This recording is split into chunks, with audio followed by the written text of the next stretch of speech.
as well. If everybody in the world loved everybody in the world, what a glorious world this could be. It's the culture, the music, the artwork.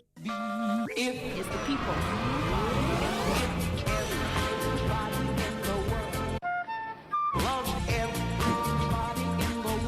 Deutschland by Nacht. A glorious world this could be. I was just looking for myself, and then Expo came, and it makes me emotional. Come on and join us. A new world is just beginning, and it's right here at Expo.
It's Game 6, it's Day 6 for the 2021 FIDE World Chess Championship. What will the world champion do with his third chance with the white pieces? We're going to get into all of that right now as Chess.com's coverage begins.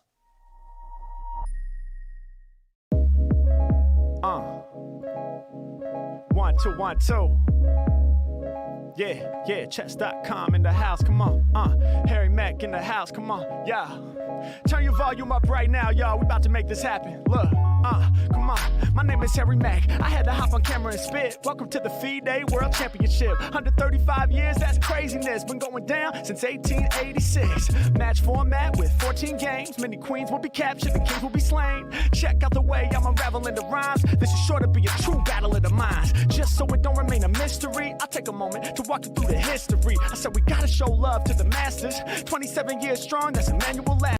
This next name here is an honor. Said it's the Endgame master, Jose Capablanca. Can't forget Alexander Alekhine. Ayo, his technique matches my style of rhyme. Why is that? Well, he's the master of attack, and I'm the master of causing disaster over tracks. But when he died, who's gonna be the next leader? FIDE came with a 3-year feature. Soviet reign for 24 years. Cold War pressure, it had us in fear. In comes the American Bobby Fischer. He had to get the crown, I'm just painting a picture. I be in the shuttle straight blasting off. I be slaying my rivals like Kasparov. When it come to spitting, son, I'm about to get it done. Won't stop till my rating 2851. I'm getting loose with the style. That was the past, let me take it to the now. Coming off top with the clever words. Time to introduce your first competitor. If you don't know, this is a reminder.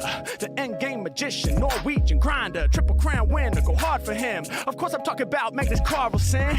Is he the GOAT, the greatest son? Highest score ever, 2881. Can anybody test the crown? Well, I guess so. I mean, if anyone can do it, then it's Nepo. Cause he's never been the wannabe. Give it up, y'all, for Ian Nepomniachtchi, the ill Russian, the one that's causing a concussion. People pay attention from the moment that he's touching. The first pawn, making the move that's dynamic, intuitive, the way he's doing it. Yeah, gonna be an exciting challenge. Nepo about to keep the game in balance. Going down 2021 in Dubai. Chess.com, we gon' keep it too live. Twitch exclusive, so keep it locked. We got Fabiano Caruana up in the spot. My man Robert Hess and Daniel Rancho. Yo, the gameplay guaranteed to be intense. FIDE Chess Championship, it's on. Keep it locked right here at Chess.com. Peace.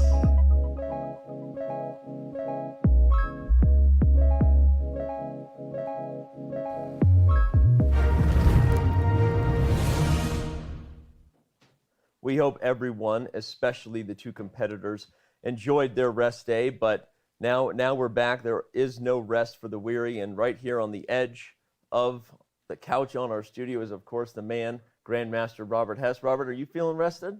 No, because our game of Avalon lasted pretty late, but I'm feeling good, ready for game 6. Yeah, we have to cap it at just like one game in the future, Fabi. I know that you love yourself when you're lying to us about being Mordred, but I just want to say I was actually not lying to you most of the time last night. Like maybe 66%. The problem is you started out with such a strong lie that you were just suspicious for the rest of the I think you gave him too much credit for his chess success. That's Yeah, part of the problem. okay. Well, there you have it. Now you know what we're up to on the rest days, throwing down with some Avalon, some coup, all the things that we do when we're just hanging out. But right now, we are hanging out with something very special. We have to give a shout out to the fact that sitting on this table before us is the world's most valuable chess set. It was brought here courtesy of the artist and alchemist Colin Byrne. It's amazing. We managed to catch up with Colin yesterday. We're going to play that interview at some point for you later in the show. And at some point today, Fabiano is going to be making his first move predictions on the board and hopefully not breaking any of those incredibly valuable and beautiful pieces.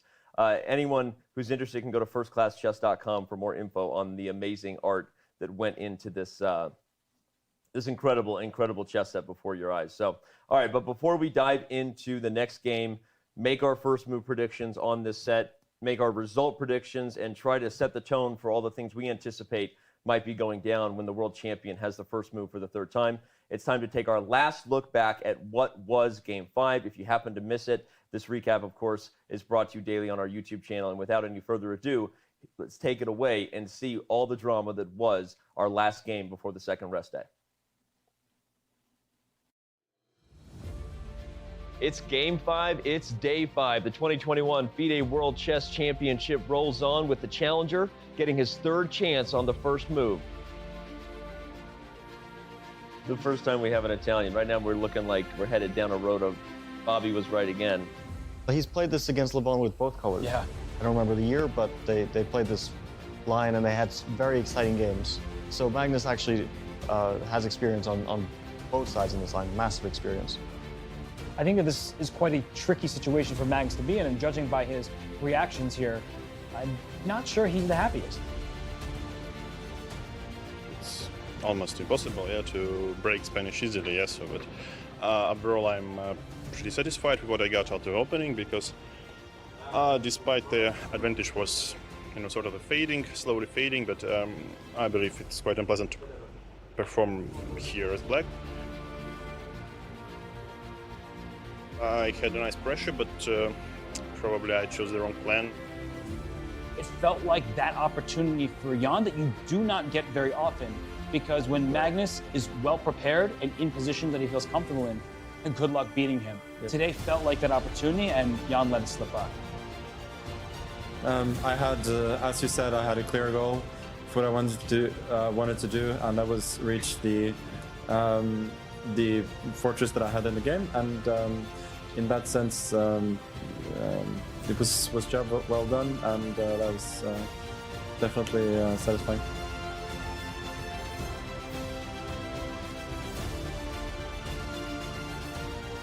Your general feeling about the result, given the position that you had and the potential opportunities that you had? No, of course I'm disappointed.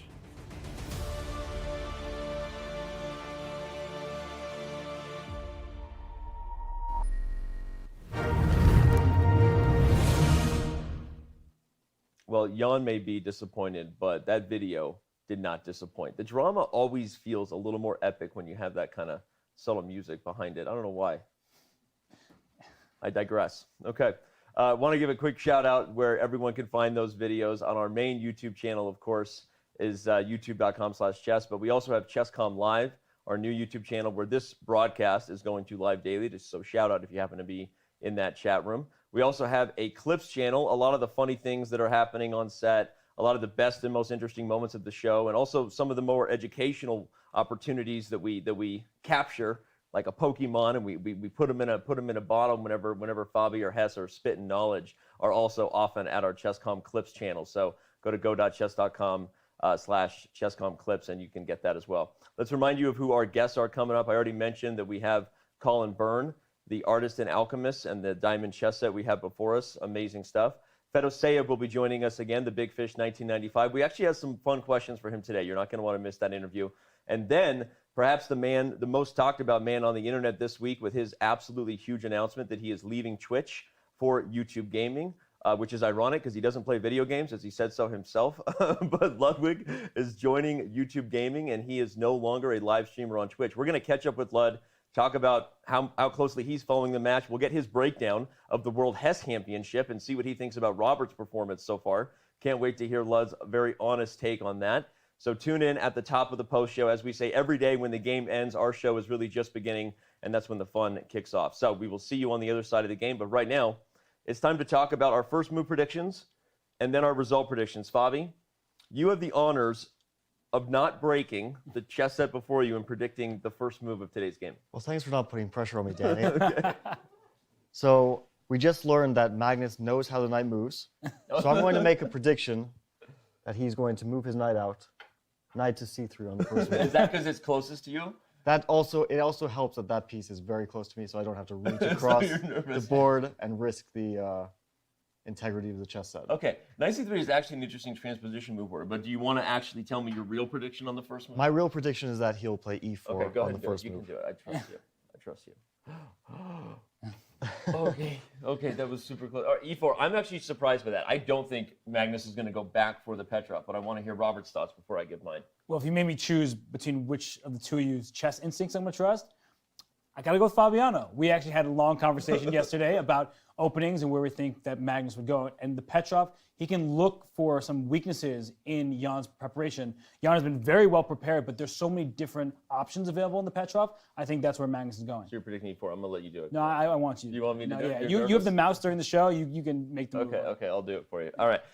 I'm going to go with d4 because I feel like what we saw in game 3 was, or I'm sorry, game 4 when Magnus had the white pieces was just not very impressive. So I don't know that even with the rest day that his team has had enough time to really break that down. So and I felt like Jan's preparation was really impressive. So I'm predicting d4 and another stab at the Catalan. So we'll see. And as usual, we would probably trust Fabi's instincts. I don't think you've been wrong yet. I don't think I've been right every time. Okay. But I can explain, and Robert can attest to this, that I was checking the Catalan the last few days, and I don't feel like he'll find any productive ideas in that opening. Interesting. All right. Well, we will see very soon. And before we go to the break, actually, after the first move predictions, now it's time for our result predictions. So we've talked about what we're anticipating on the board. What do we anticipate the final result to be, Robert? I have Magnus winning. I really think that he can test Jan in the Petrov. I think that Jan has shown great preparation for the most part, but he hasn't made the most of his chances. And I think today, after the rest day, is Magnus's time to strike. Okay. Fabi? I'm going to agree with Robert on this one. Wow. I think that after we've seen a bunch of draws and the tension start to build, that one of these players is going to make a breakthrough. And last game, Jan was close to having a good chance of making that breakthrough. I think today is going to be the day we finally see a decisive result. Okay. Well, as someone who's always rooting for a decisive result, I'm going to predict a draw. Hopefully, usually most of the things I say end up being wrong. So you're welcome, world. By predicting a draw, maybe we'll get a decisive result. I don't really care who wins. I'm going to say that, jokes aside, I actually feel like Jan has actually been rock solid as black. Other than that game 2 in the Catalan, again, the reason I'm predicting it, I don't know that he's even really shown a single crack or chink in the armor, if you will. And I predict that he'll hold yet again. So we're going to head to a break right now. When we come back, we will continue to dive into all the things. But before we go to break, I'm sorry, a little bit off this morning. I'm a little off this morning. You're doing great, Danny. Thank you. Appreciate the encouragement. I'm going to remind everybody, we've now casted our votes, and you can go to chess.com/events and cast your own votes. All you have to do is find the direct link to the game. Head over. One of our helpful mods is probably sharing it as we speak. Head over, cast your vote. It's getting the pool of people that are still perfect is getting smaller.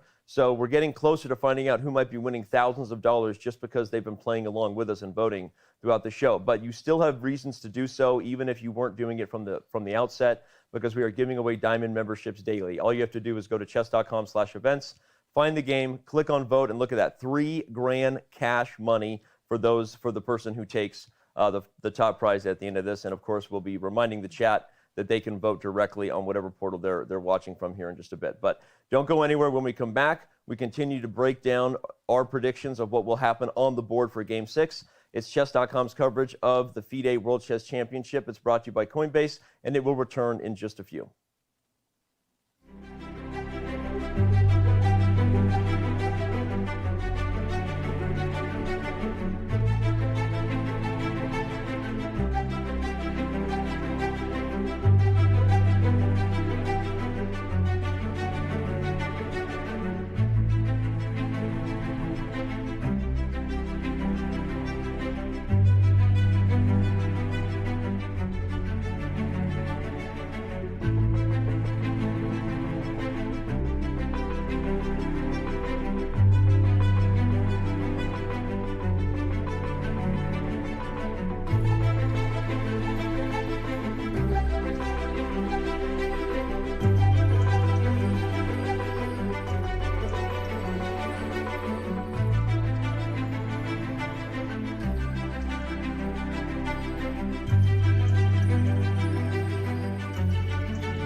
Chess.com is proud to release Game Review, a simple, streamlined tool to help you learn from your games.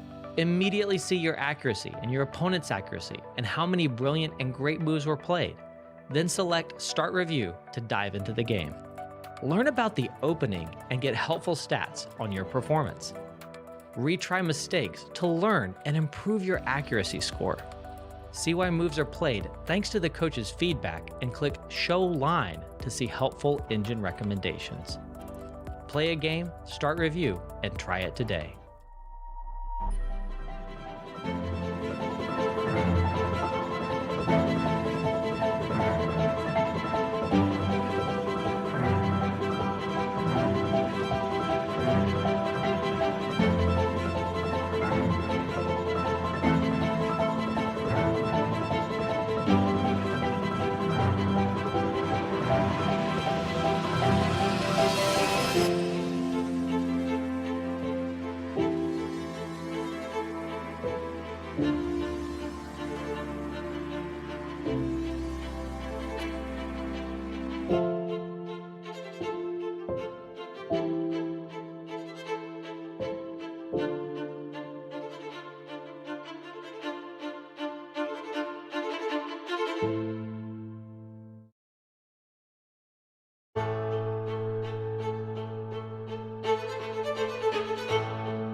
think it plays its own role. It's I mean, if trying to be serious, it's hard to evaluate because I think in modern chess you got to be a very universal player if you want to be successful. Mike Klein with chess.com, and well, we're back in the Expo Media Center, and we have another draw. It's Groundhog Day. Everybody's waiting for something to happen.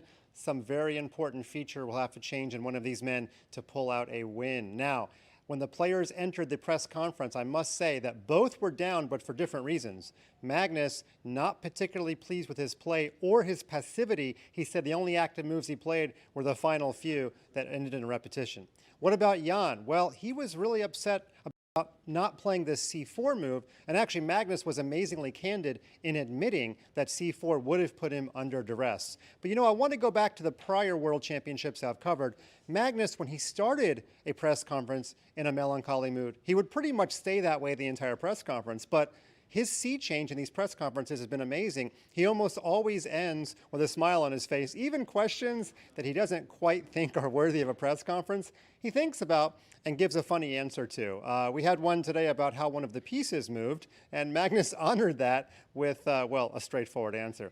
This was probably the most down I have seen Jan, simply because of a missed opportunity, not because he was worse at all. So we're going to see how that mood is affected because they don't play tomorrow thanks to the 50th Jubilee anniversary of the United Arab Emirates. And finally, much has been made about Magnus playing football and soccer. He actually says he does a lot of water sports, although weirdly, he doesn't like being on the jet ski. He likes being towed by the watercraft. He likes tubing, he likes water skiing, but I don't know if he'll hit the water tomorrow. He actually says he likes wakeboarding, which is a little bit difficult.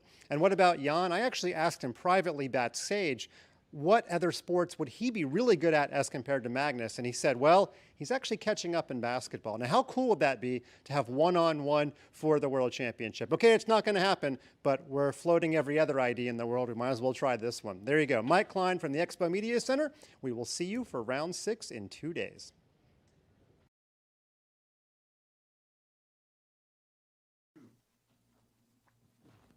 Robert, how does the horsey move? It's a really great question, an interesting one, in fact. And I believe it moves 2 squares forward to the side and then 1 square either up or over. So, it's hard. It's hard. Tapped on the pearl, and I'll be careful. Yeah, I'm nervous about that. But that was the move Fabiano suggested. So 2 up and 1 to the side. There you go. Or 2 to the side and 1 up. We do appreciate it. One thing about Knight C3, it was actually played, I believe, in a World Championship. Which one? In a World Championship tournament. Morozevich played it in, I believe, 2005, the World Championship, against Judith Polgar. I might be a bit off on the tournament, but he... Well, for those who don't know, it actually is it's sort of a transposition trick because against most moves, white is actually following with e4, and often it transposes into a king pawn game of some kind. I love how you're trying to justify. I'm just saying it is not the worst first move someone could ever play. That's true. I don't anticipate it, but I think objectively it's just as good as any other first move. Well, and besides the very bad first moves like G4. But Knight C3 is a perfectly... You got against the bro. Yeah, I'm sorry. I'm probably angering some people in chat who love that opening, but not my favorite. All right. Well, we're gonna let Knight C3 sit there in honor of Fabiano's actual first move ever played on this Diamond chess set. But okay, guys, Mike talked about the sport that maybe could decide the Chess World Championship. We've been talking about rapid, talking about blitz. Everyone's every which way. I could go for some one-on-one basketball to decide the World Chess Championship title. That would be pretty awesome, but no, that's not going to happen. I do think some of this conversation is overblown. Yeah. These players are playing great chess. They're playing accurate chess, but Magnus said in the interview, he doesn't really care about playing the most accurate chess in World Championship history because the way the preparation has gone, especially with the increase in strength and engines and neural nets over the years, not saying whoever played in the World Championship with all the months of preparation would be the most accurate, but many people would have that kind of accuracy. They're not taking as many chances as they could. We know that Jan had the biggest advantage of either player. That was in game 2. And he said, I want C3 to limit any danger in my position. So Jan's not making the most of his chances, and Magnus just hasn't had many chances to speak of. Yeah, it makes sense. And I definitely agree that the conversation seems a little bit overblown, and we're all on the same page that we would just be shocked if we had 12 classical games drawn, a la 2018, let alone 14. I just don't think that's going to happen this time around. I don't think it's going to happen either. And I think people start to because of the past memories, start to read a bit too much into the draws. We were already hearing things about this after the first draw. And it's just a normal thing in modern chess that you're going to have draws between two strong and nearly equally matched players. Right. Especially when in a World Championship match, they're both extremely well prepared, more so than normally. And since there's so much at stake, they don't want to take many risks because, well, one loss might be close to the end of the match for them. It might put them in a desperate situation that they don't want to be in. So maybe we've seen a bit too much caution so far from the players. They will, of course, have to step it up. At some point, one of them will want to win a game and not just let it go to tie breaks. But I think they're leaning a bit more to the side of caution, and that's understandable. Yeah. Well, someone's going to win a game at some point, and on that day, chesskid.com will be free for everyone. So we all want a victory. Doesn't matter. I want a victory, even if it comes at the cost of a defeat for someone else. Yeah, that checks out. Because chesskid.com will be unlocked on that day for all users, young and old. And if you haven't tried chesskid.com, our Scholastic extension is great for kids. Best educational tool out there. No user-generated content, no social networking, totally safe and awesome. So give it a try today. All right, I think we're going to take one last very, very short break, guys. When we come back, we will be diving right into the players as they take their seats, and Game 6 of the 2021 FIDE World Chess Championship begins.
Stavrokovich.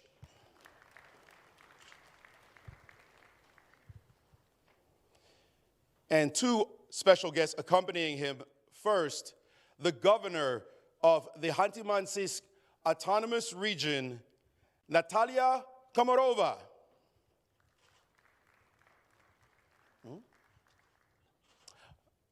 Apparently, she will not be accompanying us, but she is there in the VIP suite. So instead, we will introduce from Moscow, the host city of the 2022 Olympiad. A few surprises. Looks like some novelties. Welcome, Natalia. From Moscow, the host of the 2022 Olympiad, the mayor of Moscow, Sergei Sobyanin.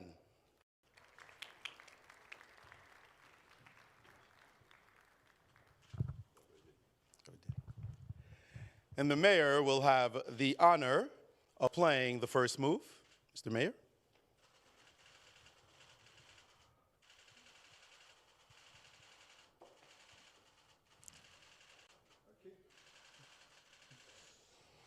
Thank you, Mr. Mayor. And with that, let the game begin.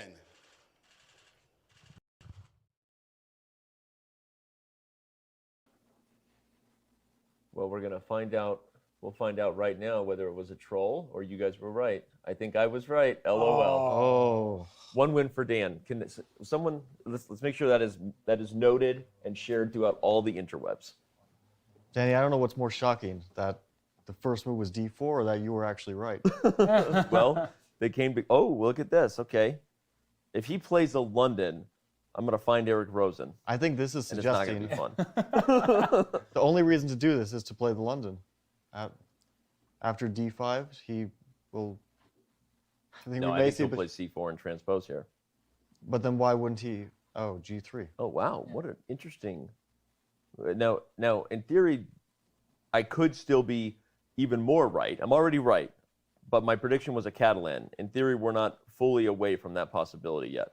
No, you're pretty much spot on. So I suspect that he can play E6 here. Mm-hmm. This is in line with what he did in the second game. If White plays C4, we get directly to a Catalan there. Yep. White normally has no reason to play his move order except to delay C4 by playing E6, bishop to G2. Right. And Black can play bishop E7. There are also moves like B5 if Black wants to get an independent game to stop C4. That's actually a fun line to note, yeah. But Magnus himself has played that as Black. So. It's a bit unlikely that he'll go for that. Okay. So the question is, after bishop E7, and let's say White castles, Black castles, what is White's plan to avoid what we got in the second game, which is C4, D takes C4. By transposition, this is what we had already. So there are moves, I guess, like B3. That's the only other really sensible move I can think of is B3 instead of C4. And of course, it's not a very threatening opening because Black has a lot of freedom. There's not really much pressure on Black. It's more of a slow positional game. So, yeah. The question is, of course, Black doesn't have to play E6 as well. Mm-hmm. And Jan is thinking here, for example, bishop to F5, taking advantage of the fact that there's no pressure on D5 yet, so Black is free to develop with a bit more liberty, playing bishop F5, getting the bishop out of the pawn chain. And Black also has the option of G6. This transposes to something that Jan is certainly very familiar with, which is basically a Grunfeld with G3, where Black at some points plays D5 and we get a symmetrical structure. Yeah. Robert, your thoughts on whether that's exactly what Magnus wants, actually? See, that's exactly what I was going to say, is because right now Jan isn't thinking about what move can he play. He's thinking, what move should I play? Mm-hmm. Because with Magnus's approach, he has been non-committal. He hasn't played C4. Mm-hmm. He hasn't allowed any captures, no tension just yet. And as Fabiano was suggesting, a move like bishop F5 is possible, but that takes him away from the opening that we saw in game 2. And perhaps Jan wants to get away from there, but he doesn't know what Magnus has in store for him. Mm-hmm. So he's playing without the full information of Magnus's intended repertoire. And with that in mind, he is going to spend some time here thinking, what is Magnus anticipating in this game? What has he looked at with the engine, with his team of seconds, and can I avoid it? And G6 makes sense because you go back to Grunfeld-like positions, but because Jan has a long-standing history of playing the Grunfeld, perhaps that's exactly what Magnus wants, that he was looking at the Grunfeld prior to the match, and so going back in the Catalan lines where they're very concrete variations, very direct lines, maybe that's where Jan should go back because he's been doing well with that approach with the black side. We see Jan standing up and taking off his jacket, despite the fact that it's his turn. No, it's a great point, Robert, about G6, because one of the things we talked about coming in was the fact that Jan is well known as a Grunfeld player, but would he stick with that in a World Championship match, given Carlsen's many months to prepare? And he showed in game 2 that that was not necessarily going to be what he was going to do. If we talk about the fact that in game 2, we had a much more direct approach, which was c4, e6, knight f3, and then d5. Jan showing on move 2 in game 2 that he had no intention to play the Grunfeld. So, but with g3 being played, you have the option to play certain variations of the Grunfeld that maybe aren't the most topical these days. Although, as we say all that, we now see Jan's commitment on the board says, you know what, I'm willing to get exactly what we had in game 2. Show me what you got, big fella. Yeah, I think that this was the most likely choice from Jan. Yep. It's, of course, G6 is a good move, and it would be in line with Jan's repertoire prior to this match. Right. But his repertoire for this match clearly indicated that he's not fianchettoing his bishop. He's more playing the classical systems, and this is exactly what he did in game 2. So I think it's most likely what Magnus expected. Oh, and but you were B3 right, and that's really interesting. So now no Catalan. So I'll call it a wash. We were all wrong. Even though I got the first move right, I was convinced Catalan was about to appear until b3. But the reason I like this choice is because it doesn't have the same options in some of the lines. There's no forcing variations that trade off some pieces or say you need to go down a certain variation. Right. This is the type of opening that Magnus is suitable for Magnus, I should say, because he likes to have wiggle room. Yep. He wants to be able to outplay his opponent over a stretch of time rather than just concretely beat them by calculating a 6-move series better, because Ian Nepomniachtchi is one of the best calculators in the world. What Magnus really thrives in is these positions where you have to come up with plans every single turn, and you have 4 different equivalent-looking options, but he tends to pick his options better than his opponents, historically speaking. So I do like the move b3. Fabiano gave us that as an option, and I like the opening choice, even though it's nothing special just yet. Well, it also seems from a practical perspective, in all the games we've had so far, or at least the last few games, Jan has been able to play very quickly. He was clearly pulling on prep. This is the first game where it feels like the tempo is changing a little bit, right? Jan is already going to be a little cautious with every move. Well, I get the impression that, and this is not just based on the speed of his moves, but I believe that people generally are well prepared for sidelines. And so I'm sure that he's familiar with this line. He's also playing quickly. But nowadays, modern players, they don't just focus on the main lines. They know that also they can get out-prepared or tricked inside lines, and they have to spend maybe not just as much, but they also have to spend a significant amount of energy analyzing sidelines. So this is actually... I saw that face you gave, and Robert wasn't on camera. Robert gave the same exact face Fabiano did. No, it's not. So if we go back a little bit, because I was checking this recently, if we go, let's say, to a Catalan, but let's go from the classical move order, not c4. Okay, so wait. But just from the start, d4, knight f6. Yep. c4, e6, or knight f3, We'll e6. go with what happened in game 2. Yep. c4, e6, knight f3, d5. Okay. g3, bishop e7, bishop g2, castle. And here there is not a very popular move, but it's kind of popular topical move, b3.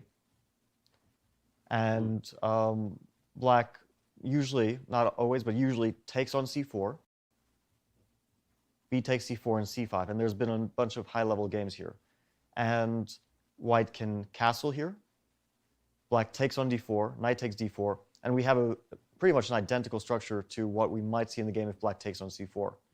White has the split pawns, a2, c4. The advantage is, the compensation for that is the bishop on g2 is extremely strong and limits black from developing. And here we have some high-level games. For example, Wesley So played queen to b6, I believe against Sam Shanklin. Other strong players like Lanier Dominguez have played queen to b6. So this is one of the main lines of the Catalan, and it's different than in the game because in the game White's knight is on f3, Black's bishop is on c5, but it will bear a lot of similarities. This is interesting, And Robert. One question I have in the game continuation is, we're talking about essentially d takes c4 as Black's main move, which does make perfect sense. Can White make a move like queen to c2, pinning the pawn on c4, trying to win it back? And the only way that I can see to try to maintain extra material would be very slow in terms of development. Now, this type of position, Black can just develop and give back the pawn, and that should be all right.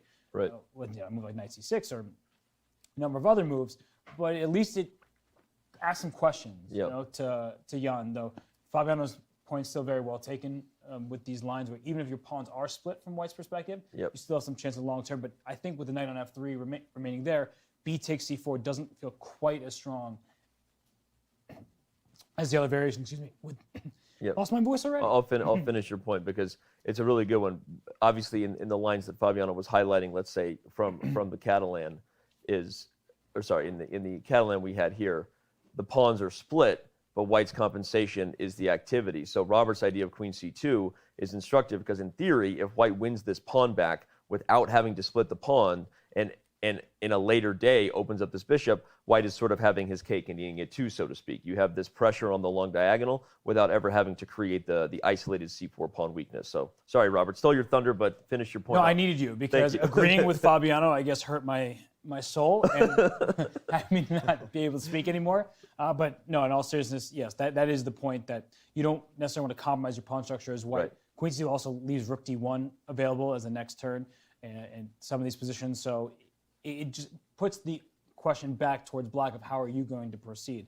Because the split pawns, they generally speaking concern me, even though I fully understand and see what Fabiano is saying. Yeah, I think that Robert's correct. This is almost certainly the idea in case Black were to take on c4. B takes c4, the structure might not be so bad, but the trade of queens and the easy development of knight to c6 makes Black probably completely fine. And Black is not even forced to trade queens immediately, but can keep the tension with knight to c6 and wait for White to try to trade queens. Right. So queen c2 looks like an interesting idea. The one important thing to note is it's almost never good for Black to play this move, but if Black were to play b5 here, and usually you think it's just generically not good because knight e5 or something, but here it's actually quite important because here Black can block with knight d5. Knight d5, yeah. It's actually very important for White to play knight to g5. And what's the difference? So the rook is hanging, so Black has to in some way deal with that. But what happens if I move the knight to d5, Fabiano? I'm glad you know how the knight moves. In this case, it doesn't help Black at all knowing how the knight moves. What happens? Okay, fine, I'll just do it. I thought you were going to be like, well, Danny. Okay. No, but it is really important. And that's, again, a tactic that you pointed out in game 2. It is a thematic idea in the Catalan to be aware of tactics on both sides of the board because of the knight g5 discovery whenever the queen takes this diagonal. Go ahead, Robert. Yeah, actually, I was thinking of these, if d takes c4 and b takes c4 instead of queen to c2, it reminds me of some other positions in the Catalan where we get this exact pawn structure, and what White wants to do is move the knight from b1 to d2 to b3, and then eventually even can push this pawn from c4 to c5. And so it's almost like a transposition, not exactly, but it has similarities to another variation.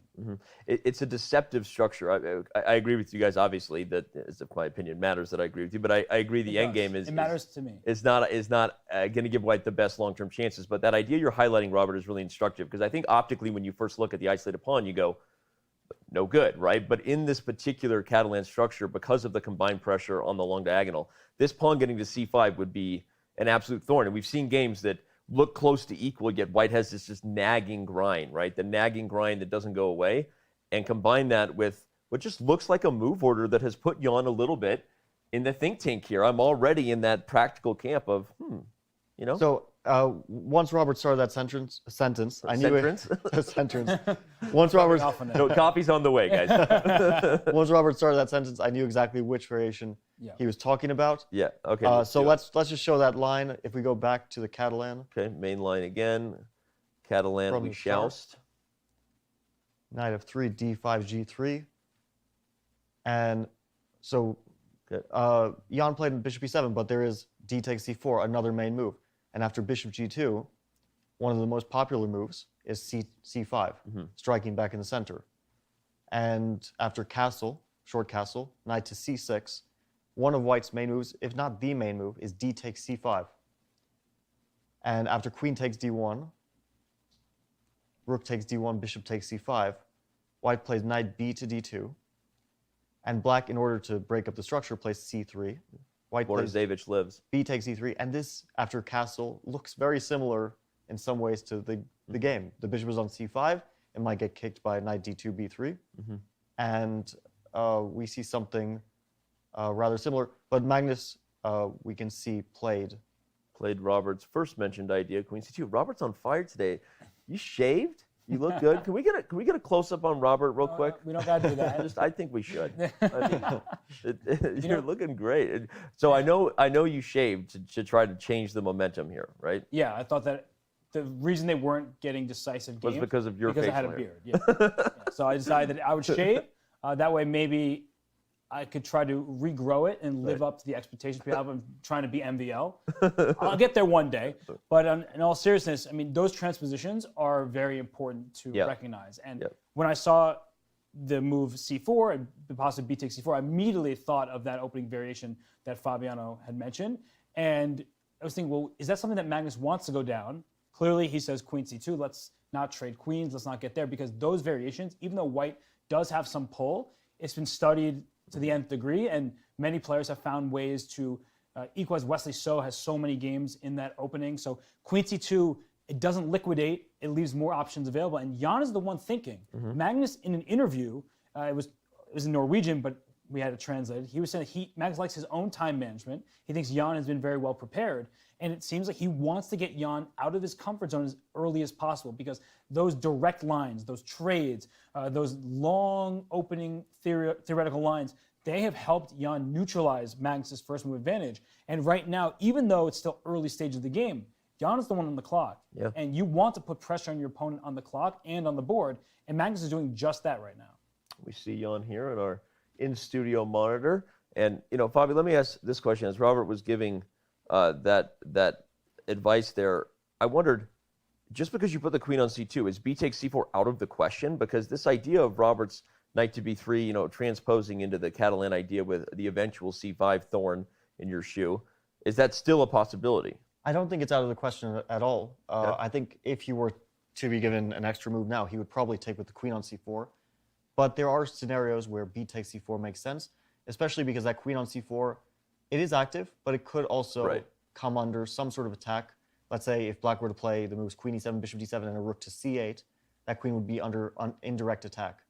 And actually, queen e7, queen c4, bishop d7 does seem like a pretty sensible option. And actually, queen e7 is on the board, so you are all over it, sir. So I do wonder, b takes c4, the thing is, unless white is able to continue his initiative, then most likely black won't face any problems. And I think after bc4, black can comfortably, most likely play bishop to d7. That's the only problem PC has, and he's willing to trade that bishop off. Let's say if knight e5, then maybe bishop to c6. He's willing to trade that bishop off, even if it costs him the bishop pair, because his development is the most important factor for him to complete. And here I think he's just equalizing very comfortably. That's a great point. Sorry, I was going to say, and this is exactly the type of line where the bishop pair is perhaps less relevant than black's development, and the fact that rook to c8, hitting the isolated c4 pawn, is coming quickly. And also, we see in this position that due to white's pawn structure, the split pawns, black has an outpost on c5, and that bishop is actually very powerful there. So all of black's pieces look quite good here. I don't think he would face any problems. So now we'll see if Magnus intends to play queen c4. And Jan is still playing quickly. I actually think after queen c4, a very sensible move for black, maybe the critical move, is to play e5. Oh, interesting. e5 threatens e4 potentially, threatens bishop e6 potentially. That bishop suddenly gets, the problem with the bishop gets solved in one move, and also e4 is very annoying. It might not be a big problem if, let's say, bishop to b2, then after e4, it's a bit double-edged as well, because that pawn is a bit extended. It could potentially become a weakness.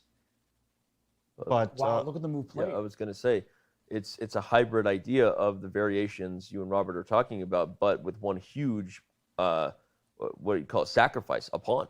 Magnus is gambiting a pawn. yeah, this is a fantastically creative idea.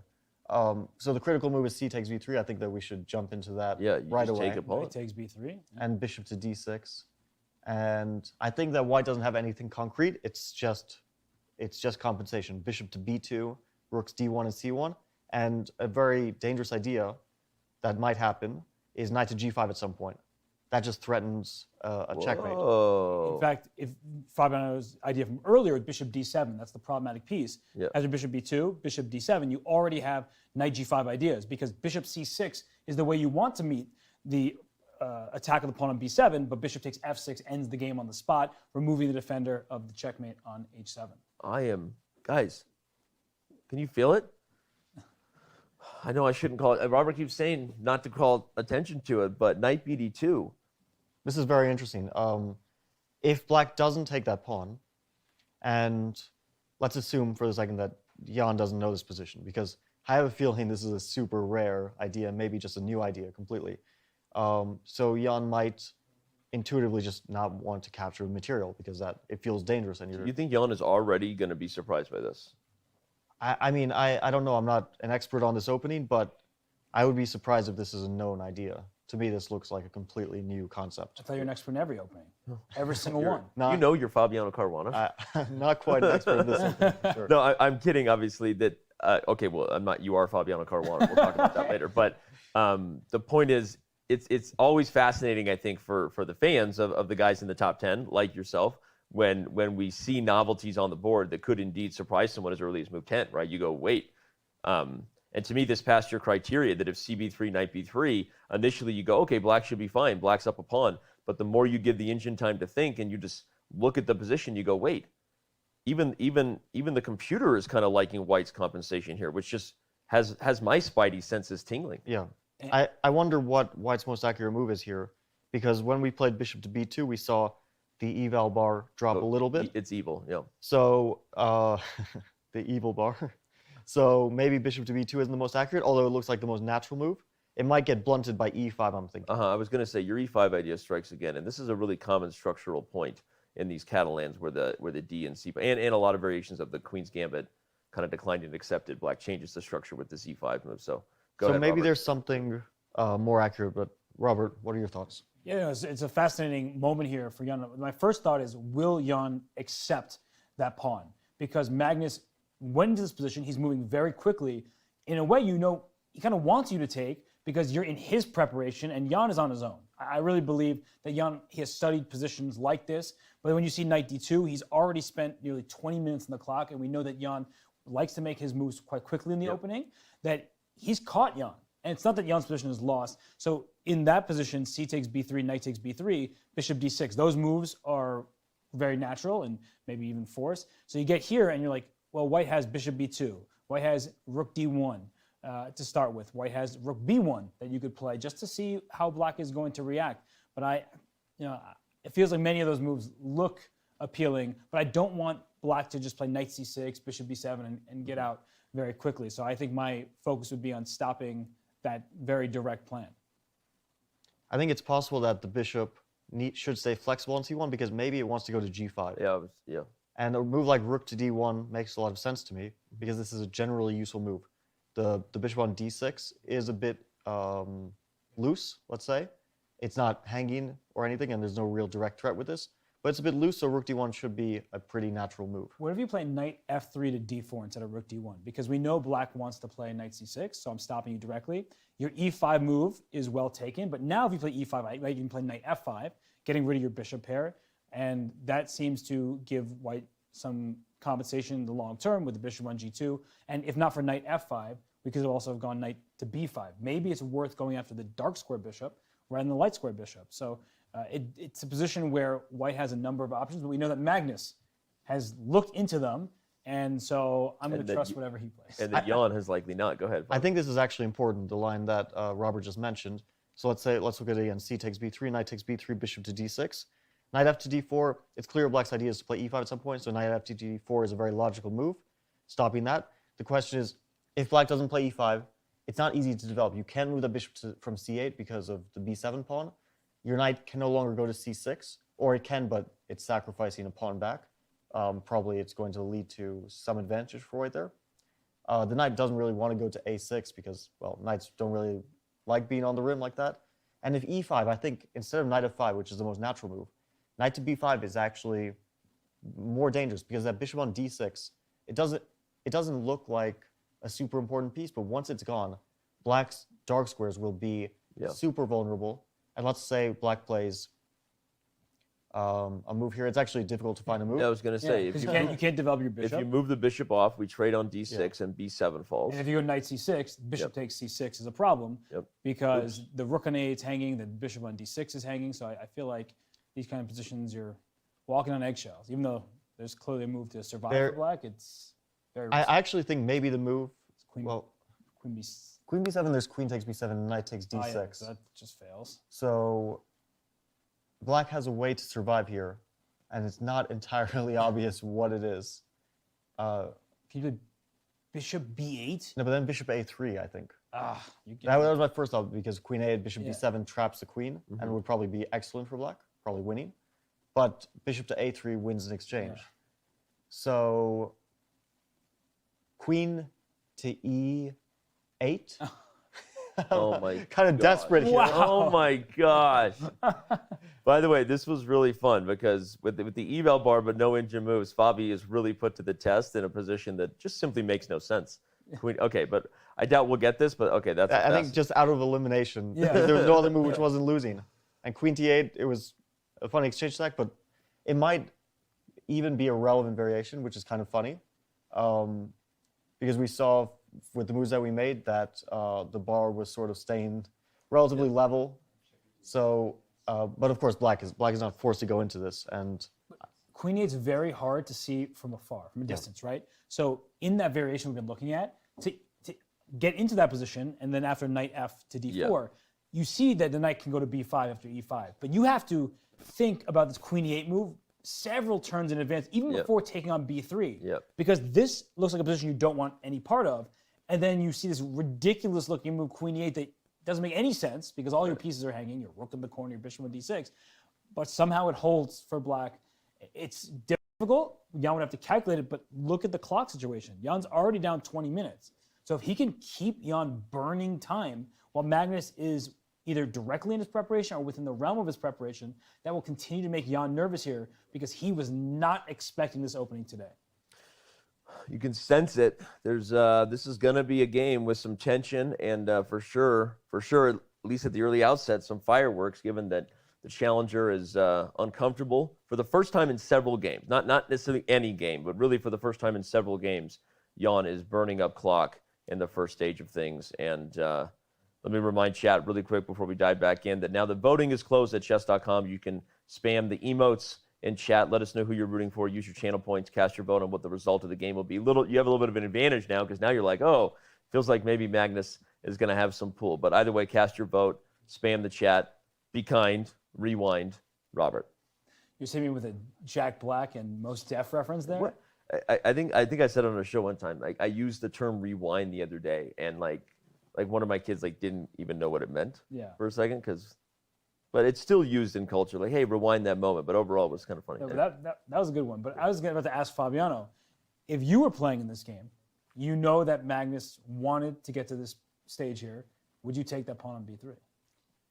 Well, my instincts, my chess instincts, are not to capture material, especially this kind of compensation where I'm under pressure for a long time, and especially when I know my opponent's in preparation. So I would try to play something else. But the advantage of taking material is you probably know that you're not worse there, because you know white has compensation, but it's probably not enough, not more than an advantage objectively. And if you play a move like knight to c6, white might actually have just that free advantage by playing knight takes c4 and then bishop b2. And this would be my instinct, to try to play e5 and try to go for something like this. But I understand both approaches. I actually want to point out a parallel between this and the second game, because in both games, Magnus played Catalan sort of lines, This is not a direct Catalan, but it's very, very similar. And in both cases, he sacrificed a pawn early on, and it was part of his preparation. And I think we're all thinking of one player when we think about Catalan and pawn sacrifices, slightly speculative maybe pawn sacrifices, but based on deep preparation. And he's a player who also worked, I'm not sure if he still works with Magnus, but for sure he's worked extensively with Magnus. Dubov is known exactly for this type of preparation and for this type of sacrifices. It's sort of his calling card in a way.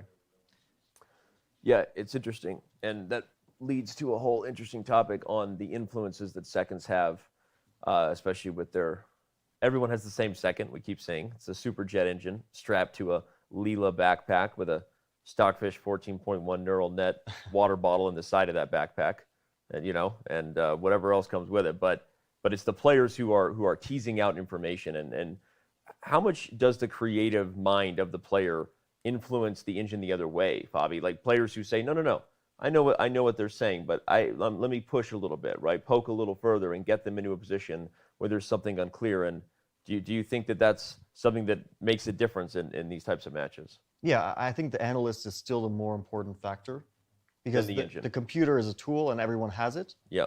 But the difference is made by who's using the tool. Yeah. And we could have an idea like this, which 99 out of 100 people would not really analyze because computer probably says black is okay with knight c6, cb3, bishop d7, e5, and a variety of other moves.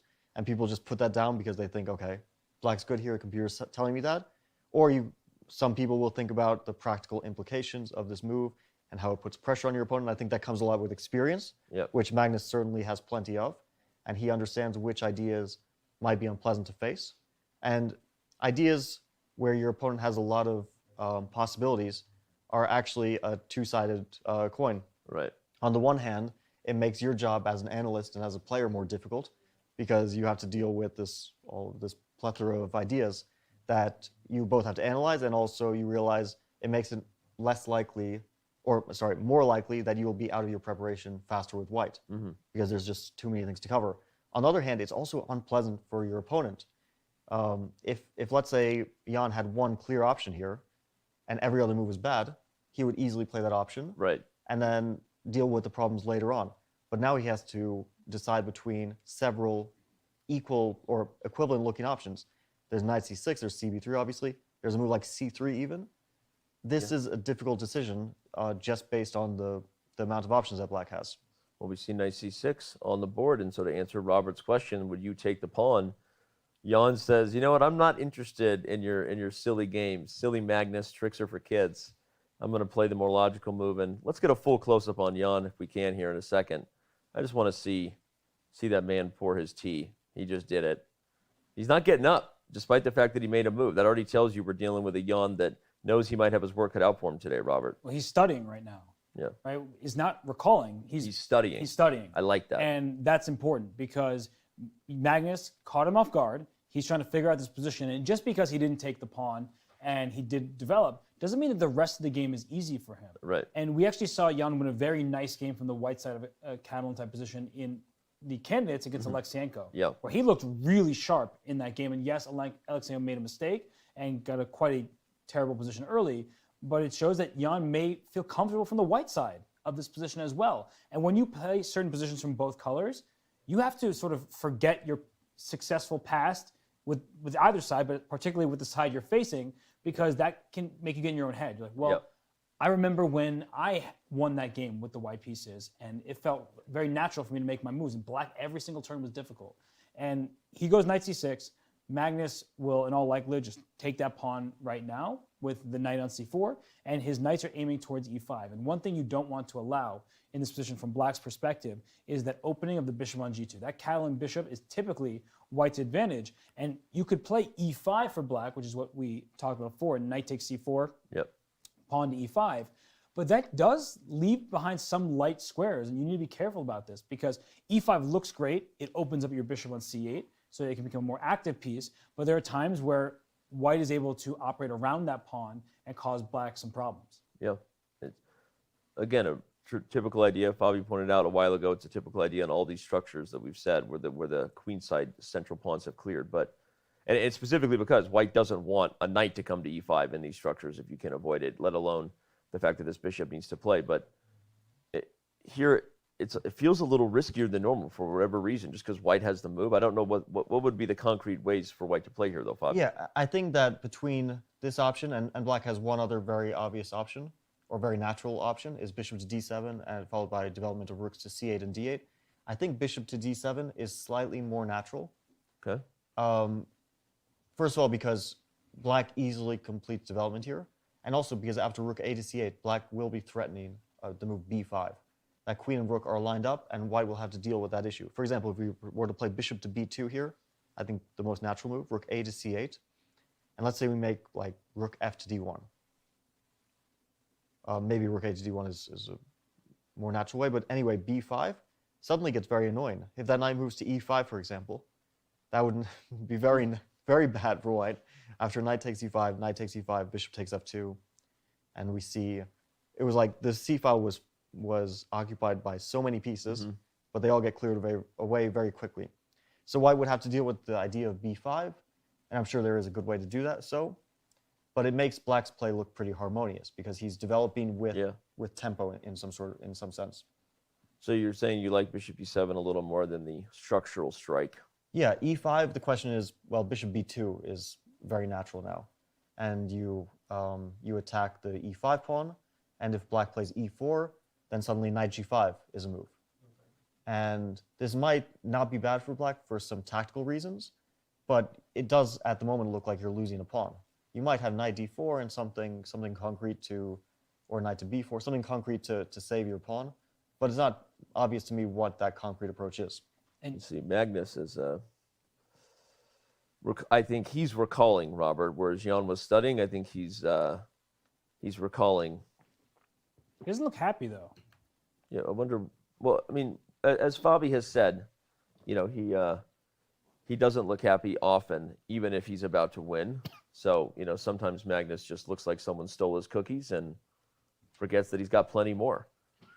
Yeah, I don't really understand, like, from the way he's acting, his body language, and the fact that he was playing very rapidly, and now he's stopping to think, it looks like knight c6 was a bit of a surprise.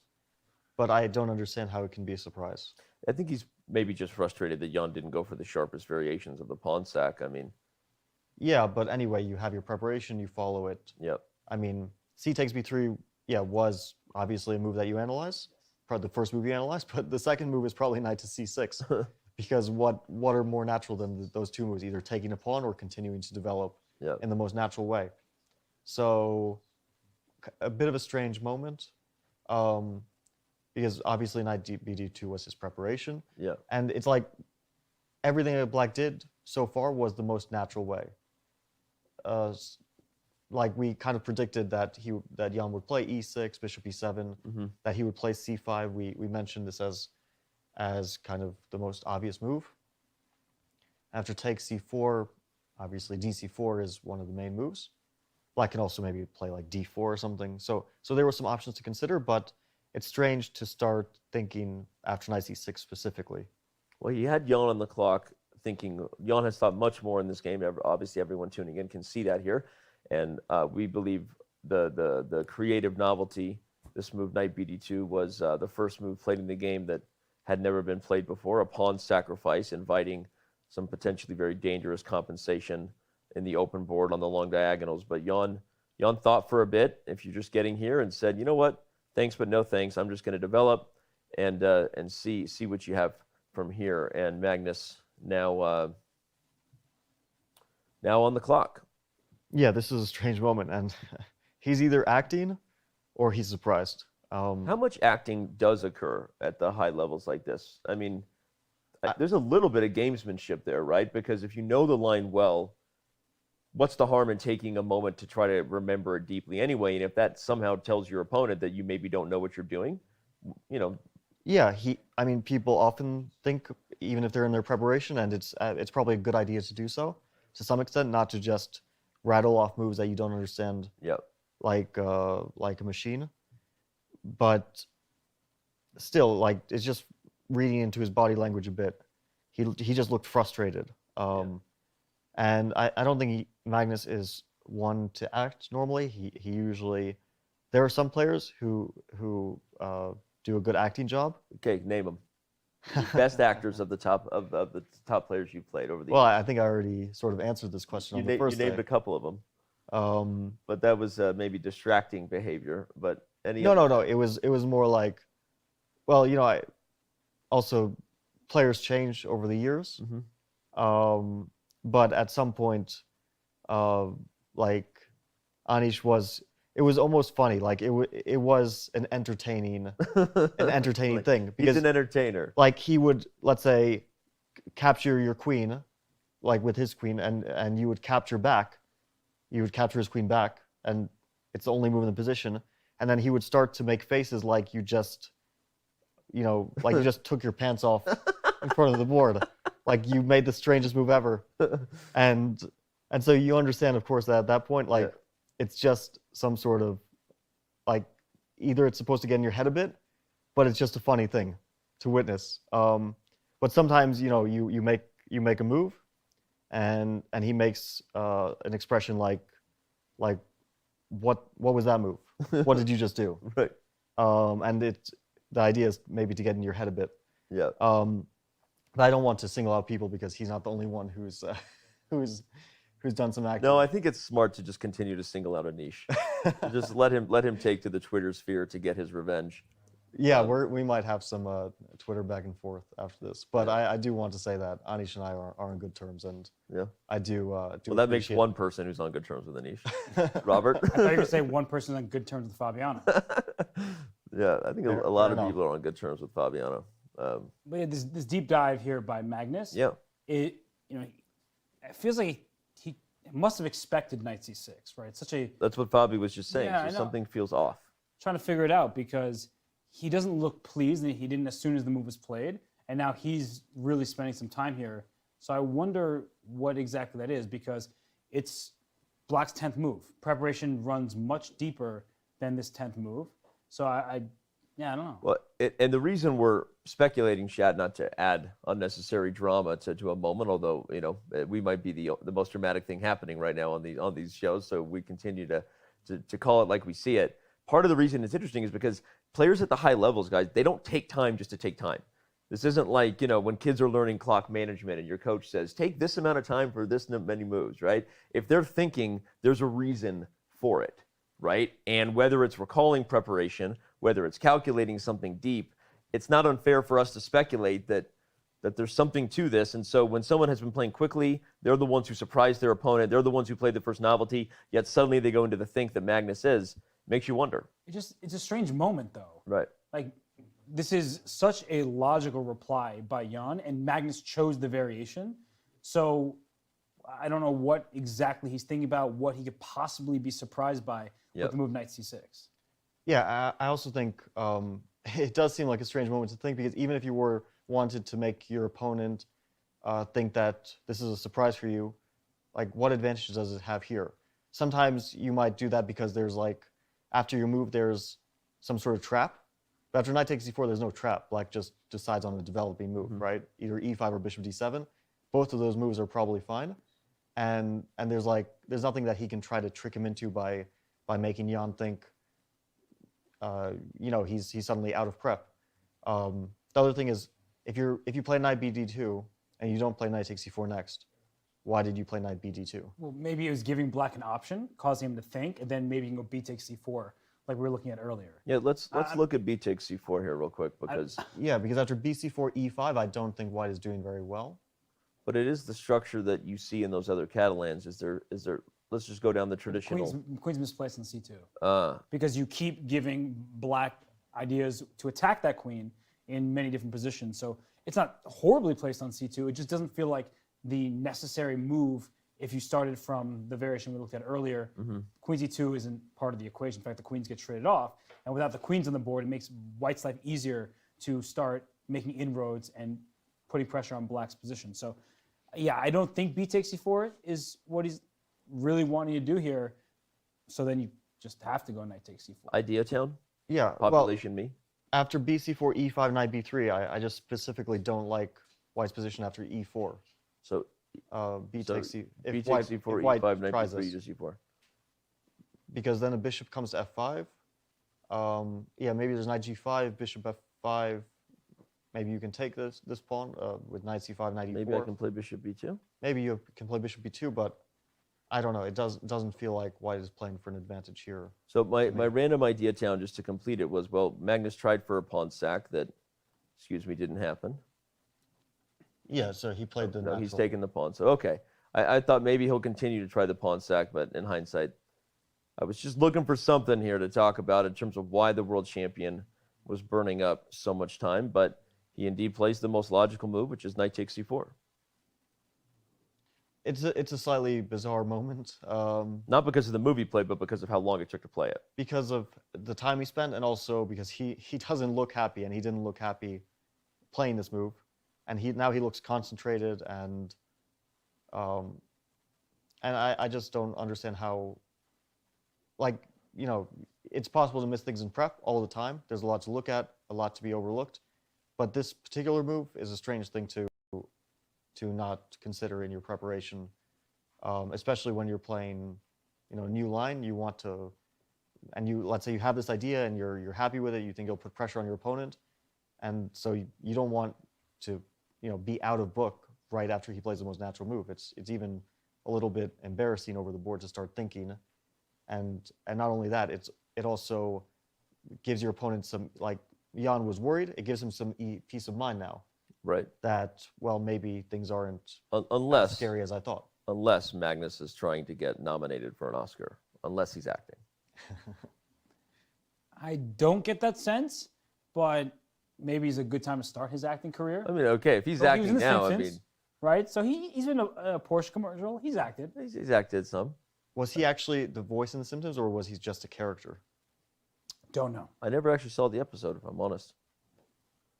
Yeah, Queen e7 was officially the first novelty in the game, although it was played so quickly and seemed so natural. Fabiano suggested it right as Jean played it. It didn't have us shocked. Obviously, knight bd2, a much more head-turning move to sacrifice a pawn and potentially be all in on a gambit idea. But yeah, Queen e7, the first official novelty in the game, although, again, Fabi, after knight bd2, knight c6, and knight takes c4, whether we got into this position via some sort of novelty, it is obviously not a very novel idea necessarily. The structure now looks very familiar. It looks like a very typical Catalan position.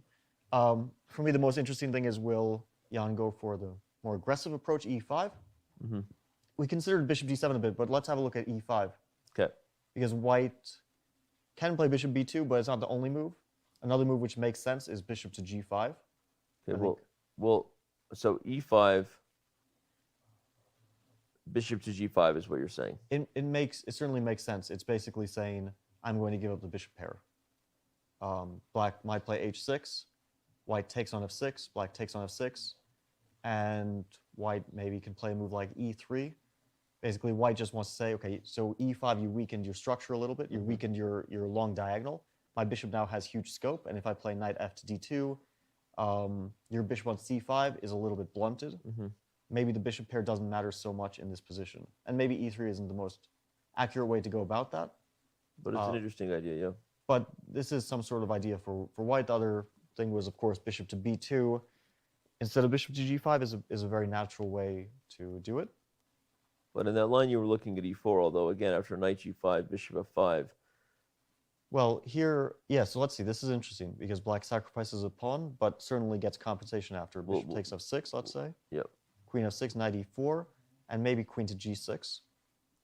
It's hard to say. There's also queen e7, but the pin is a bit annoying to deal with. It's hard to break that. I noticed that white has a tactic here of knight to e5. Yeah, I was just about to say, there's one way to get out of everything here is a big simplification. And maybe white ends up a healthy pawn up here. Black probably has, you know, well, I think instead of queen b2, because queen b2, queen e4 will equalize fully. There might be like queen to d5, rook f to e8, queen to d5. And if black takes e2, white takes b7, and it ends up a pawn up. So this is a good outcome, even though it might remain very drawish. just because a lot of pieces have been traded off. So some possible lines. I feel like at some point Black had enough compensation in this whole variation. But yeah, it's a responsible decision for Jan to play e5 to sacrifice a pawn. You have to look quite far ahead and be committed to that endgame, to playing with the two bishops against White's pawn advantage. Or that endgame where White has a pawn, but you're comfortable in that you might be able to hold. That seems like a bad idea, though. Yeah, specifically that final position we saw, I think isn't a very good idea because, well, let's say you're roughly equal here objectively. You don't have to go for a position where you're something like this, where you're worse, and then you just fight for a draw for the next, 4 hours or whatever it is. So the key point is that you have to be willing to play this position a different way than perhaps with Queen E7. Maybe Queen to E7, yeah. To not allow that Knight E5 tactic and a little more long-term compensation now with the bishop pair. This would be a Magnus way to play. Down a pawn, but with the bishop pair. Yeah, White has to deal with the problem with his pin. I think like E3 is very natural because I want to stop Knight to D4, but yeah, the pin is certainly annoying. White will at some point play Knight C to D2 to deal with that. So maybe E3 Knight C to D2 covers that option. It's difficult to say. There's also, well, maybe just Knight C to D2 immediately is which gains a tempo. Is a sensible Although approach. The computer doesn't like it. Computer really doesn't like it. Maybe bishop to B4 will. Everybody's under fire. Yeah, there's some threats there, some pins. Actually, I see a move. I don't know, it doesn't quite work. I'm trying some tactics like Knight to A5, but after bishop takes E4, it doesn't seem to work out. Which position? Instead of Knight C to D2, some knight moves like Knight to A5. I'd love to do this. Man, Fabi, you crazy. In this case, yes. Bishop takes E4. I feel like Robert's rubbing off on you. You're giving away pieces that aren't your own. It's a sign of a great commentator. Oh, sacrifice at will. These pieces are not yours.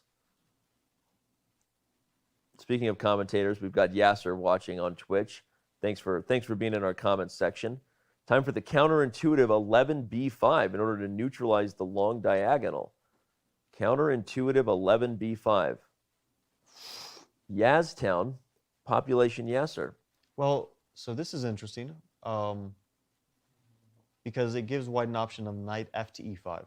Knight C to E5 is the most normal move, but there is also Knight F to E5, which probably doesn't work out after Knight to D4. I think that's important. The queen will move. And the question is, where does it move? It's not so easy. Actually, Queen B2, B takes C4. I just want to point this out. Oh, okay. Bishop A8, C3. Look at that nastiness. And yeah, that would be... Well, I'm not losing my queen just yet. I can go here. It would still be a very short world championship game. The fork is a problem, a forking problem, if you will. Here, I think Black is probably winning with many moves. I was going to say Bishop A6 looks fantastic. Or Knight takes E2, followed by Bishop to B7. Gaining some sort of tempo here, and Knight E2 check is coming. Okay, wow, what a line that could be. So B5, Knight C to E5 is the most natural move. Yeah. And Black can play Bishop to B7 here. Whoa. I believe. Risky. Wait, Knight C6 and B4? Yeah, that's very unfortunate for Black. There's a piece. And Bishop takes F3, Bishop takes F3. The rook on A8 is suddenly hanging. Maybe Black has Bishop D4, but probably not very good for Black. Yeah. You don't want to line all your pieces up on the C file. So after Knight C5, what does Black want? There is just Knight B4. Most likely Knight to B4. This is an interesting. Oh no, there's Knight C6. Yeah. That's the problem. Okay. But Knight to B4 looks like a good move. The queen, let's say, goes to B1 or B2. It's difficult to say.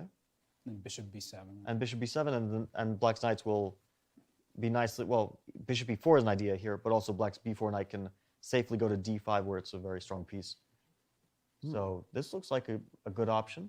11b5. Oh, is it on the board? Yeah. Oh my gosh, Yasser Sarawan strikes again in the chat. Credit to Jan. Credit to Jan. That's an aggressive move right there. It's one of those moves you almost never want to play, but you want to play it exactly when it works. Yeah. Because this could lose you so many games, especially for people in the audience who are new to chess. Oh, I'm going to attack your knight with move b5. But the bishop on g2, that Catalan bishop, is incredibly strong. And just because my knight's under attack doesn't mean I have to move that knight. And there are oftentimes you move the knight on f3 rather than knight on c4 just to take advantage of that exposed diagonal. Here, it doesn't actually work in white's favor to move the knight on f3 because of the knight d4 ideas we're talking about. So b5 is a great shot. And it's, if you're a Ian Nepomniachtchi fan, if you're Jan himself, it's so nice that he wasn't unnerved by this opening because he was really sitting there thinking, trying to figure out what Magnus wanted from him. And he said, well, I don't have to play this game on Magnus's terms. I'm going to strike forward with b5 here, and that's a really good move. However, in certain endgames, if we get there, that move is very committal. And there are going to be holes on the queen side for black that can be taken advantage of by white's pieces. That's not really relevant at this particular moment. But of course, when pawns move forward, they can't move back. And so b5 in certain positions can be a pawn gone too far. I think you make a great practical point that it shows, is it the nerves we've been looking for, Robert? These are, I won't go as far as nerves of steel, but to play b5 when your opponent surprised you first. We saw how Jan was managing his clock, right? He was clearly showing, just by his behavior, that he was the one with a little more to solve in the first 10 moves. But now he feels like he's found himself, and this is the most aggressive way you could ever play this position right here. Yeah, and I think that Jan had this in mind when he played knight c6. He spent a lot of time, and knight takes e4 was the most natural move, so he had this move already planned in advance. And Magnus, I don't think is very happy about the outcome of the opening now, because it looks like Jan knows what he's doing. He's decided on this. We can't really call it a defense because it's quite active, but he's decided on this this move, and it doesn't look like Magnus is familiar with it. Yep. I'm wondering if maybe knight c to d2 it looks strange to go back, but maybe the knight is actually quite well placed there. And if knight c to d2, I think the most natural way to continue for black is bishop to b7 now. Okay. And after bishop to b2, it doesn't look very active, but white has some ideas of knight g5, and the knight on d2 rather than e5 doesn't block black's bishop. Doesn't block white's bishop on b2. This long-term kind of fun little hedgehog remaneuver queen to the battery on a1. Yeah, that's exactly what I was thinking. If black plays rook a to c8, white will play rook a to c1, and then the queen will drop back to b1 where it is safe from any potential discovered attacks or any attacks at all. And then white will try to play knight g5, but it also feels like white is not really playing for an advantage here.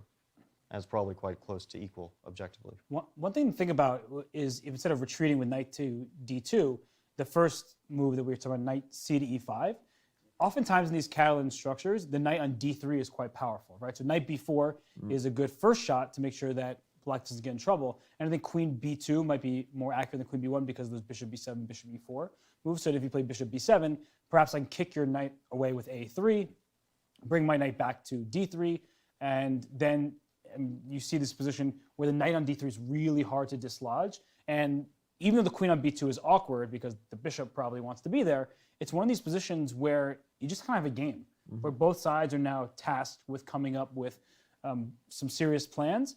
And all four minor pieces are on the board, only 2 pawns have been traded per side. It gives a lot of wiggle room for each player. Yeah, I think this is probably the best way for white to play it. Actually, it looks like all the moves that we just made are very logical, and it's not, of course, there's many possibilities, so it's not certain that something like this happens, but it's very likely something like this happens. I think knight c to d2, not a terrible move, but probably not the right way to play it. So knight c to e5 feels right, knight to b4 feels right, and queen to b2 I think is probably the only good square for the queen, because queen to b1 runs into bishop b7 and bishop to e4. So white wants to avoid the queen getting kicked around too much.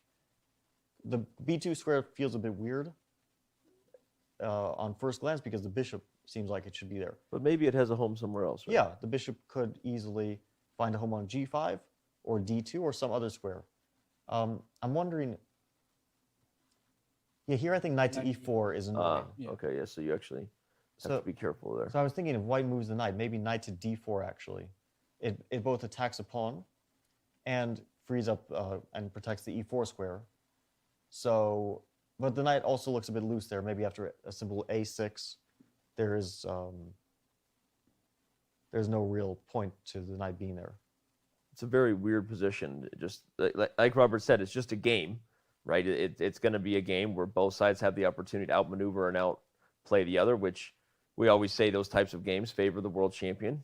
He has been the best chess player in the world now for quite a while, and he tends to outplay his opponents. But still, you again have to acknowledge Jan for what he's achieved with the second move, with the black pieces here, right? You have to acknowledge the position he's managed to get. It might be the best move Jan has played in the World Championship. That's why I use the nerves term, right? Yeah. Wow. This isn't the best position he's had, but in game 2, which he had a serious advantage there, it was kind of Magnus just making a big mistake that was uncharacteristic of him. Not to take anything away from Jan, who played an interesting opening, gun position that was not But in hindsight, balanced. this 95 was bad. This 95 move was very bad and uncharacteristic of the world champion. But here, this is Jan in territory that he's not familiar with, just playing this b5 move, striking, so he doesn't get a passive position. Instead, he can kick White's pieces around to fully develop his pieces, and then now we'll see how he plays from there, because this isn't the end of the story. You can't just be content to say, I played b5, I got out of this opening unscathed. There's plenty of game left here, and now they're going to have to continue finding ideas. It is not the end of the story, indeed, not even close. Our show is just beginning here. Chess.com's coverage of the 2021 FIDE World Chess Championship Game 6 is going to continue to roll on. You're not going to go anywhere. I know you. I'm watching you. All tens of thousands of you are going to sit tight. We're going to take a very quick break. When we return, Chess.com's coverage, which is presented by Coinbase, continues.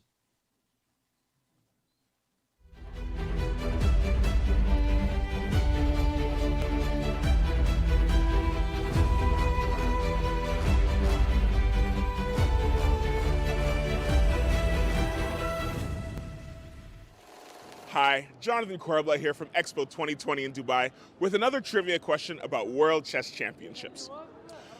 During his match with Capablanca, Alexander Alekhine switched his citizenship to France. Now, despite having a rich history in chess, there has only been one World Championship that took place on French soil. Name that match.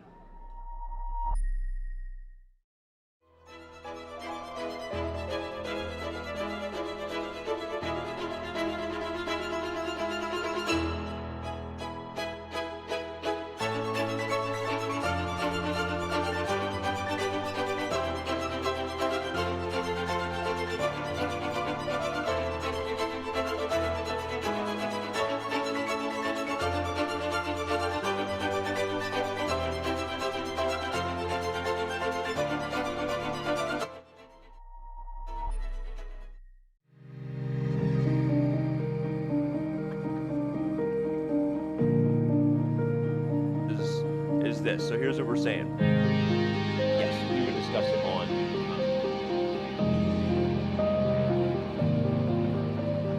first game of the 2021 FIDE World Championship. But what better mean?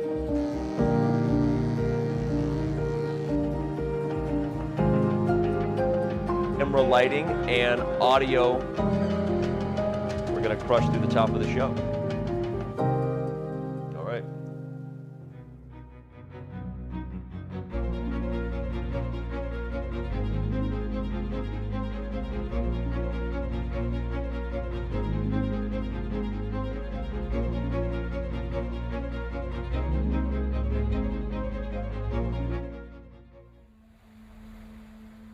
Am I supposed to feel ready? Yeah, but I guess when you prepare for such a major event, you always feel like you could do more.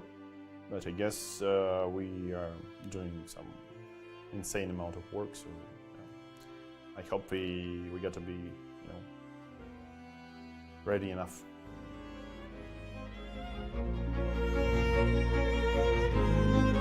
Did you know you can watch top chess events right on your phone? You don't even need to download an app. Just open any mobile browser and head to chess.com/events. You can see what's happening right now, check out top games, see results, and so much more. Try it for yourself at chess.com/events.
Chess.com's coverage of the 2021 FIDE World Championship is brought to you by Coinbase. Whether you're an experienced trader or just looking to make your first crypto purchase, Coinbase has you covered. Visit coinbase.com/chess to get $5 in free Bitcoin just for verifying your account today.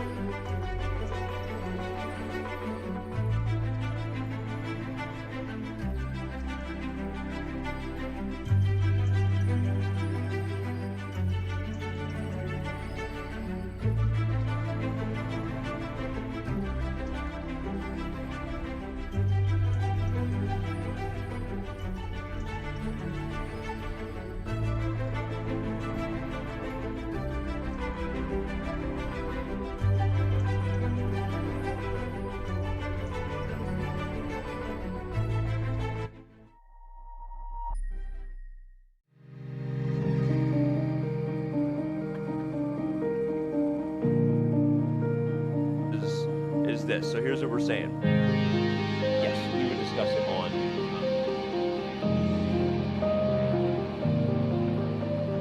first game of the 2021 FIDE World Championship. But what better be?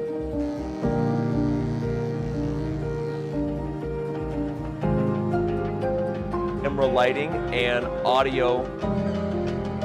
We're going to crush through the top of the show. All right.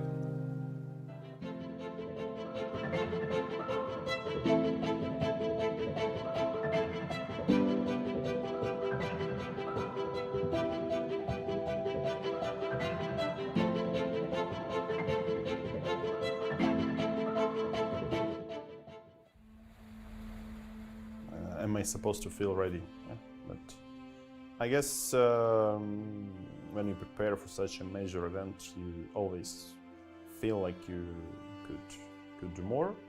But I guess we are doing some insane amount of work, so I hope we get to be, ready enough.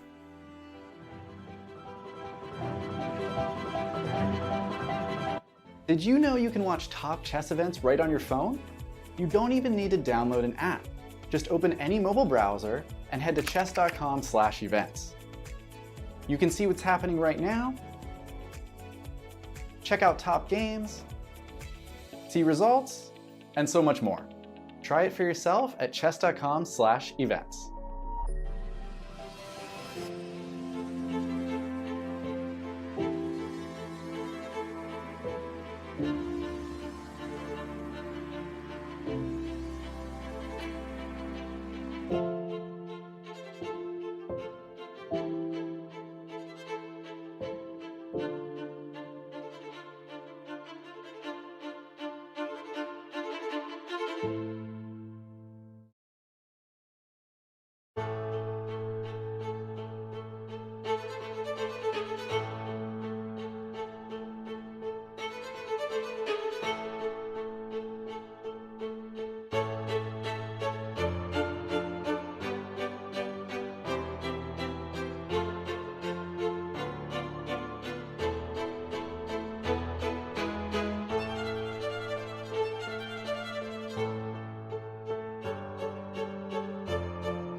Chess.com's coverage of the 2021 FIDE World Championship is brought to you by Coinbase. Whether you're an experienced trader or just looking to make your first crypto purchase, Coinbase has you covered. Visit coinbase.com/chess to get $5 in free Bitcoin just for verifying your account today.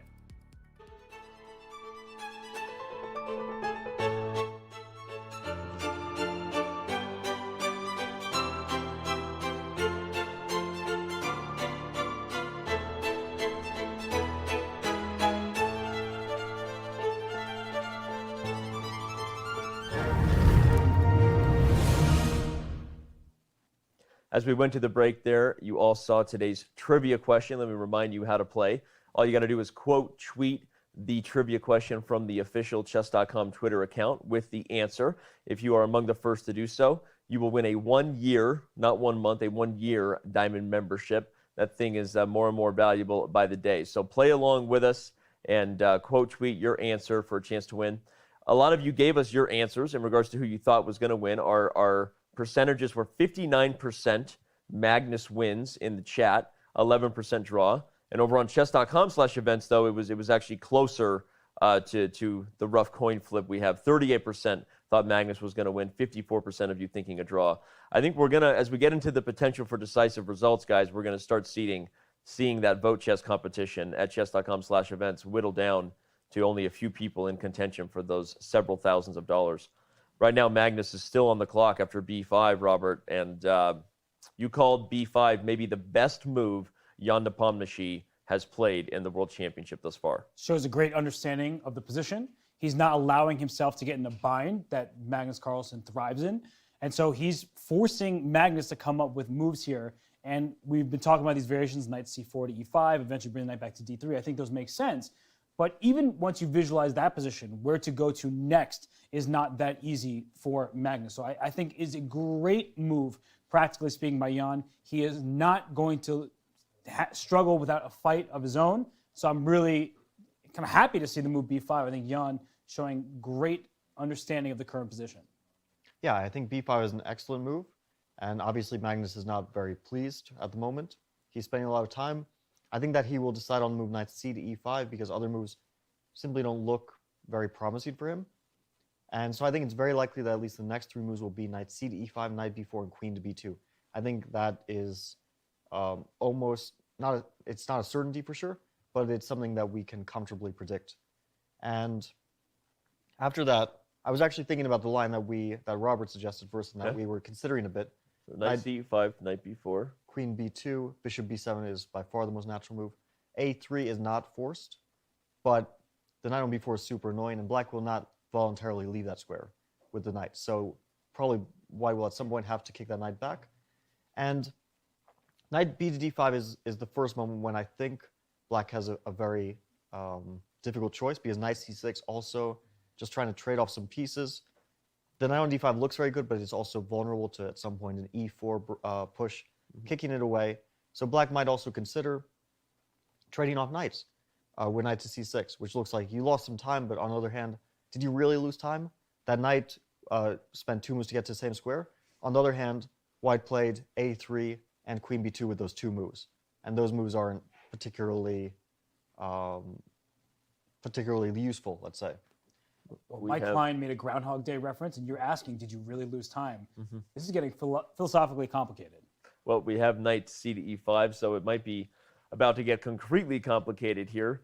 If we get the variations you guys have been predicting, it as you said, Robert, it's anybody's game, and it's going to be a real maneuvering battle, which I'm excited for. I think it'll be interesting to see. I'm just wondering what took Magnus so long to play that move. Yeah. Because it was the most natural move. And knight back to d2, as Fabiano highlighted earlier, it doesn't feel like you're taking a step in the right direction. Right. You're retreating. You're not, you may have some ideas later in the game, but it does feel like black should be happy to see that move.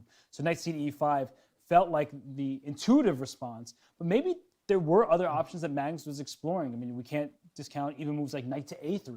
We wouldn't talk about it, but knight to a3, which is a very weird-looking move. The point is the c file has all sorts of issues here, and okay, clearly it doesn't work out, but I'm trying to get into Magnus' head. I'm doing a bad job. Well, I think also sometimes, when you're in that position, you're not just calculating, of course, knight cd5, but maybe trying to go as deeply down the rabbit hole as you can before committing to it. But I agree. Magnus's time management started out fantastic, but ever since knight bd2 was met by knight c6, it's been rather curious. Well, I think that's a good point that you just made, because we wonder why he's spending time. But even though we know that this is the most natural move, and it's the first move he considers, very often the most natural move is not the best one. And if you rush through these decisions, sometimes, not in this case, but sometimes you will miss better moves which are not quite the most natural. Right. And the time he spends here is going to be useful later on, because he's calculating through lines that will happen. When he calculates knight cd5, he is looking through the variation which we're starting to see on the board, and that will save him time later on. So this time is not wasted just because he used it on a move where maybe it seems like an obvious decision. And concretely, in the line that we were considering, queen b2, bishop to b7, a3, and knight b to d5. Not force move, I should mention again, but let's just say that he does this. Knight to d3 and bishop to b6. I was thinking about a move here which looks interesting.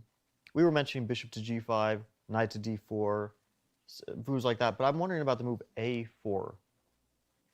Because if b takes a4, rook takes a4, that e4 move is a threat.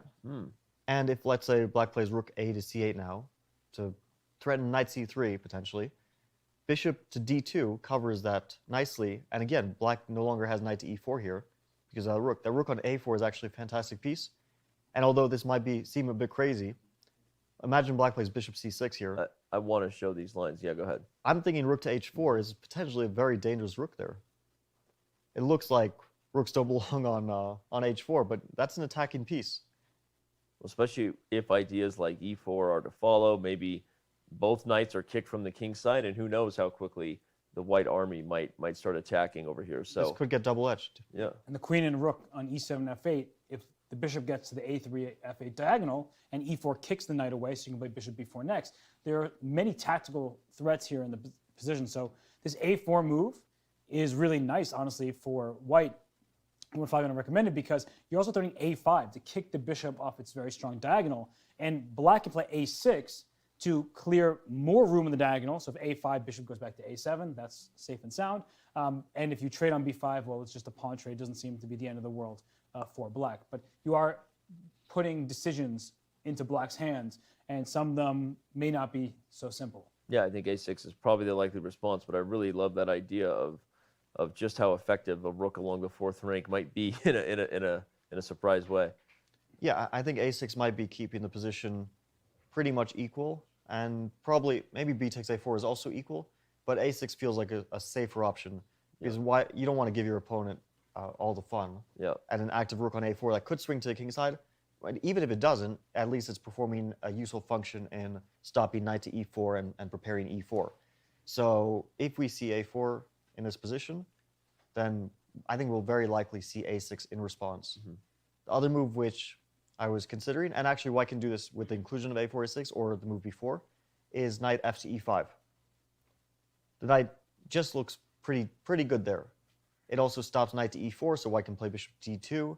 And although I don't think e4 is really a threat, it could be a threat one day, especially in conjunction with bishop to d2, e4, bishop to b4, exploiting that skewer of the queen and rook on e7, f8. So knight f to e5, also a very natural move. I don't know what black will do in response. Maybe rook f to d8. That looks like a good response. Just, putting the rook on an open line. And also, white's knight on f3 was defending d4. Now it's no longer defending d4. Right. One day you might see a bishop d4 tactic. Yeah, knight c3 actually could be a move for black in the near future. Let's say white plays h3, some kind of random move. Like ideas with knight c3 are possible in many of these positions because there's bishop d4 tactics, right? So you just have to keep an eye out on these things in such a position. But yeah, that looks very reasonable for black. And it goes back to your earlier point, Fabiano, that knight b4 to d5 after a3, right? That move seems very sensible. You're bringing your knight to the most advanced retreating square possible. But knight c6 as well, because now you're not allowing both the white's knights, one firmly entrenched on d3, the other coming to e5. And so both those moves have their appeal. And that's why oftentimes these top players, Jan and Magnus both here, spend this time. And they're trying to figure out which will allow my defense to be easier? Which will give me more chances to try to play for a win? So these decisions are not easy, even if both of them, or maybe especially because both of them, have the same evaluation. And the players are using their internal evaluation function, their brains. And is that the internal eval bar? Your brain? Exactly. And even with the eval bar live on the screen, two options that both say zeros, or maybe like 0.1 better for white, whatever it is, how do you choose between them? They're both equal, right? They're both level positions, but they have very different dynamics. Not just a hat rack, it's an eternal eval bar. Sometimes if you have two moves like that and you can't really decide between them because they look roughly equivalent, you can think, what would my opponent rather see? And I think that Magnus would actually rather see knight b to d5 because it allows him more options. After knight to d3, bishop to b6, we already saw a4, knight f to e5. These looked like interesting moves. After knight c6, white doesn't really want the trade of knights because that would pretty much liquidate any potential advantage. Like knight takes c6, bishop takes c6. I don't think white is playing for anything here. It's going to be equal, but that's the best that white will have. No longer any tactics on the c file, of course, because the queen is removed from that file, and we see bishop e7 is already on the board, so we'll keep analyzing because we are probably right on track here as they're about to get the lines we're anticipating. And after knight c6, if white plays knight d3, bishop to b6, I have a feeling the knight is slightly better on c6 than d5. It doesn't get hit by e4, and black has a very simple plan here. Rook a to d8, or rook f to d8 potentially, and then knight to d4. Not only trading all the knights, but it would be very difficult to capture on d4 because it would open up pins, the skewer again on the queen on b2 and rook on a1. So here it seems like black has a slightly easier plan, while with the knight on d5, he has to worry about that e4 coming at some moment, which he would rather not allow his pieces to get pushed back like that. Well, we see a3 has been played, so you guys continue to play the role of a prophet here, looking into that crystal ball. Magnus continues to work hard at the board, even when it's not his turn. Yeah, I mean, the more I think about it, the more I like knight c6, because there's this notion of superfluous knights, right? When knights are competing for the same squares. Ideally, for black, you get one knight to d5, one knight to e4, but as we've been discussing, white's not just going to allow that. And so I do think knight c6 gives black a little bit more freedom because it doesn't give white as much flexibility. So I do agree with Fabiano that even though knight b to d5 feels like the blitz chess reply, like let me get my knight to the most advanced square possible, I think knight c6 actually makes black's life easier. Yeah. I think this is also a bit of a psychological thing. We don't like to move pieces back to where they just came from. It feels like we're not making progress, or even we're regressing. But sometimes pieces going back to the squares that they came from, in this case 2 moves ago, is not a bad thing. And although knight b d5 looks like progress, in the long term it might actually turn into game pushback because the e4 is coming. Counterproductive when your pieces are on squares, especially when they can't hold those squares, right? Or they're not controlling or preventing your opponent's desires. So yeah, it's for sure. That being said, knight b to d5 looks like a perfectly legitimate move too. And for Jan, I think this isn't a moment he needs to take too much time on because both of his options look like good ones. And the main thing is they're going to have difficult decisions at some point in this game, and they do have a slightly unforgiving time control. Yeah. No increment means that time trouble could be disastrous. Yep. So when you have these moments with roughly equivalent options, maybe it's better to save your time and energy for the moments later on, which will be more critical. I love that advice. It was given to me once by Grigor Kaidanov when I was struggling with time management in a period, getting myself in time pressure. He said, well, unless the move you're about to make is the losing blunder, then you probably haven't reached the critical position yet. So just make a move and keep some time on the clock for that critical position. It's good advice. Yeah. And in this position, I think maybe the distinction is that one can lead to a quicker path to equality, whereas one leaves it more ambiguous. I think knight b to d5 keeps the position more ambiguous, and knight c6 makes it so that we're already threatening to trade off a bunch of pieces. Yeah. If those trades happen, we know that for a fact the position should be level. Whereas if all 4 minor pieces remain, that's where it becomes a struggle where both sides have chances, and that's good, right, for a combative game. But on the other side, we've seen the players sort of try to minimize risk, and especially Jan with the black pieces. Yep. Coming into today, he had already had 3 whites to Magnus's 2. Magnus is an advantage. Having the first move is an edge. We know that statistically speaking. And so if he says, my goal today was to come in, just play solid chess, this isn't a position where he needs to risk anything because it is a solid position for both. So if knight c6, he sees that direct plan is 5, and I'm saying rook d8, knight d4, let's trade a bunch of stuff. I think that is the best plan for Jan today. Well, I think that Magnus was hoping to put serious pressure on Jan today. He had an interesting idea, but something went a bit wrong in his preparation. He shouldn't have been surprised at the moment that he was surprised. And although we can't speak yet about the result of the opening because it's still in the opening phase and neither side has made a mistake or made some sort of brilliancy that has led to an advantage or change in evaluation. So we're still waiting, let's say, to see the end result of the opening. I think, though, we're all hoping, and I don't know if I can speak for all of for chat. They've empowered you to do so. But I think we're all hoping for knight b to d5 because that will keep more pieces on the board. Right. And we all want to see, although it feels like this is a position which could potentially get simplified and become a bit less exciting. For the moment, all the pieces are on the board except for 2 pawns, which means that there's a lot to play for here. To be fair, knight to c6 doesn't have to be met with an exchange. If we bring up the analysis board, obviously, as all the points you guys made, fantastic. And I'm leaning your way as well, that it feels like knight c6, from Jan's point of view, with the black pieces, makes sense to offer the liquidation. But white can play other moves here, not just maybe the idea of retreating, which I agree doesn't optically look as good as it did with the knight on d5. But you could also develop the bishop and leave the tension if, never mind, you don't want to do that. So that might be a good move, but we will see a lot of trades in the center in that case. Although the move you just pointed out, bishop to f4, has an idea that after knight takes e5, the bishop on e5 is super annoying. Okay, maybe it's not so bad. I was worried about some knight h5 idea or something to hit the bishop, but maybe. Yeah, knight h5 could be, but again, white can move that bishop to another square. For example, white can take on c6 and then play bishop to e5. Oh, okay. Or there are moves like bishop to g5. So knight h5 is a bit of a responsible decision, moving the knight away from the action. Okay. Just to move white's bishop to a potentially better square, because e5 might actually be a better square than f4. And if you're going for that sort of approach, maybe knight d5 is a more natural way of doing it, because the knight feels better on d5 rather than on h5. Okay, so maybe you just made my point, but better. My point was white doesn't have to go for the forcing exchanges, whether it's bishop f4, whether it's, again, knight d3. Some moves are available for white to build on this tension rather than break it.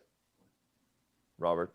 Yeah, I mean, bishop f4 is an interesting choice, right? Because it does, once again, ask black to figure out the resulting position. But I'm still thinking that knight c6 makes black's life easier because there are already pieces staring at each other. And even if we go forward in that position, right, bishop f4, knight e5, bishop e5, knight e5, sorry. Yeah, here, bishop e5.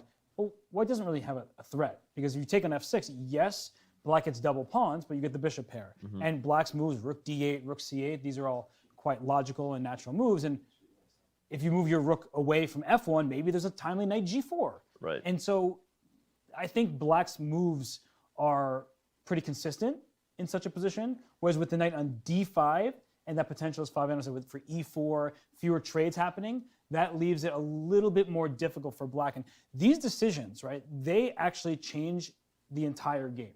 Where on one hand, the evaluation bar still remains level. I just really firmly believe, and you know me, I don't often take a super strong stance, but here I'm taking a very strong stance that knight c6 will make Jan's life a bit easier than playing knight d5. And there's a reason he's spending, like the last 7 minutes, he's been sitting and thinking, because he knows that while it's not critical in the sense that there's checkmate coming up, and there we see it, knight c6. Right as we say it.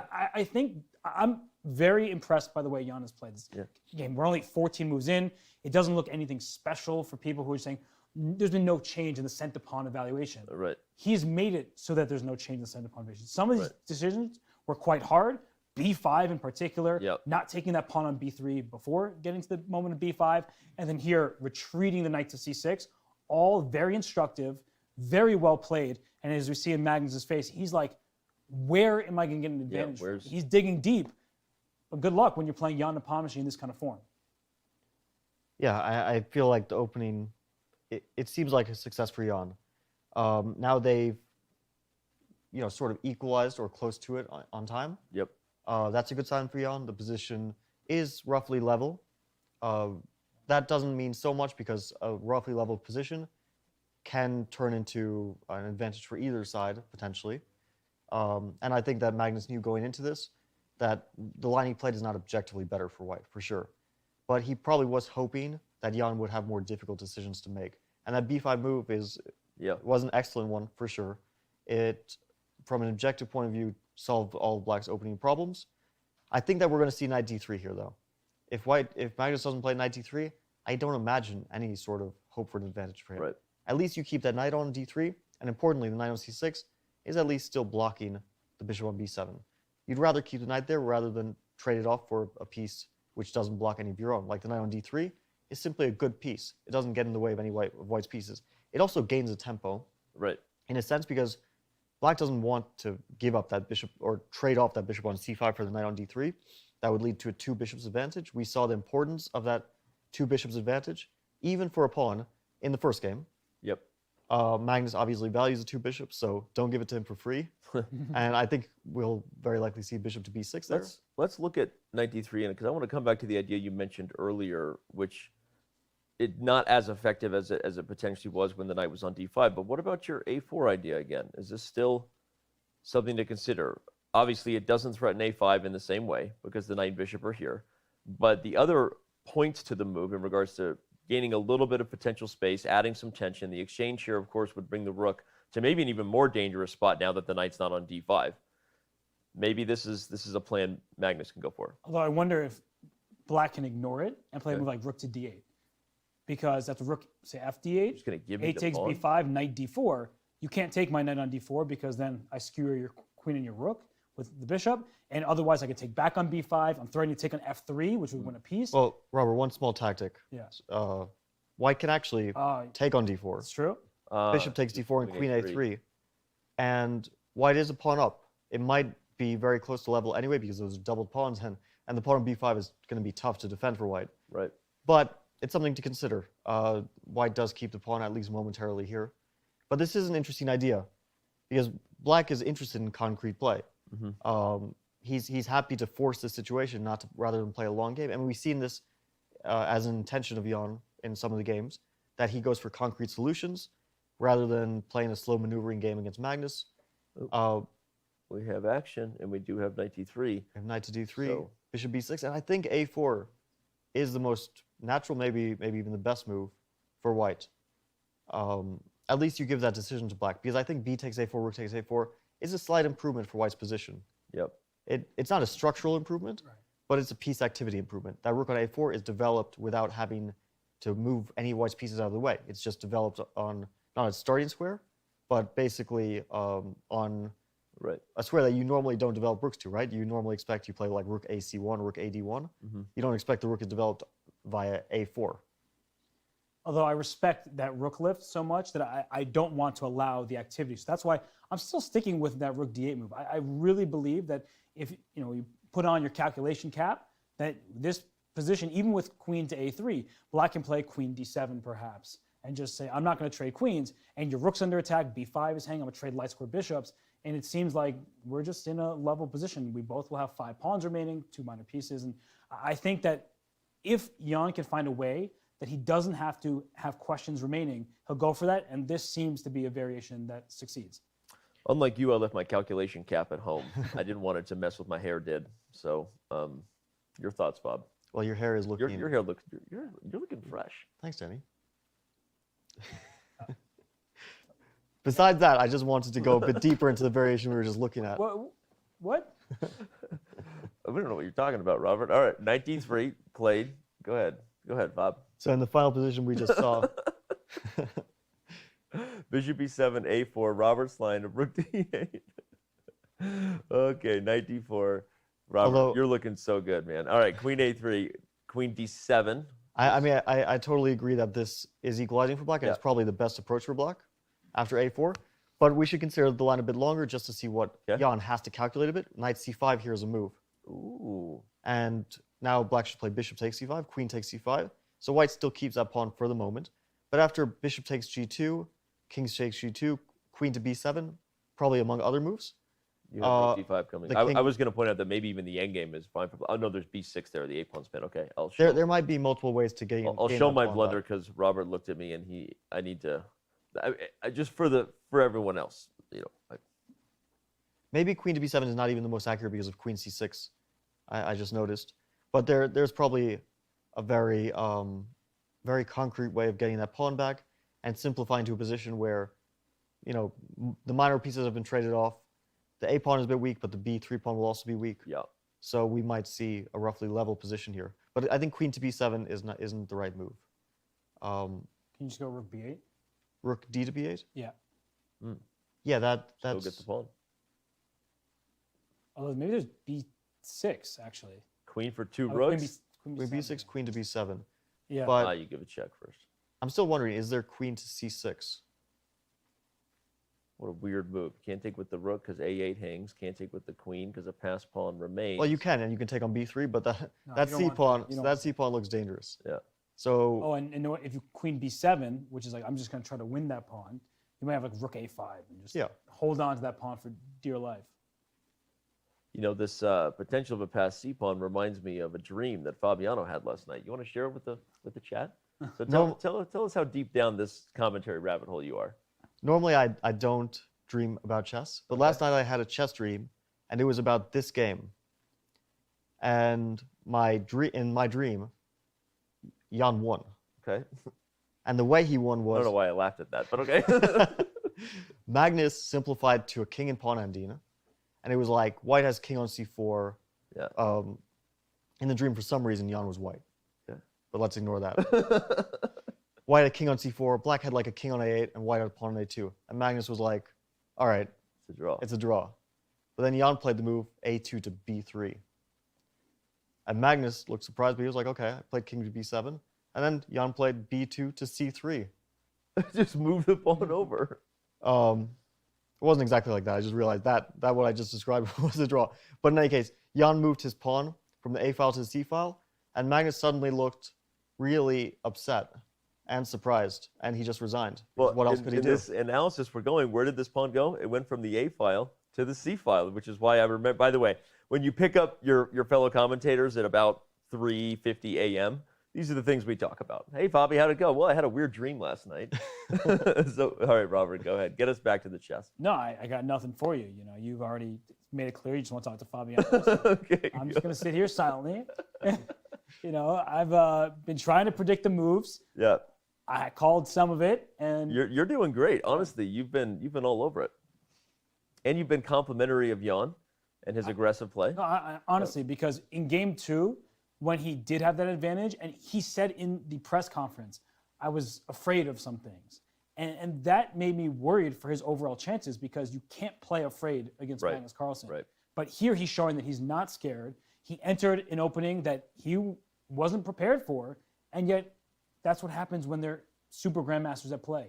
They can find amazing moves over the board. And b5 shocked all of us, and Yasser Seirawan was there calling for b5. But it's really a strategically counterintuitive move. When there's a bishop on g2 staring down the length of the diagonal to play that, that's really impressive stuff. And then he goes knight c6 as the retreat. And it's not just because I've been advocating for the move. I think he's really making sure that his life is not going to be tremendously difficult. And we're at a position where Magnus is the one struggling to find any semblance of an edge. Yeah, if you're just tuning in, we'll bring up the second board real quick just to show the critical moves that Robert was just talking about. It was this move 11b5 that was played by Jan that, again, was called for and called counterintuitive by Grandmaster Yasser Seirawan in chat, and he was correct. Robert called it maybe the best move Jan has played at this point in the World Championship, and from here on out, it's been all the best moves that Fabiano and Hess have been predicting, and Jan's been finding them. Has himself in yet another. Bobby, you said it's too early to call this an opening win yet for Jan and his team, but are you ready to say now that Black clearly did fine after the first stage? Yeah, I think we can comfortably say that Jan did very well in the opening. mostly through good play, because I don't think that he was ready for this line. Yeah. But knight c6, b5, these were both good decisions and good moves. And yeah, even knight c6 earlier. In fact, I should mention that. You're right, because the novelty from Magnus was this pawn sacrifice for those who just tuned in. But Jan said, no, thank you. Just let the pawn be taken back, and then b5. So, yeah, go ahead. yeah, I think it's important that they're not only good moves, because c takes b3, we might say, is also a good move, because it doesn't lead to a bad position for black, most likely. But knight c6 is a good decision, because it takes the game into a position which Jan can more easily calculate. And we know that he planned b5 in advance when he played knight c6. He thought a lot about knight c6, not so much about b5. Right. So he had this in mind, and he knew that it was, and look at the time he spent on all the moves after that. He played extremely Almost quickly. nothing. So he was ready. Everything was planned in advance when he played this knight c6 move. Now we see Magnus playing rather quickly bishop to g5, which the first indication is that he's ready to give up the bishop pair to slightly damage black structure. For example, h6 here. Rook d8's already been played. Jan played too quickly for us to get into for me to even analyze. And now after rook d8, the same line we'll just go for the line you were saying. Yeah, if white plays bishop f6 here, which I think is maybe a bit premature, we have an ending where black has a bishop pair, but has a slightly damaged structure on the king side. It's not a huge pawn weakness, these doubled pawns on f7, f6, but it's slightly worse. In fact, if we were to take all the pieces off the board, in a king and pawn ending, this can get rather dangerous, because white's king can march from g1 up to h5, h6, and that hole was created by the doubled f pawns. And we actually seen that in some famous examples, that king and pawn endings were won with that king marching up the board like that. Of course, now we're talking pretty much a fantasy variation, because way into the future when all the pieces are traded off. In this specific instance, black is of course doing fine, but white's goal here is to trade bishops. Black has a bishop pair. White would love to get those light square bishops off the board. So the way to do that is to play, for example, knight to d2, opening up that diagonal, and then hoping someday to trade those bishops. Problem is, of course, well, first of all, the bishop trade doesn't necessarily mean white's better, and also black doesn't have to trade the bishops for the moment. Yeah, and something I was going to say is, when you have the bishop pair, as Fabian is indicating, you want to trade off the light square bishops. But what remains behind in black's position is, because the pawn's on b5, some of those light squares that d3 knight in particular can jump into. Moreover, the knight on d3 is very hard to dislodge if you are left with a dark square bishop, because you can't attack it. So the knight on d3, it's seen in actually a number of Catalan positions, and it's a very strong piece. It blocks the d file from the rook on d8. It covers many important squares, and it can still jump forward later, including a square like c5. You can play rook c1, knight c5, and so on, to try to go after that pawn on b5 and some of the looser squares. So I'm not saying that white is better, because I don't believe that to be the case, but there is some long-term potential with the knight against the bishop. And bishop g5, rook d8 played quickly by Jan. If we just go back to this position, if bishop f6, it's not out of the question that Jan keeps the queens on the board and plays g takes f6, because now c5 is already covered. Maybe with the queens on the board, white could potentially have black can have some kind of attack, and white is not attacking black's king. On pieces over there. Yeah. And so it does seem like a position where, instead of just saying, I will trade queens because I know I can hold the balance, maybe I can play for a little bit of something. That's a fascinating point, Robert. That to me is such a modern way to play the position. Normally you would think opening your own king, you have to get the queens off the board, but assessing the concrete position of all the pieces. White is in no position here to attack the black king, and keeping the queens on the board, as the evil eval bar agrees, probably definitely a little bit better than taking them off. Actually, going a bit deeper into this variation, because I think gf6 is an excellent move. And the main problem is, of course, the queen on b2 is sort of like, where do you put that queen? Black right now is threatening knight to d4, exploiting that queen's awkward position with the rook on a1. And I was wondering, what if white plays queen to d2? Ooh, you're going to say, Dan, you are wrong. The open trying to get into h6. Okay. And at first I thought, well, e5 here, that's really scary for white, because e4 is coming. But now queen to h6. Oh, e4. You nasty and, dog. And knight to f4. I don't think knight h4. I'm not sure if it works. Actually, there is knight h6 at the end of that line. Maybe that might also work. Okay, well, do your lines. Knight to you f4, are the super GM. Okay. Maybe knight to h4 was a better option. Maybe my idea was better. The whole point, everyone, at the end of these lines is we'll just highlight, Bobby's pointing out that there are positions like this where perhaps there's a little more than meets the eye to that open king. Okay, so point. And just a funny checkmate if we continue that final position. Okay. Just for knight to h4, just for 2 more moves. Just for kicks and giggles. Queen f6, h5. Black deals with the threat of knight h6, or so knight he h6. thinks. So he thinks. King h7, bishop to e4, and that's a rather funny mate. Not one you see very often. Not one you see very often. Not one that Jan wants to see. But Black is not obligated to play e5, of course, after queen to d2. Black might have simply king to g7, for example, just stopping that queen to h6 move. Looks quite sensible. The good thing for Black, and I think Jan knows this, and it makes his decision-making easier, is that he knows he has a wide choice on every move of good options. That means that he can't really make very serious mistakes.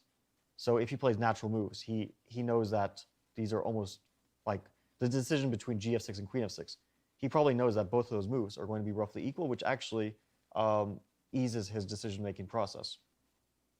And I think one important thing is whenever Black plays e5 with those doubled f-pawns, you give that f5 square, which is what we've just been looking at. So e5 is a move that Black doesn't play lightly because now the square in front of double pawns, which is usually the case, right? If there are double pawns, the square in front of the double pawns is really important to keep defended, and that's why e5 is a very risky move because your bishop on b7 will not be able to reroute to cover that square, and that could be a disaster. So I do think that, and it looks like we have bishop takes f6, by the way. Is it? Oh, yeah, he's already played it. Okay, there we go. Bishop takes f6. I did not see that. How long would you spend if you were Jan here? I would probably spend some time. My first instinct would be queen takes f6. And then after queen takes, pawn takes, I would think the move you mentioned, rook a to c1, or maybe rook f to c1, is probably the only real idea I would consider for white. And after, let's say, rook a to c1, let's just try that rook. Knight a5, it looks like it attacks a pawn, but then knight to d2, this idea we already saw, would both defend the pawn and trade bishops, so this looks like a decent outcome for white. But after rook a to c1, I would think that Black is fairly comfortable playing simply rook a to c8. And what's the point? Rook a to c1 was sort of preparing knight c5, but if we do it now, Black takes, 2 bishops are gone, but tactical considerations are more important. Knight to d4, and if rook takes c8, knight takes e2, intermezzo, check, winning a pawn, and Black is probably winning the game. So white can't play knight to c5, which means, of course, white has other moves. Even maybe a move like b4 is not a bad one. But most likely Black is doing completely fine here and equalizing comfortably. So for Jan, this is actually an interesting moment. He knows queen f6 is pretty much equalizing and also the safest option. And g takes f6 is probably also okay, but it's a very sharp option. So this is an interesting moment. I would suspect he will choose queen takes f6 because, well, it's a World Championship match, and you might shy away from the super aggressive options when you're playing with the black pieces. I don't know. The way he's played this game so far. I really like how he's using his time. Knight c6, really important moment to retreat that knight, which square to go to. Here, you could play queen takes f6. He knows he's not worse there. Jan could just play it, and he'll say, all right, I'll be all right. I'll probably be able to hold. But the fact that he's thinking here shows a willingness to compete for a win, even at the cost of exposing your king side, playing double pawns, risking an attack that white can build up. So even if he does not play g takes f6, I like that he's digging deep and thinking about it. This really has been the most impressive game Jan has played.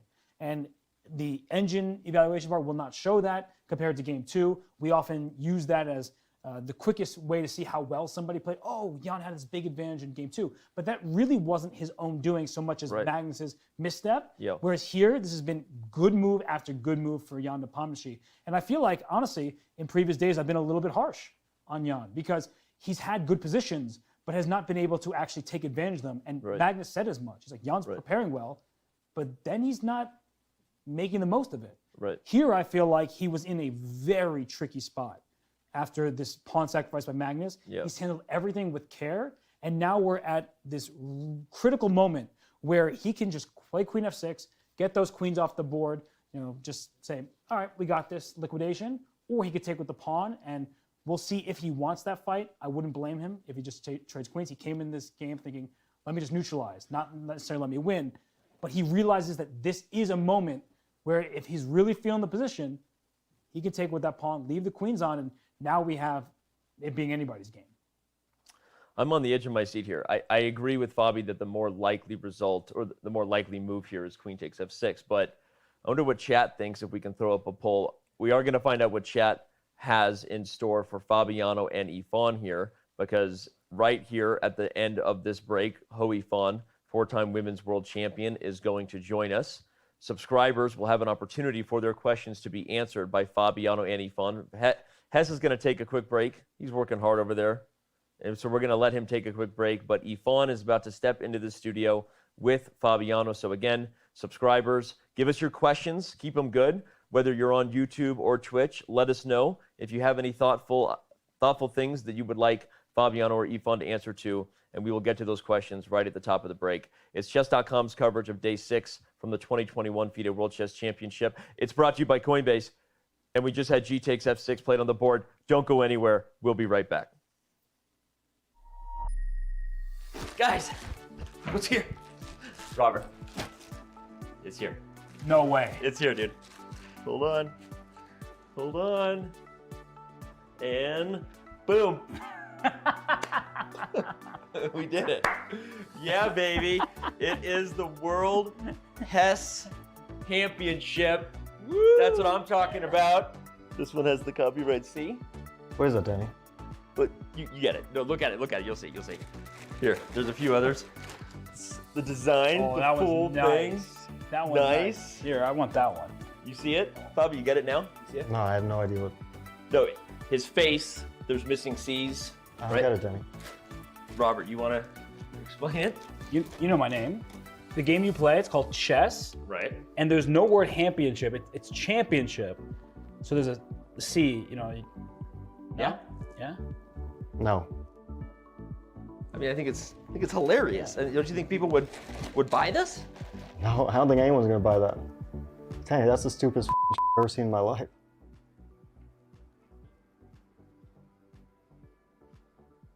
Well, holy Do you think it's too late to send it back? I ordered a lot.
We are back now, joined by four-time women's world champion Hou Yifan. Fabiano Caruana still with us. Remind the subscribers right now that your questions will be asked and answered to both of these wonderful commentators here today. We're looking for them now, although we've got a lot of chess to get into as well. Yifan, thank you for being with us, and how excited are you about what we have here in Game 6? Yeah, I mean, when I saw this move G takes F6 right before I joined, I saw that that's going to be a wild game. I mean, relatively, because at first I was thinking that there will be Queen F6 play. They will be more or less at equal position. But the more I look at the position, I realize G take F6 is a very interesting, but also a very brave choice under the match circumstances. All the way back when you were the challenger, we know you were obviously defended your title many times, but can you recall back at all to the nerves of playing a move like that, a risky move when you had an option, of course, to go for something that is probably just equal, but you go for the spice of your choice, perhaps making a double-edged position you might lose. What are the feelings that Jan will be feeling in a game like this? Well, I think this movie is actually making sense. At first, we thought that, of course, we want to trade up the queens.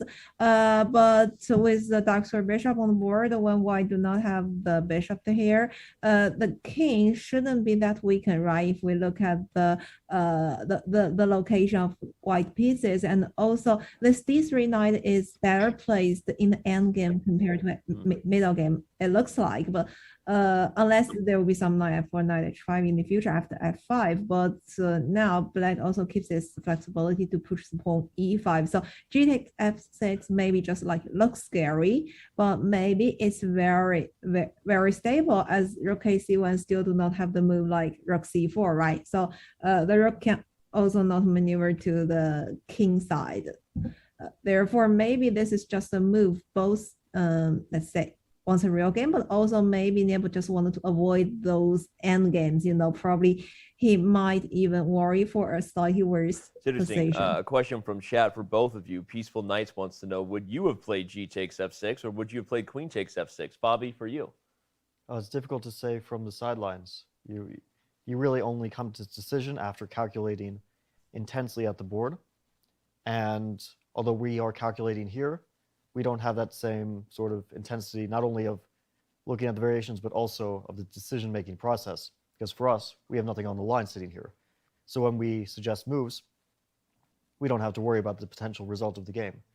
That being said, I understand G takes F6, and now that I see it more and more, I think that it's a more attractive choice than Queen takes F6.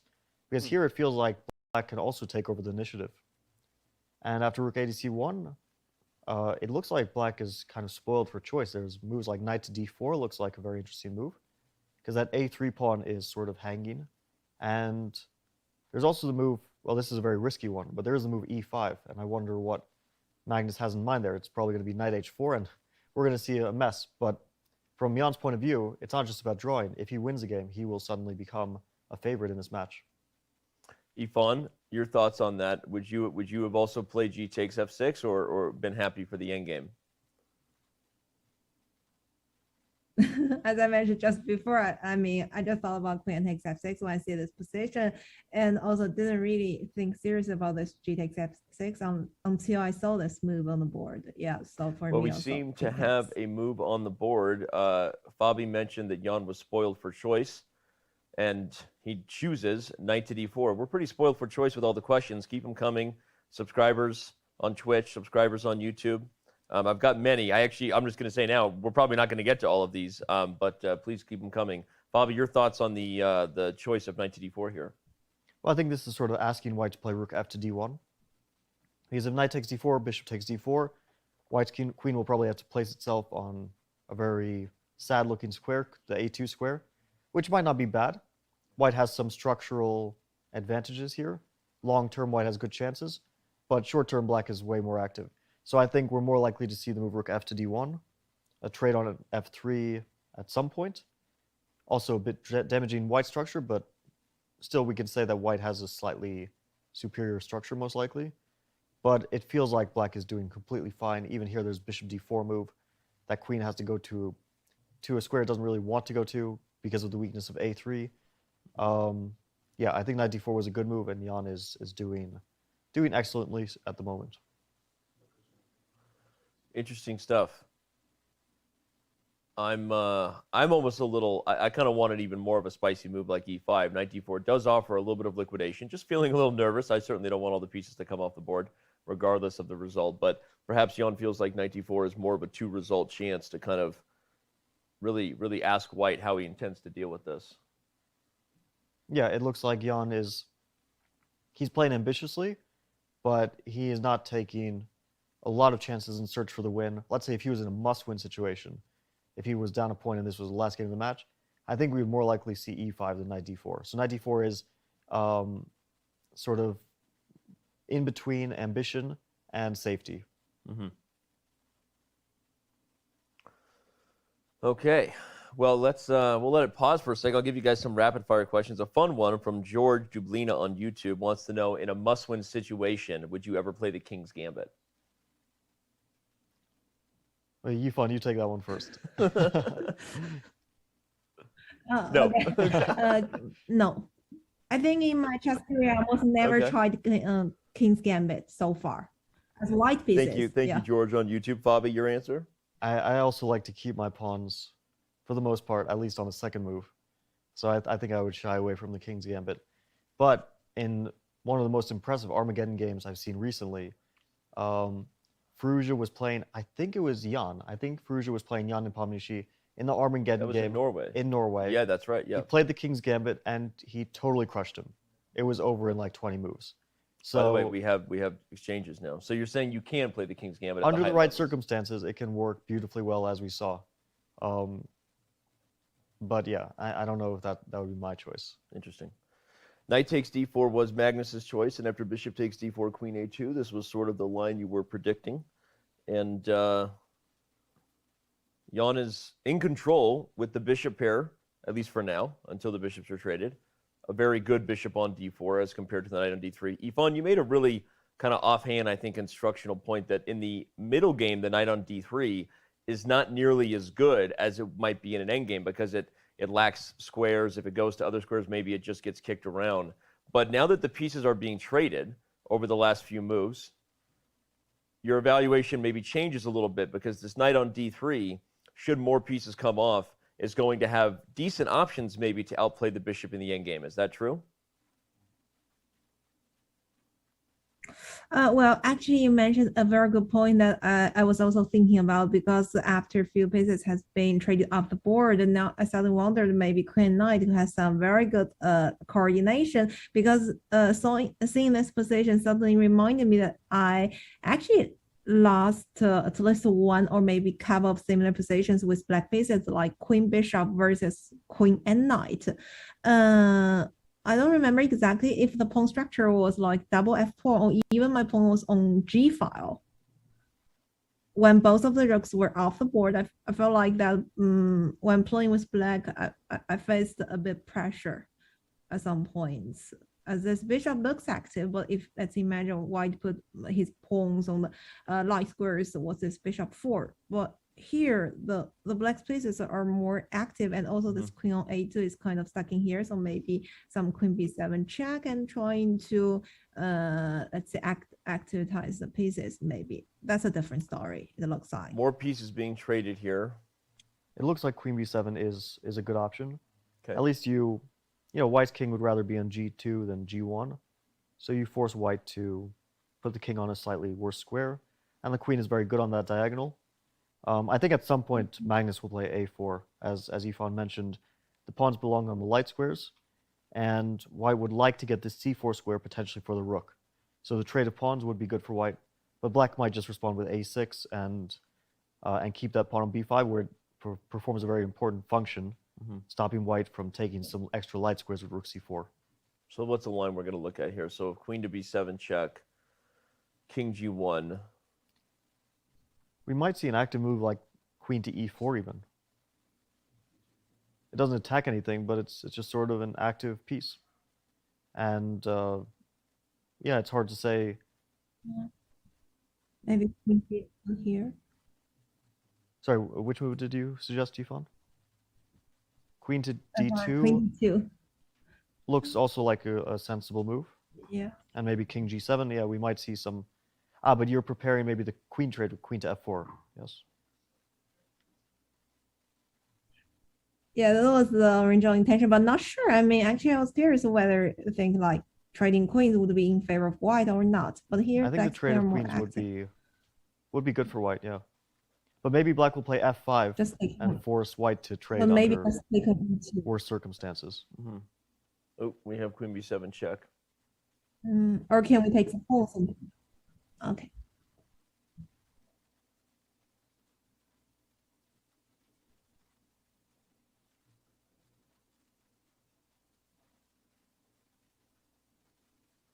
Yeah, I think we'll see king to g1 rather quickly. I mean, f3 is a move, but I don't think white wants to weaken the king like that.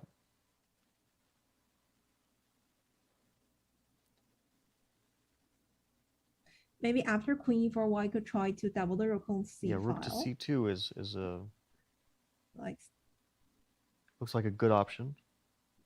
Now the queen. But I'm wondering, what do you do with your rooks on the c file?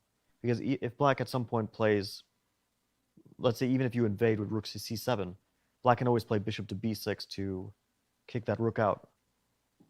So I'm wondering, even if black plays h5 here and just starts going for some kingside counterplay. You know I love that.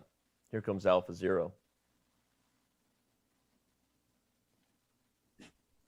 It's funny because this is obviously not a lot of pieces on the board, but there are some outside chances actually that h4 could be a little dangerous for the white king. Yeah, especially because that queen on a2 is just so out of play. It's like in a completely different universe. The queen should be on g2 or somewhere where it defends the king on the king side. Well, critical moments building up here in Game 6 of the 2021 FIDE World Chess Championship. Hou Yifan and Fabiano Caruana bringing us the dual commentary. Actually, I like your suggestion, Yifan, of queen to d2, because I really think that queen is the main factor for white. The queen needs to get away from its exile on a2. Yeah, okay, so we go back to that. By the way, king g1 has now been played, so we're on track here.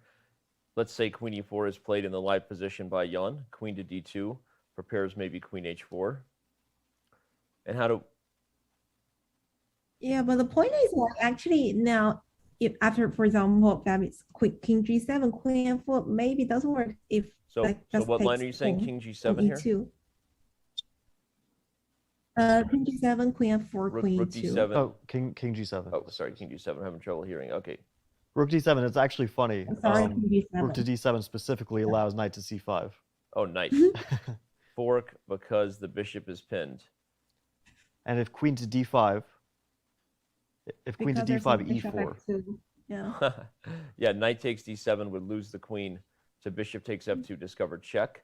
So you play e4 first, and the queen is defended, followed by capturing the rook on d7. So very nice stuff. All right, so no blunders there. So but king to g7 king instead. g7, queen f4. Well, then queen takes e2 is what Yifan mentioned. Okay. That this loses the pawn on e2. So white can't quite so easily play queen to f4. Yeah, it's interesting. Well, Jan is now thinking after the move king to g1. Interesting question from Twitch chat from Dritman13 wants to know, how much opening prep can the players reasonably have in these sort of obscure openings? Obviously, Fabi, I know you commented at the start that players are spending a lot of times these days on these sidelines. But Yifan, I'll ask you maybe in terms of opening preparation, how much time did you spend on openings like this versus, let's say, the mainline Catalan against your opponents? Did you spend a lot of time anticipating sidelines like Magnus Carlsen did today? Not really. I mean, to me, I think I spend most of the time and attention to the main lines. I'm not talking about exactly the main lines like most people are playing, but the main lines means that this move is more like okay, in a way, more reasonable.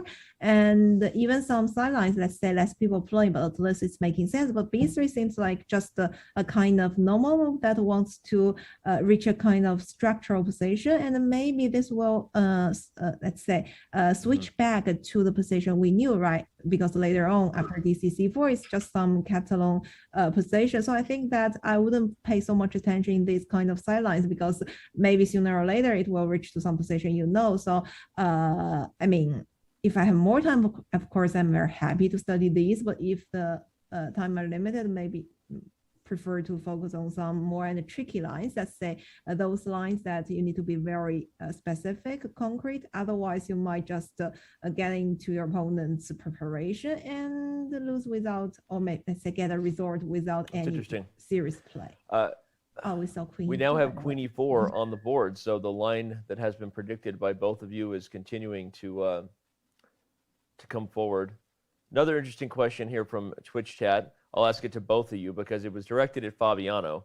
But given that you've both played in World Championship matches, how's commentating on a World Championship match? I know you're going to say commentating is better than playing in a World Championship match, right? No, I'm definitely not going to say that. Okay. So that being said, it's not as bad as you thought it would be. It's not a close second, but it's still pretty good. Okay, good. Yifan, how much are you enjoying commentating versus when you were playing in these World Championship matches? Wow, it's different. And I would say that I enjoyed pretty much to be one of the commentators, as that would also like kind of force myself to really follow the games. Otherwise, probably I'll check maybe the next day or whatever. So it's a good thing, and also to discuss some ideas. But, you know, maybe one more commentating job you're doing, for example, I did quite some recently, and you'll miss the playing venue. So I thought that maybe a kind of balance would be good. But I enjoyed both. But nowadays when I play less, especially the OTP events, I would be really missing the whole, and I would like to back one day. Well, obviously I hope that I'm commentating on World Championship matches that you're both playing in the future. I don't know your plans on that, Yifan, but I've got big plans for Fabi in 2023. So you have big plans. I got big plans for you, man. All right. I can't wait to hear about that. You're going to be playing in the World Championship match. That does sound pretty good. It does sound pretty good, and I'll be commentating on it because obviously you'll have invited me to be your second, and I'll have declined because I have previous obligations. That seems like a very likely outcome. Okay, we're teasing. But Yifan, what are your plans? There was a question earlier about, I forget it was from YouTube, so I apologize I didn't get your username, about you balancing your studies and your professional career along with chess. Do you have any plans to ever return to competing for the highest titles in chess again? Well, just to continue with the conversation that you just had, maybe I think they're more likely that I might join Danny to commentate the next match with Fabi, let's say his match. So I think that's most likely than I play, let's say, some. Well, to be honest, I have no idea, maybe or maybe not. It really depends. But I didn't have any, let's say, very serious chess tournaments for recent, maybe 1 or 2 years at least. Yeah, I think my last major one, I mean, a very serious one, should back to 2018 Tata Steel, probably. So that's just a comment from Max Hedman in YouTube wants to give a message to you, Hou Yifan. I don't know if you'll see this, but your play has been an inspiration for me over the years. Thank you so much, and it's awesome having you commentate this match. So some love for you from YouTube, Yifan. That is great to know. Yeah, I'm very happy to is hear it more that. likely that Yifan returns to winning the Women's World Championship, or that Fabiano Caruana chooses me as a second? Let's have chat vote on that. I'm not going to ask you to. Don't give me that look, Fabi. All right, we have Queen C2. So a little bit more analysis before we let you go, Yifan. Queen C2 played not the queen to D2 idea, initially suggested to trade queens, but maybe a similar one, in that the queen does threaten to go to C6 in some lines. I think that the idea is to trade queens, but not with queen c6. I think he wants to move the knight. I see. Possibly to f4, possibly to b4, but he is looking for a trade of queens. And black does have ways to avoid a trade of queens. Once the knight moves, black queen can also move. Black has another option, which is to put the pawn on f5 and then tell white, well, if you want to trade queens, you have to put my pawns in the center to do so. Yeah, what's a line like that, just to show if something like this happened, maybe knight to b4? Yeah, maybe bishop moves somewhere here. It's hard to know which diagonal I want, because I kind of want to keep this square in mind. I feel like bishop to b6, because in endgame, it's of course difficult to say, but okay, yeah, something like this could be advantageous for black. White would probably not want to trade pawns, because this looks, maybe it's not a big deal, this structure, but it takes away the d3 square from white's knight. So now after a5, for example, the knight will get kicked to an uncomfortable square. Okay, Yifan, your thoughts on where this game's going to head here before we let you go. Queen c2 played, maybe a little bit harder for you to make a prediction than previous games, but not just on the result. Give us a little bit of insight in terms of how you feel Nepomniachtchi should maybe be approaching this position as black to maintain some decent chances. Well, I think actually it might be a critical moment because the black needs to decide whether like the line that Fabi just showed, like f5, maintain this, or maybe there will be some other interesting option like rook c8, trying to convert the game to a different stage, which I thought that white would take on c8, then it's queen versus pair of rooks.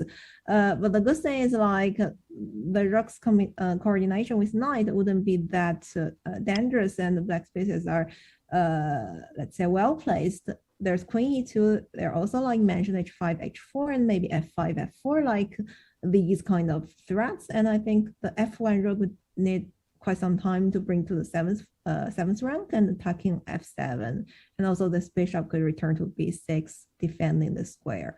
So I don't know if this could be an option, but this is a very, let's say a critical decision, because it could be lead to a different result. That's an interesting dynamic, not something you would first consider to invite a two rooks for the queen exchange, normally better for the rooks, but this idea of h5, h4 adds an unbalanced dynamic here, right? Yeah, I think this is one thing we've learned with our modern understanding of chess, is that even though numerically we consider two rooks more than a queen, 10 versus 9 points, sometimes a queen in open positions, when it has a lot of targets, can be more powerful than two rooks if they don't have open lines. If we imagine that white's two rooks were to be on the 7th rank, c7, d7, this would not work out very well for black, because black's king would get in trouble. But because white's rooks are rather passive for the moment and will find it hard to get active, black probably has his fair share of chances. And it actually seems easier to find ideas for black rather than white. Like you mentioned, h5, some pawn breaks, or even played on the queen side, maybe a5, a4, things like that. So this looks like a legit strategy as well. Which is really interesting, and I like Yifan's point too, that the fact that this bishop can always retreat, especially if you keep the pawn on a7, is going to make it rather hard that the rooks would ever get doubled on the 7th rank, right? I don't see that happening. This is a really interesting idea, Yifan. I want to see it. I hope we see rook to c8 for the unbalanced dynamic of the queen versus the two rooks. If not rook a8, excuse me, what other options are there? Is h5 right away still a possibility, or at that point the knight removes itself from the diagonal and offers the queen trade, and maybe not what you want? I think that's sort of asking for knight f4. Yeah. It also puts a target on the h5 pawn. Yeah. So black probably doesn't want to do that in this situation. Okay. The funny thing is that after rook a8, white isn't really forced to take on c8. If white plays queen d2, it feels like a lost tempo, but maybe white is happy to trade those rooks off. Yep.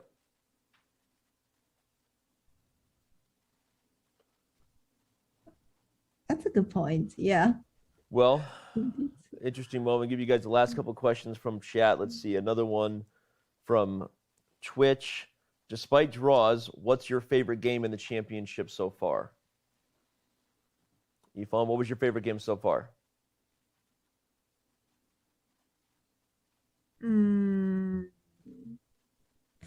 Well, I was choosing between the, let's say, last game and game 2. Probably game 2. Bobby? I don't want to be super critical of the players. They've played really well overall, very high quality chess, but there hasn't been much of note in terms of outstanding ideas. So I can't really pick a favorite game yet. Okay. You're punting on it. I like it. All right. Last question here. Another one from YouTube. What would be a more likely way for someone to beat Magnus? Outplaying them in a positional game, or outcalculating them in a technical game? Sorry, what was the question? It's right there on the. I kind of misread it a little bit. I went to the school for kids who don't read good, but I'll let you read it.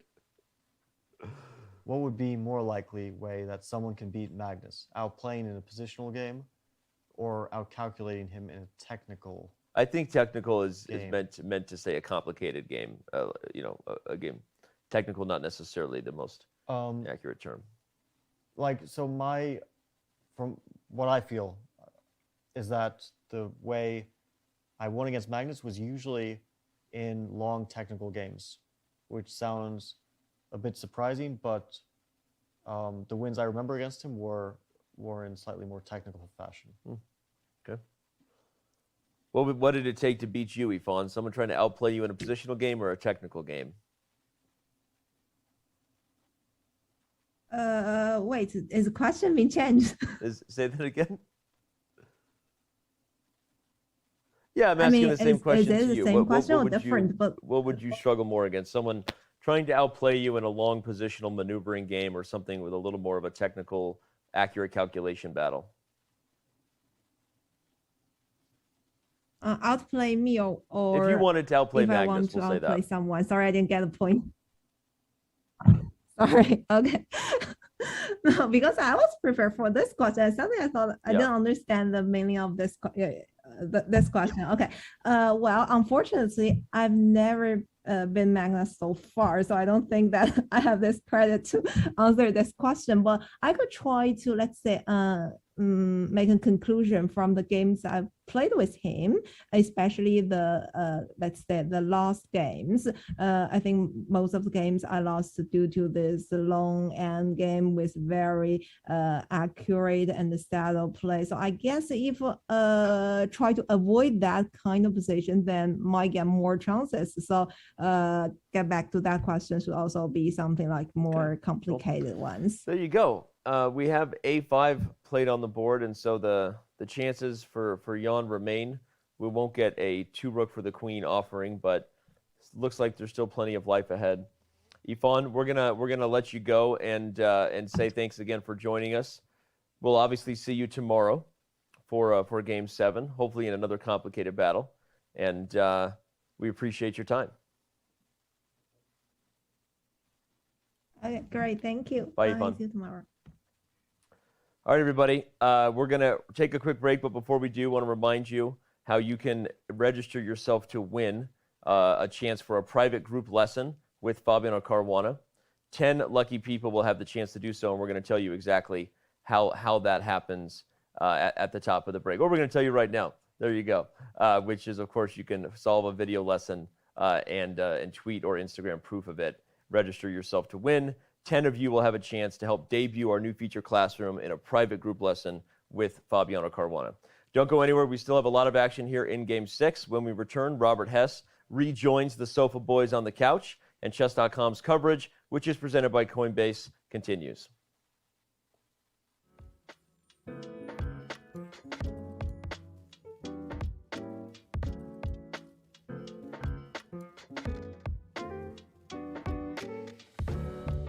Mike Klein here with Chess.com. What's it like to be a VVIP? Well, we have entered the chamber. Follow me to this very luxurious suite.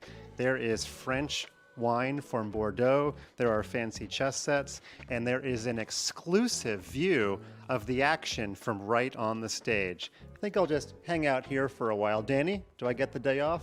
Go ahead and book it.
Chess.com is proud to release Game Review, a simple, streamlined tool to help you learn from your games.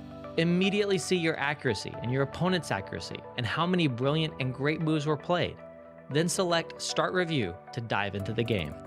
Learn about the opening and get helpful stats on your performance. Retry mistakes to learn and improve your accuracy score. See why moves are played thanks to the coach's feedback and click Show Line to see helpful engine recommendations. Play a game, start review, and try it today.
think it plays its own role. But, it's I mean, if trying to be serious, it's hard to evaluate because I think in modern chess you got to be a very universal player if you want to be successful, and you can't rely on the intuition alone.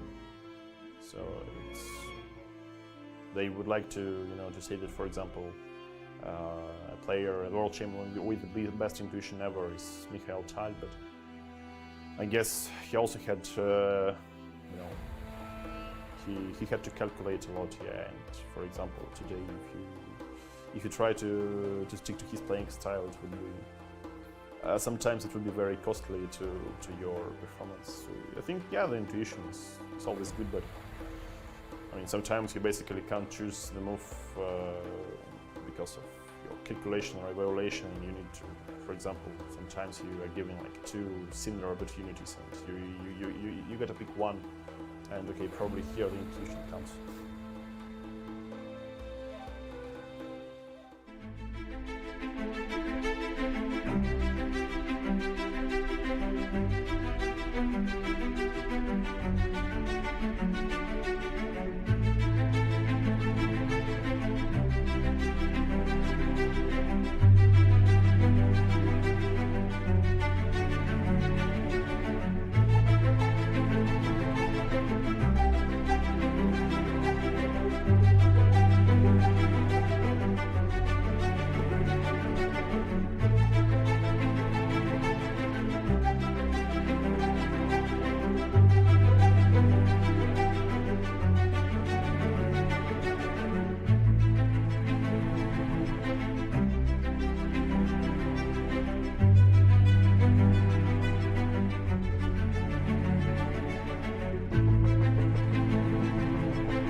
That's really. I can't say I have like some habit or something. So sometimes I feel like I'm like in a sleeping mood or something, and then I'm listening to some hard rock music or something. Yeah. So to feel the energy, I feel the power. But I mean, in general, it's. I mean, it really depends on the mood, and the mood can be different from one day to another. So it's not some kind of a ritual I'm trying to.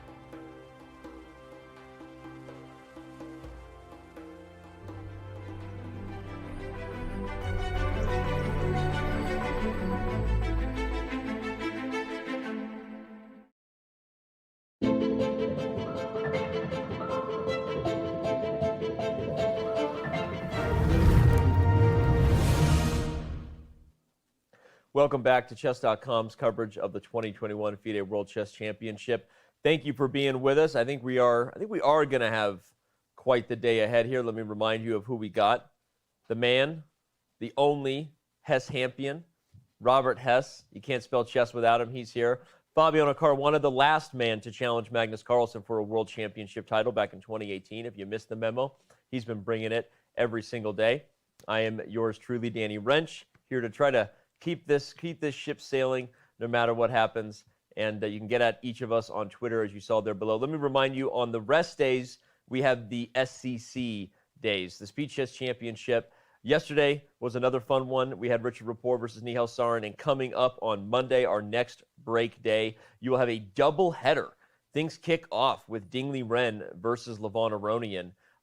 Bright and early. It's going to be exciting. And right after that, we have Hikaru Nakamura versus Anish Giri, the match that has a lot of people talking. Obviously, Hikaru the favorite.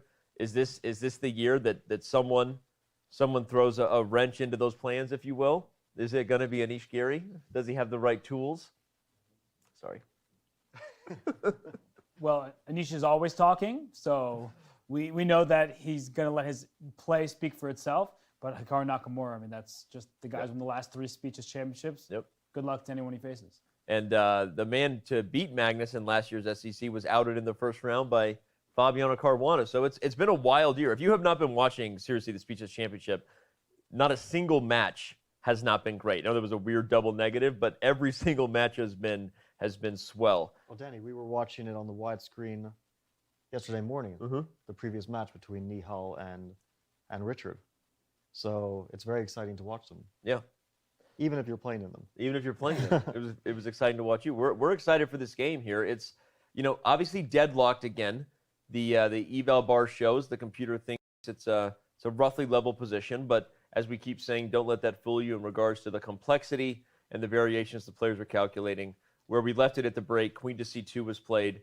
Unfortunately, we did not get Yifan's suggested 2 rook for queen imbalance. I really loved that idea, but Jan plays the logical a5 to restrict the knight, prevent things like knight to b4. And after rook to d1, we see the move king to g7. Robert, you've been gone the longest. Give us your fresh take on what's happening on the board here.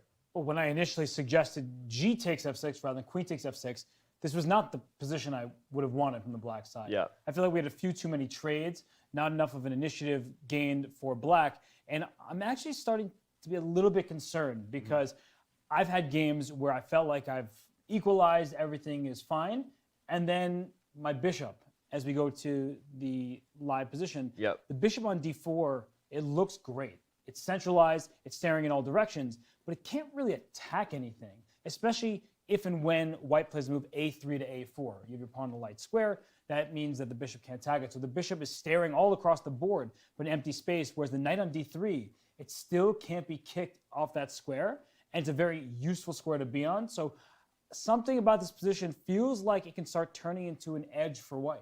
Yeah. So I actually wanted to point something out because I got excited for a second. Okay. Because I was wondering for a while, what's Jan doing? What does he want to do against e3?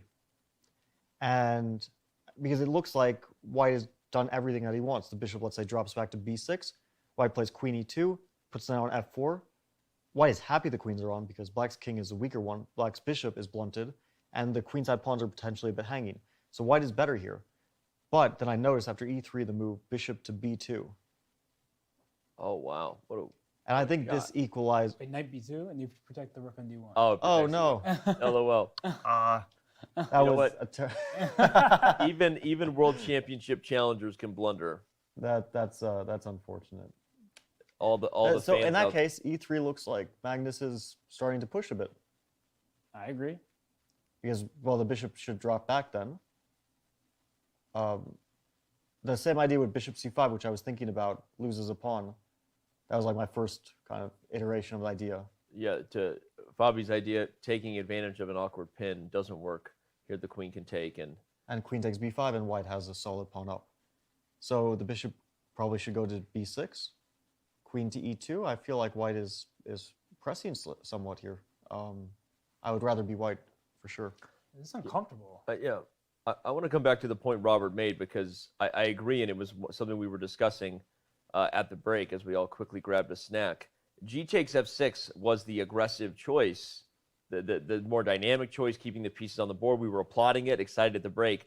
But the immediate knight d4, even though obviously it was one of Black's many good choices, was not suggestive of the reasons we thought G takes f6 would play. There were other moves here, whether it was Fabiano's, albeit kind of risky, but aggressive e5, still a little better for Black. Even just another move that just sort of builds up the tension on the position. As Yifan pointed out, Robert, while she was here, as long as we're in a middle game, the knight on d3 is actually not a great piece. Right. But as pieces come off the board, the knight on d3 gets better and better. Absolutely. And that's exactly what's happening. So it's weird. Knight d4 being the follow-up choice to G takes f6. With every passing move, we're getting closer to a position where that knight on d3 looks like it might be the better minor piece in the endgame. 100%. And that position with e5, I understand why Jan refrained from making that move. But it's kind of like you say A, then you have to say B. Mm-hmm. And e5 makes sense. But like we talked about, you want to take control of the square in front of double pawns. Knight h4 could look a bit worrisome for Black to deal with. You don't want to allow the knight to come to f5. And if you play knight d4 after knight h4, I wonder if the move e4 is available here, because it's a very strange position. It's dynamic. We see that the bar is now dipping. But when you first look at this position, it's not entirely clear. Like if that knight can get to b4 and d5, it's a fight for the light squares for white, but Black has some beautifully placed pieces. And the bishop on b6, particularly happy because the last thing that bishop wants is a pawn on e3, like we might see in the game, whereas here it's fully open and can make use of the diagonal. So I'm wondering here if maybe the reason that this isn't good for white is because of f5. What? And okay, knight takes f5 loses a piece because of that hanging knight on d3. And e takes f5. There's bishop takes g2, king g2, queen b7. Potentially, it looks at least pretty double-edged. And there was also e4 ideas. But yeah, I would definitely be worried, tactically speaking, for white here. Interesting. It's funny because how much time did Jan put into calculating e5? Did he play g takes f6 just with the intention of playing knight d4 all along? We don't know, but what we do know, again, just to catch up, is the simplification here is leading us into a moment where it's because the lack of tension on the board makes it so a knight that can maneuver, a knight can switch colors, poke and prod and back and forth. Those are the types of things you want in an endgame where all other things are roughly equal. The bishop, as Robert said, is optically pleasing, but kind of empty in terms of its purpose, right? Unless you somehow cinch this pawn to a dark square or somehow manufacture tactics on the king's side, there is still this outside idea, by the way, then this bishop is not going to have the same long-term chances that a knight, which can flip back and forth and poke at different weaknesses, will have. So Magnus really taking a second to think here. I think it's the right time management. Yeah, this is a responsible decision because he can play, the pawn on a3 is potentially weakness, and he can play a4 to deal with that weakness right away. If he plays what I suggested with e3, bishop b6, queen to e2, then Black can play a4 and sort of fix that pawn on a3. But after b4, although it's fixed and Black has a dark square bishop, that dark square bishop has no way, for at least the immediate future, to ever attack that pawn. And the b5 pawn is also fixed as a weakness in a sense, because now white, let's say after knight f4, that pawn has to be defended by a piece. It can't move anywhere. So there are things to consider here, and it just feels as though that e3 is the right move, at least from my point of view. There may be maybe a better move. Maybe it's premature to do it right away. But it feels also like his last move was preparing that. Rook f to d1. If he had made it the previous move, instead of rook f to d1, it would lose a pawn to bishop takes e3. Right. So this would be very bad for white. So it felt to me like rook f d1 was preparing this e3 move directly. And now he's starting to consider, I guess, the implications of it. Interesting stat, by the way. Carlsen has a very good record in his game 6s of the World Chess Championship. 2 wins, both of them coming against Vishy Anand in his 2 matches against the former world champion from India. And then 2 draws against Karyakin and Caruana. So not bad, 3 out of 4. Pretty great. I'd take it. It looks like Magnus is hovering over his rook on d1. So he may be thinking about doubling with rook to d2. And the other thing that rook d2 does is it allows the knight to move from d3. And we keep talking about how great the knight is on the square, but let's say you play knight f4 right now. We'll show why that's a blunder.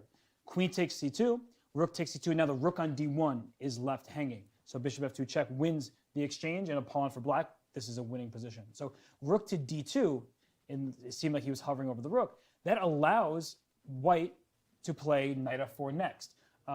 If we make, it's like rook a to b8, just a waiting move just to show the point. Now knight f4 is possible. And in the event of a queen trade, you can choose which rook to take with. You can take over the c file, or you can compete for both the c and the d files at the same time.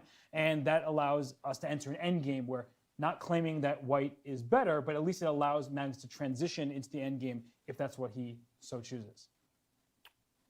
I'm with you. This is started out a very successful game for Jan, maybe his most successful game for the first stage, really, in terms of what he came up with at the board.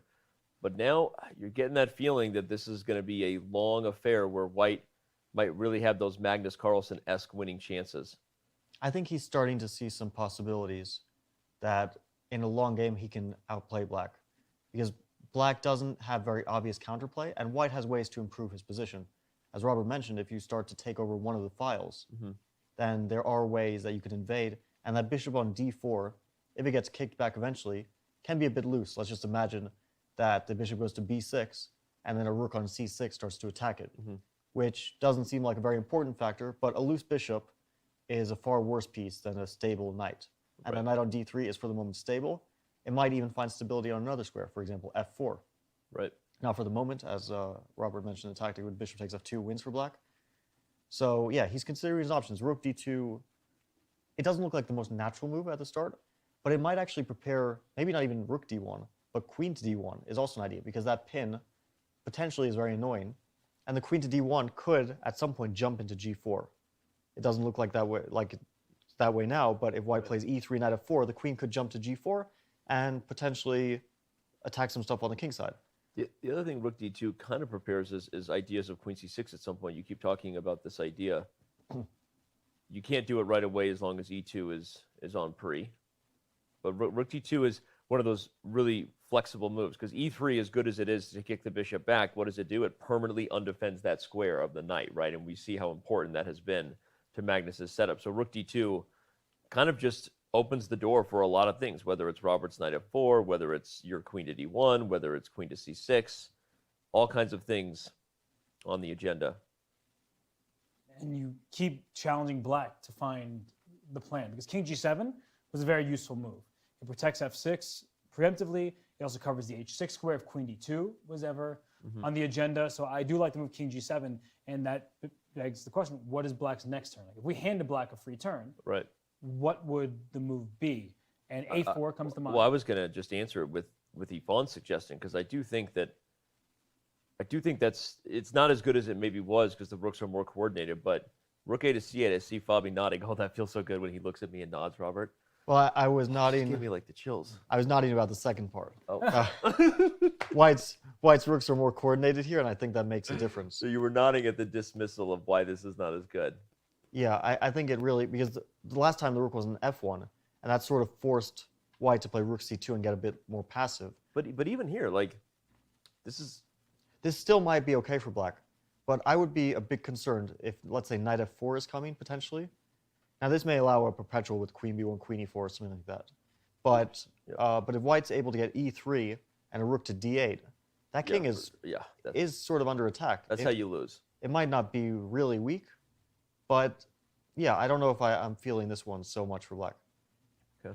The interesting thing is that also after we asked the question of what's black's next move, h5 was very often mentioned as an idea, and rook d2 deals with that idea by now knight f4 is very strong.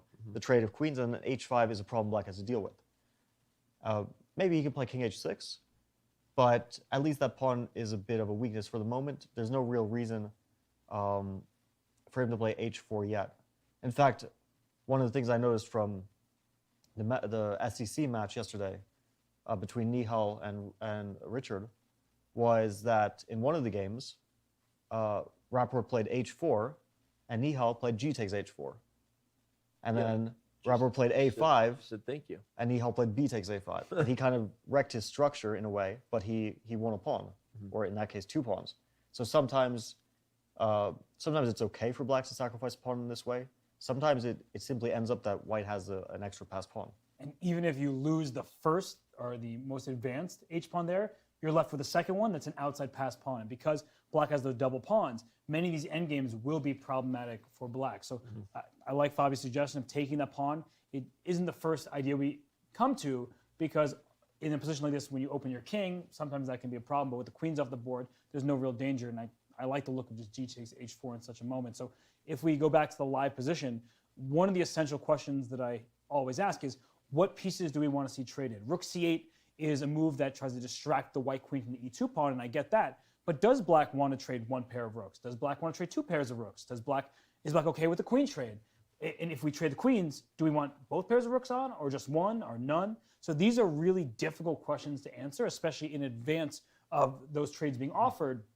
But you know that Jan is sitting here thinking, what trades can I afford to make happen? It doesn't seem like white is in any danger no matter the trades, with the exception being the 2 rooks for the queen. That could get white in some danger. Otherwise, it's just a series of trades, which leaves white perhaps with some chance of the press or a level position. But that's what both players are really deliberating right now, is what trades are acceptable in this position.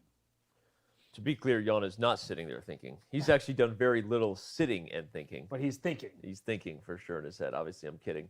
The surprising thing for me is that Magnus is thinking for a long time here. And I understand rook d2 is an interesting move, but is there, I don't feel like this is a hugely critical moment. And you have this very obvious move, e3. You can save a lot of time. Of course, it's possible that Magnus is really going deep into the position and will come up with a very good idea. But they might potentially get a bit low on time soon. I think this is a moment when it's possibly more practical to play e3, queen e2. And I mean, it's certainly not worse than other suggestions, like rook to d2 or equivalent moves. And it's sometimes the most natural way to play is the best way. Yeah. I think Magnus also is appreciating the moment, though, right? I mean, he doesn't want to let another, maybe his best opportunity slip. It's funny to say that in a position that's kind of tame looking, but the truth is we know just what Magnus can do with one imbalance in the position, a knight versus bishop. All things being equal according to the engines doesn't mean all things equal in terms of the results. Whoever plays better wins, and Magnus doesn't want to commit to something that he doesn't feel leaves him with very good long-term chances to squeeze this one. It's true. And I like the e3 move as soon as it was suggested by Fabiano. I think it just opens up many different pathways for white to press for more. And that pawn on b5, right? We loved the move when it was played. I was especially enthused about it. But now in some positions, it's a bit of a target. Well, and I'll give you credit. Even when it was played, you were enthused about it, but you also pointed out right then that the one thing about the pawn on b5 was what? The end game leaves you in situations where any pawn you've advanced, there is no way home, right? And that makes them more easily accessible targets. So I'm thinking one reason why he maybe doesn't like this e3, queen e2, and this is a bit speculative. Okay, we'll look at it. Is after queen e2, and maybe bishop b6 is actually not the right move. There is also bishop to e5. It looks a bit funny to put the bishop there, but maybe after e3, bishop to e5, it goes to d6, and it attacks that pawn on a3. This might be some sort of idea for black. But let's just say that he plays the most natural move, bishop to b6, queen to e2. And if he tries e5 here, I remember we were speaking about this idea, and it potentially creates a huge hole on f5. On the other hand, the d3 knight is an important piece. If it gets to f4, it will be better placed than on d3. At the moment on d3, it's wondering where to go. You know, it's no longer supported by a pawn, so it's a bit loose. So e5 does ask white the question of what do you do with your knight, and it also, if black gets really aggressive, potentially prepares f5, f4, some sort of like aggressive pawn breaks in the center. White can still play knight e1 here, and that's why it's kind of risky for black, because imagine the knight gets to f4, and then to to f5. We're already speaking about white having a decisive attack without even sacrificing material. That's why e5 is super risky, but it's something for white to consider also. You know, it'll start to get very concrete. Is black in time or is white in time? Yeah, e5 feels very risky because, as I was saying, knight e1, the knight on d3 no longer has the stronghold there. The b5 pawn's under attack, knight g2 or knight f3 to h4. All of these moves are pretty obvious. And if you get there, g4 will come. And there's nothing that the bishop can do, right? This is what we've been talking about. The bishop often is good. It plays on both sides of the boards, long-range piece. But the f5 square is a light square. The only way that bishop can defend the f5 square is eliminating the knight's path to f5. So the bishop could somehow take away the h4 square and capture a knight that gets there. But that's not possible. The bishop is all the way over there on the queen side. So there's a tremendous amount of risk. And not to mention that a4 at some point can open up the c4 square. So even instead of knight e1, sometimes there's like knight b2 and a4 and trying to get the knight to c4 or a rook to c4, something like that. So black needs to be careful on both sides of the board, because as soon as you give white a light square to venture to, you can't take that decision back. Agreed, agreed, agreed. This is a very rich position. Yeah, and Magnus is treating it like it is as well. He's really making sure he takes the right approach here. It looks like a simplified position, but it's far from that. Yeah. It contains a great deal of potential risk for black, less so for white, but in endgames, it is actually possible that the a3 pawn becomes a bit of a weakness, and there is some potential risk for white too. It looks like Magnus wants to make a move. He's kind of reaching for a piece, but he's over hesitating. several times, but it looks like he has a move in mind, but he doesn't probably see any advantage after it, and that's why he's hesitating. Just remember, Magnus, you are your best moves. Was that as cringe as it sounded in my head? Oh, gosh. LOL. You need to give him a sash with that, too, just, you know, to make sure you cover up that slogan. I'm sending him a couple mugs for his birthday, so it's okay. He'll remember. Just don't send him a mug with that phrase on it. Oh, I am. Yeah, we've got like 20 in the office. You want one, too? No, I don't think so. Okay. Good talk. There we go. Yeah, I saw him hover. There we go. But the second time he just hovered there, it almost looked like he was going to play a4.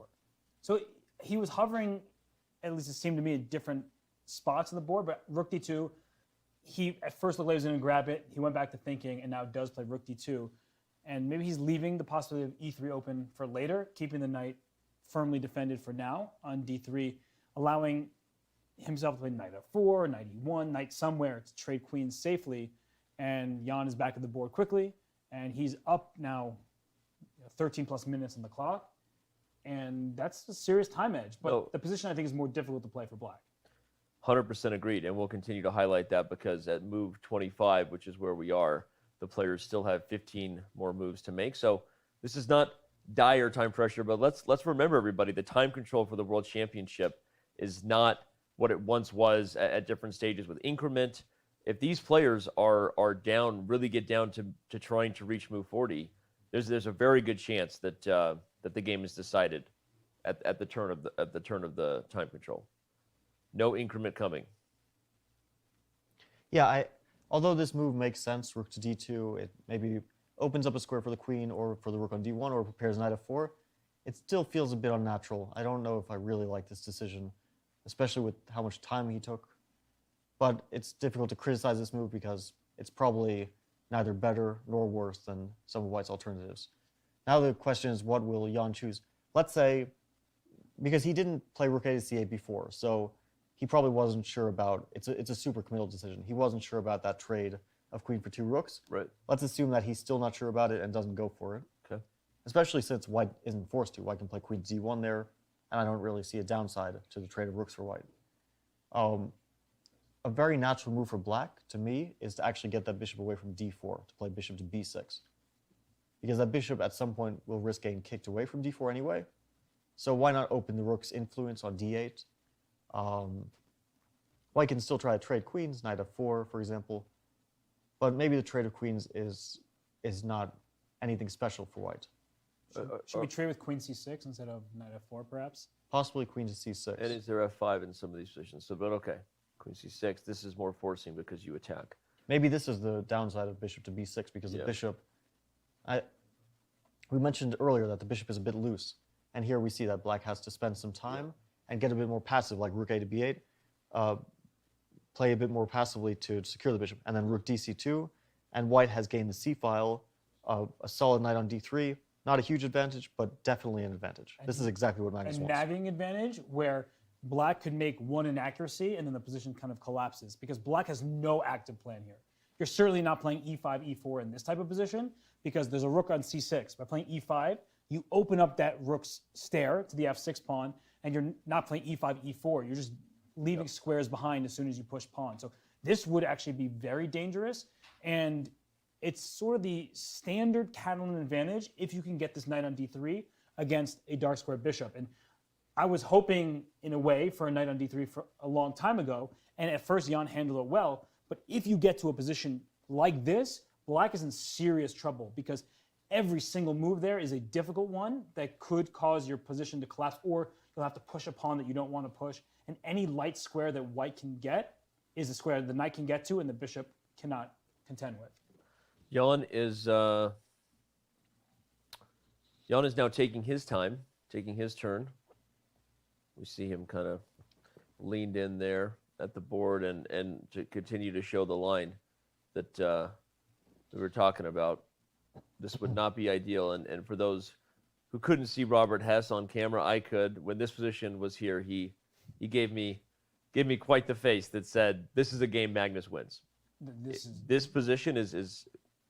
This is the dream for Magnus. This is a dream. This is what for he's been Magnus. hoping for all game, pretty much. He's won with so much less than this before, and it's just one of these positions where black struggles forever.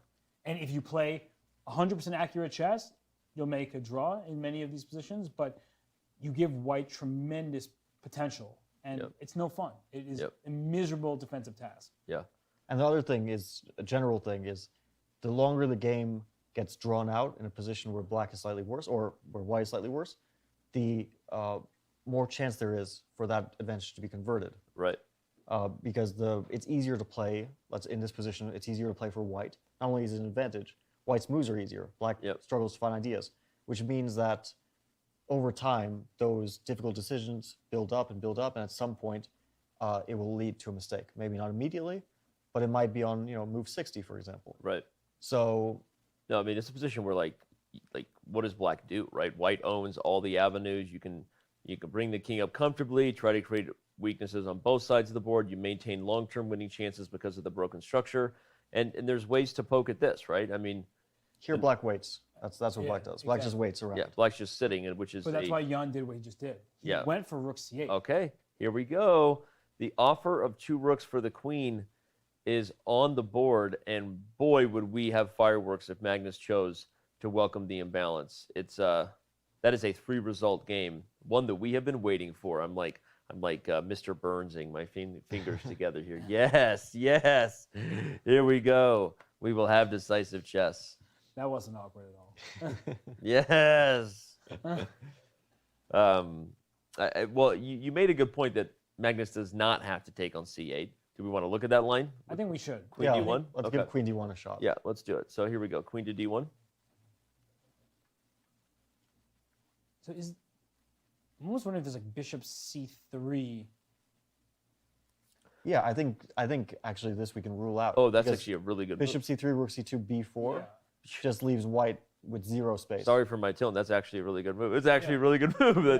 Just no, like I was looking at this. Actually, I was thinking about some other positions. Yeah. This b4, bishop c3.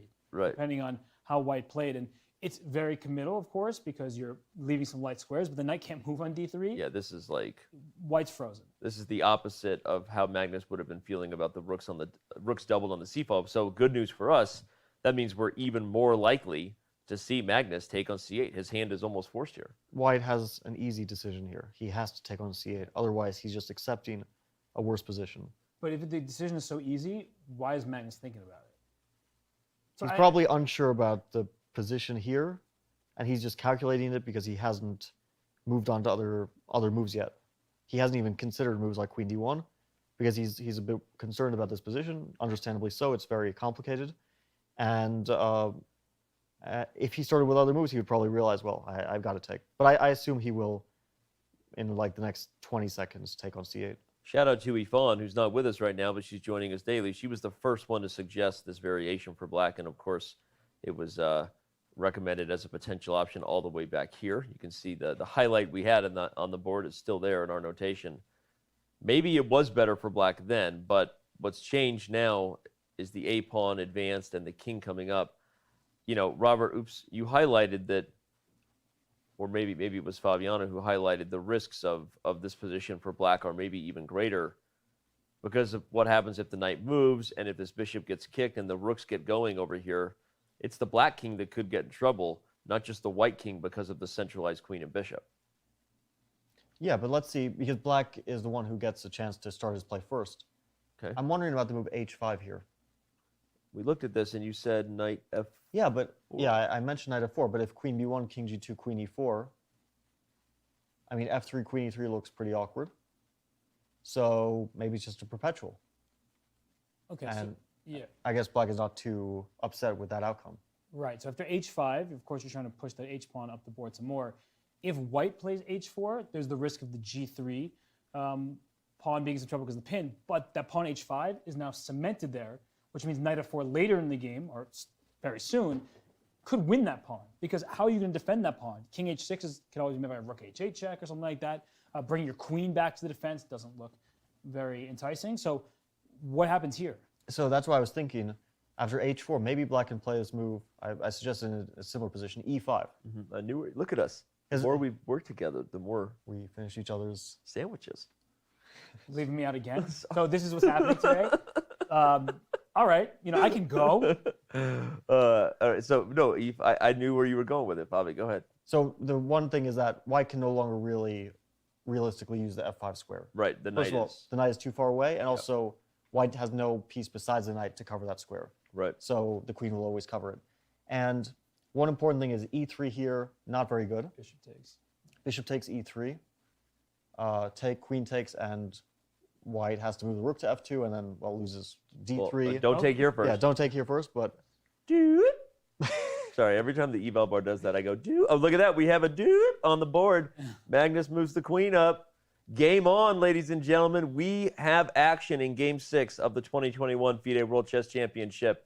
Dare I call a decisive result today? Dare I do it? Pretty sure you were the only one who predicted a draw here. What did I say at the top of the show is the reason? I said, everyone loves proving Dan wrong. That's what I said. Your nickname in high school. Everyone loves proving Dan wrong. Queen whoa, D5. Queen D5. Instantaneous. So the tactical point is, of course, knight f4 would be a great move, if not for bishop takes f2, winning the rook. The other point is, of course, b3 is hanging, so white has to decide how to deal with that. What a quick move to play. I mean, Bobby, evaluate. So you mentioned quickly when we had Yifan here that a centralized queen, an open queen with targets on both sides of the board can typically compete in the modern understanding of how the queen battles the rooks, right? Yeah. So that makes sense for him to play queen d5. That said, that's a very quick move to play when the queen was already on a pretty good square. So your thoughts evaluating the dynamic of the two rooks versus the centralized queen and bishop?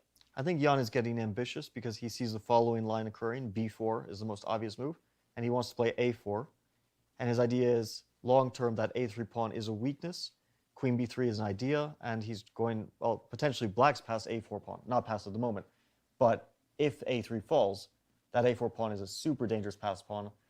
White probably has a way to deal with this, but it looks a bit annoying. By the way, we have it on the board.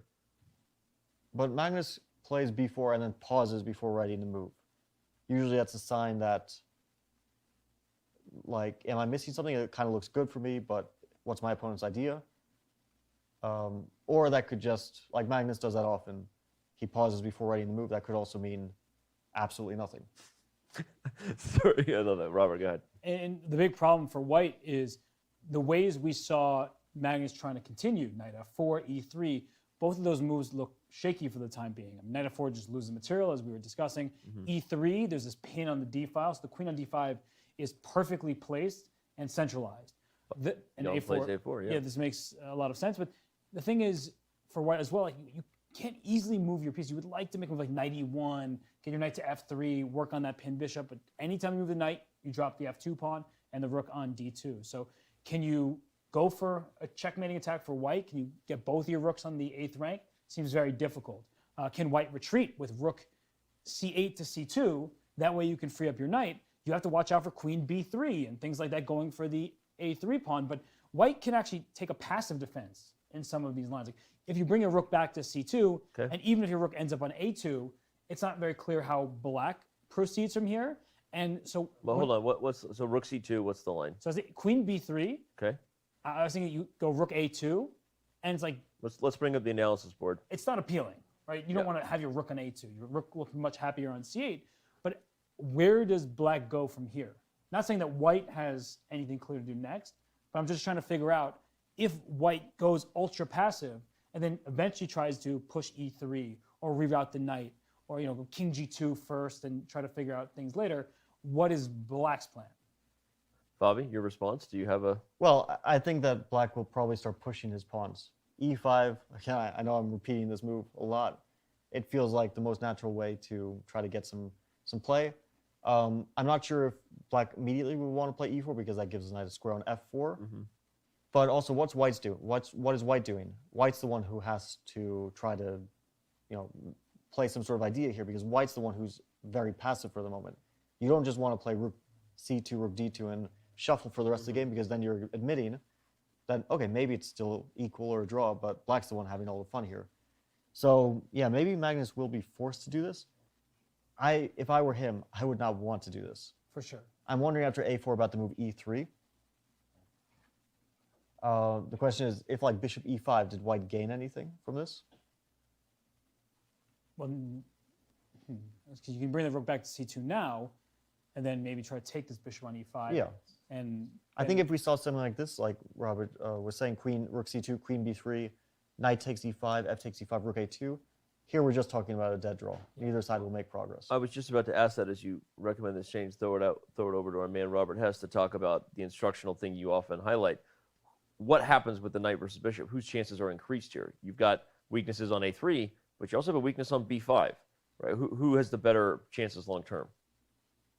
Well, the rooks against the queen, that's going to be the dynamic that's dangerous for black, because what can happen is, let's say all of those queen side pawns get traded. Okay. Then white might just be winning. Yeah, so that's what I'm talking. That's a really, I think, educational, instructive point. So if we visualize not just the knight and bishop coming off, but everything on the queen side, why are the rooks much better than the queen for Magnus long term? Because rooks, there are two of them, they can team up on a square, whereas a queen can maybe attack the f2 pawn, but you can't attack it with anything else. Right. So the rooks can line up on the 7th rank, and then even if the queen and king are protecting it, you can just take that pawn. Right. Because once the queen trades back for those two rooks, white ends up a pawn ahead. Right. So black does not want to trade those queenside pawns. That's in part why he played a4, because he could have taken on b4, which would have left the pawn on a dark square. But you don't want those trades. You don't want all those pawns to come off. And one other thing I was considering, at least I was wondering, after e3 here for white, can black even try like bishop b2?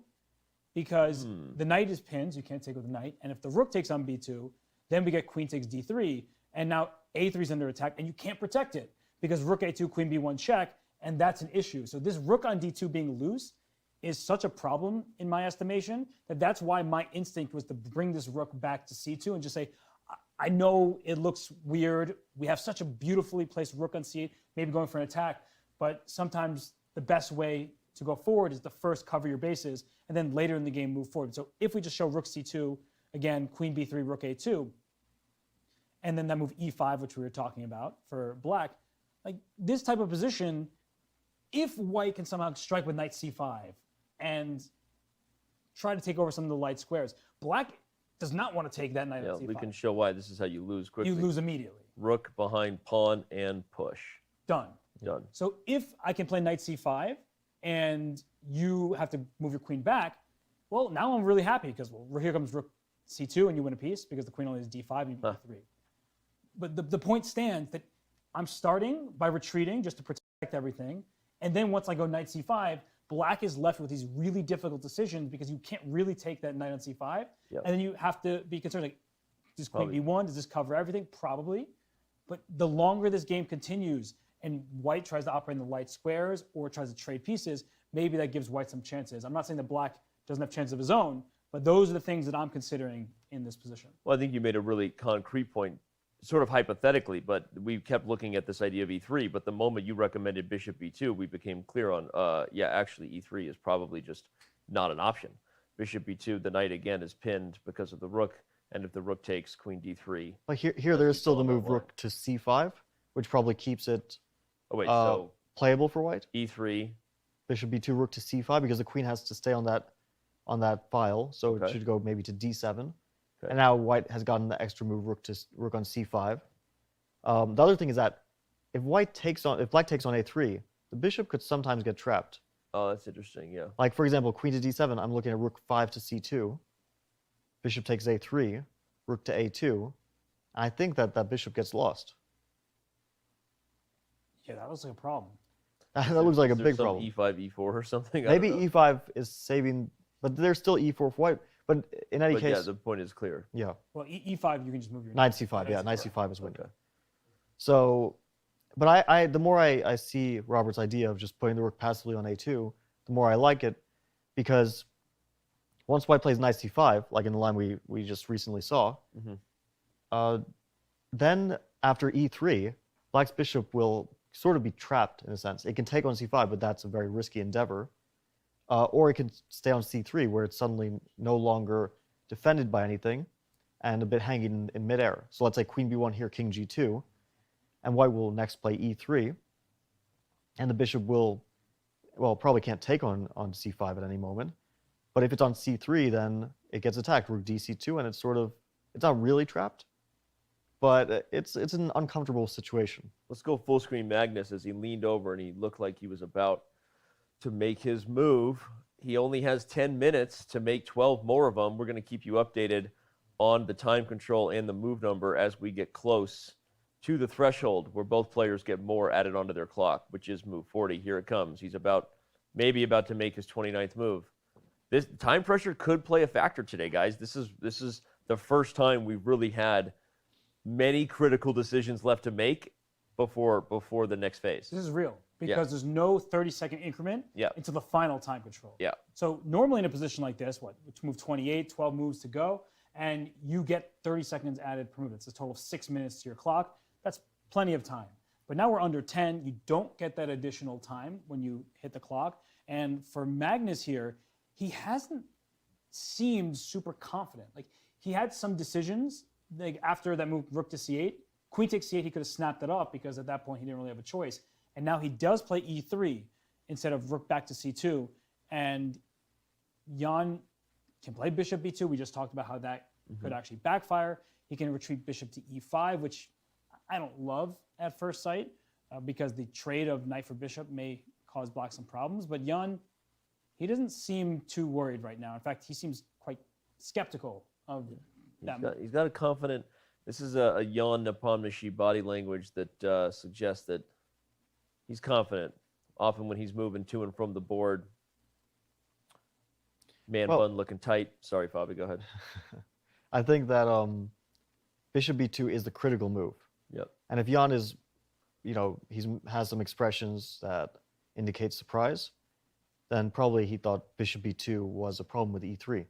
So after bishop b2, white, I think, is forced to play rook c5. Yeah, we'll show again. Knight takes, loses the rook. Rook takes, loses the a-pawn. Yeah. So rook and c5. this would be losing for white, most likely. Yep. So rook c5, the queen has to stay on that d file. d8 doesn't make any sense. d7, we saw the problem because of rook 5 to c2 and the bishop gets trapped. So queen d6 is the last remaining possible move for black. And if you give black another move, he might be able to throw in f5, which vacates a new square for the bishop. But more concretely, the a3 pawn is an issue. Yeah. So you made such an impact on my subconscious by trapping my bishop earlier. I sort of dismissed that I can still take it. But that's why the queen on d6 is so important. Once you take a3, the queen and bishop will line up on the b4 Oh, okay, very good. I'll just make a move just to show that something. Okay. We'll bring the rook Even, back. oh yeah, even if the rook comes back, yeah. Yeah. So the rook c2. This is such a big difference that now after rook a2, bishop takes b4. You take the bishop, the queen takes back. 2 extra pawns on the queen side is going to be most likely winning for black. So queen d6 is actually like a strange move in a sense, because protecting the b5 pawn with queen d7 is very logical, but the queen actually needs to put pressure on b4 here. And if that's the case, and we see rook takes b2, so you don't... Oh, so... No, it's fine. Rook takes b2, so we don't drop the pawn. Well, now we have an issue where a3 falls, but so might b5. And we were talking about that dynamic. If white can trade all those queenside pawns, black is the only one who can get in trouble. And this should be held by black, but there could be a moment where those rooks line up in the 7th rank, and then black needs to be extra careful. Well, I think this line continues with probably an only move for white, rook b to c2, because that rook has nowhere else. White has to prepare for queen takes a3, and that's attacking the rook on b2. So that rook has to go to a square where it's no longer attacked. Right. So rook bc2, queen a3, and rook b5. Now the question is, can black push that pawn through? The most obvious move is queen d3. You attack both rooks. I think rook b to c5, a3. And now I think white plays rook to c1. And then the other rook goes to the a file and covers that a1 square with both rooks. So black can no longer push that pawn through. And I think that this kind of thing is leading towards a draw. Well, what's funny is, but maybe only white can win because of Robert's points. If these pawns disappear, we have 7th rank problems. There's one important point here. That if you don't go rook c1, just half step ago, if you go rook 5 to c3, hoping to get that pawn direct, queen d1 check, king g2 and a2 now is a big problem because queen d5 check, and you end up winning the rook, and that is bad news bears for white. So this position still has some life in it. Both sides can go wrong, but it does feel like in the 2 rooks against queen position, black is the one who just needs that extra caution because you don't want those rooks lining up against your pawns. Wow. Jan plays bishop e5. Another perhaps suggestion that if we are going to have peace, it's not going to come easily. Jan played this move g takes f6 much earlier if you're just joining us. He goes for rook a to c8, inviting the queen versus 2 rooks in balance, and now doesn't go for the forcing bishop b2, but instead bishop e5. He's maintaining the tension. You know what he might be smelling, Robert? Roses? You smell what Jan's cooking? What was it cooking? It's on the clock. I think he's looking at Magnus's time pressure with a little bit of blood in the water. Well, although the time is a bit scary, I think white is an absolute safety after, for example, the move rooks to c5. Okay. I don't think there's any risk for white. Because probably black will play queen to b3 there. White will take on e5, take on b5, and we have a very similar position to the one we just saw, where white's rook drops back to d1. Let's say rook b5. Black might even have a perpetual with queen don't take b1. here. Yeah, don't take there. Rook d1 looks like the right move. Queen somewhere, b2, b3, rook to f1. The rook is completely secure on f1, of course. The other rook will go to the a file at some point. Let's say a3. We might actually see this 4 against 4. Rook to, well, maybe not rook a5 even immediately. this though, because the rook's coming over. Oh no, queen b2 here. Okay. Yeah. Okay. Let's say rook to b8. You wait for a2, and then you play rook a8. And now you have the line I was looking for. Although I actually see like here queen b1 in the end.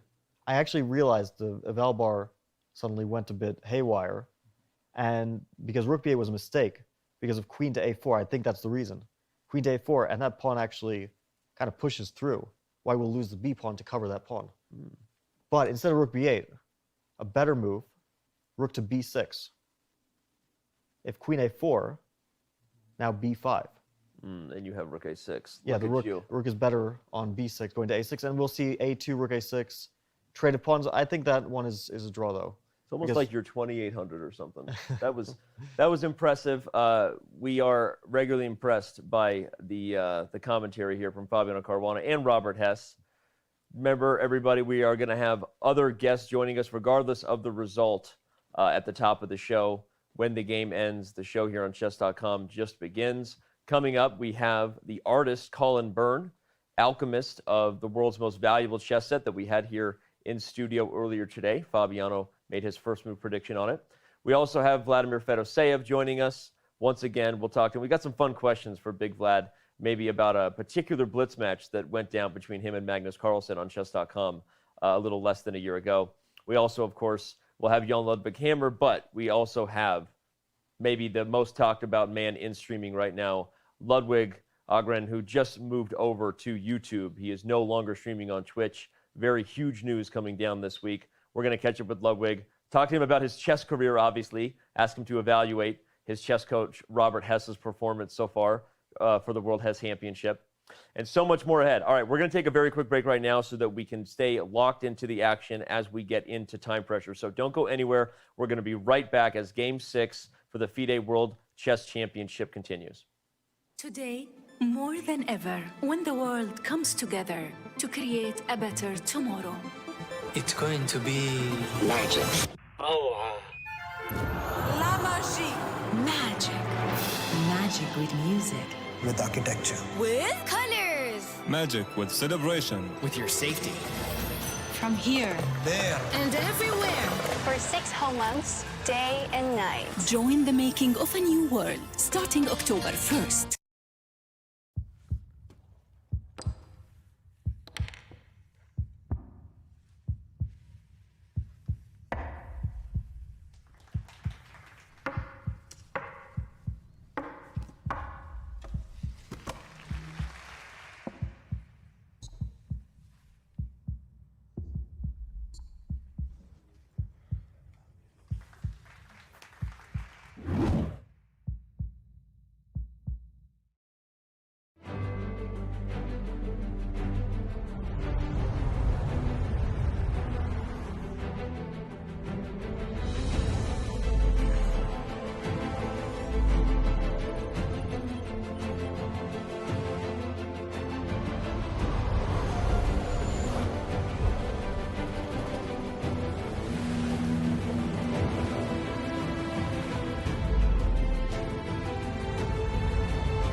have action. These guys are diving in, already analyzing it, and I got to say, hold your horses so that the fans can hear what you're discussing. Robert Hess, Fabiano Caruana, Danny Wrench with you. Thanks for being with us for Chess.com's coverage, which is presented by Coinbase. Get at us on Twitter. Maybe you tweet something special at Robert, and maybe he gets back to you. Probably not. Well, maybe not. You know, all right. But okay, you guys started analyzing, and now we're going to do it. So H4 was played by Magnus, a big commitment, but even bigger, Jan just immediately responds to H5. Robert, your thoughts first. Yeah, my immediate thought is Rook C5 was the move we were talking about anyway, and Magnus really does not have a lot of time. So he needs to get to move forward at 10 moves from now in under 3.5 minutes. But Rook C5, what I'm wondering is if Queen B3, we just go through this sequence, Knight takes E5, Pawn takes E5, and what if I take Rook takes E5? So I don't take the B pawn, I take this pawn.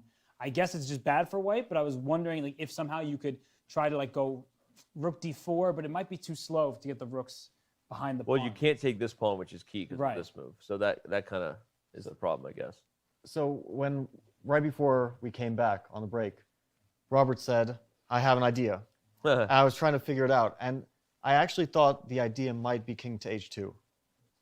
And he just made the move. And I'll explain this move because we're probably going to see stuff fly by pretty quickly now since they're getting low on time. What happens if queen to B3? Now I think white can play knight to C5, queen takes A3, rook 2 to D8. Oh. And let's just say queen takes B4. Let's say black keeps getting greedy. Oh, yes. Don't give a check. No? Rook H8. Maybe rook G8 also wins. But rook I think they're both made because of E4 in the end. Okay. Rook H8. But yeah. Yeah. Probably no. Oop. Oh, queen takes Queen H4. H4. That's the move. No, okay, but rook G8. Yeah, you give checks in E4 and then. Yeah, okay. Or actually just rook takes H5 is mate. Okay, or rook takes H5. All right, we're all good. So I think this is his idea to play knight C5 here, and it starts to look like a dangerous, because if, let's say queen B3, knight C5, queen takes A3, rook 2 to D8, if F5, you run into this knight D7 stuff. Yeah. Maybe rook G8 first, maybe knight D7 first. There's some checks here, by the way. But maybe that bishop covers H8, so actually black can move the bishop, or even move the queen to B2, and then the king finds refuge on H7 or H8. Maybe if I go, well here there's queen takes F2. F2. Yeah, so just to show the line Bobby's talking about, the king can hide here, and suddenly black is actually in much better shape than it looks like. This is, I mean, if Magnus in time pressure is committing himself to an idea like that, by the way, I mean, we are at move 31. This is how you lose games when you are in time pressure and you try to go for aggressive ideas like that because it's the opportunity to miscalculate something. Yeah, and I mean the idea that I was trying to drum up for white, as I was suggesting, was instead of taking the B5 pawn, we're taking E5 because the pawn H5 is also loose, and that means the black king could be in some danger. But it doesn't seem like white can get both of the rooks like around in time. So it's a tricky scenario. Well, this move doesn't commit Magnus because after queen B3, he can go back to that same knight takes E5 and rook C5 because with the king on H2, there's no queen C1 check. So that king H2 is a generally useful move to get away from the checks on C1, on A1 that might potentially fork. So let's talk about that again. So king H2, even if we go for this, now lines like this, and again, it's not forced, I'm just illustrating your point, and it looks like it might actually be fine. The whole point is at the end of lines like this, there's no longer a queen C1 check picking up the rook. There may be something else. There is queen C3, and you can't bring your rook to A2 because queen C4. Maybe queen C1 is better, but the point is you can't get your rook to A2. So queen C1 could be it, and now you're struggling to stop that pawn. That's very annoying. White would have to go for some rook D7 stuff, but this is like, I mean, this is where like you go for it, and even if queen F1, queen F1 oh wow, is very even annoying. better. Queen F1 hitting the rook and the pawn. Yeah, so Magnus is playing a bit risky because he had a very safe option, rook C5 at various moments. Yeah. And he's going for this, which maybe his idea after queen B3 is he wants to take on E5. Like maybe it's the knight C5 stuff. Maybe he wants to take on E5, take and rook to C7. Queen. Oh, I'm sorry. First rook C7. Queen A3 is black's only idea. Rook 2 to D7. And he's going to say, well, your king is in a significant amount of danger because let's say queen takes B4, rook takes F7. If the king goes back, then we have that potential like rook to D7 and then, or maybe rook G7 first. And then let's say king H8, rook G to E7 wins, right? Yeah, you can't stop it. So we have that potentially, and if the king goes forward, which I suppose it has to do, to g6, well then we have rook g7, and suddenly the king has to try to run king f5, but you know there's like f3 here. Oh, you know we're already fancy. talking about white has a draw in hand at any moment, and black has to find accurate moves to draw. Checkmate. Yeah, I'm just showing. No, like of course, but prior to this point. King to h6, I think, is still a draw after rook g7, but yeah, it's not something you want to go for with black because white can just repeat at will if he wants, or he can, if there's something, then he'll find it, right? So black is the one who has to take care.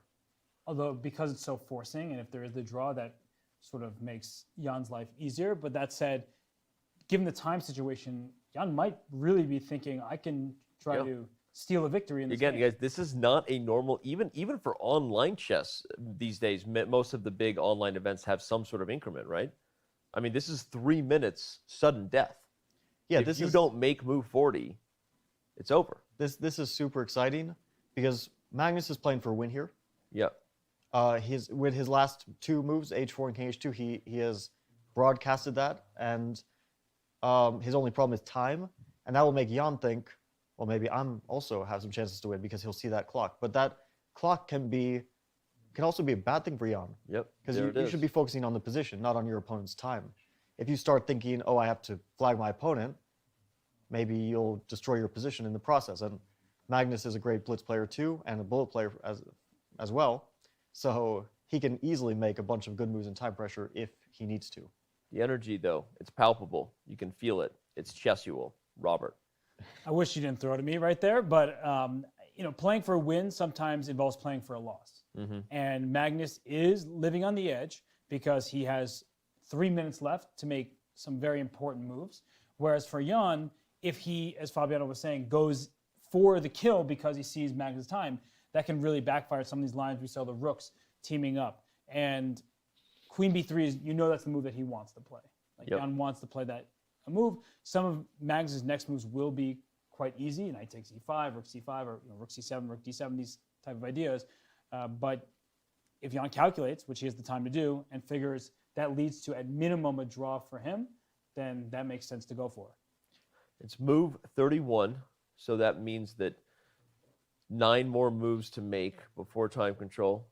And as you can see, 3 minutes for Magnus. 16 minutes for Jan is also not a ton of time, for the record, especially given that Jan could face critical decisions of his own in a few moves. He also doesn't have so many logical moves, besides queen b3. Yeah. I was just thinking, what about the move bishop to d6? You want to prepare queen b3 but in a bit of a slower way. But then white's rook drops back to c2, bishop d6, rook 5 to c2. And now if queen to b3, we're looking at this knight c5 idea again that we saw before. If bishop takes c5, b takes c5, that pawn runs through. So maybe black has queen to b1 after knight c5. Yeah, you can't take the bishop because the rook. That's actually probably the only move is queen b1. Wait, was there knight c1 instead of... Yeah, I was wondering, knight c1, queen to b1. Your queen is sort of stuck down there. So, like, the thing about this is... Oh, maybe now knight to e2 is quite strong. Just and even headed for this f4 square, possibly. But I was wondering, like, what's your next move? I guess you have queen a1 at some point. Yeah. But it feels like black is kind of stuck, so maybe white can bring the king in and try to, like, trap the queen eventually. It certainly looks dangerous for black there. Well, Jan is correctly taking his time, though, here, right? We're all nervous here and excited, especially with Magnus's time pressure. But we should give credit here, Robert. Again, this is a poised Jan right now, right? He's not rushing this decision. That's what time management is all about, making sure that you leverage the clock as a weapon when the critical moment comes. So he really should use whatever he has here to make the best decision. Yeah, if you play too quickly, you might just lose in a couple moves. So he knows that Magnus is more than quick enough to make it to the time control, and he does not want to just play for Magnus to falter. You have to really come up with ideas yourself. So queen b3 is what we keep talking about. He's just working through those lines that Fabiano pointed out with rooks in the 7th rank, barreling down at black's king. But if he sees that he can just make a draw in that position, that's what he should go for. I actually am quite impressed with how Magnus, although we see the time and we're thinking that, well, this is a scary moment for him, he was, for most of the game, Magnus was, never better, really, objectively, and at some moments, most likely slightly worse. Oh, well, he goes in for bishop b2 the second time around?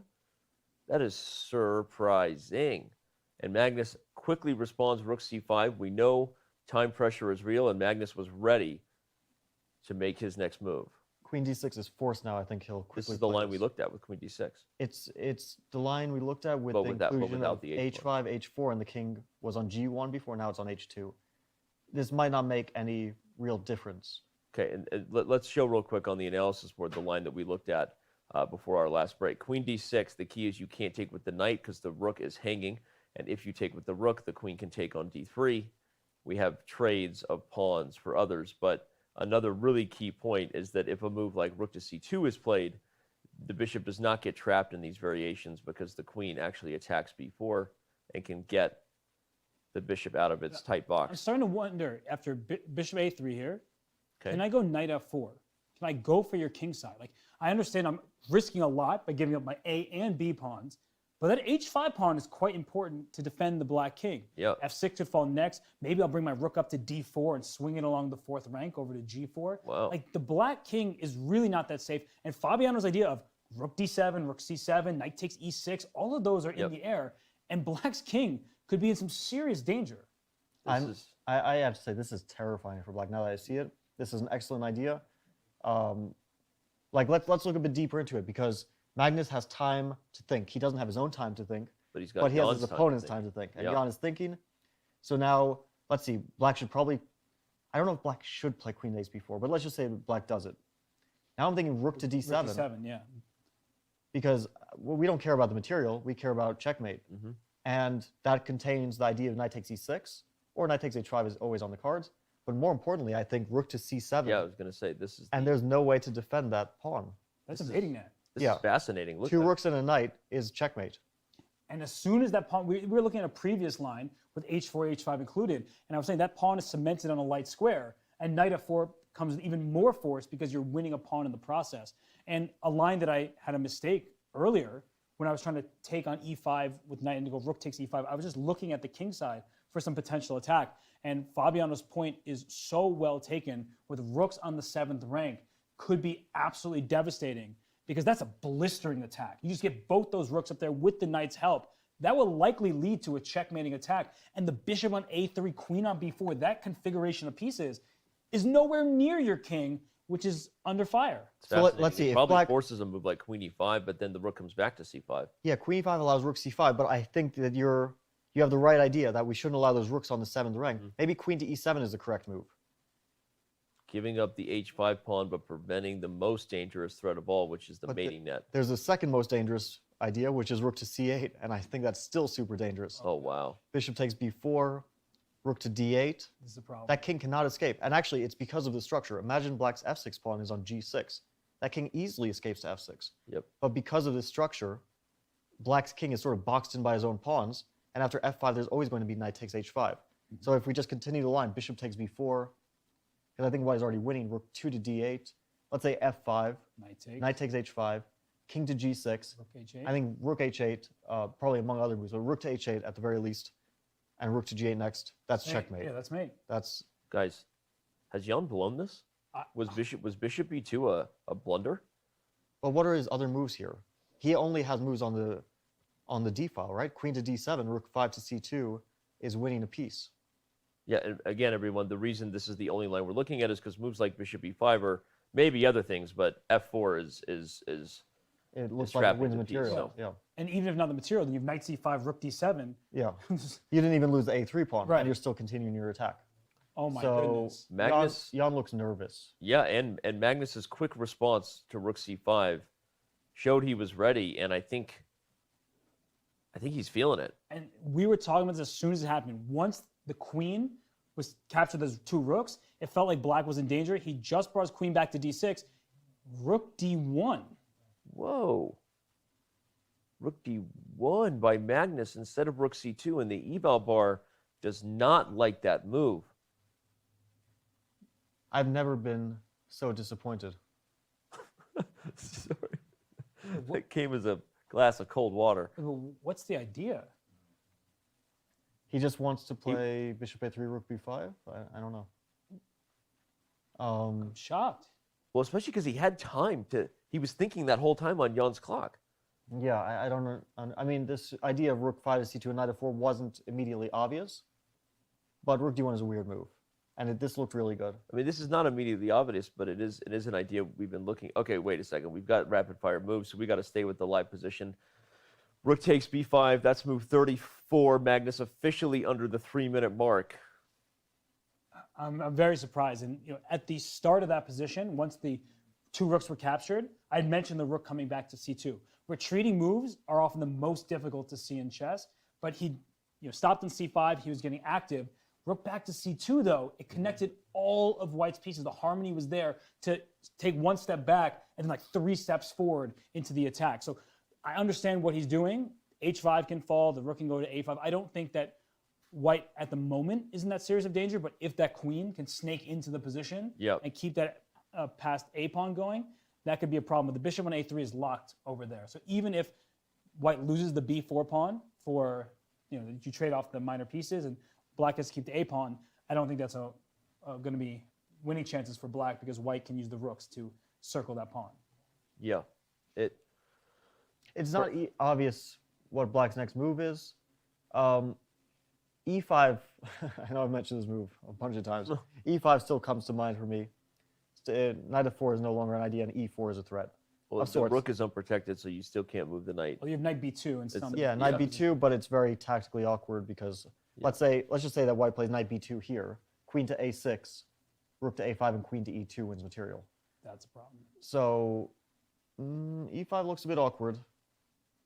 It's like I don't know if rook c2 and knight f4 was winning for White or better for White or just equal, but it was exciting. It looked pretty good. I mean, are we just taking for granted that? I mean, maybe we're taking for granted how obscure this idea was. I mean, we found it, but we've been analyzing this position and had the luxury of 3 people plus an eval bar. Maybe this idea was just really obscure and Magnus just hadn't considered it. Yeah, it's of course difficult to sacrifice your whole queen side. We have queen to d7 from Jan. Makes sense. Okay.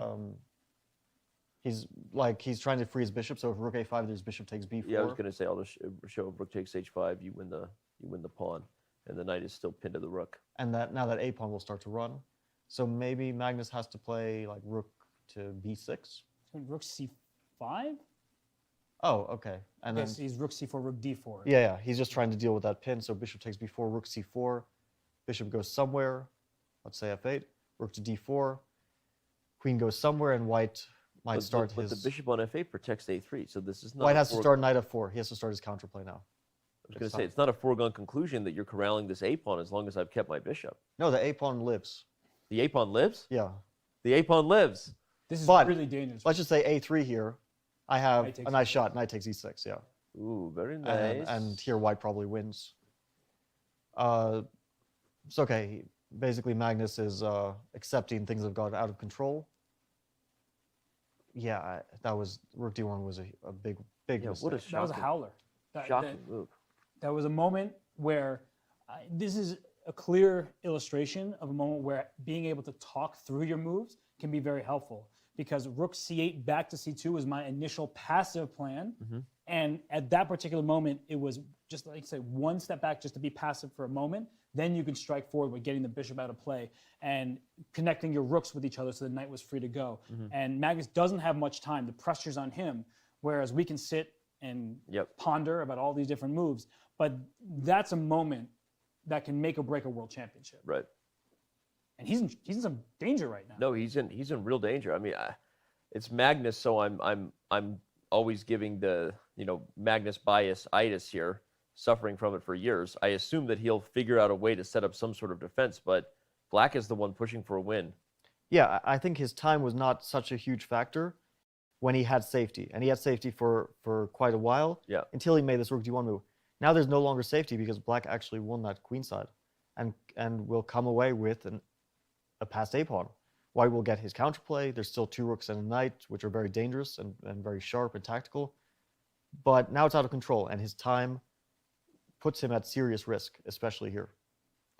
Robert, you made a really good point. We were initially considering that rook retreating idea as you said, just almost an instructive point, right? About how sometimes you have to coordinate and retreat before you can go forward. And the more we looked at it, the more we were like, hey, there's actually something very, very strong about that idea. But the rook's being protected frees up the knight and all the ensuing potential tactics against the king. But I feel like we were almost in our own echo chamber. We were convinced this was the idea. Maybe in hindsight, Magnus clearly didn't even see this idea. Retreating moves are difficult. Yeah. They always are. Yeah. And he's trying to take an active defense right now. He's going to lose the b4 pawn. He can put his rook to c4, maybe his rook to d4, but it's getting close. It's getting close to big trouble for white. If we go back to that moment where he could have played rook c2 and knight f4. Yeah, let's analyze it real quick. Sorry, right here. King h2, yep. Bishop b2, rook c5, queen d6, rook c2, bishop a3. At some point, I think they'll start making a lot of moves. But let's say knight f4, queen b4, rook d7. Maybe black has the move e5. That's the only move I can think of that he might have here. Because he has to somehow deal with... I see the eval bar is says white's winning. Going way up. There is probably something very strong. Maybe it's simply knight to d5. And then followed the other by rook comes in. Maybe. But yeah, the queen on f8 actually defends things. And if knight h5, king g6, that's why I thought things weren't so easy. Whoa, wait, Jan did not. Let's see the game, yeah. Take the pawn. Knight takes h5 was the answer, though, so at least we solved that. But all right, e5 instead of bishop takes b4. Well, we mentioned this on the previous move as an idea. And the point is the knight cannot move anywhere besides b2 at this point because the rook is hanging. So as much as we're looking at ideas like this, not possible. And so what if rook to c4? Is it going to be queen to d5 there? It looks like queen d5 might be a very strong response. White can't coordinate, yeah. Yeah, white can't coordinate. You know why e5 is so strong? It's exactly the type of move you play when your opponent's under time pressure. Rather than going for bishop takes b4, the forcing lines that, even if Magnus is worse, these are forcing lines that he probably calculated and is going to do his best to then coordinate a knight f4. e5, with Magnus only having 2 minutes to make another 5 moves, is an absolute nightmare. It looks like a good practical chance. It's not easy to find a move for white. Yeah, exactly. I'm wondering if knight b2 is an option. That's what I was thinking. Just retreat the knight to b2, but there's queen f. And then just go back. Because there's no e4 there. I'm wondering if, something you have to consider even bishop takes b4 things. But that's a bit sad if you have to start playing knight b2, knight d3, and hoping your opponent has no... Okay, we have moves. Rook to c2 is on the board after e5. Black can still take the b4 pawn as the knight remains pinned to the undefended rook on d1. So what does he want after that? I don't see an obvious move. Maybe knight b2 then? There's queen f5 still? Yeah, queen f5. Looks excellent, looks winning. It's nerve-wracking. Well, I'm sure he has something in mind, but this doesn't look good. At some moment, we have to look for a bailout from Magnus, where, let's say bishop takes b4, rook a2, just to put something like this in the board, a3. If you could take on b4, give up your rook, and then take on blockade. a3, and if you could make this work where you defend the f2 pawn, white doesn't lose. But with the awkward placement of white's pieces, you can get in some trouble. No, I was just about to say it's exactly the type of, we call that a defensive sacrifice. If white could take off everything on the queen side, even if at the cost of maybe even a knight and a rook in some positions. But sorry, that position, actually, if we keep going just one step further there, I think we have a good example. So which line? Rook a2, black bishop b4. Okay, bishop b4. Rook a2, a3, takes on b4, take d1, rook takes a3, queen d2, this whole line. And if you play knight d3 and e4, I think knight f4 gives up the f2, but you can bring your knight back to g2, and I don't really know. This should be a fortress. Yeah, it looks like a fortress. But actually, maybe this is an instructive move. Instead of queen to d2. Let's bring up the analysis board here real quick, just to make sure that we don't lose sight of the live position, because queen d5 is on the board, and we're looking at this. Okay, so not bishop b4. What did they have in mind? It was bishop b4 was such a natural move. I'm kind of puzzled. Jan is trying to keep this confusing for Magnus with these moves, but he might risk and blow his chances. You know what white has as a move here? There is e4 as a move. For white? That probably doesn't work out. I was trying to trap the bishop. Okay, there are 4 moves to make though with only 48 seconds. Rook d2, that's good. That's an excellent move. You're connecting your rooks, which means the knight can move, and you're covering the A2 square. So even if things get bad, perhaps you put one rook on E2, one rook on A2, and say you have an outside pass pawn, but you actually can't make any progress. But Black needs to be careful as well. Yeah, I was going to say, this move prevents you from taking b4. Yeah, so queen b3 looks like the move for Black. Well, White is threatening rook a2 now, so Black should play queen b3. Guys, look at Jan's time. He also has 4 more moves to make. Wow, to reach time control. They're both super low on This time. is, again, there is no increment here, which means what you see is what you get. Yeah, this is pretty. He can actually play knight c5 and rook d7. Maybe he's going to go on the e5 at the end. And oh, wow. knight e6, just king g6. Yeah. Yeah, but he goes rook a2. See, this is what we were talking about earlier. That if we get the trade of the minor pieces, then I don't think White. But White wins the pawn directly. Right. Bishop b4. Yeah, rook White might d to even b2. win in that endgame. Rook d to b2. Rook d to b2. Yeah. We should see that. That's what I'm saying. No, This is if we gonna get happen. bishop b4, rook d to b2, queen takes knight, rook takes bishop, and the a pawn falls, White is the only one with winning chances in that endgame. Yeah, White is only one winning chances, but I think that it's still a draw because White's king will always come into perpetual if the rooks get too active. Okay, 1 minute for Jan to make 3 more moves. 2 more moves from Carlsen will be required before time is added. We have 32,000 of you on YouTube, 87,000 of you on Twitch for the hypest moment we've had so far in the 2021 FIDE World Chess Championship. And what's so scary is Jan has to recognize that the 2 rooks against queen scenario, with all pawns the same to the board, that's a draw. Because in your head, you may think the rooks will team up against a pawn like we talked about earlier, and I'll lose. And so might be afraid to do that. Wait, what just happened? You played went e4, E4. knight f4, oh, knight c5? Oh, no, this could be trouble. Jan is blowing this position here with no time now. Well, like queen b4, if rook d... Look, knight e4. Because if you take the knight, you lose the bishop. Yeah, I was also thinking if rook d to c2, those pieces are all trapped.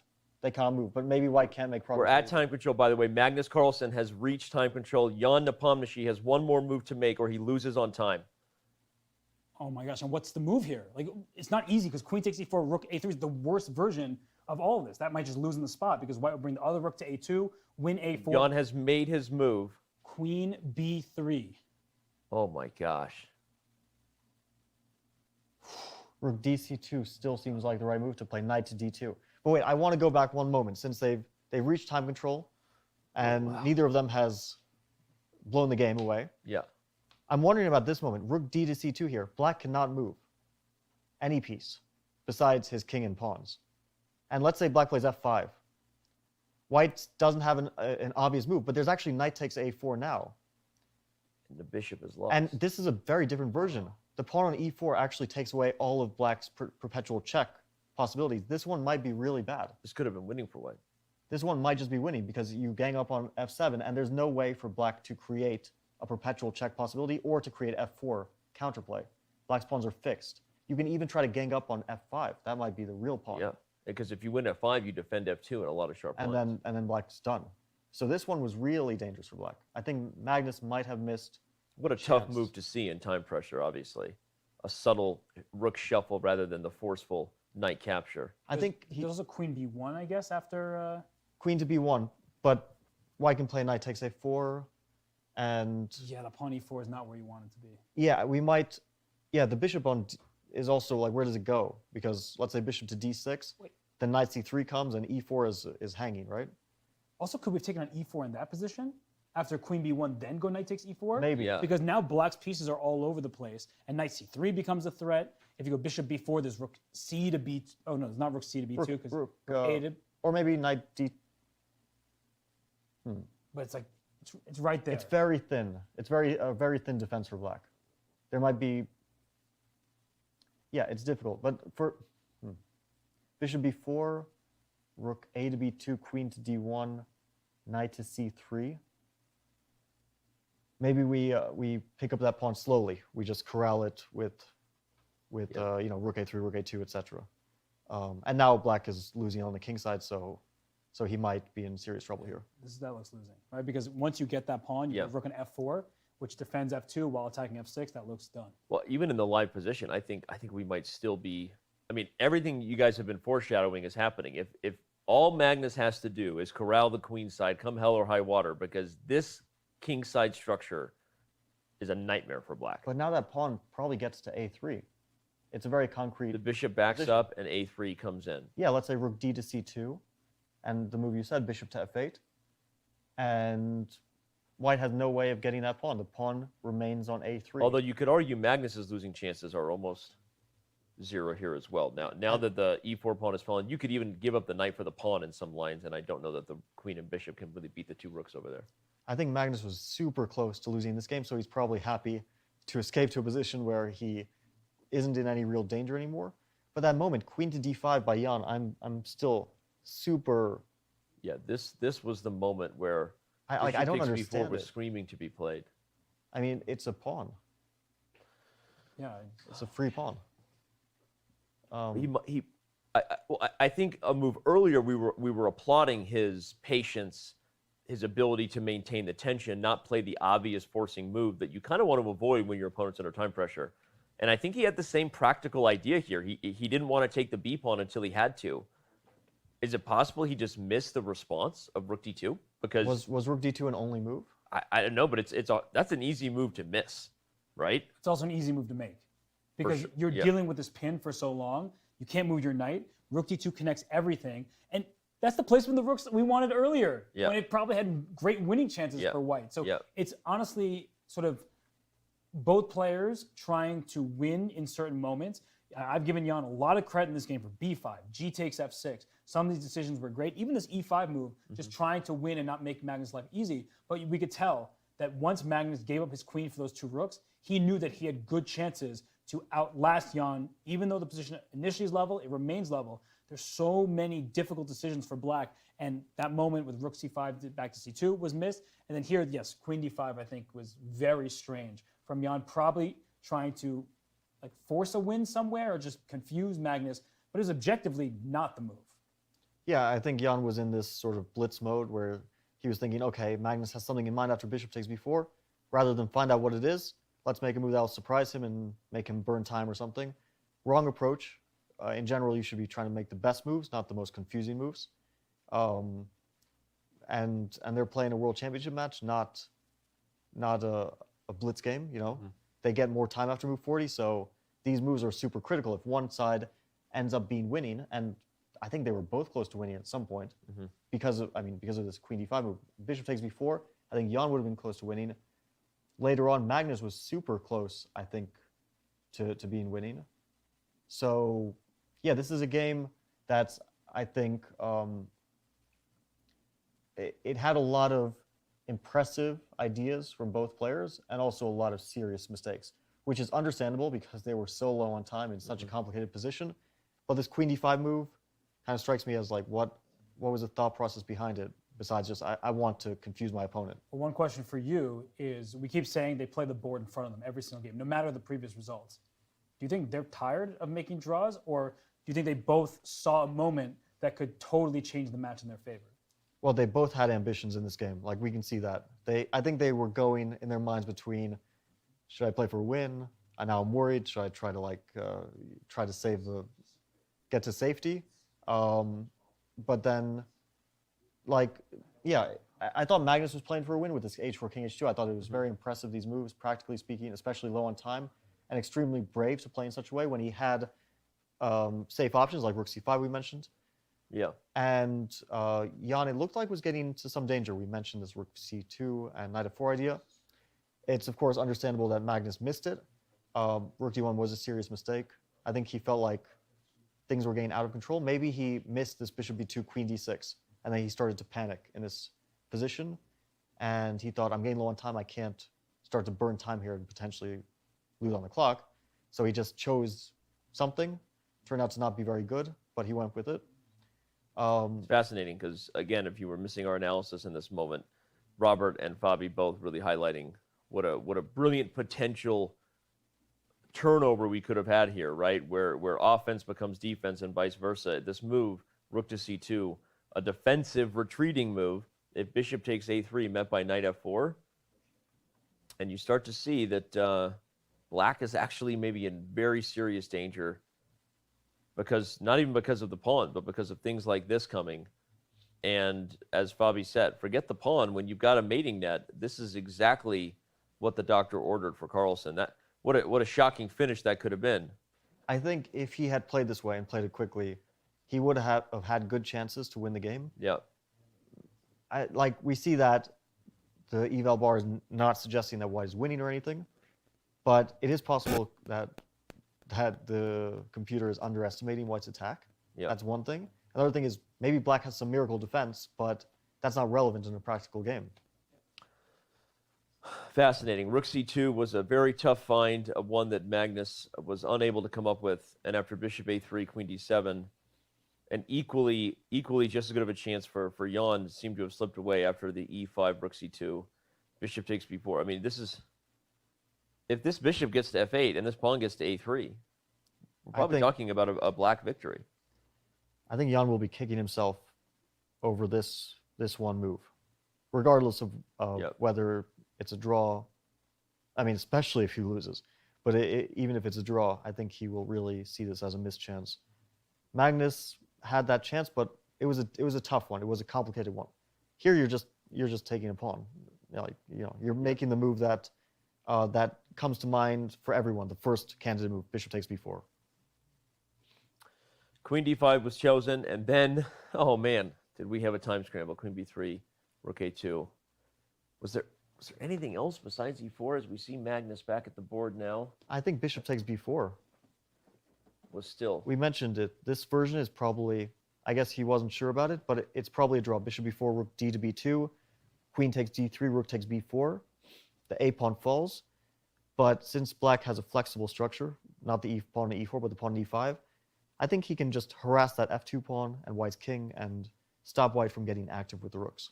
And one critical point, by the way, is bishop b4, rook a to b2 may look pretty enticing, but the problem is, as rook a to b2, you take the rook on d2. Yep. So you give up your queen right back for the two rooks, you get this pass pawn, you win the game. So yeah, of course, rook d to b2, as Fabian was saying, you just get the bishop, give up the knight, and you win the a pawn. So yeah, I mean, knight takes e4 is a hard move to criticize. Fabiano's rook c2, just keeping black stuck, right? You can't really move very easily for black. That's not that easy of a move to play, even though it's extremely understandable. And if you give Magnus one more minute on the clock, I think he could play rook to c2. But knight takes e4 seems so strong. You're taking a central pawn. You're leaving black with all of these isolated pawns on the board. And if you take that knight on e4, you then lose the a pawn and just lose the game on the spot. So that would just be a disaster. And just note, everyone, a simple idea like rook d4, rook f4, guards f2, a4 falls, and white wins this easily. Well, I think that we could we could pretty much figure out if rook d to c2 was actually a winning move or not, because after rook d to c2, black's options are extremely limited. He only has basically two moves. One is f5, one is queen to b1. After f5, knight takes a4. I think black will probably take rook c3. Let's move the queen somewhere. Probably doesn't matter very much where. Or something. Yeah. Rook take with the c rook. Black makes a waiting move, queen e1, for example. Queen f1. Rook to a5. King to g6. You have to defend that pawn. Now, let's say rook to b2. So you teleport your rook to f4. Yeah, I don't know that you can win, though. Well, which move do you make? f6? Okay, but you're going to get into Zugzwang, right? Rook b to a2. Okay. You can't move your king because rook takes f5, so you have to move your queen. So queen d1, I guess? Yeah, okay, now queen to d1. As long as you're never threatening to go here, then I'm not in Zugzwang. Well, let's play rook to a7. Okay. Okay, now rook to... I see that eval bar be creeping, but I don't believe but it. You want to go full Nigel Short. I'm going for I'm waiting for you to go f4, king f5, king Hey, don't you turn your back on the ocean or Nigel Short. I mean, those are two equally dangerous things, depending on the right setting. But that probably doesn't work, actually, because in a lot of these variations, white can take with the g pawn.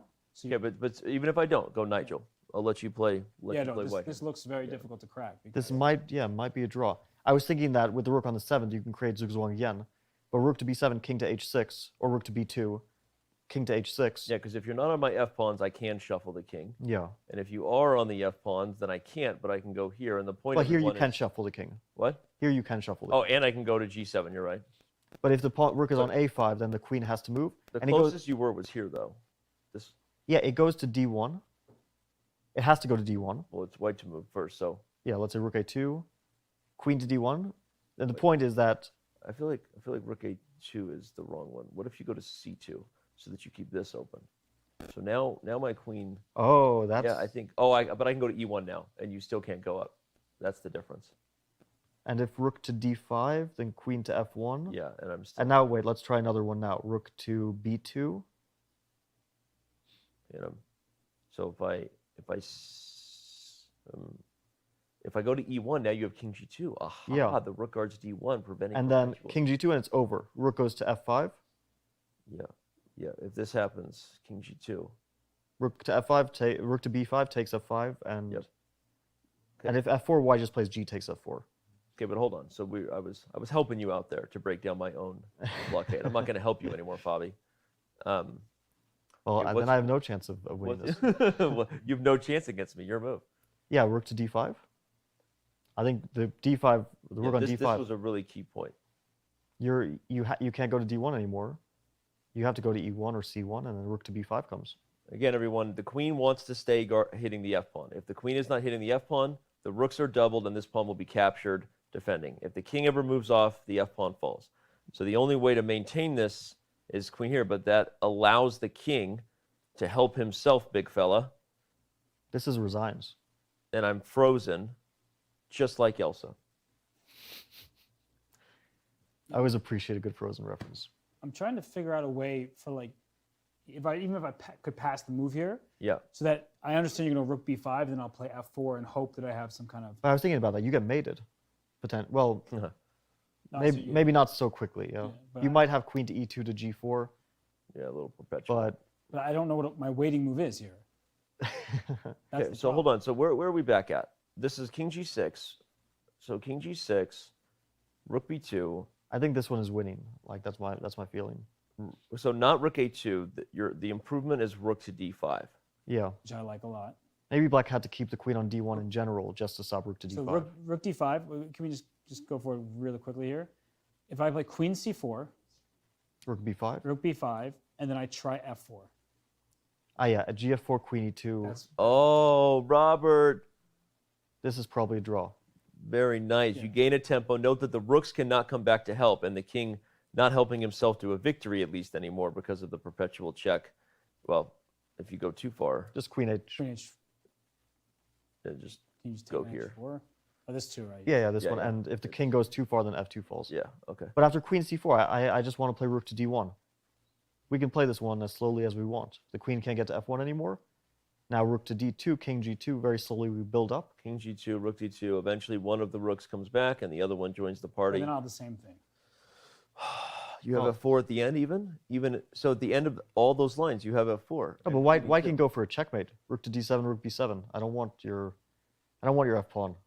I wanted to play king g2, rook to d7. You want Bob Barker on this? You want the whole thing? I want the whole thing. The Price is Right. Yep.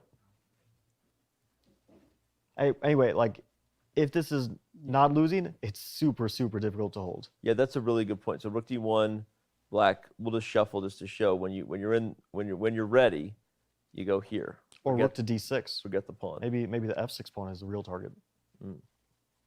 I mean.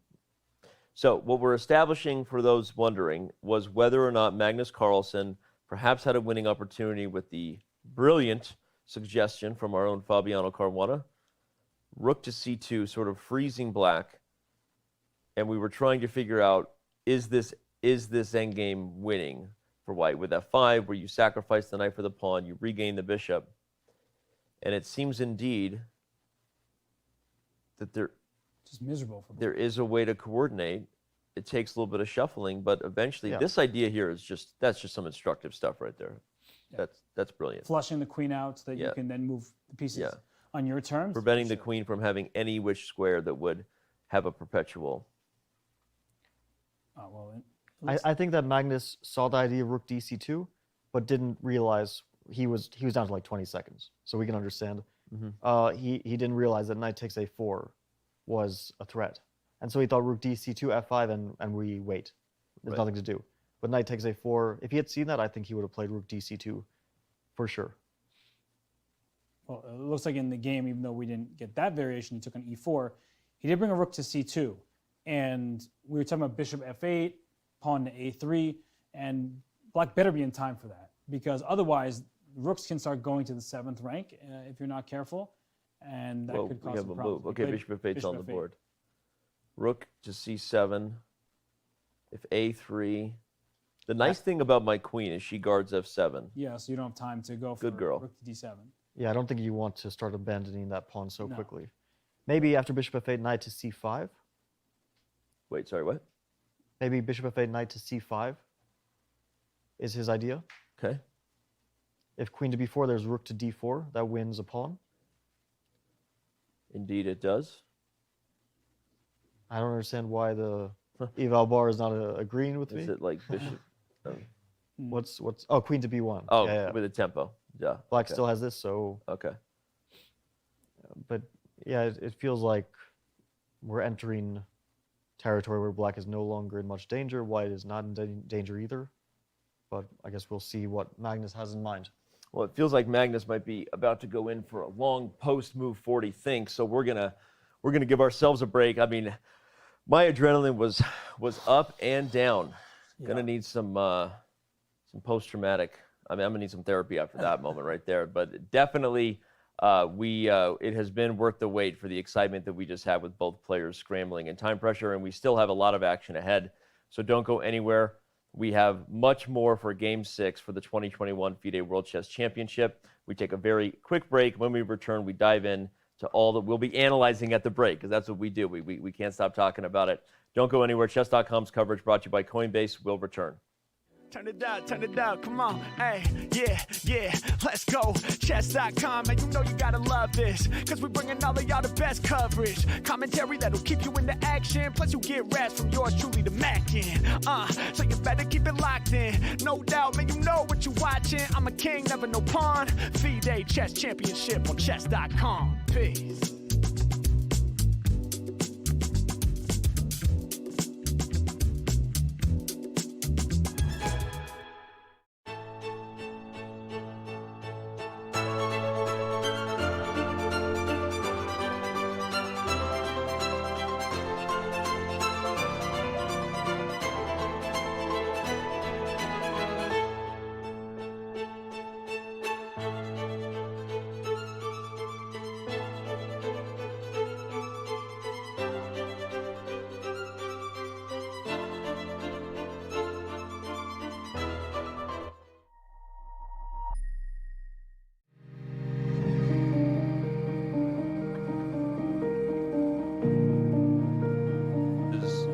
This. So here's what we're saying. Yes, we would discuss it on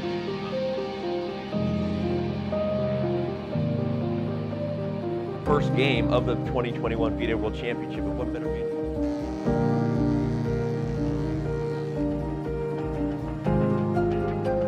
Camera lighting and audio.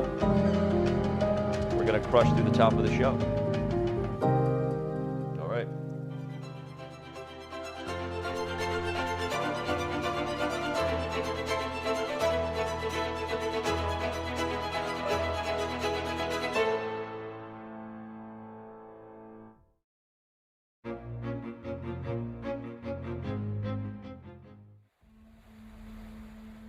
Am I supposed to feel ready? Yeah, but I guess when you prepare for such a major event, you always feel like you could do more. But I guess we are doing some insane amount of work, so I hope we got to be ready enough.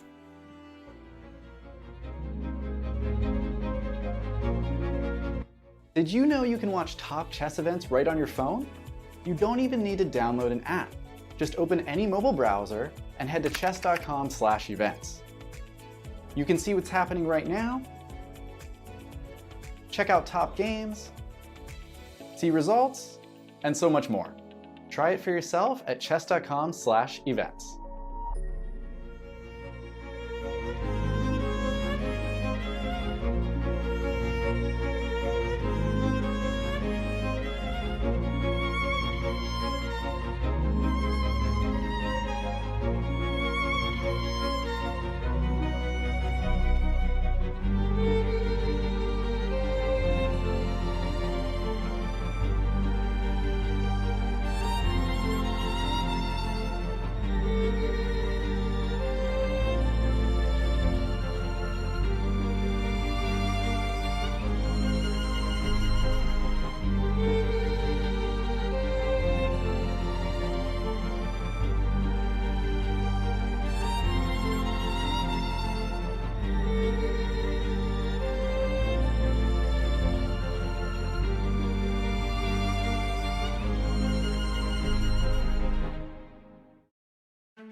Chess.com's coverage of the 2021 FIDE World Championship is brought to you by Coinbase. Whether you're an experienced trader or just looking to make your first crypto purchase, Coinbase has you covered. Visit coinbase.com/chess to get $5 in free Bitcoin just for verifying your account today.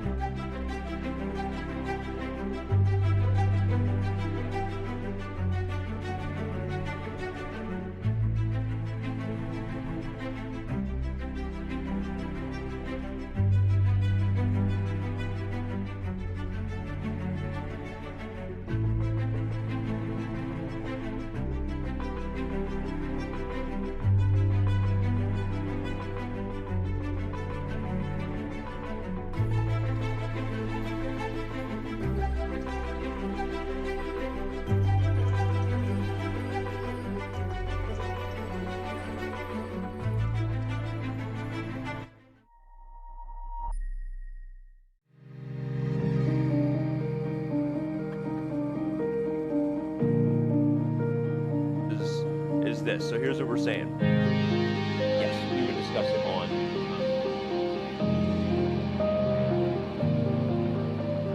first game of the 2021 FIDE World Championship. But what better be?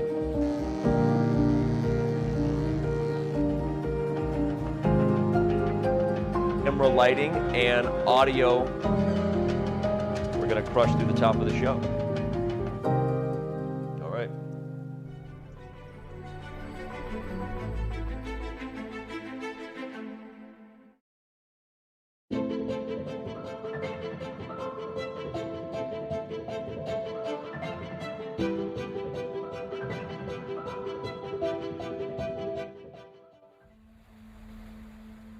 Am I supposed to feel ready? Yeah, but I guess when you prepare for such a major event, you always feel like you could do more. But I guess we are doing some insane amount of work, so I hope we got to be, ready enough.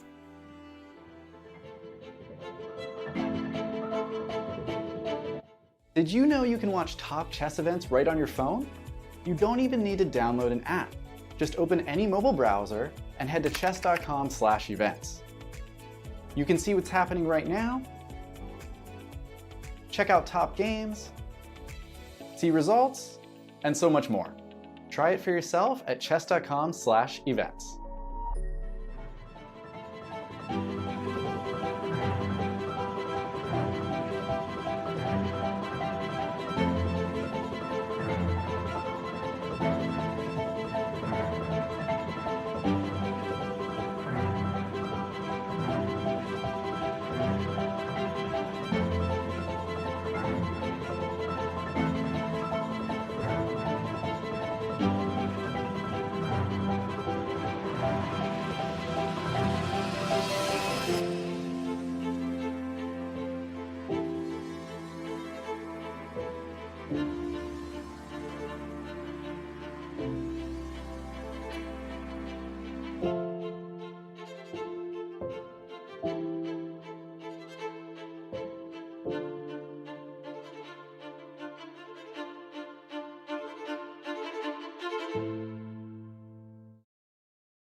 Chess.com's coverage of the 2021 FIDE World Championship is brought to you by Coinbase.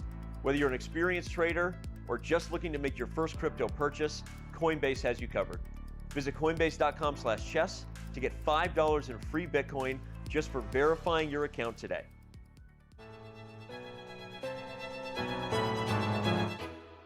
What'd you think?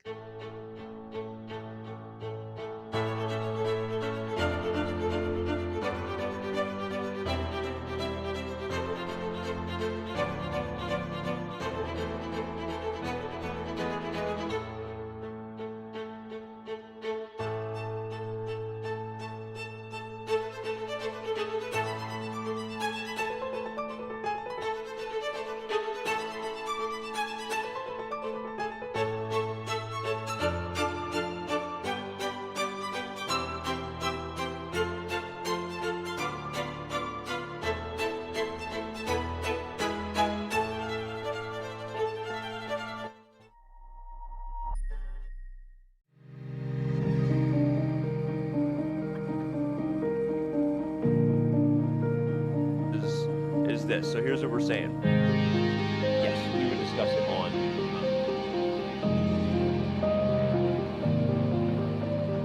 First game of the 2021 FIDE World Championship. And what better mean?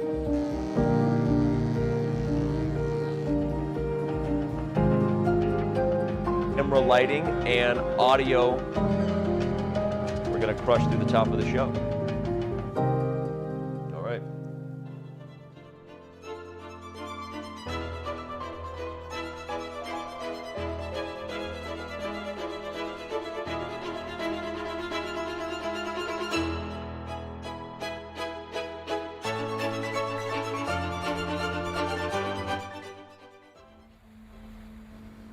Am I supposed to?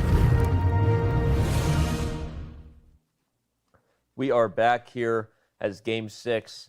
It's been quite the thriller. Today's day in the 2021 FIDE World Chess Championship continues. We have a little more action on the board with the move knight to d3, but let me remind you first who is with you. Robert Hess, Fabiano Caruana, Danny Wrench. We're going to be here until this thing comes to a close at some point in the middle of December. So if you haven't hit that follow button before or that subscribe button, now's the time to do so, to make sure that you're a part of, some are calling it the greatest show in Hess. Appreciate that, Danny. But the game we have here, it seems like the players have calmed down after reaching the time control, no longer have to worry about losing on the clock. And we saw queen to b5. You do not want to take that knight on c5. Jan figured that would get him in trouble. We keep talking about this 2 rooks against queen dynamic, where the rooks can team up on pawns, so that's why the queen went back. And ideally, black can get that pawn to a3 safely. And for Magnus, he wants to just get that pawn a4. If he could somehow go after it, it would be good news for him. Well, I thought you were highlighting he wants to get that pawn on h5, because you were talking about a dynamic earlier where there's a world where this pawn is lost. I'm not sure who ventures far enough to take it, but either the knight or rook. And if this a pawn doesn't become anything more than just something pretty on a3, this is still a 3-result game. Yeah, it is. And I think knight f4 must be Magnus's idea. Yeah. But the word you used is very good, venture. Because white's rook, to take that pawn, white's rook has to go on an adventure, abandoning the a pawn totally. Right. You take the h5 pawn, but that's not a game-deciding pawn. It's a big pawn to win, but not if it costs you a rook in the process. So let's say, I was thinking black might play bishop to b4 here as an idea. Asking white, do you want to play rook e2 or do you want to play rook d5? I want rook d5. If you want rook d5, then there's queen to a4. Let's say you play knight takes h5 and play king to h6. I don't know if rook to c8 is suddenly some sort of mating net potentially, but that has to be calculated because white is promoting, black is promoting a pawn there. And if white plays rook to a2, well, that would be very bad because of queen to b3. So maybe white has rook c8 there, but there's a huge amount to calculate. It's not at all like white is playing without risk. Let's see, rook c8, if a2, then rook to h8, king to g6, knight to f4, king to g7, and rook to d8. I think this wins for white. Okay, I thought we had a mate that way, but yeah, we made this way. f5, knight h5, and mate on g8. So yeah, it's dangerous for both. Black might end up with 2 queens. White might end up with checkmate. With checkmate. Well, which is better? Which is 2 better queens than 2 or queens. checkmate? Depends. One is rarer than the other. One is rarer than the other. But, okay, a funny idea too. This isn't the aggressive version of it, but if that h5 pawn falls, there's a world where this rook has to give itself up for a pawn, and the position is still a draw. Possibly, but in that case, black is the one who's playing for a win. Maybe white has a fortress because, well, especially if knight and bishop are traded, then it's just a draw. The rook on f4 is cemented, and black with the extra queen can't make any progress. With knight and bishop, that's a kind of unusual endgame, but not what Magnus wants for sure, to try to draw in a manner where he's down a queen and he holds a fortress, potentially. Well, this is one of those positions where the eval bar may be hovering around 50-50 because the struggle is real, but that doesn't mean we're lacking fighting chess. This is what the people pay for. It's an unbalanced material exchange, 2 rooks for the queen, and then a battle as old as time, knight versus bishop. And you know, we were just talking about a time travel phase. And Time travel? A time trouble phase. Oh, yeah. Time travel is for a different show. But it feels like just a few minutes ago they were down to seconds. Yeah. But you can already see the time trouble looming on the horizon. It's amazing, yeah. It happens very quickly.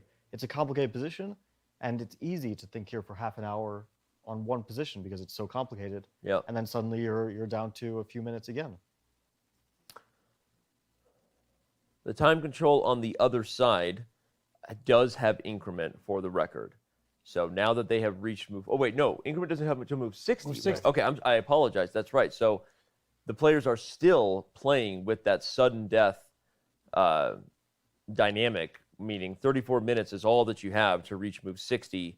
16 more moves still, but nevertheless, that's as Fabi said, we're already back in a position where Magnus has to at least be very aware of his clock.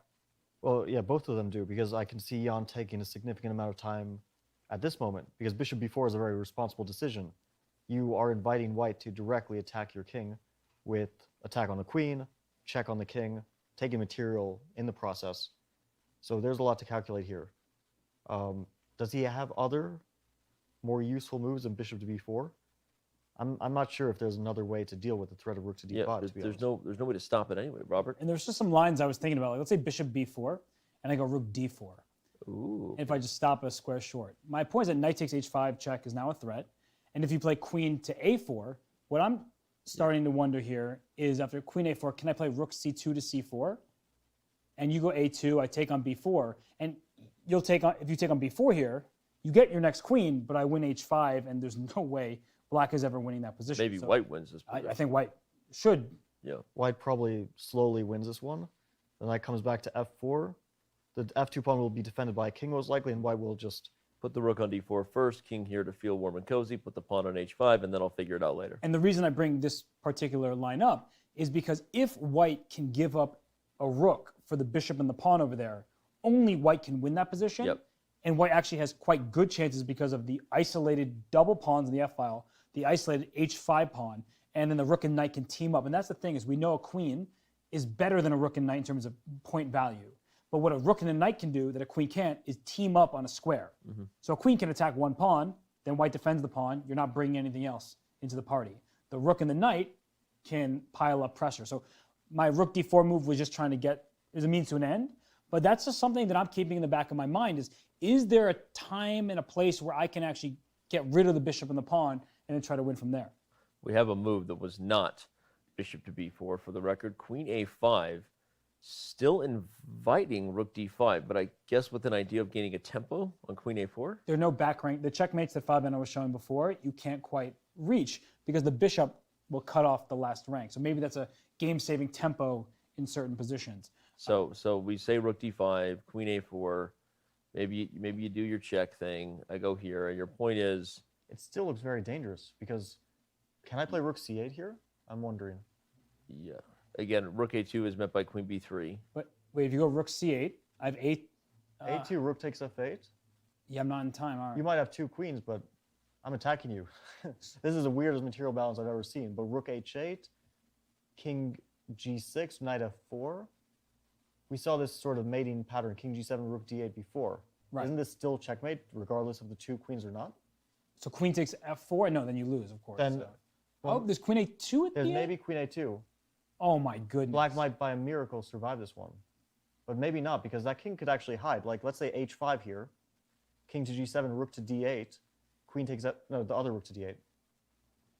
Queen takes f2, king to h3. If queen to f1, king to h4. And queen h1, king to g4. I'm hiding from checks. Maybe not forever, but at least for now. And h6 and f5 are threatened, by the way. That's mate. And rook g8. Maybe black has f5 here, but who knows, yeah? If you see that look from Jan, it was like a, whew, I'm glad I brought my thinking cap. That's what he's saying there. My handy-dandy notebook and my man bun. Well, we didn't see rook d5, unfortunately. That would have been fun to see, but we saw the slightly less active rook to a2. Now rook d5 is an obvious threat. Jan is playing so impressively quickly. It's actually amazing. like it looks super complicated, but he's moving. Each move takes a minute for him. That's kind of crazy. Is he trying to put his bishop on b2 somehow?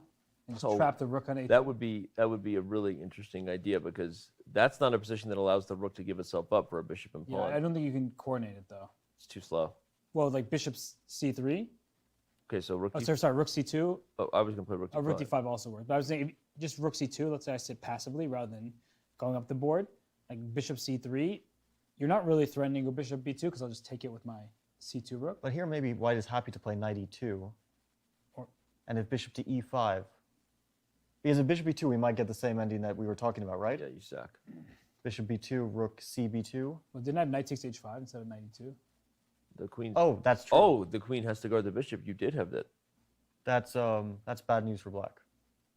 The king has to move somewhere, and then knight f4, and white basically picked up a pawn with the same or very similar position. Right, because the point is bishop b2, I'm always taking it. The one thing you need to be careful is if the queen can get to b4 and then you put a bishop on b2, that would be problematic. Yeah. But how does black ever achieve that? If the queen comes to b4 and bishop b2, there is no sacrifice, and the rooks have been excommunicated from each other. Okay, wait, so bishop b4 is on the board. Magnus has 30 minutes to make another 15 moves. Yeah, the choice is between, well, there is rook d to c2, there's rook d5, but there's also rook d3. That move does make sense. Rook d3, I will go bishop c3 though. You will probably play bishop to c3 there. Then I'm but it's still knight h5 here. And then let's say king moves somewhere, f8 I don't care. King h6, knight f4, sorry. I want bishop it all. b2, and now we just have to get rid of that. But how do we get rid of that bishop? The rook on a2. Right? We were relying on all these rook c8 moves, right? Rook to b3. Okay, queen to d2. Queen to d2, king to g2. Now I'm threatening rook b takes a3. And if queen c1, if queen c2, there's rook takes a3. Either rook, I think. I have queen c6 check. Okay. Yeah, you'll check, but in the end you will have to take the rook, and we will end up with the position we said. That looks bad. And there's queen to c1. Maybe this is a problem. Starts to get a bit chaotic. Yeah, like knight d3 is queen b1, but then rook. But then rook takes a3. Oh, rook 3. Very nice. But knight d3, there's like queen to. First of all, there's start to be checks, but maybe queen c4. I'm wondering about. Queen c4, you can take on a3 again. Maybe you actually end up in this endgame. That's what I'm aiming for. Which looks pretty sad for black to me. Another position where only white can win. Yeah, because from here, what white's going to do, and it might take a bit of time, is you want to put that rook on f4, like we talked about earlier, because then black has no threats, and then you try to maneuver your knight around. So maybe your knight has to go like to h3 to stabilize with your king on h2, then you'll bring the rook over to the f4 square, and then you can keep going. White can play forever, and black is struggling. Magnus played the move rook to d3. It's on the board. That's a really instructive little exercise that Robert just did there for the viewers, quickly recognizing where your pieces are ideally placed, both to limit risk, like the rook on f4, and also to allow the most potential. I think it's what both sides are doing a lot of right now, especially Magnus. If he's already fantasizing about variations where he gives up the rook for a bishop and pawn, he would love a position like that with no risk, one that only he can win, and probably decent winning chances with the rook and knight versus the queen. I think when there's a material imbalance, players can struggle with creating a new imbalance. Yeah. And for instance, there are times where one side's up in exchange, and you're often told to think about giving the exchange back. And exchange is when one side has captured a rook, the other side has captured a knight or bishop, but you're often taught, think about giving it back for some other kind of advantage. Yep. And here we see that white is very restricted because of this past a3 pawn. And what the claim is that the black's pawns are so weak that if we eliminate the biggest threat on the board, which is the least valuable piece, it's a pawn, but it's a very powerful pass pawn, that if we can get rid of that, then the rook and the knight can team up, coordinate, and cause black some serious issues. So that's why I've been thinking about it. It's a play that is going to cause Jan some really big trouble if he allows it, and then white can play freely with zero risk whatsoever. I think the main thing that's scary for Magnus now is the clock. He has 29 minutes for 14 moves until he gets that much desired increment that he's probably been waiting for a long time. And it's a complicated position. Things can still go out of control, although to me it feels like white is the one pressing for an advantage here. You never know how things turn out. If things, in time trouble, just like we saw in the first time trouble phase, Magnus lost control and suddenly he was on the brink of losing. That could potentially happen again. It's not like this is a one-sided position. But it still feels like the momentum has, if you're rooting for a Magnus victory, has finally gone the Norwegians' favor here. I'm having a harder time imagining any way for white to lose this, given how many options there are to part ways with the rook and with the bishop and pawn on the queen side for a rook. I think that Jan will avoid that at any cost. Let's just make a move here. Queen to f5, which is a terrible move, but just to illustrate a point. Maybe it's not even a terrible move, but let's say now I want to take on a3. The h5 pawn is alive, but I don't think that pawn is alive forever. White will, unless black can somehow threaten perpetual forever. If white gets rook d3, rook d5, that pawn is going to drop off. Maybe queen c2, king g2, queen c6 still keeps that that sort of dynamic fortress, where wherever white's king moves, black attacks the f2 pawn and so on and so forth. So maybe concretely here, white doesn't get it. But if white's rook was on d3 here, he would already have rook d5, win that h5 pawn long term, and get in an endgame where Jan really doesn't want to go for it, even if it's somehow holding. It's a torture. Maybe here Magnus would throw for the content. Maybe he'd throw for content. No? No. Okay. No. All right, rook d3. Yeah, Jan is going to take a think here. We'll open up the chat for questions from our subscribers for Fabiano. We played that game earlier today. Took some questions only from subscribers for Fabiano and Yifan. We'll do the same for the next 10 minutes or so as we continue to analyze this. So, if you are a subscriber, get us an interesting question, maybe about the game. We might go back to one of the critical positions. Maybe about the psychology, the pressure, the emotion of the moment. Danny, I said that this queen f5 is a terrible move, my first instinct. And now I'm thinking maybe it's the right move. Because if the rook moves to d5, then queen to b1 comes. That queen gets an express lane to attack the rook on a2. But all these lines are just going to allow what we were talking about. Yeah, but here I don't see a way for white to continue the game after take queen c2, because you can't defend that f2 pawn. Maybe you can play knight h3 here, bring the rook to f4, and very slowly try to win that h5 pawn. But it's a different story with the pawn still alive. It's not going to be easy to win that pawn. God, it just feels so painful for black. I mean... It might be. It might also be that you can't really do anything with I'm going to go here. Eventually, if I do get here, then I can rethink this whole situation. Well, let's have a look. Let's say black plays f5. Or maybe f5 will... All right, you play black, I'll play white. Let's go. I got you. I'm just thinking, does black go for f5? Let's just say black can wait for the moment. Okay, so I'll just play king to h6. Okay, if I beat you here, what do you give me? I'm not giving you anything, Danny. Okay. Queen to d2. I'm going to let your rook get to... Going to give me what I want, what a girl wants. King g6. What a girl needs. I don't know if you want to play e4. Oh, you know I do. Well, e4, I could still play king to g7. So you're not winning a pawn directly. So it's your choice, Danny. I say that in coup a lot, Yeah, I know. What are you, the ambassador and the captain? Would you call out an ambassador? If you claimed ambassador right here, I'd call you out. I see how it is. Okay, let me try this. Okay, king to g7.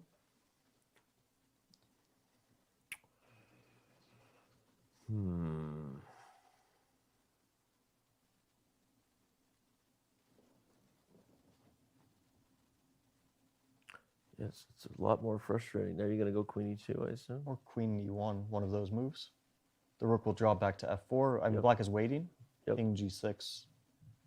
Now I'm going to... Yeah. I got a tickle in mind. King g7. That's all right. Queen e2. Yeah, let's say queen e2, knight d4. Queen e1. Yeah, I got you. I got you, boo. You're getting knight e3 to d5. Yep. I have a goal. It's called the f6 pawn. That starts to look bad. Yep. That's looking pretty bad now. This looks winning. Okay, so this actually shows there is a plan. Yes. As painful as that was, the e4 pawn, initially we thought it was intended to guard the rook on f5 to hit h5, but it's actually intended to open up the e3 square for the knight, and Bob's your uncle with a very long journey. I went on a journey like that to Mordor once. Let's just say it ended well. The ring. It ended well for you. For me. Hey, it's okay. You know what? All I did was help you understand this position a little better. That's all. Thanks, Dan.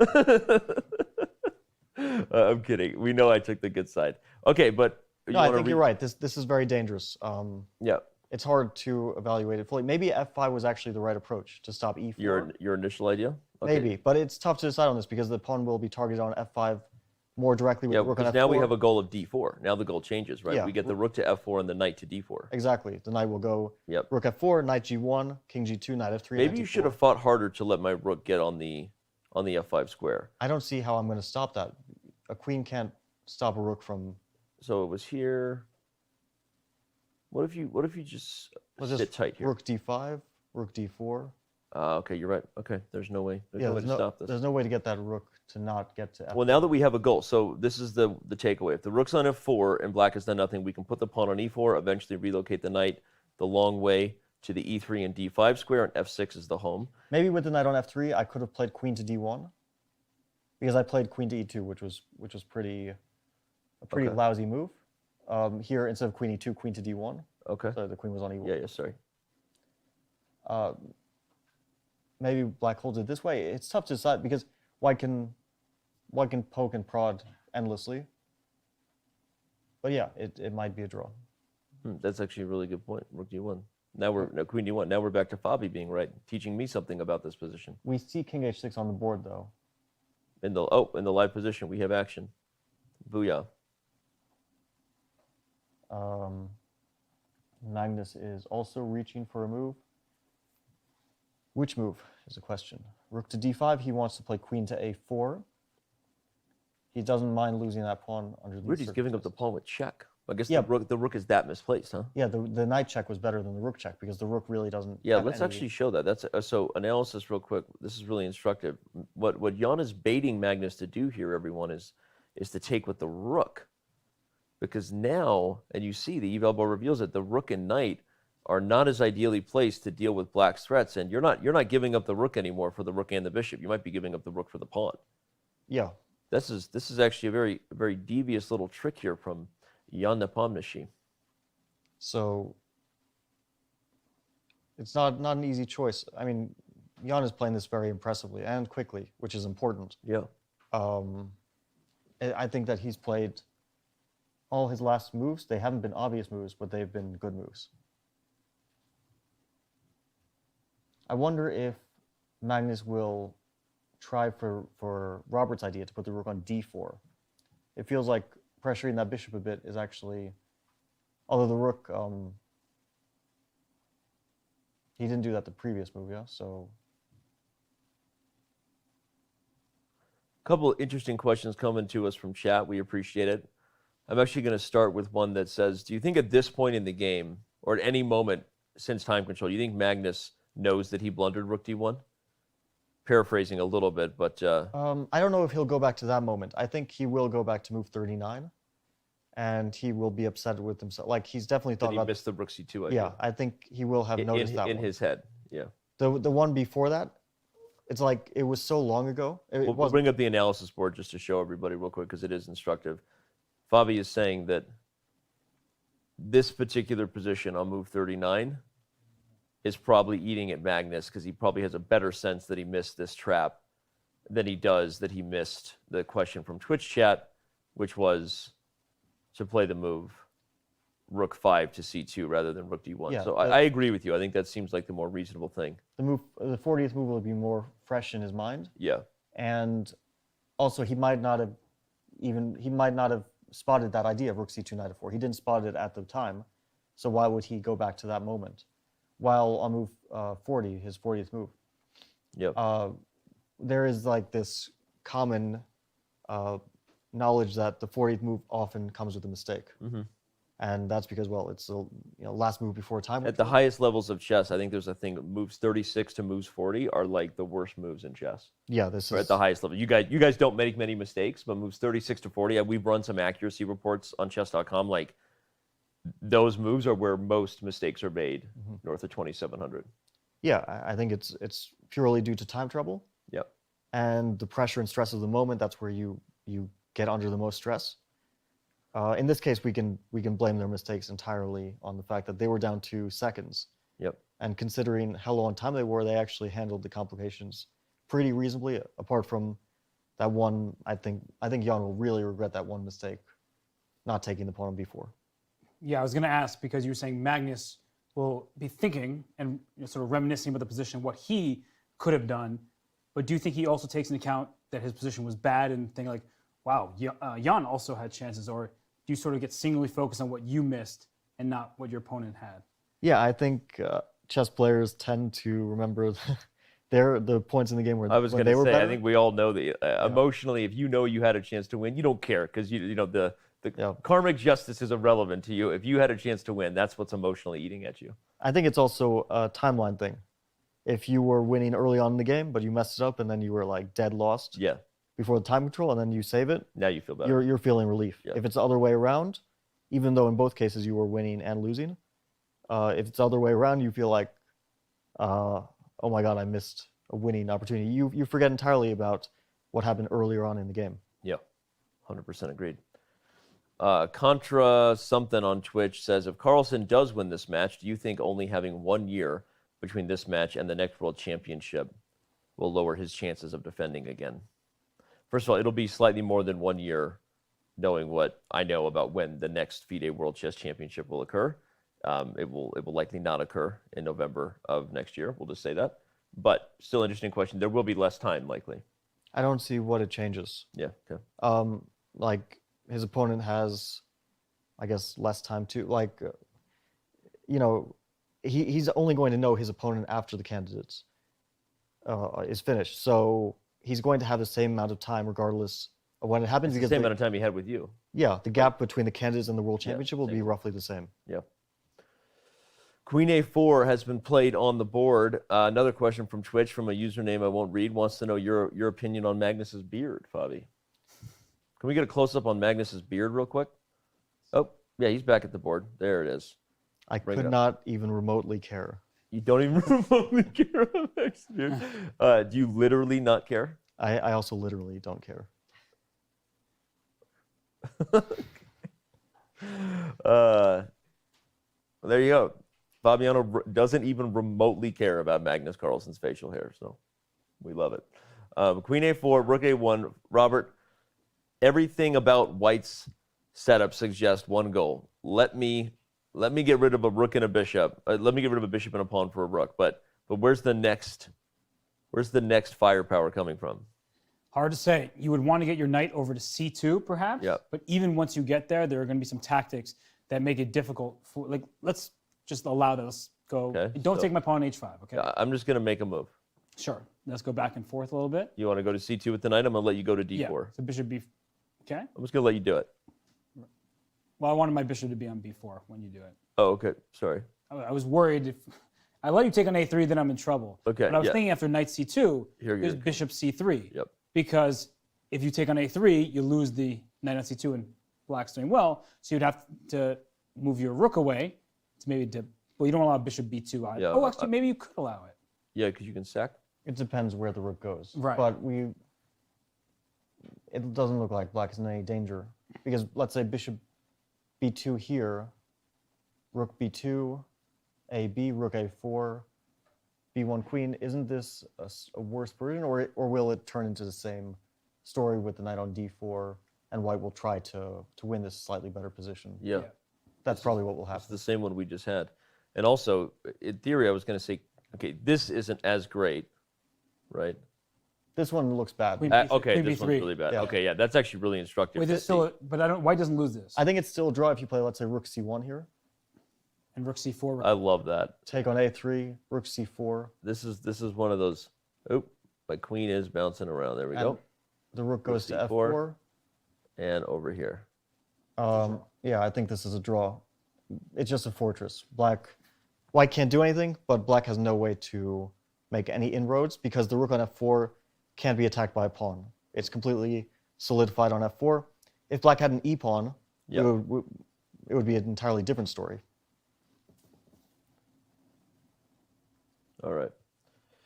Well, we're going to take a very quick break here as King to G1 is played. We're still awaiting a little bit of information on what either side can do to make progress. So don't go anywhere. We still have a lot ahead. Chess.com's coverage of the 2021 FIDE World Chess Championship returns.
Welcome back as a thriller of a game. Game 6 in the 2021 FIDE World Chess Championship continues. We're happy to have you with us. Take a real quick moment to remind more than 70,000 of you on Twitch. We got 23,000 on YouTube that the rest days of the World Championship are Speed Chess Championship days. This is the highest stakes in chess, and the highest stakes for Speed Chess is going down. Our next event on Monday is actually a double header. We have Dingli Ren, the #1 in China, versus Levon Aronian.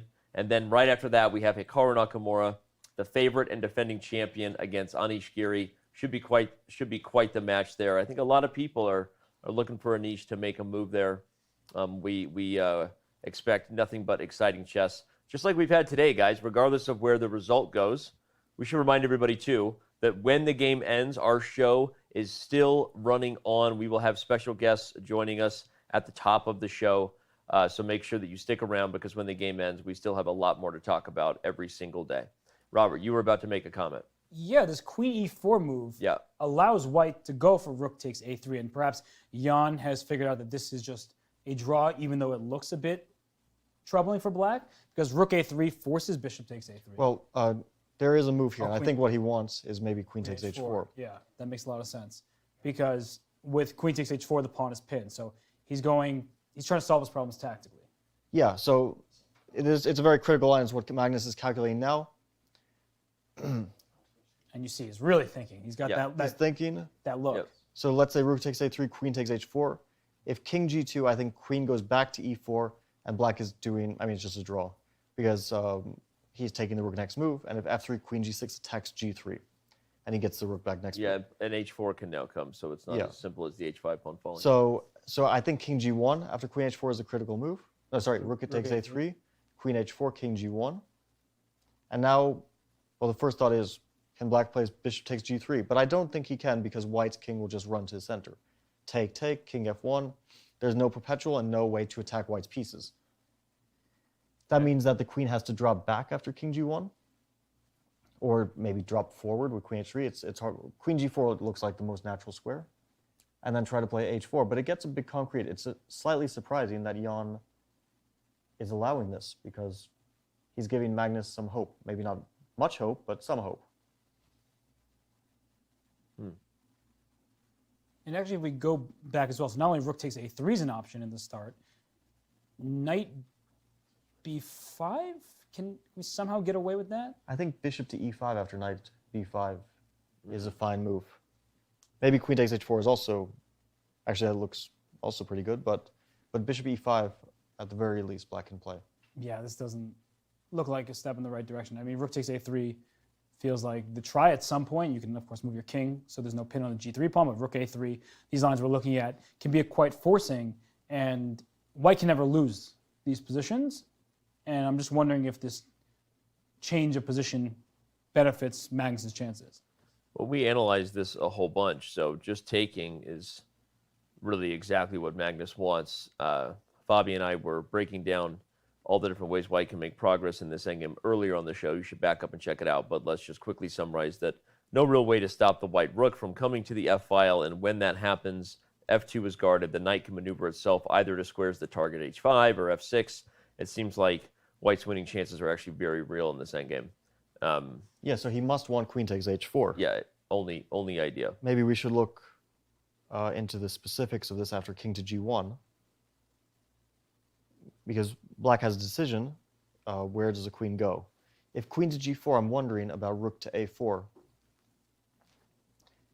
And if h4, there's knight to b5. That's the reason why h4 doesn't work out so well for black. If bishop to b4, there's, I'm not 100% sure, there's rook to b1, but black does collect a bunch of pawns. Wait, bishop And to b4 in that line? Yeah, h4, knight b5, bishop b4, rook b1, hg3. Wow. Rook a takes b4, I think,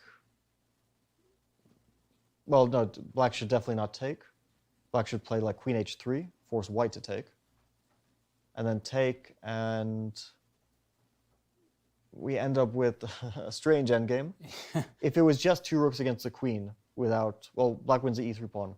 If black had no f pawns, I think white wins this endgame. But with the f pawns, it's hard to say, but Jan doesn't want any part of this. If we go back actually to the start, after your rook a4, h4 move, maybe white can just play knight c2 instead of knight to b5. Knight b5 is like the obvious move, going for the bishop, but this just wins the h4 pawn directly. This is even better. That's much better, actually. Yeah. After white wins that h pawn, I think white is winning, slowly but surely. So rook a4 officially prevents h4. We've established that. That makes black's next move a difficult one. Well, now that the e3 pawn isn't protected, now we could consider taking again. You could, yeah. Take, white would be obligated to take. King f1, queen e3. Like rook a3 maybe, yeah. White slowly coordinates and tries to pick black's pawns off, which he very likely will do. This is a two-result game, and I don't think it's a small chance that white might win this one. By the way, we have liftoff.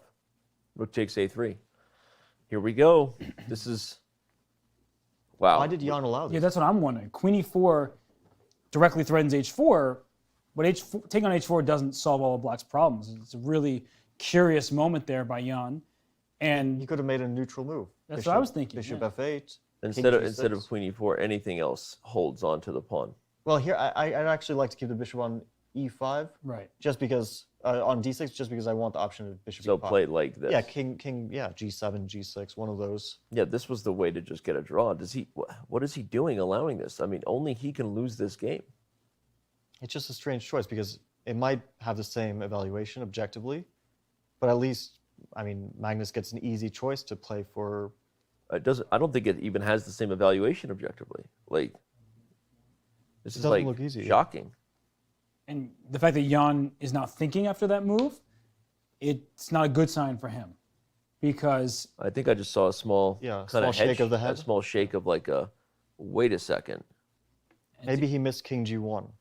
He was looking at queen h4, king, or it's possible he just rushed this decision. He played a bit too quickly. And the problem is those positions we keep talking about with the knight and two rooks against the queen and several pawns. White is never in any danger of losing and can play forever. Like, bring the knight close to the king, bring the rooks closer to the enemy pawns, and there are very good chances for white to crash through there because black's defensive task is very difficult. So it looks like he just took on h4. Mm-hmm. King g1 played. This is a scary moment. Yeah, this could We talked about moments earlier that could have been the world championship potentially for Magnus when he was under pressure, but that slightly, I hate to use the word careless, but it feels a little bit careless to underestimate rook takes a3 when it's white's only intention. So, I mean... Also, just from a logical point of view, black's queen will move and white's rook will move in the next 2 moves. That means that we've traded an a-pawn for an h-pawn. The a-pawn was passed on a3 defended by a bishop. The h-pawn, well, it's a good pawn, but it's... not that good. It's not that good, yeah. He traded h4 for a3. And again, the reason my first instinct was, okay, there must be some idea that he calculated where you get h4. If you could get h4 in, that's a different discussion. Yeah. Right? But as we're seeing where the queen moves, there's no h4 coming. Rook a4 tactically holds everything. Yeah, and for example, let's make queen to h3, another move that prepares h4. I think that white can even play rook to a4 here. I was going to say there's also knight f3, but okay. Well, oh, no, knight f3, bishop g3. Because my idea is after h4, if black were to do that, then white has to move knight to f3, there's bishop takes g3. So maybe... Yeah, that's what I was looking at earlier. Maybe this works out for black. Wait, but what's black's next move here?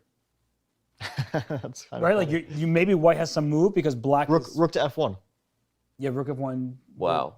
The point is, if the bishop moves, everyone they're talking about this. Rook takes h4. I really think rook to f1 is a serious move here. Yeah. Because it also threatens f takes g3. Yeah. So if I move the king, now f takes g3. Now you g3, take it. King h1 and knight h2. And you bake it. And this is terrible. And you win. Losing. Yeah. Oh my god. So after rook f1, there's the move queen d7. And then rook d4. And then bishop d6. What? Well, it's the only way black can continue the game. Well, and if the rooks double again, then maybe queen f5, or queen c6. I don't know. Black is or even trying to hang on with tactics. 7 actually. Black is trying to hang in there with tactics, but maybe he manages. No, but here even well, there are multiple things. Yeah, going on. Go back for a second. Rook takes h4 check. Yeah. King moves. Rook takes d6. Queen f3 and rook f4. Like even something like this will make the life very difficult. Or knight d4 instead of rook d6. Yeah, that's even better. The knight comes to f5. We have a move. Queen to e4 has been played. Yeah, I was thinking here. Oops, sorry about that. I was thinking here maybe knight to e2. Wait, but the rook's hanging on it. Oh, sorry. No, rook to a4 in that case is obligatory. Maybe not obligatory, but the most logical move is rook to a4. And if h4, the knight moves. But black still has bishop to e5. Doesn't look so easy for white to make the next move here. What if we start? Maybe it doesn't work. I was thinking, what if we bring our second rook to a4? So we activate with like rook a6 instead of rook a4, but it feels a little dicey. Or that just gave me an idea. Maybe rook to a7. Maybe we're back to yeah, that's better for sure. We're back to the king being an issue for black.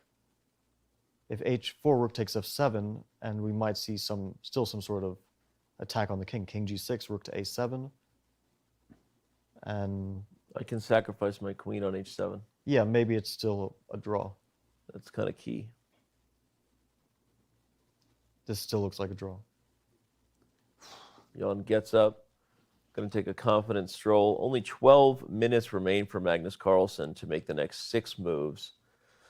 We are on move 54. Remember the next threshold, if you will, the next finish line is move 60, as that is when more time will yet again be added onto the clock and increment. If somehow Magnus gets through this next time scramble that's approaching and he still has winning chances, now the increment will make a huge difference. Yeah, the increment helps Magnus and not Jan. Mm-hmm. Yes, big time. Because more time allows white to find winning chances, whereas black needs to react to what white's threatening. And such a difference now without the a-pawn and h-pawn. I mean, look at the rook on a4 active. The rooks are connected with one another, not just staring into a black pawn, but staring over towards the king side.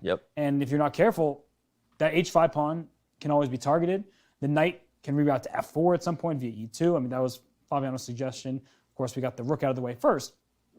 And the rook can come to h4. Like, it feels like black's initiative against white's king not really amounting to much more than a bunch of checks that you hope leads to a draw. And white, on the other hand, is looking just pile up pressure against black's pieces.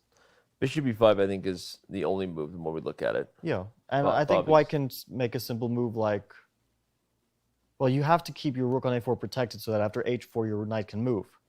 That's actually the difficulty, because if rook c1, for example, h4 comes. Right. And your knight can no longer move, so black trades off these pawns, which is really necessary for him. And h4 in the initial position is not a threat, because after bishop e5, after bishop e5, I mean, I don't know how to pass, but if I could just pass and you play h4, then I move my knight out the way and take on h4 with check in some of these positions. I mean, maybe white's pieces all over the place, so tactically black can get away with it, but it's not clear to me that h4 actually is available to black if white could just pass his turn. But it should be noted likewise that bishop e5 is not, it's not really a threat because you intend to take here. In fact, that would be the last thing you want to do, is trade the bishop for the knight and allow the rooks to coordinate to pick off one weak pawn after another. The bishop on e5 is really just an active sort of,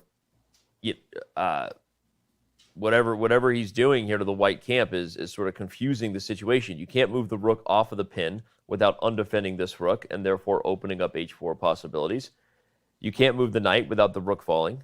You can't move the rook off the last rank without opening up tactics here. Well, maybe you can play rook a2 because after h4 there's knight to c2. You don't allow a check on. That's really key. Essential.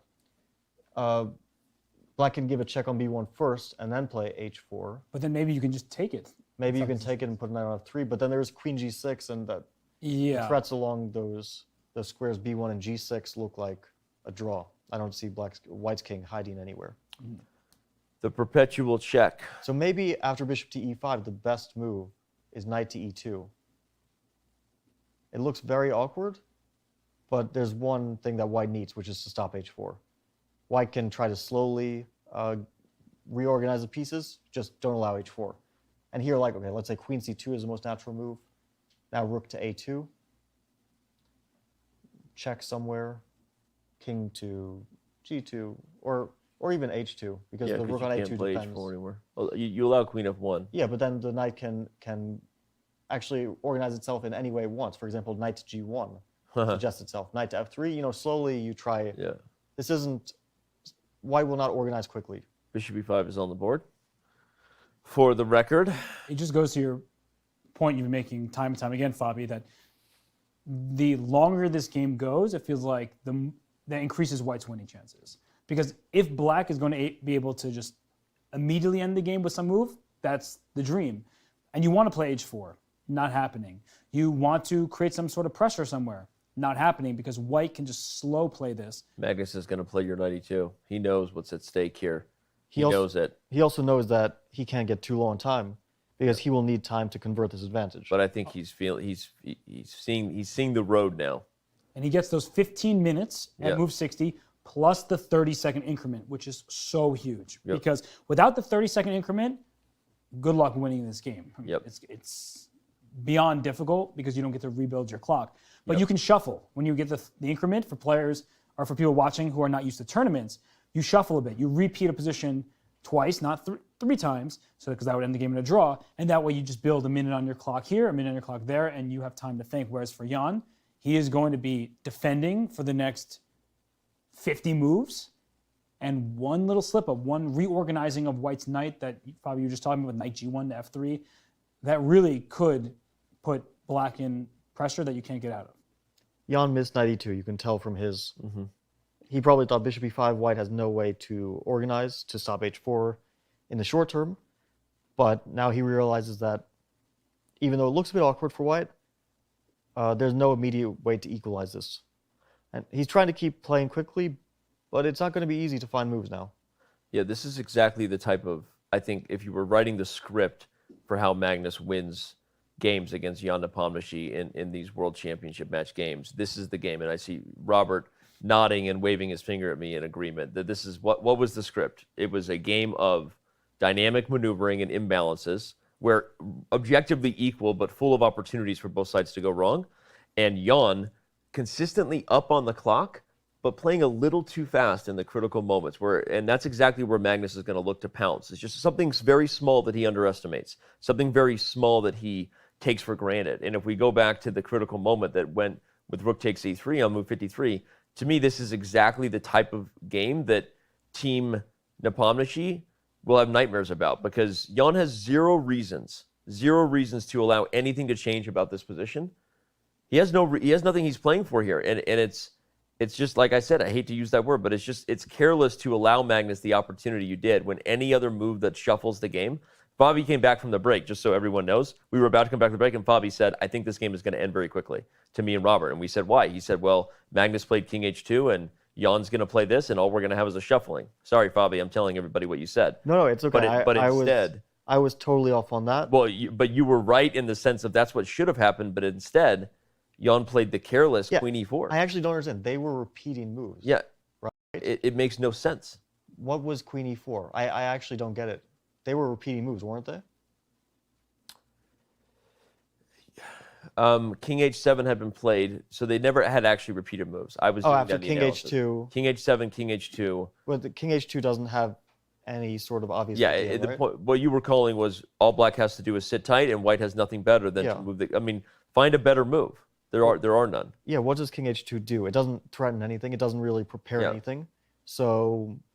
This is not what you want to see here with this move Queen E4 that allows exactly what happened in the game. Right as I'm about to play it, we have a move in the live game, so I'm going to jump back to it. Queen C2. Yeah, so now I think white should... There's a trap here. If rook 4 to A2, big mistake. Queen to C4, that's a nice square. Maybe not the only square, but you either... you don't keep your... You have knight D4 here, but then probably like H4 or something will... Take rook A4, it's still... But it looks like after black gets H4, it's a draw. So, okay, you don't play rook 4 to A2, you play rook 1 to A2. That's the correct move. The checks on D1, B1, those aren't so relevant. Magnus has already played your move, so we'll just stay right here. Magnus agrees with you, Fabi. Oh, man. This would be torture for any player playing this from the black side here against any other player. Like, we are going to emphasize it's Magnus Carlsen. You don't want this position against him. But this is a nightmare position no matter if you're playing Magnus or any other grandmaster. It's going to be miserable because black has no chance to win this game. And black is going to be required to kind of shuffle and hope that their shuffling, their maneuvering, will counter white's maneuvering. But white is going to try to bring a rook over to H4 at some point, get that knight on a more active square, and when that happens, black has no ideas. There's no plan here for black. Yeah, it's all... Your plan is this. Cross your fingers, hope and wait. Okay, I just have a crazy looking move as a suggestion. Bishop to B2. And there is a reason for this move, I promise. Okay. Okay. Because if we give a check, white plays King H2, and then knight to G1, F3, and that knight is perfectly placed there. With the bishop on B2, I'm threatening the knight. So the knight has to move. Rook to B4, there's like queen to D1, it doesn't look... Queen B1 check. Oh, sorry, there's queen to B1 winning on the spot, so that's bad. So the knight has to move, and if it goes to F4, let's say, I play H4. I'm very happy to get that in. G takes H4, sack a pawn, queen to D1, king to H2, bishop to E5. I'm very happy with this outcome for black because suddenly the knight on F4 is pinned, white structure is broken up, the king is vulnerable to a perpetual check. So it feels like here black will hold the draw. What a counterintuitive move, bishop B2. I mean, it makes a lot of sense now that you've explained it, but you're walking into a pin, you're bringing your bishop, which looks beautifully placed in E5, to the side of the board. But the more I look at it, the more I think about it, I like it. Yeah, I think knight F4 is not the move here. The question is, what does white do instead? Maybe knight D4? Yeah, knight D4. Now maybe we give a check on B1. Okay, king G2. And H4. Now we have to worry about tactics, right? Just take it. Take queen B1. I'm going to play knight F3. Sorry, I meant queen G6. I don't know why I said queen B1. Because you were going to go back. Thinking ahead. By the way, you could actually maybe almost take here. Oh yeah, this should be a draw. Take and queen E4. Because the rook is... White's king becomes very open. Yeah, so just take, and shake and bake. All right, that is where we find the beauty in repetition, as someone once said. Yeah. Should we find the beauty in repetition? Let's find the beauty in repetition. There is beauty in repetition. Okay, well, Jan is on the clock. After the move rook 1 to a2, we are on the edge of our seat, potentially about to witness the first decisive game in classical chess of a World Chess Championship in more than 5 years. So if you're waiting for that moment, you might not want to go anywhere, because today could be the day if Magnus Carlsen finds a way to grind out this victory. And bishop b2 is such a phenomenal move. That's a Fabiano move. Yeah. I mean, giving a check with your queen and not walking into a pin seems like the way you'd want to go. But as we've been highlighting for a while now, as white reorganizes the pieces, black's trouble increases. So bishop b2. That was such a good rhyme. Okay, he made a move. Organizes the pieces. He made a move, but I actually want to suggest something kind of crazy after bishop b2. Okay. King to f1. Okay, bishop b2, king f1. Oh, I see what you're doing. Queen d1. Queen d1, g2. king g2, queen e2, rook b4. Wow. And we get that, and then we have our winning chances. White would have been winning. Okay, so in the live game, he's played queen b3.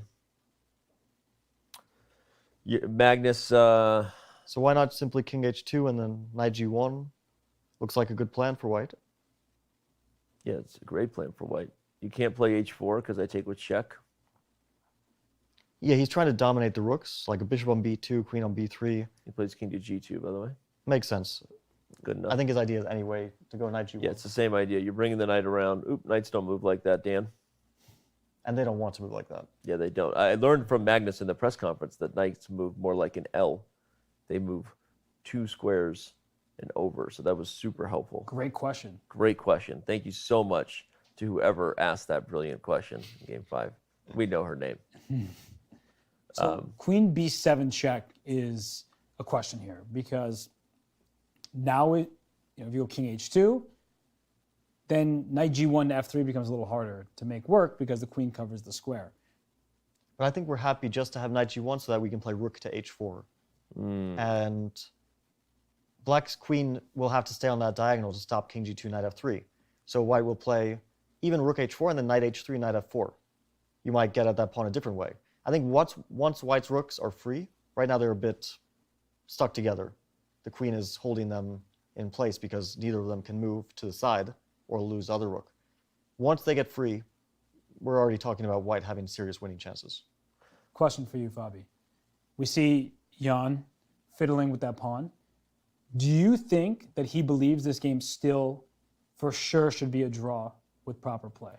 I think he thinks that it's a draw, but he's probably getting nervous because just because you think a position is a draw doesn't mean that you know how it's a draw.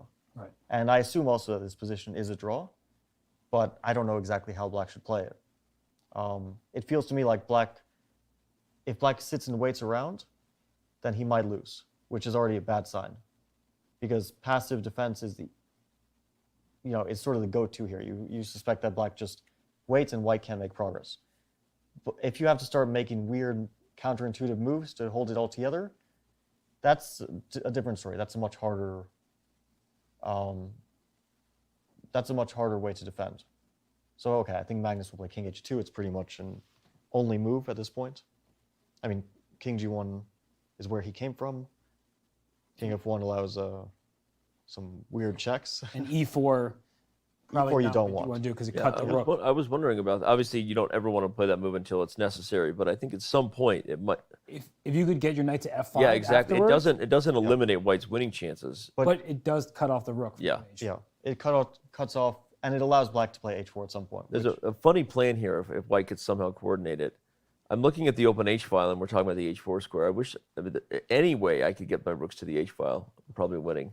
You can't do it because the bishop hits A1, but I was imagining some position where the king was on G1 and the knight was on D4, and I played rook A1. Well, I think that it doesn't matter which rook you get to the A file, and the rook on A4 can go directly to H4. Yeah. Not at the moment. The rook on A2 will be hanging, so white will play king to H2, and I think first you defend F2, so you play knight to G1. Then you move one rook. Let's say you move one rook to E2, one rook to H4. Then you move the other rook back. You slowly kind of shuffle around until you get the setup you want, which is a rook on H4, knight on F4, and other rook somewhere. It's really good to say that because I think it's instructive. The setup you want is the rook on H4, the knight on F4, because the bishop can never. The bishop trading is just a lost ending. 2 rooks crush the queen when you have a structure like this. So rook on h4, knight on f4. The other rook really just needs to be on any square that's tactically safe. Like, frankly, as long as that rook is not being lost, if it's on e1 even, just out of the way, the game is going to be winning for white. Because, I mean, I think that if people are underestimating the drama of this moment, I don't know that Jan is as confident that this should be a draw anymore, because I'm not that confident. Maybe I'll just make it personal, because I don't see how Magnus's plan is stoppable. Well, what is Magnus thinking about right now? Because king h2 comes naturally to us here, and a move like f3 seems to loosen up the pawns and the squares, and so f3 is typically not a move you want to make. If your king is coming under some fire, you don't necessarily want to push the pawn there. So what? Something is disturbing Magnus. Well, it's got to be some sort of nerves surrounding this h4 idea. It doesn't work as long as the rook can take with check, but the goal would be to renegade that pawn as soon as you can as Jan, to kind of create some tactical problems. I mean, there's something concretely disturbing Magnus after king h2. He sees some specific move which is giving him pause, but I don't see it. Is there some merit to f3, king f2? That way you have everything protected in the immediate vicinity over here, and then you can reroute your rooks. F3 doesn't feel like a move you really want to play, but at the same time, I don't see how black immediately takes advantage of it. And so perhaps white then can reorganize in the way you were saying, but it looks very loose. But I actually really like it. I mean, it doesn't, there's no obvious problem with it. I just don't like it. I agree. We were saying king h2 is so natural.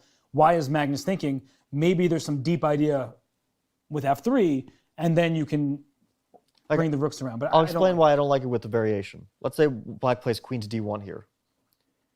And now if king to f2, there's queen h1. Rook h4. Yeah, rook h4, bishop g3. I didn't see this in advance, but now it looks good. Queen e1, king h3, queen h1, and a draw. Nice. And if rook to h4 immediately, the line that I was thinking that rook h4 was idea after queen to d1, not king to f2, instead of king f2. And then I simply, with black, want to play queen to b1. You can't take that pawn, and if rook to d2, you just get endlessly harassed. Queen to e1, queen to b1. Yep. You can't get off that second rank anymore, because if your pawn was on f2, you would happily move the rook to a4, knight to g1, knight f3. Yep. Now you can't do that. The integrity of your kingside is compromised. Those types of variations really illustrate the potential way that black draws. It has to be concrete.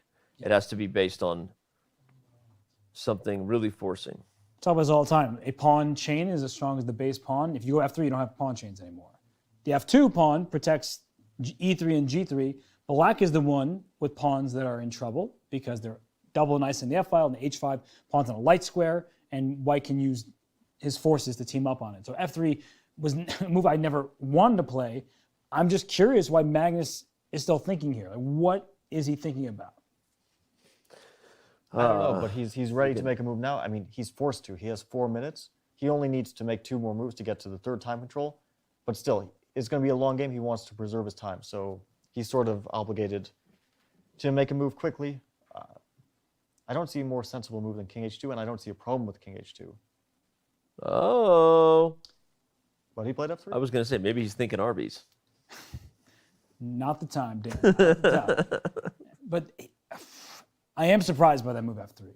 I know I was the one who was speculating that he might be thinking about it, but the lines that Fabian was just showing very directly seem to take advantage of this pawn push, where the g3 pawn is loose, the second rank can be in some danger.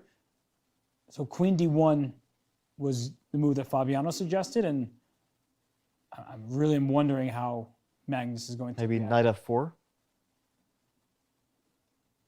Okay, we'll look at it. Queen d1, knight f4. But it's kind of annoying to deal with that. But if you take on f4, yeah, rook f4. How are you going to line up your rooks against my pawns? Because the second rank is open. That's different than before. Like at king g7, for example. Yep. It seems that you ever bring your rook up, I check you forever. So you really would love that pawn to go back to f2.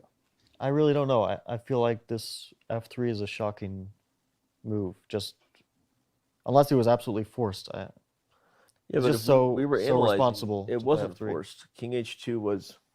Maybe there's something after King H2 he didn't like. I don't see it, but I don't know. But F3 is just so responsible.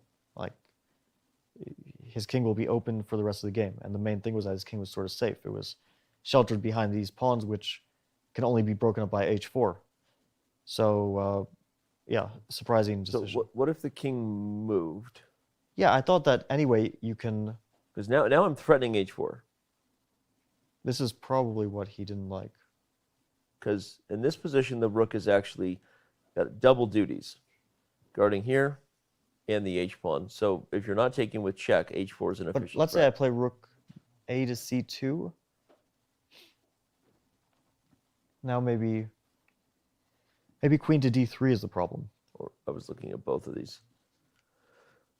these moves. Perhaps he didn't see a way to avoid the queen tickle, just similar to what we're struggling with F3, an active, accurate, and concrete defense.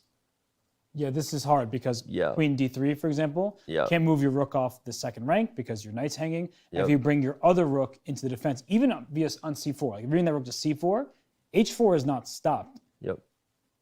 So yeah, you have rook G4 here. King F8. And this is why the queen is important on D3. Rook G4, King F8, rook C8, King E7.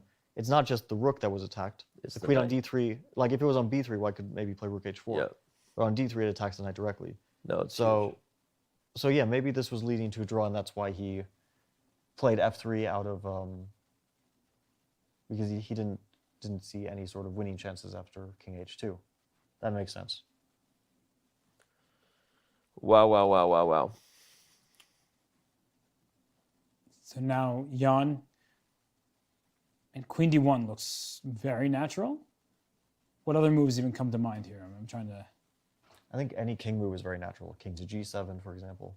We're one move away from time control.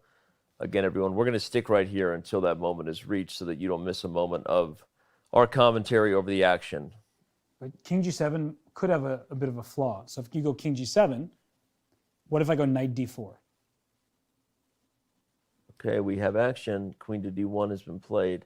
This was your first move, and it feels like the most logical thing to do. I think Jan easily calculates a variation like King F2, Queen H1, Rook H4, Bishop G3. It's pretty straightforward. King F2 is like the most natural move, so he could easily come to this variation, in a matter of seconds. It's a draw on the spot. It's a draw on the spot. So King F2 feels like a draw pretty much instantly. That's why maybe Knight to F4 makes sense. But yeah, Bishop F4 might just be a draw. Yeah, the difference now, again, every other variation where the bishop trades for the knight, White was safely playing for a win. But with the king exposed on the second rank, it's a lot harder to coordinate your rooks no matter where you put it. Maybe White should play G4 at some point. What's funny is, I was going to say there has to still be some winning chances here for White. It's just a lot harder.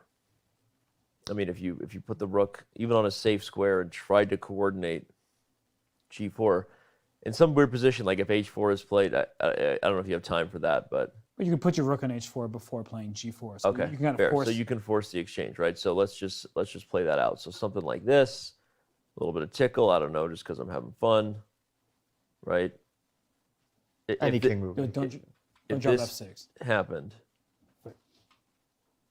Yeah, HG4, Rook G4. Let's say king goes to center, King F5. Okay, that would fail. This is a scary mate. Yeah. Rook F1, yeah. Okay, even better. Okay. But okay, Actually, you're saying king goes. I think it was just like, let's just look at this for a second after King H7, because I think it was actually the slow approach, which ends black. I think it might be King H3. Is that possible? King H3, Queen H1. Oh, I don't. I was trying to, No, I think maybe. No, Queen H1. I got too fancy. Wait, Where is it? maybe what was wrong with? Oh, Queen E2. Maybe Rook to G3. Take your time. No. What was the answer? E4? Maybe E4? Just keep your king in checkmate and make sure you don't hang a pawn. Yeah, E4 might be the answer. Nope. We're struggling here. We're going to find it. Eventually. We're all a little tired. Where is it? Where's the end of this game?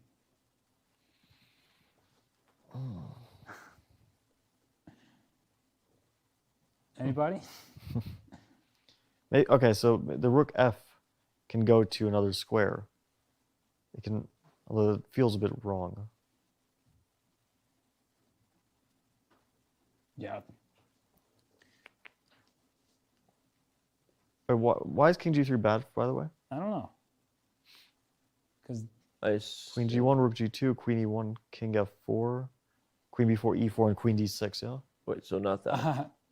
Not there, then where can you go? Queen e1. It's so frustrating. Frustrating Fabi.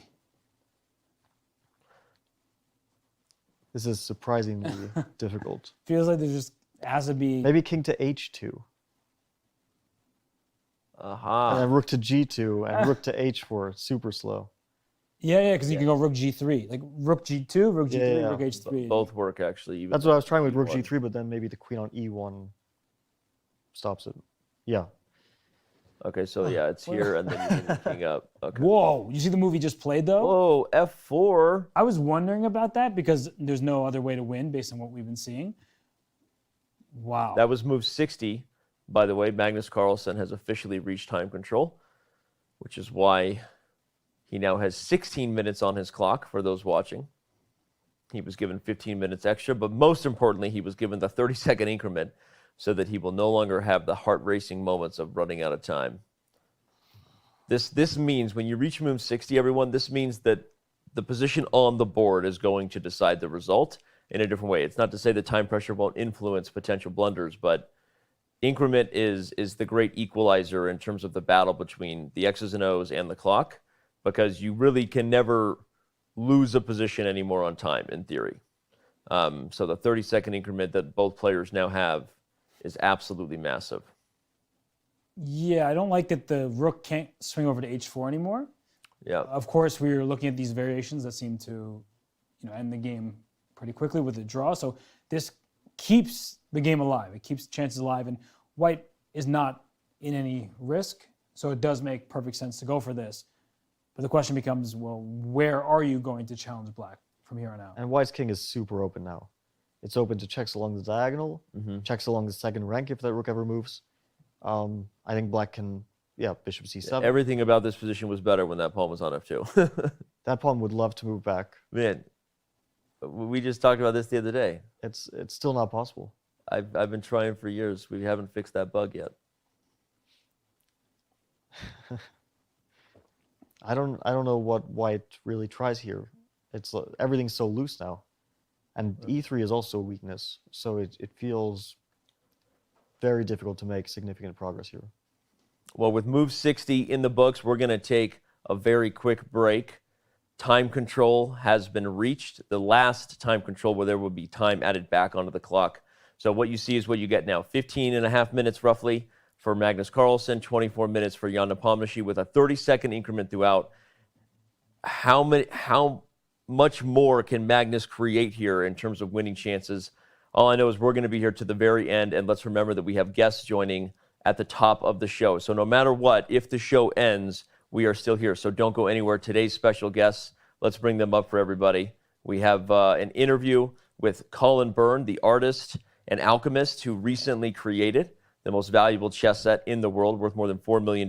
It was in the studio earlier. It was an amazing thing to behold. We have an interview where we catch up with him about his love for chess and the process that went into making that chess set. Vladimir Fedoseev, the Big Fish 1995, battled Magnus Carlsen on chess.com in a funny moment a little bit ago. We're going to talk to him about that match as well as some funny things that had the chess community buzzing. And then we're joined by Ludwig. Ludwig, I mean, the guy. He is maybe the most interesting person right now in terms of the streaming community. Please don't inflate his ego. On Twitch and YouTube. I can't anymore anyway. You're trying. I'm going to try. And we can't wait to catch up with him. The first live interview he's given since leaving Twitch for YouTube is happening on this show. So you don't want to miss that. Stick with us. Chess.com's coverage of round 6 for the FIDE World Chess Championship, which is brought to you by Coinbase, returns in just a few. Yeah, check it out, come on. I said I'm coming off the top and I'm spitting it too fly. Peace to all the people who be repping in Dubai. Tell me how you really think it's going down. Place your bets, man, who you think's getting the crown? Keep it locked here, you ain't got no option. Come on, y'all, you know what you watching. We gon' keep carrying on. FIDE Chess Championship on chess.com. Peace.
Chess.com is proud to release Game Review, a simple, streamlined tool to help you learn from your games.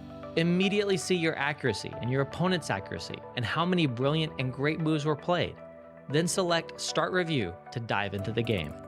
Learn about the opening and get helpful stats on your performance. Retry mistakes to learn and improve your accuracy score. See why moves are played thanks to the coach's feedback and click Show Line to see helpful engine recommendations. Play a game, start review, and try it today.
think it plays its own role. It's I mean, if trying to be serious, it's hard to evaluate because I think in modern chess you got to be a very universal player if you want to be successful, and you can't rely on the intuition alone. So they would like to to say that, for example, a player, a world champion with the best intuition ever is Mikhail Tal, but I guess he also had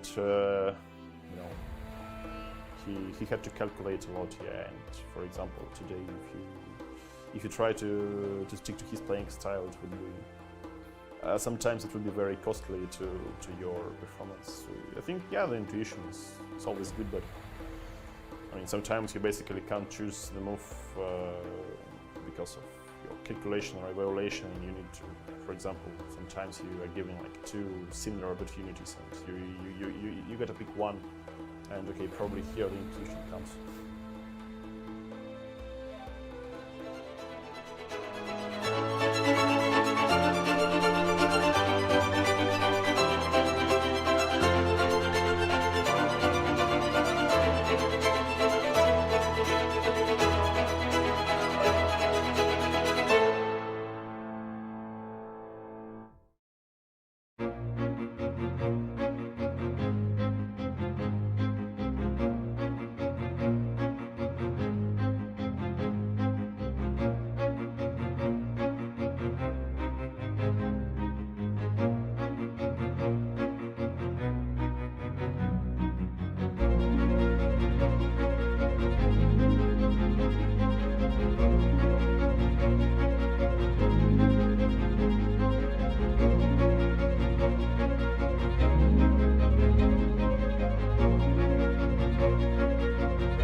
That's really I can't say I have like some habit or something. So sometimes I feel like I'm like in a sleepy mood or something, and then I'm listening to some some hard rock music or something. Yeah. So to feel the energy, I feel the power. But I mean, in general, it's I mean, it really depends on the mood, and the mood can be different. Yeah. From one day to another, so it's not some kind of a ritual I'm trying to.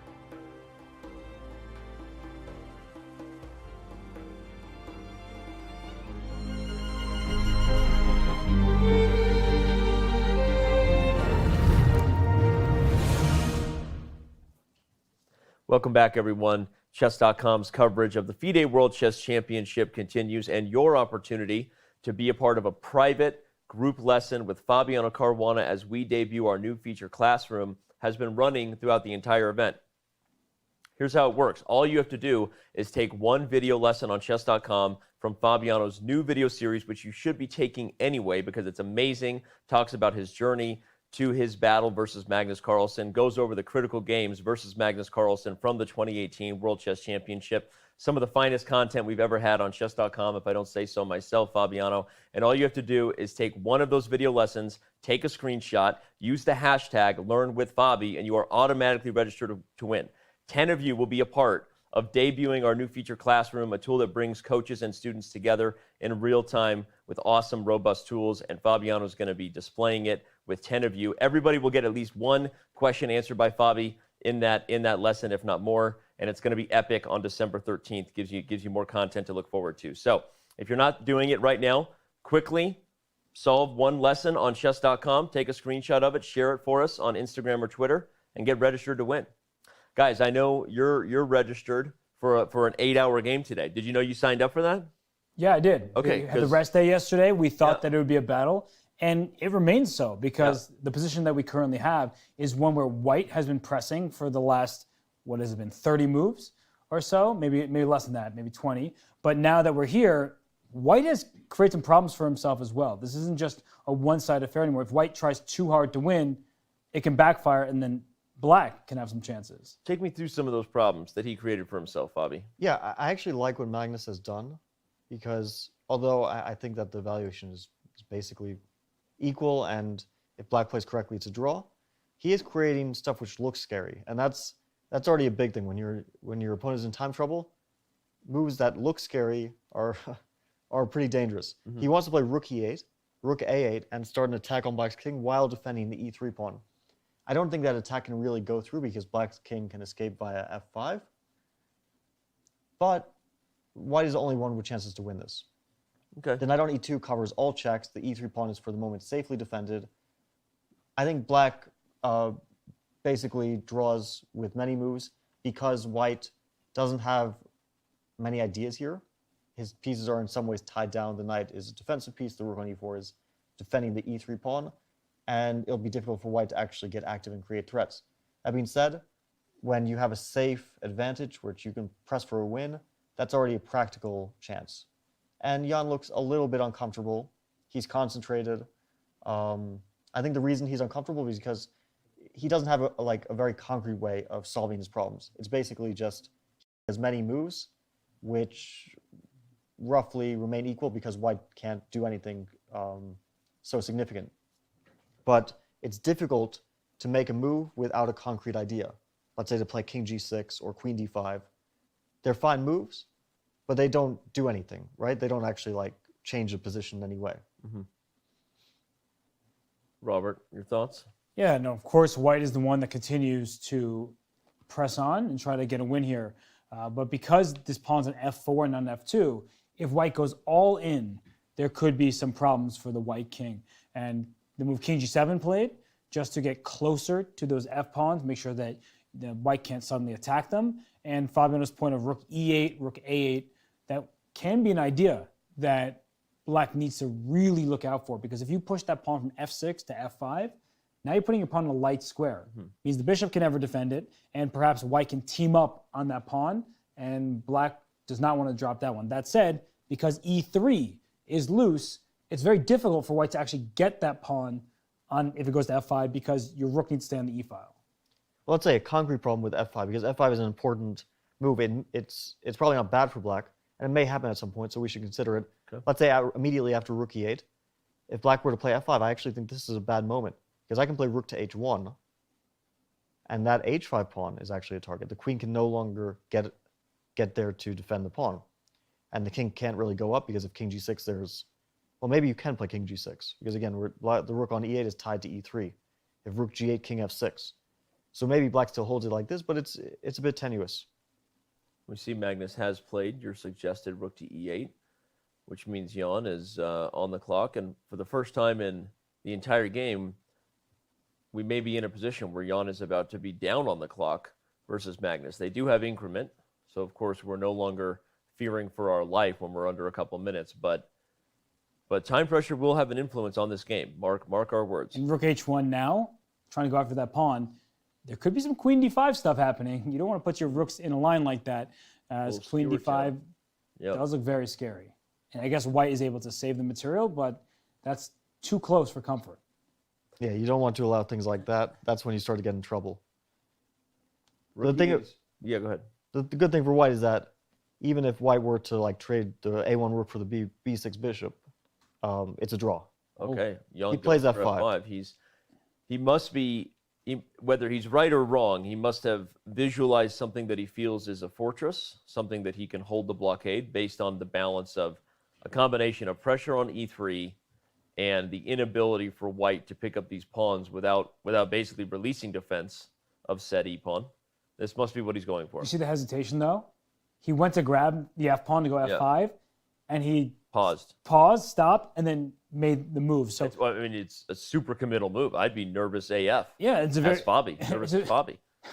It's a very nerve-wracking moment because he's trying and has been trying to survive for a long while now. And if white can fully coordinate those rooks, that's when danger can happen. But because e3, that's really the key here, is that if the knight ever moves away from e2, there's checks in the second rank. If the knight doesn't move, then the bishop and queen are aiming at the e3 pawn. You can't get both your rooks into the action in a way that allows white to kind of try to get a win here. I think what we might see is rook to h1 king to g6 to defend that pawn, and then rook to c1. You lured the king forward a bit, and then maybe rook c6 becomes an idea. This is sort of a position of like, instead we see rook to a8, which also makes sense. It doesn't have a very obvious threat, but maybe he's hoping that rook to g8, king to f6, rook to e8 sort of traps that king on f6. Say, is he switching which rook is defending? Yeah, and just imagine that white has another move here. Let's say black plays We'll just make a random move. bishop c5, yeah. Rook to g8, king to f6, rook to e8. And if white were able to play rook to e5 right now, then black would suddenly be in danger. Yeah, because of rook to g5. And also because of tactics like bishop d6, rook takes f5, things like that with a knight d4 Oh wow. fork. I'm gonna show that just for the thrills. I don't actually know how to. It's difficult to make it happen. Yeah. Play bishop b6, Okay. rook e5, and then bishop c7. Okay, there we go. And the whole point is we have rook takes f5. Yeah. With a fork, town, big town. The thing is that even if white, it starts to get dangerous. Like this is not a winning position, but you start with a small idea. Your opponent gets a bit nervous. That's the way you win these positions. It's just like it starts to get a bit of pressure, a bit lower on time for your opponent, and then eventually he makes a serious mistake. All big things start with a small idea, Fami. All journeys start with a single step. All rook endings are drawn. Maybe not this one. This is not. This is you effectively drawn. You played me on unnecessary, out of place pop culture references. Yeah, Robert. I was gladly sitting aside. I felt it was better to ignore than participate. But yeah, it's actually getting very tricky here for black because these rook g8, rook e8 ideas, when you say that your king has no moves for black, you may see ghosts, but there also could be mating nets and ideas that are hard to meet. So even coming up with the move at this point for black isn't that straightforward. Queen d5 does come to mind as one option, trying to maybe reroute the queen over to h1, but that doesn't really threaten them much. The king can eventually escape anyway. So yeah, this is a big moment for Jan. Has to be a concrete defense, something accurately calculated, because as you both have been pointing out, there are different types of draws, right? And sometimes there's the type of position where you have to try not to change anything. Just say pass, right? Don't let your opponent trick you into doing something or changing something. This is the opposite. Black has to find something concrete and bring pressure against the white king before the rooks coordinate and finally start taking advantage of these weaknesses. Yeah, I think that black has a number of decent moves. What was that look there? No, it's a bit concerning, but Fabiano, I think, is going to say that black has options, though, right? Black has options. I don't think black is in any way forced. Okay. I don't know if that's a good thing or a bad thing, because sometimes a lot of moves look the same, but one of them isn't, and you end up making that move.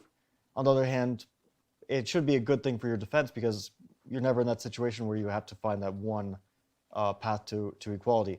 I like the move queen d5 that was suggested. It kind of eyes that rook on a8. The only downside is it doesn't eye e3. But queen to h1 does seem like an annoying idea. Maybe it doesn't have an immediate threat, but if that rook on a8 moves, queen to h1, followed by queen to h2, bishop to a5 check, if white's king goes to e1, that king could get flushed out. What's the line there again? Yeah, e5. I'm not sure, but let's just say white continues with that idea. Rook g8, king f6, rook a to e8. King king f6. Okay, I was going to. King f6, rook a to e8, and if queen h1, then I think black has a threat of queen to h2, king e1, bishop a5. And this might just lead to a draw by perpetual.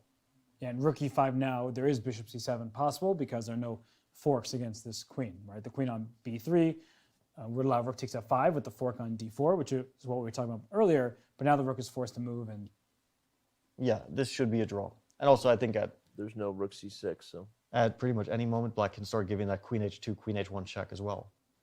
So queen d5 is a nice looking move to me, but not the only move.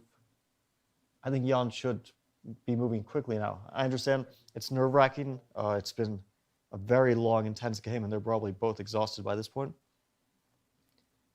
But you don't want to get super low on time. That's when serious mistakes start to happen.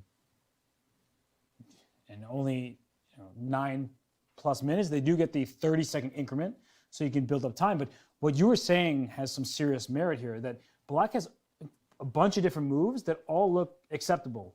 They look pretty good, but then you make a careless move at some point because 4 moves look the same, and you make the inaccurate one, and then your king gets in trouble, your pawns may start falling off, maybe you walk into a pin at some point, that can be trouble. So, for example, I'm trying to think how to make this work. Let's say you go king g6, and you go rook a to b8, and you go bishop takes e3 check, thinking, okay, your rook is hanging there, right? Here, king f3 almost works for white, but there's bishop b6 check back, right? In order to save the bishop and save the queen at the same time. But these are moments that it's easy to overlook, a move like bishop back to b6. Of course, the players of this caliber will find that, but these sort of ideas, you just have limited time on the clock and you don't see that possibility.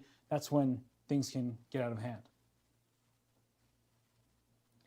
Yeah, Jan is thinking quite a while, so now it's clear that he, even though the position is objectively equal, he's the one under pressure. This is shown in the clock. He was up on time the entire game, up until this moment. This is pretty much the first time that Magnus is only slightly, but it is something, slightly ahead on the clock. And that 8 minutes that Jan has, he's probably not going to be getting much more time than that. You know, Yep. He's now living pretty much off the increment. And he might at some point make some quick moves and garner a bit of time. Queen to b4 is an unusual move, but I don't think it really changes anything, but it's a bit weird looking anyway. Rook to g8, king to f6. So what's the idea if rook a to e8? Or is it just his idea is you can't really improve after that?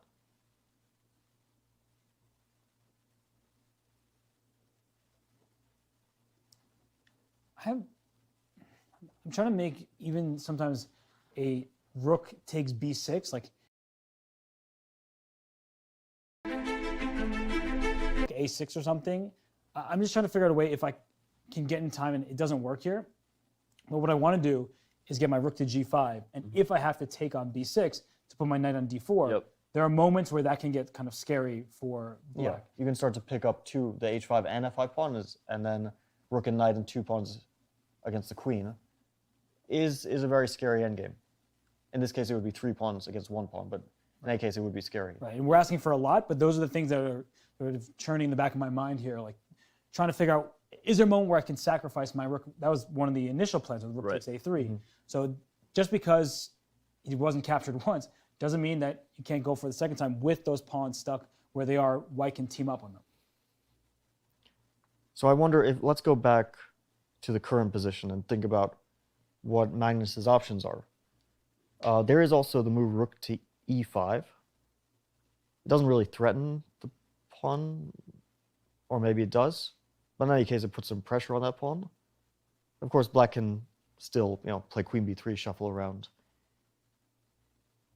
There's so many options, and they all look the same. And that's scary territory to be in. But maybe they all are the same. And then it's not so scary. That's true. But at some point, one of those moves is not going to be the same.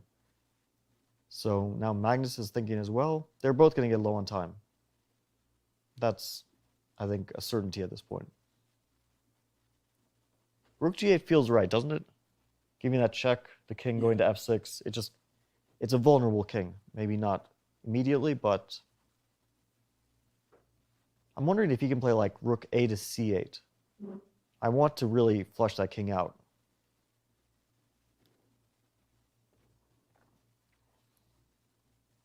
I also have it doesn't work, but there are some tricks here. If we just go back a moment, like instead of rook c8, if I go rook g8 to b8, and to b8. I thought you said d8. I was like, wait, what? And black says, I'm going to go attack your e3 pawn with queen b3. And I go rook a6. You go queen takes e3, I go fun. king e1, and the knight is such a wonderful defender. You only have one check available to your queen, and that's the f2 square. And then I'm going to try to run away with my king here. Maybe king d1 first. Yes, king d1 first. Induce queen f1. And then king d2, no more checks, I get your bishop. So these are the kind of things you can stumble into thinking the e3 pawn is vulnerable. Right. And it is, But if you're pinned in all directions, you may drop a bishop for that pawn. So you went your move rook a to c8. Yeah. Actually, it's interesting. So Robert and I had the same coach when we were up-and-coming players. And I remember Miran Cher, and I remember one of the things that he told me was the best defender around a king is a knight. Right. And what the line that Robert just showed demonstrates that perfectly. The knight, even though it's a far weaker piece than the queen, completely covered all the checks that the queen had. It defended the king perfectly and allowed white to win that bishop. This rook here is also really tricky because now you're trying to create a sort of a net here for the king by giving check now when the king comes up. I'm not saying that rook c6 is concretely winning in any way. In fact, I don't think it is, but it is that much trickier for black to solve. And this is the thing that makes me super nervous if I'm a Ian Nepomniachtchi fan here, is that if Magnus keeps this same scenario and we just take, let's say, 5 minutes off the clock for each player and nothing has changed, who are you taking in that scenario? A draw or a white win? Yeah. You see what I'm saying? I still think we have to lean towards a draw. I don't know. I mean, to me, you guys have made the point. The longer this game goes and the lower the clock gets, the harder this is to hold. I do really like rook a8 before throwing the check on g8 because you just ask Jan more questions. That's what I'm saying. No, That's exactly why I went down that thought process when it was played. Is it's a non-forcing move. It's the kind of move that gives your opponent a lot to think about. You just want to create opportunities for your opponent to go wrong when they're under time pressure. And Magnus Carlsen, frankly, has done that better than any of his peers for the last decade plus. And winning these types of games is what he does. Yeah, I think that there is some chance that white wins this due to the time situation and because it's not easy for black to make decisions here. Yep. On the other hand, all the moves we've looked at, and we haven't been calculating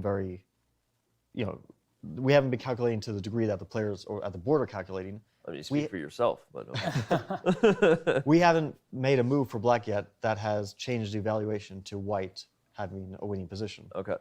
So it feels like black has a lot of freedom. Like unless it's a crude blunder, it doesn't feel like black is losing this position. That being said, once they're low on time, blunders do come into the picture. Yeah. Which played bishop a5, which is threatening. Well, that's a funny move. Threatening checkmate. Queen e1, king f3, queen f1 is mate. Apparently Magnus was ready for that. Quickly brings the rook back to the first rank, says... He could have brought the king to the center. Rook g8, king f6, rook c6, king e7, and then gone back to c1. But he decided not to do that. I wonder, maybe black can even play king h7. That's right? what I was wondering. Yeah. To force white's rooks all the way over there because queen e1's such a strong. Yeah, you would be forcing a draw. Well, not so clearly. Rook h8, king g7, rook cg8, king f6. I mean, this is scary, Tim. Yeah, this gets scary for white too. Yeah. Right. But actually, let's just say some rapid fire. So let's follow the live game here. Rook e1, bishop b6 again, and after rook e5, Carlsen is, I mean, optically he's improved his chances. You know what could be something that black needs to be very careful of is like rook d1, knight d4 at some point. Because rook d1 also tries to get the rook to d5, and it depends where the black king is as well. Because if the king ever goes to f6, then once the rook gets to d5, you're threatening to take on f5 with check. Yep. So there's some serious concern about that. And if I can play rook d1, knight d4, I'm not even saying that's necessarily winning, but that gets very scary. If you have to take that knight on d4. Well, I can take with the pawn. Yep. Right. And now you have a passed pawn. Your rook from e5 can come back to e2 to shield your king. And then you're just going to push that pawn up the board. And that actually might be losing for black. We'll show some line like this just so it's clear what the guys are talking about here. If something like this occurs, and obviously not ideal, but... the rook on d1. Oh, sorry, the rook on d1. So play bishop a7 instead of queen b3. Yeah. This just shows that black can't just sit tight. Yeah, here white has also rook d5 stuff, so black has to be extra careful. Yep. Knight d4, like I think if black takes immediately, then e d4, black is in trouble. Yep. Most likely. But there's the immediate queen b2. And then if king to f3, now I can take on d4, and e d4, there's queen b3. So things like that might come into the picture. It's a good call. Yeah. Okay. We have a move now, queen to b3 from Jan. Looks very sensible. Defending the f5 pawn.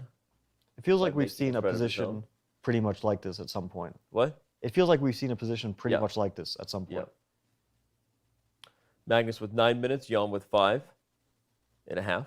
So 2 different options I'm seeing here. One is to go rook h1 to just try to go after the h5 pawn, but After king g6, I think it's a dead end. yeah, you're not getting anywhere. And the other is to start with a move like rook c3 and try to get your rook to the 5th rank because you're protecting e3, which means that the rook on e5 can take f5 next if you leave it hanging. So queen b1 though, that defends f5, bishop a5 later if that rook goes back to e8, things like that. It feels like black is hanging on by just sort of circling the position, circling the white king in particular. Yeah, black is still hanging in there. Barely. Yeah, it's difficult to know what to suggest for white. I would think you might want to play rook c8 again.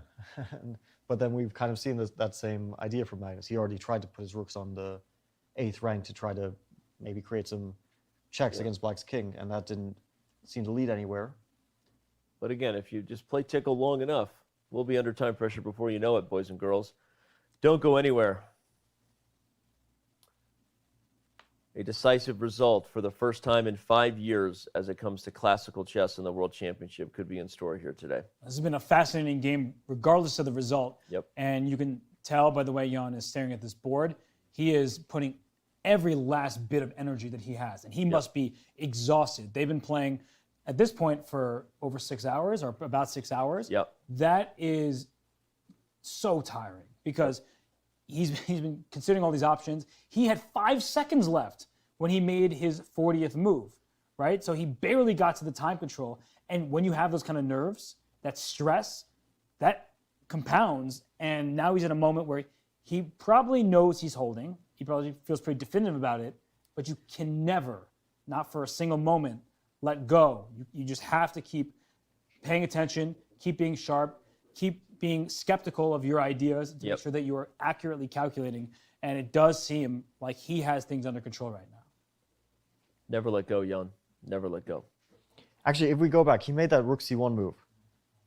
But we were discussing this variation before rook c1. If he gave rook g8 check, king h7, rook h8, king g7, rook g8, king f6, rook... Oop, sorry. They Rook made a a8 was move. played, which you had... We'll go back to that line. Because it was interesting instead of rook to sorry. c1. Yeah. Yeah, here. Move 67. Instead of rook c1? Yep. Black doesn't have to play king h7, but let's say he does. Rook g8, king f6, rook h6, king e7. Looks like white hit a brick road. But here, knight to d4. And if queen to e1, king to g2, the king actually hides. Look at all those forks for a second. The king hides here, and queen d2, king h3, it's probably still a draw. Or Well, not. maybe not here anymore. But, there's some risk for black because the king is, weirdly enough, even though it's being checked, seems to escape.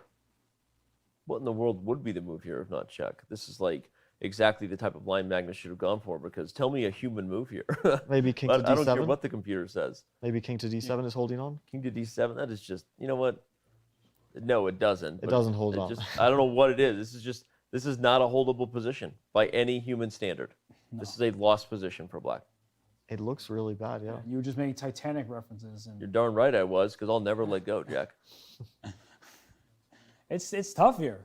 It's that line could be a line that Magnus pursues, because he could probably rearrange his rooks back to the 8th rank, and I guess the queen can come into h1. You could go for it right now. Things have changed a bit. I think the more you maneuver, although it helps get your opponent lower on time, it also helps him understand which defenses are that's safe. true. That's true. That's a really good point, actually. Jan is playing more confident and looking more confident now. He probably realizes that the queen on d5 can jump into h1 and restricts white's rook activity. So if the rook goes to c8, queen h1 happens, rook c6. That is a definitely not relay error. Yeah. We love those. This could just be what Magnus wants, maybe, is queen h1 to play rook g8, and if king f6, rook c1 back. Hold on, let me look at that. I was thinking about that, where the queen gets to h1, and it looks queen h1. rook g8 check, king f6, and then rook c1. Because the queen looks threatening on h2, but once you bring the king up to f3. Yeah, if you make this check, you might regret it. Yeah, because rook c6 check will threaten to win a piece. Yep. And that queen is stuck over there. But here after queen to e4, I was going to say or queen d5. Like, yeah, maybe where's queen the d5. No, queen d5 should be fine, but I thought queen e4 is more forcing. It forces Yeah, rook to 'cause you threaten c3, e4. and then you can go back That's queen what I'm h1. saying. I feel like that confident glance we saw Jan shoot across the board to Magnus, right? But we see Is there knight g1 here? queen h2, King f1. And I don't know if it leads anywhere, but you can't take g3 because of rook g8 check. And at least I'm asking you some questions of what next. I might have knight f3. No, it's an idea. It's kind of funny looking, There's but it's actually an weird idea. lines with h4 now, and check g8, king f6, check c6, king e7. You win the bishop, hg3. What's going on there?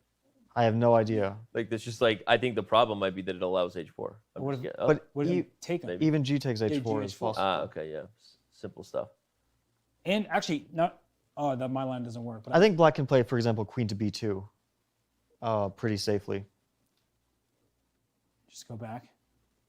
But white can play around like this. White can play knight e2 or knight... I don't know if knight f3 leaves the king 2 open, but knight e2 leads to a position... Well, actually, it leads to a repetition. Queen b1, king f2, queen h1, and so on. Knight to g1. Find the beauty This of looks repetition. familiar. Yep. Maybe that's his idea, although it's a funny... It's a bit awkward to put your knight on g1 and your king on f1. It's funny, Fully- Magnus is now the one under 5 minutes, the one under time pressure. I'm trying every last attempt. Knight g1 is just prove your draw. It looks easily provable, as we're discussing with the queen just going back over queen h2 check, queen back to b2, but... One question, what about rook to e5 here? Okay. So if queen h2, maybe I'll put my king in the center. King e1. Queen h1, king d2, and queen b1. That doesn't look very promising. Yeah. It looks like the king is going to a bad place. They were to the bad place? To the sunken place. Turns out the good place is the bad place. Oh, sorry, twist ending. Spoiler. Hey, you know what? Ted Danson would be so I love you, Ted disappointed in Danson. You are a legend. What? I said Ted Danson would be so disappointed in you. Ted Danson. Loves chess, by the way. True. Shout out to Ted if you're watching this show. All right, so, yeah. We see the queen just maneuvering around. Rook to b1 is interesting, asking a question of where to put that bishop. If bishop c5, maybe rook e5 is, maybe it's not a big deal, but it's a bit awkward looking. And if bishop to a7, then you might get hit with some 7th rank Yeah, rook attacks. e7. Yeah, then bishop c5, rook e5. Right, we just Yeah, you Trying force to- the bishop. Force the bishop where it doesn't want to be on a square like this so that you can gain a tempo. And But maybe this is okay. Queen to d3. Did we actually gain anything? Well, this if rook c5, knight d4, it's not here. But at some point, you can consider going for this, and if it's clear that black should have a bunch of checks and be able to survive. I mean, is it that clear? Well, queen to b2, king to f3, queen to b7. I feel like we're in the territory of a draw here. Right. Okay. But the thing is, you lose sight of that idea at some Yeah, point, yeah. and it No, catches you by with surprise. I'm with you. I'm liking it. I'm loving it. You want some more of it? I'm wanting some more of it. That's what I want. So what is Jan going to do here? This is not the easiest choice, but I guess the bishop is going to end up on c5. You can drop your queen back to just defend the bishop, but that seems... Because if queen c6, maybe there's like rook e5 or b5 coming. Yeah, queen c6, rook e5. I don't know how bad it is because black, like f5 is a bit difficult to take without getting hit with queen e4 and also its the tactics. tactics on e3 rear their ugly head as soon as you For sure. take the rook off the e-file. But you still have to make a move there, which is not the easiest thing, right? Don't tell me what I have to do. All right, fine. Queen c6, rook e5. Because my next move is rook b1 to b5, most likely. Yeah, that's it. Yeah. I mean, I can't go here anymore. Here, rook c1 wins. Yep. All right, we have a move, bishop a7. So this is what we anticipated. Now, rook e7, bishop c5, rook e5. It actually didn't do anything, apparently, we learned. Well, you can also... I wonder if you can start with rook e5? Because after queen d3, there could be like rook b7. Yeah, this is... About a squares. Out of squares, you're in trouble. You have queen a3, but that's a bit suspicious looking. Yeah, this doesn't look great. Even if it's somehow okay, it's not really what Is it black is okay, looking. though? Yeah, king. Oh no, a7 is also hanging. Yeah. Bishop c5, rook f7. Man, if King you G6. survive that, I'm gonna not be happy. Not happy, Bob. Looks like you're surviving. So maybe, yeah, maybe rook e5 immediately. Look at that. There's also rook e5, queen d7. So rook e5, queen, but then I go rook to b5 probably. Yeah. Wait. One. But what do you? If queen d3, rook b7. Rook we said, b7. yeah. This one actually looks very I dangerous. think we're about to see rook e5 on the board. Oh, rook e7. Okay. Rook e5 felt like a better chance, but maybe it's all We the just same. looked at this with bishop c5, rook e5 to follow with tempi. The queen takes which square? I mean, the main one we looked at was d3, taking advantage of the fact that you can't play rook b5. The bishop cuts off communication. This is sort of. But you can play rook b7 here. But then I thought it was. Bishop d6, it might be rook d7. You have to be like super careful about these weird pins, and Yeah, this is suddenly getting sharp and not easy for black anymore. especially with under 4 minutes in the clock. Yep. But he should play bishop c5, right? What other moves? I mean, there's nothing else. A2 is the only other move. But then rook to b7. Yeah, rook b7. And take f7. Okay. Touche. And yeah, he plays bishop c5. We should consider the possibility of, let's say, queen a2, rook b7, bishop c5, rook f7, and a trade on f7, because that's not an immediately obvious endgame. It seems like white should be winning, though. We'll come back to that. Magnus is. All white's pawns are on dark squares. Right. On the other hand, black's pawns are super weak as well. f5, let's say a knight on d4 attacks f5. That could become relevant at some point. Carlsen looks poised to score his first win in classical chess since 2016 of the World Chess Championship. Wow, so rook e5 feels sort of mandatory at this point. Is there another move that? Well, if rook c7, you get hit with bishop e3, and I think you need to take the fat head out in case that happens. Here he goes. Rook e5. Of course, yeah. Here he goes. And I'm wondering if what Magnus was doing right there is trying to think of his follow-up. Because when you're in time trouble, I think a very good thing to do often is have your moves in pairs. Yep. So that way you keep your opponent on the clock. Because black's decisions are much more difficult here than white's. Yep. So rook b7, how are we meeting rook b7? You can't see Fabiano. I mean, bishop d6 is the most obvious move, but then rook d7. Right. Queen a3 loses to rook takes f5. What? Okay, I have an idea. Rook b7. What's your next move if I? Oh, wait. If I move off, you have knight d4. The king escapes. I think maybe knight d4 is a move. Yeah. Queen d2, king f3, queen d1, king g2. The knight on d4 covers e2. That's important. That's why the king could escape to h3. Yeah, queen d2, king here. Maybe it's still the king is a bit too abandoned, so that even if you win f5, you still get into perpetual check. But I think in a player's head, you see this in your head, you're visualizing, you're like, I might just lose this in a few moves as black. It's scary. You could get mated with Yes. knight on f5. But wait, let's see if white has something better after rook b7, bishop a3. Because white also has like rook to a5. I just want to get to the 7th rank somehow. Is there a problem with rook b5 and just going after the f5 pawn? Because you can't attack e3 anymore. No, I don't think there's So anything just like rook that. b to b5, and then Take we're that going to go pawn. lawnmower across the 5th rank. Again, we have to consider king g6. But there I'm Oh, thinking, that looks pretty bad. Oh, yeah. Yeah. Now, those kind of 6th, 7th hour blunders that can happen. Usually not over the board, but as a player's calculating, they think they have some resource. They get to the position and they're like, uh-oh, that's no good. So wait, Jan's, what's going on in the game right here? He's thinking So after Magnus queen is still d3. thinking after queen d3. Yeah. Almost under 2 minutes now. Is Carlsen. Yeah, it's a time that he needs to. It's a critical moment. It's understandable he's thinking here. Yeah. But he doesn't want to get down to seconds for the rest of the game. He does get that increment, right? Both players, 30-second increment. So every move they make, you see what time they have left as the move is made. They get 30 seconds added to their clock. That's extremely important at this stage of the game. Both players likely exhausted. Magnus looking for a chance here, a chance there. Jan trying to keep Magnus at bay. But I think this move, rook to b7, it just puts that onus on Jan here.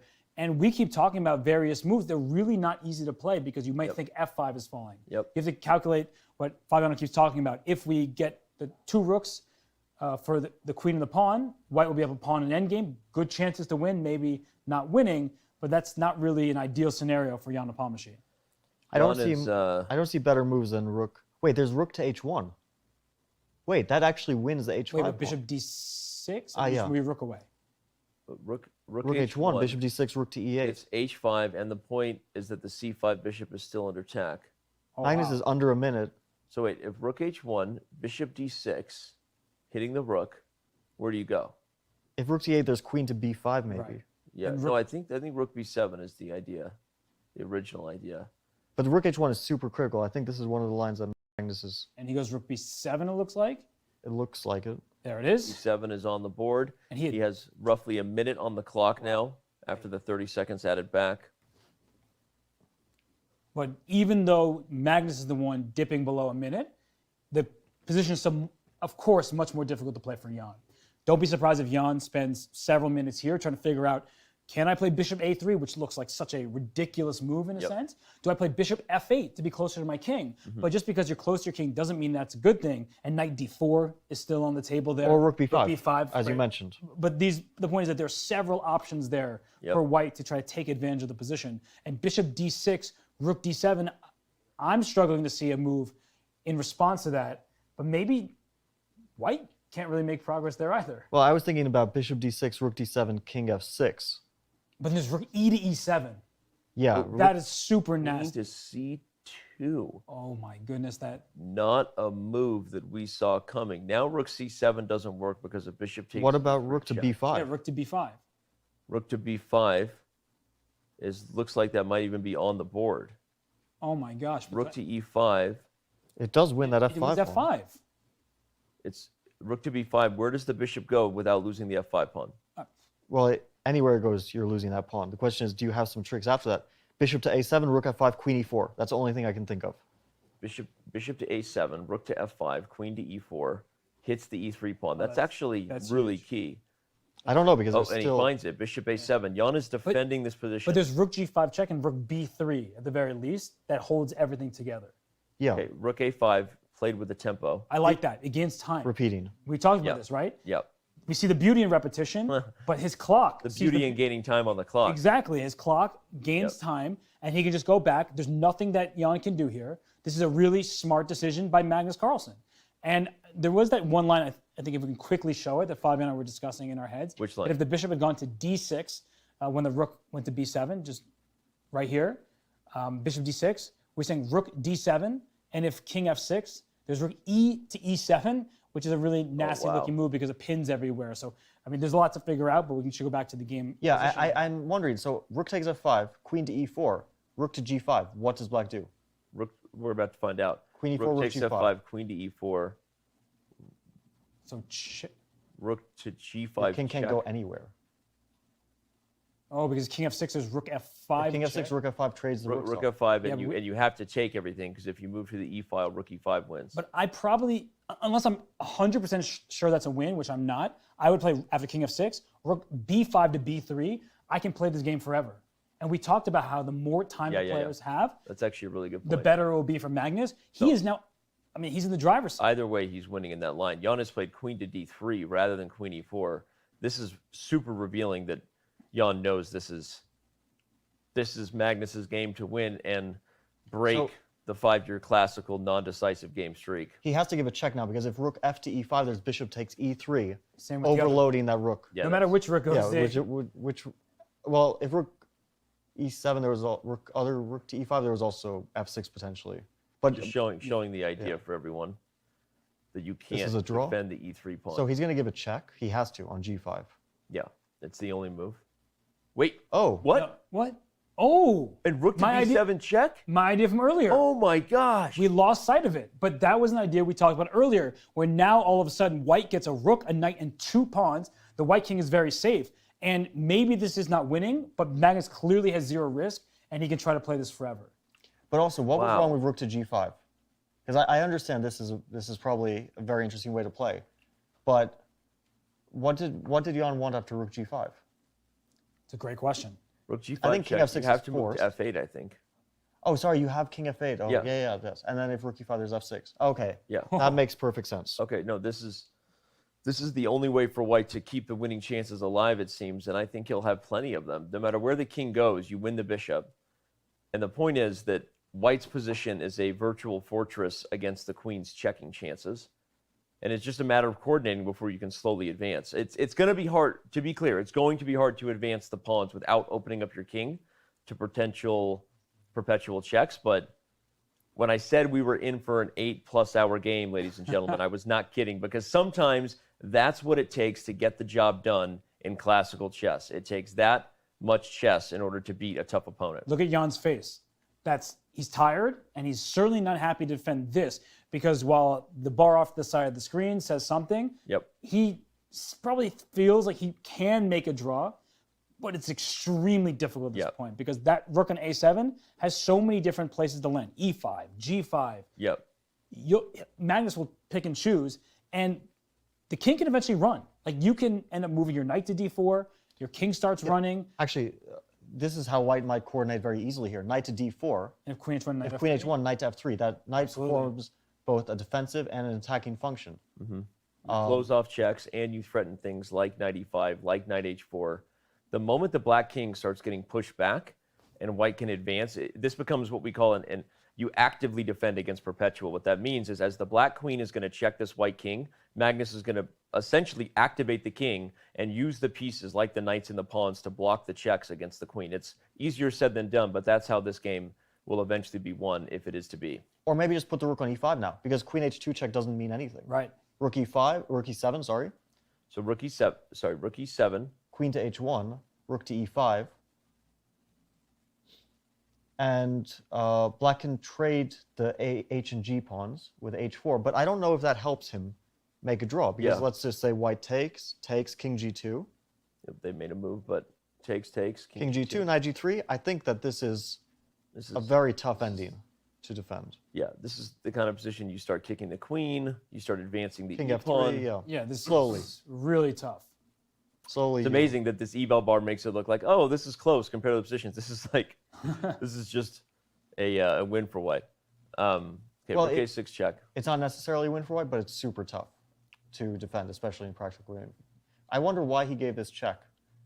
I mean, it's probably a fine move, but why does it help white to put the rook on the 6th rank?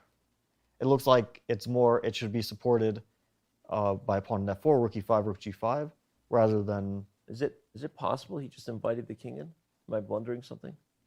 Yeah, there must be a blunder. That looks shaky. It looks more than shaky. Yeah. I don't know, though, because after king f5, it's... We're going to find out. Is he going? No. Wait. King f5, e4 check. Oh my gosh. But queen e4. Then g4 check.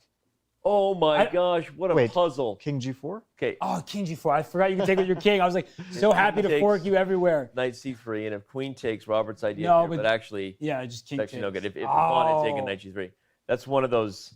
You have an endgame puzzle and Puzzle Rush, and you're at your record 35, and they give you an endgame puzzle. And I think king f5 was a good shut off move. the phone and throw it. I think king f5 was Jan's chance his best chance to not suffer for a long time, to try to get, because that king on g4, it starts to really pose problems for white. It can even go to h3, you know. Well, but in that position, right? If the king f5, just back here, knight d4 check, like your king is getting it all, like rook g6 check. But maybe king goes to d3 as well. Right, but even here, like I was looking at this, and I was like, this is rook g5. I mean, rook g5, queen a2. Don't go to f3. Oh my gosh, his mate down there, nice. Yeah, that's a problem. But you've like knight e2, and it's still knight e2. It's suspicious. It doesn't end very. Maybe the king is better on e4 and d3, but yeah, it's understandable. Jan is going back and forth, but Magnus has improved the knight's position. The rook guards any checks on the 2nd rank. What's the plan though for white? It's a very slow plan, but it probably involves getting the rook to the 5th rank, maybe rook to b1. It's not possible here, but trying to get that rook to like b5 and to g5, because that Yeah, okay, so Jan is trying to disturb that rook a bit, but there's rook a5 here, actually. Right. So he can... But then maybe queen b2, king f3, queen b7, e4. It's hard to say. It starts to get sharp, but rook a5 looks like a very interesting move. But that looks tough for black too. So if we just go with what Fabian was saying, rook a5, queen b2 check, king f3, queen b7 check. Now after e4, rook g5 check is like a pretty big threat with knight f5 to follow. Yeah, and there's no b3. And let's say like queen to b4, for example, or something to disturb the pieces, then rook to g5, king to f6. Wait, which position? Queen b4? Here, queen b4, let's say. Rook g5, king f6, e5. King f7, you know, the king on e4 will, maybe doesn't go here immediately, but... Feels so good, but there's queen b1. In a lot of these positions, you end up starting to play moves like this. Like you want to block with the check. You want to keep the knight close to the king to avoid perpetual by the queen. Right, which is why you can even keep your pawn on e4, just to shield all sorts of checks around. But it's a position like where... Like knight f5 first. Right. It gets very concrete. If you check, like knight e3, and now h5 is loose, and you see the eval bar going up, you make one check that looks normal, and all of a sudden you might drop your pawn. So okay, rook a2 and queen h1 are on the board. Okay, knight f3 seems likely. Okay, rook a6 check first. But then the knight will go back to f3. Right. King f7 or g7 is met by knight f3. Guarding the checks. Yeah, he's playing this slowly. He wants to gain time on the clock. He's going to play king somewhere, knight f3. Queen will go somewhere like b1. Then the rook will drop from d6 to d2. Yeah, I was going to say, you put the rook here. Then the rook and knight are coordinated for defense. You can push the e-pawn safely. This is a very, very slow... He might actually try to push that e-pawn by putting the rook on e2 and e4. Yeah, I was going to say, if the rook's on e2 and the king's on g2 and the knight's on f3, you push the e-pawn. Very difficult to stop. You can even put the rook on e1 defended by the knight. Yeah, then you'll get checks from a second, so probably the rook on e2 is going to be necessary at some... a rook on the second will be necessary at some point. Slow jamming it. Is it time to predict the result? Joshua Chamberlain, does he live? I think this is 50-50 still. Yeah. It's still very unclear 50-50? to me if white is actually has an objectively, large advantage, or if it's just practically super tough for black. But this is, aside from some of the moments where he was winning for one move, like there was that rook to c2 and knight to f4 that we pointed out, this is the best chance he's had all game. Yeah, aside from all game, all match. All match. All match, yeah. All match. Maybe in years. I don't know if I'd go that far, but well, I guess in years, yes. If it's the first time in this match, then the last time we played a match was years ago. So you're right. But here, the point is that black has shuffling to do.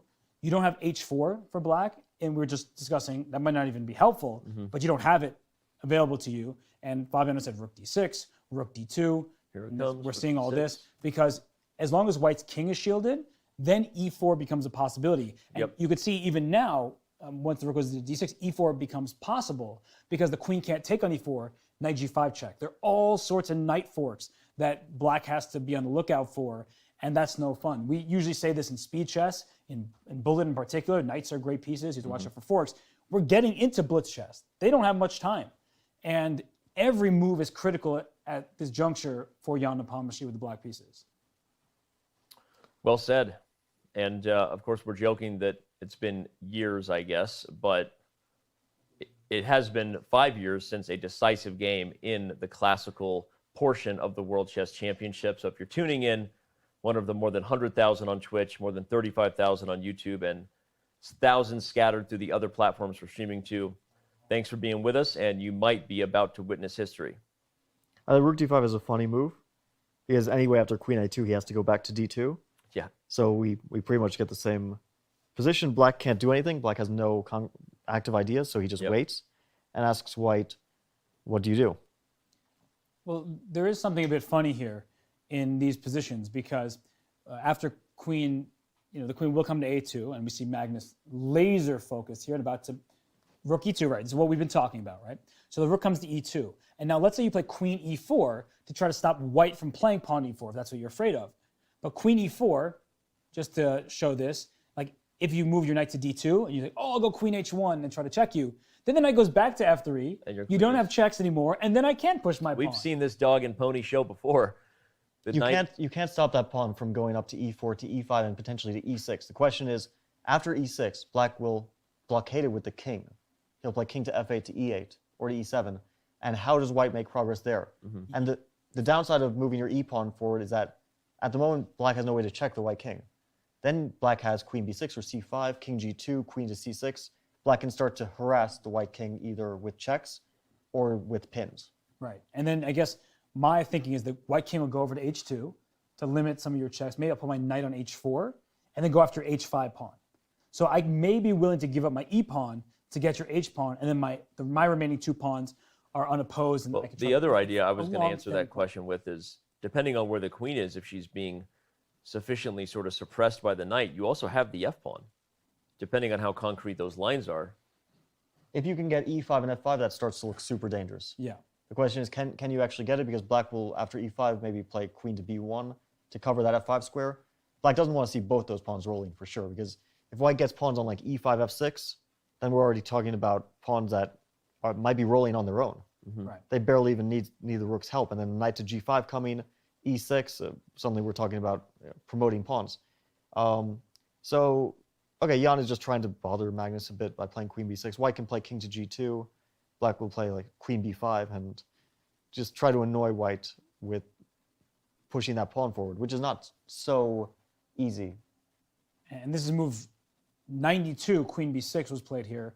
We're nearing the century mark. And queen b6 is quite annoying because e4 not possible, the pawn is pinned. If you start going king to g2, maybe the queen will start going after the rook with a queen a6 or queen b5. That's what I was saying, rook e1.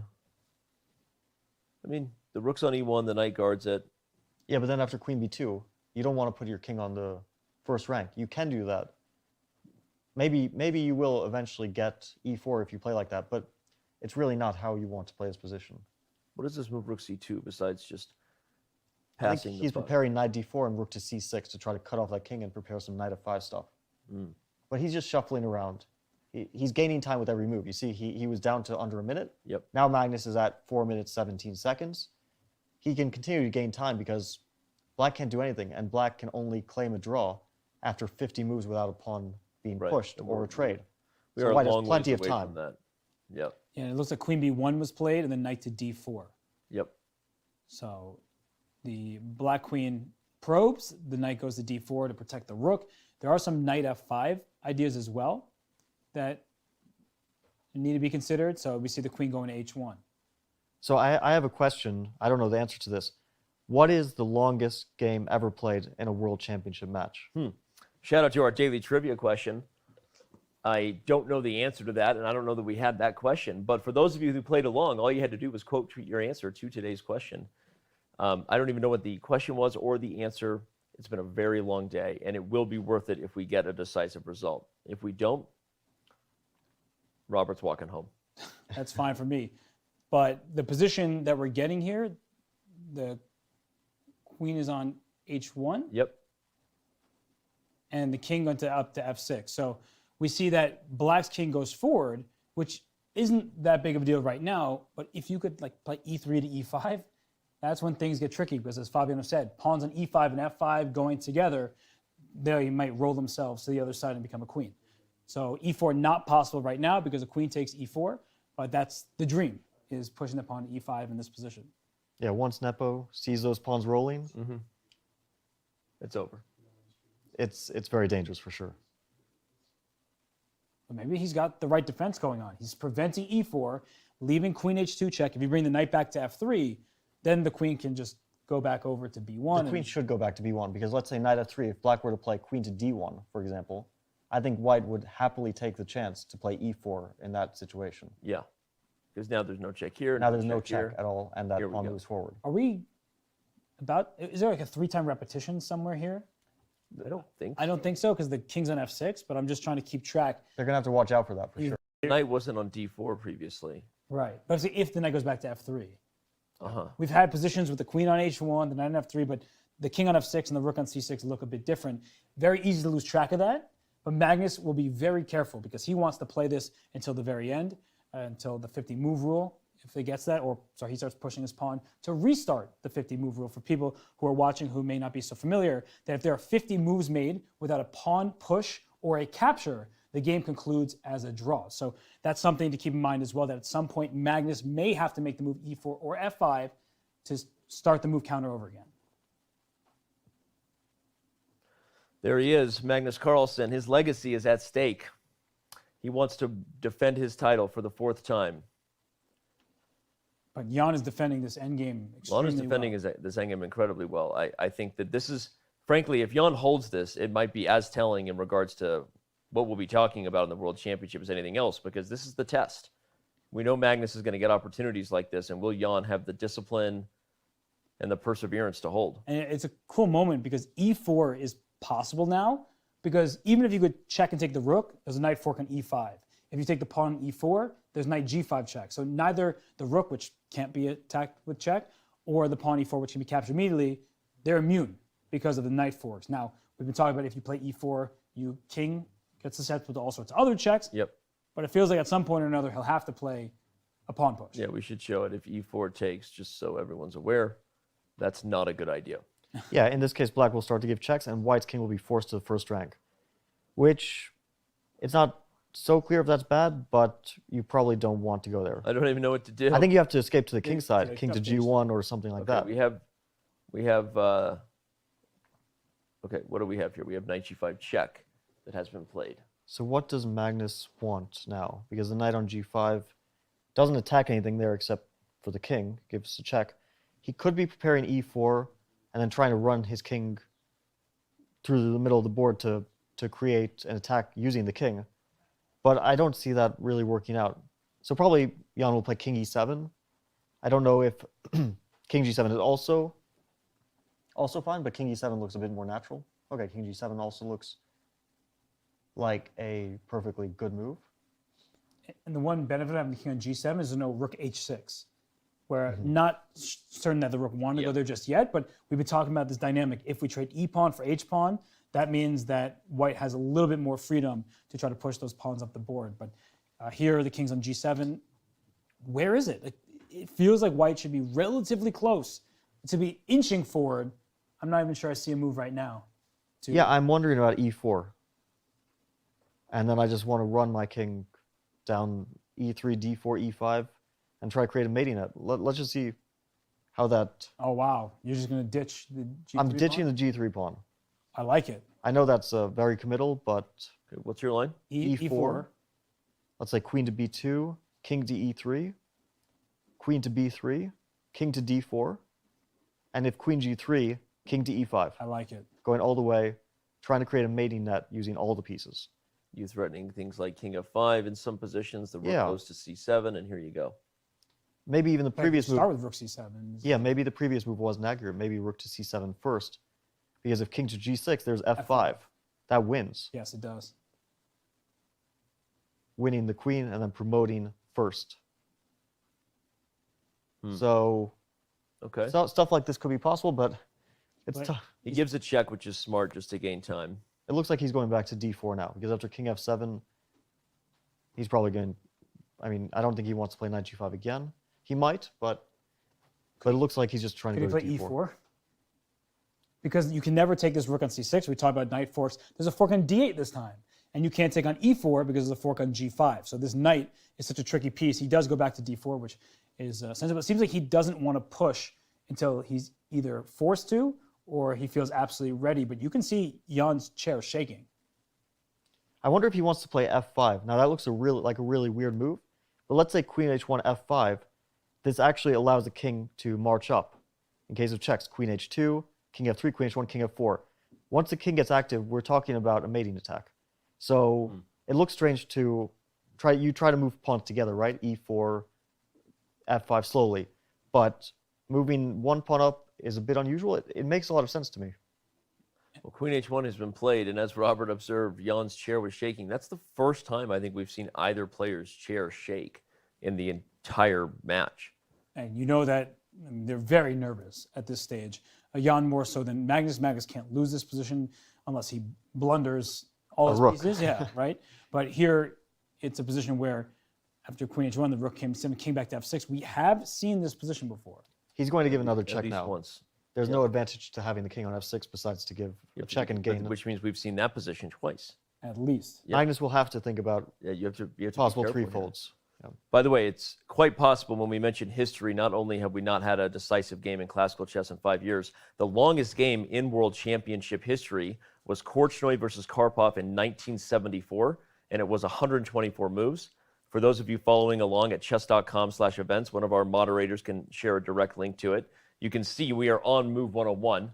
We'll keep you updated on the move number, but again, encourage everybody to go over to chess.com. You can still watch our show from the direct link. So if our staff can share some links, people can join us and watch over at chess.com/events.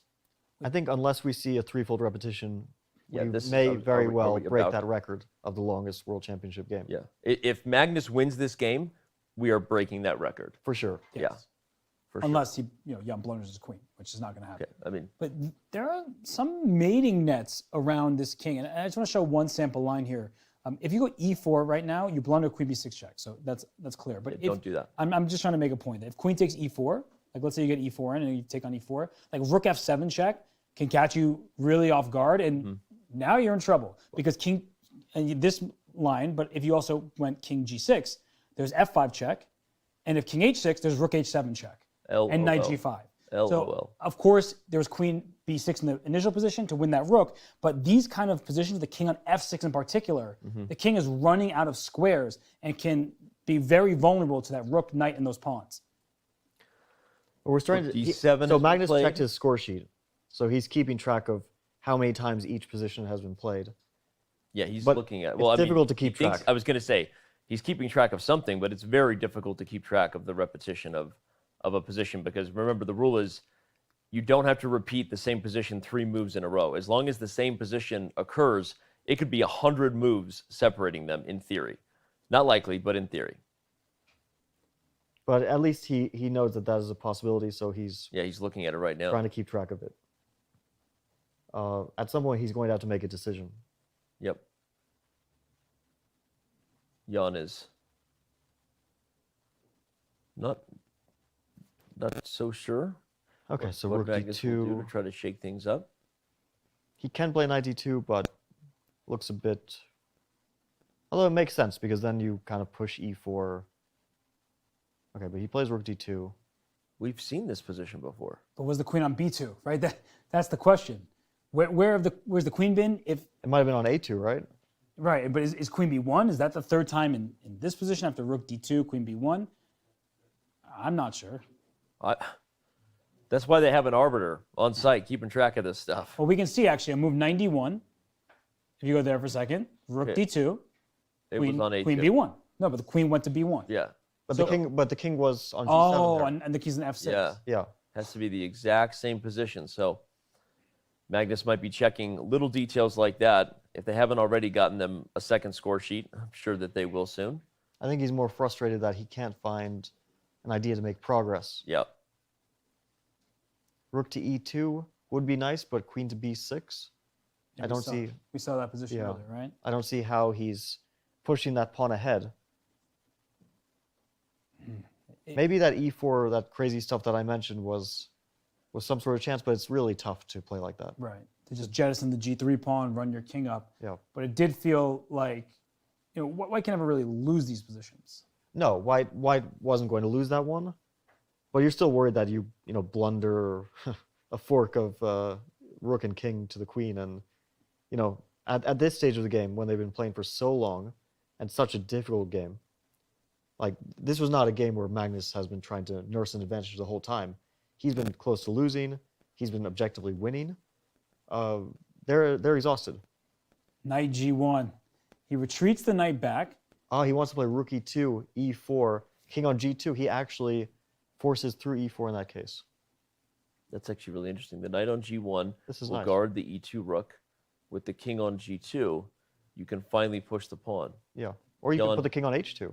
Jan gave us a look there saying, okay, I see. But what if after White goes rook e2, Black just brings the queen right back to e4? That's actually really irritating. Yep. Yeah, that stops everything. The point, yeah. If the knight is on f3, then the queen is not sitting on e4 because of what the knight has been doing. But then with the queen on e4 and rook on e2, yes, your queen can't move again, so I go back to f3. So what I talked about earlier. I kick the queen away with some knight move. and then you bring your knight back to f3. So yeah, let's have a look at that. There's a very direct play. So Queen e4. Queen e4 here. Rook e2. Rook e2. King somewhere. Well, that is a riskier. So Yeah, you go back. King f6. F6. Knight g5. Mm-hmm.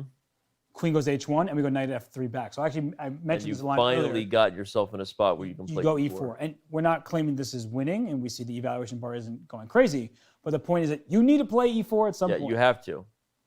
One, so that it's not a draw by 50 moves or threefold repetition.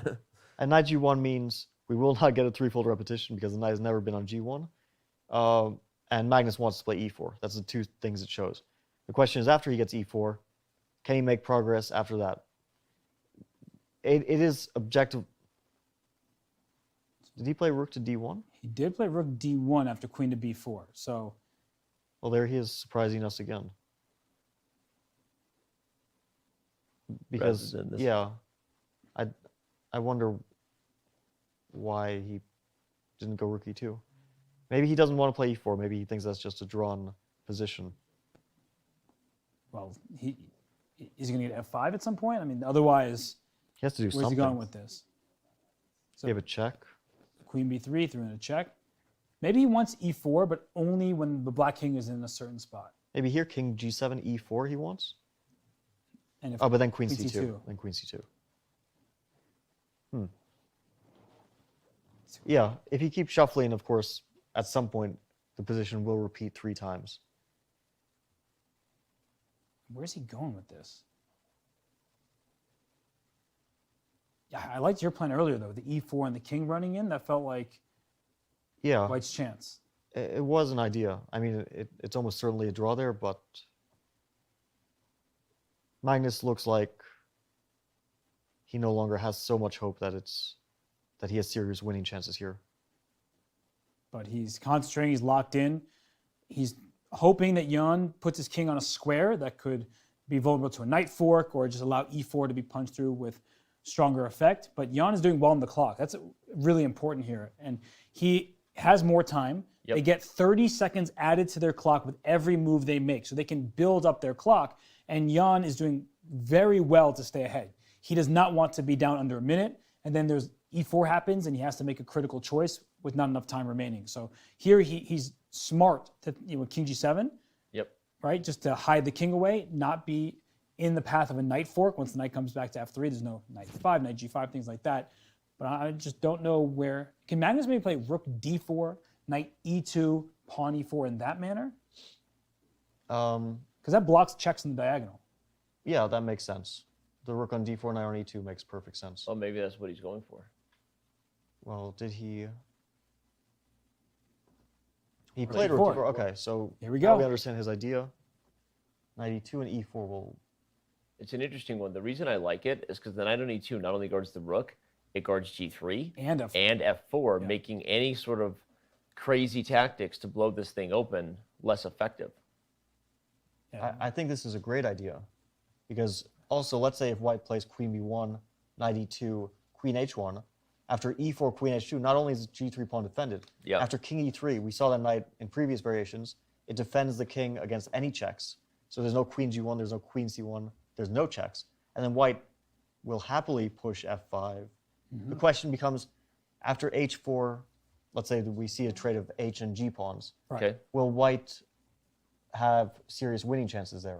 Or will the king still be a bit vulnerable? I think in that position, you'd want your pawn back on e3, which is kind of it's funny. And it's one of the reasons Magnus has been so patient here. Once you commit, there's no going back, right? So he really wants to be sure that his knight, his rook, his king are all in their ideal setups for the rush. But there is also something to note that if like knight e2 happens and White can play f5 and put the rook on f4, that's very dangerous because you're going to push the pawn as far as you can. Yeah. And if the king tries to blockade the pawn, if your knight can free up for some checks, that's also a worry. Of course, if your knight starts going in for checks, your king is susceptible to checks against the black queen. So it's not that clear cut, but that's one of the ideas that Magnus can keep in his back pocket. That's a good point. We'll analyze that real quick. Like let's just show if like the king went to g6 and the knight went to e2 and the king went back, as long as there's no check on c2 hitting the king and picking up the pawn, f5 is an idea. Yeah, e4, f5, you swing the rook here, and suddenly f6 is coming, there's no h4. The problem is your knight can't get in the game so easily because once the king sits on f6, you need your knight to get to e4 or something like that. But as soon as your knight leaves, there are a bunch of checks. So I think that we have queen b2 check, and knight e2, and queen to b1, all on the board. Yeah, maybe Jan is showing his intention to play e4, queen h1, and to trade those g and h pawns. Yep. The problem also with the knight on e2, even though we liked it for all the defensive reasons of the pawns, Robert, is the knight on f3 is the best one to defend the king from checks. Right. Now the threat of queen to h1 from Jan is renewed. Well, with the king on e3, though, it is completely covered from checks. Okay, that's fair, yeah. So let's say e4, queen to h1. I think white would love to get rook d5 and king e3 as one move here. Yeah. But it's not possible. Well, maybe we play king e3 anyway. So what if we start with rook after queen b1? What if we start with rook d5? Or are we going back to the previous stuff? I'm going to go queen to h1, and how are you pushing e4 now? Yeah. Yeah.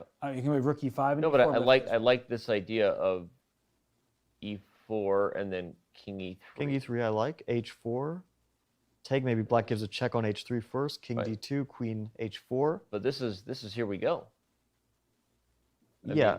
mean, we're, It's there's hard no to going say. back now, right? Last game of the year, Dan. Don't hold anything back. It's the same scenario where the knight needs to help out so you can push the pawns. Yeah. But as soon as the knight leaves, there's a bunch of checks the queen will get. Yep. So.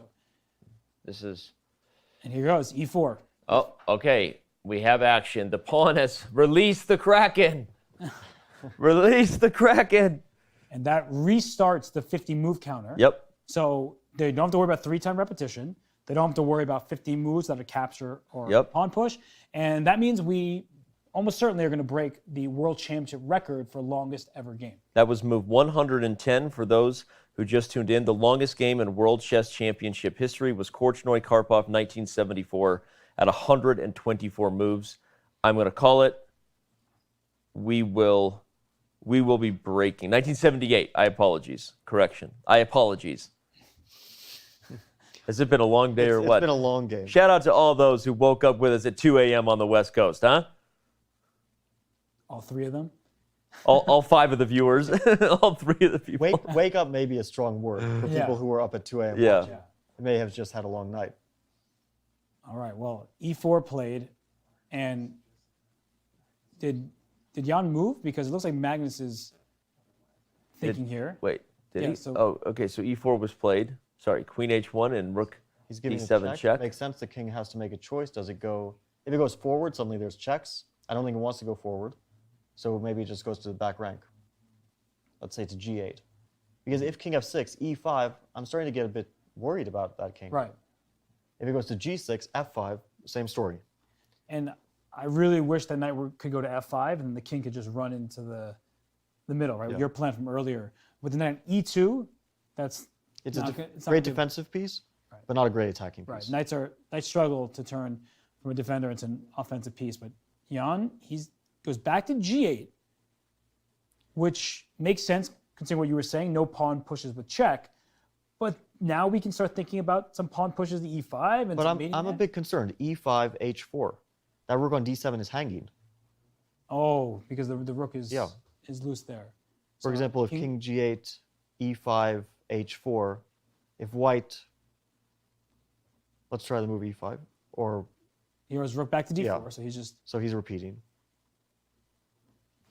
Black can play h4 immediately or repeat the position with king to g7. You should probably play tickle here. No reason to play h4.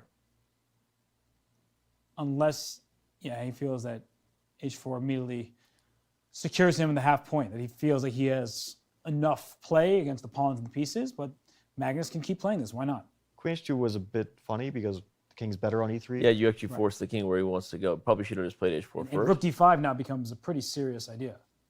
I think at some point here we have to see h4. Well, and look at, actually this line might not work. I was going to say if king g7 here, like rook d5, and if h4, sometimes you play rook h5. But the thing is, h3 might turn this around where if you are to lose, Now to win, who's- you lose. Now who's better? Yeah, not white anymore. Well, then we have the weird question of knight and 3 pawns against queen. Knight and 3 pawns versus queen is a question? No, I'm actually asking. I've never seen that game before. I guess the queen wins, but Yeah, I don't know. Probably. Probably. But okay, we're seeing. We're not 100% sure. The knight on f5 and the king on e3, it's difficult to break down. Okay, h4 has been played. H4 has been played along with the. We looked at this exact line. King d2 will come. We saw it with the king on g7. It's a slightly worse version for black here, but essentially shouldn't change very much. Right. With the king on g8. White might play e5 here. That looks very sensible. And after e5, white might already be threatening f5 because the rook goes behind the f pawn. And then, as Robert said, that those pawns start to get moving. That could be dangerous. And he goes, I like that move, rook d3. oh, I also like that move. That's a great move. You just say, your turn. Yep. I'm not committing. And the rook can go behind e3, maybe goes to f3, can also go to g3. I mean, white can choose. We are in possibly table-based territory. Yeah, I was going to say, we might... 7 pieces. We might actually have an answer. We do. Wow, So this is a draw? Yeah. Well, that's not too surprising. Okay. Only moves which blunder the queen immediately lose. Yeah, I was saying I see options that lose, right? But they're all queen g4 walking into a pan. Giving up your queen. For those watching, all moderators, please share a link to the direct game on chess.com, and if you click the table-based tab in the upper right, you can actually see the answer to the position. We can't actually show it in front of you because it would cover Magnus's beautiful face in our show. We're not going to do that. But if you click the table-based tab in the upper right, you can actually see the forced, and if somebody is to make a mistake and blow it, you'll be able to see it in real time, that it is no longer a draw. But according to the table-based, black should be able to draw this ending. But a table-based draw doesn't mean a human draw. Not at all. Not at all. A table-based draw. You heard the doubt when you said we should check table-based. I was actually shocked that it was a draw. Oh, no, I thought that this should be a draw, but at the same time, Fabiano made this point a long, long time ago in a land far away, where you can make a move just with your hand rather than with your brain. You move your queen across the board. The difference between b6 and a6 looks nothing, and then one move loses and the other holds. So Magnus is going to continue pressing. Look at his pieces. The knight, the rook, the pawns, the king, they're all nice and compact here.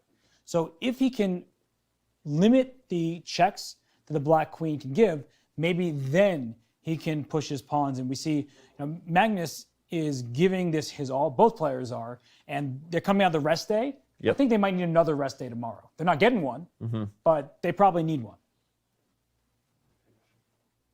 They probably need it. Let's keep going. We're gonna stay right in here, the live view. And it looks like Jan brought his queen back to its starting square with check. And he does get a bunch of checks. That's the good news for Jan if the king tries to come back towards the center. And it looks like Magnus is doing that. The queen can go diagonally to b6 square and give another check.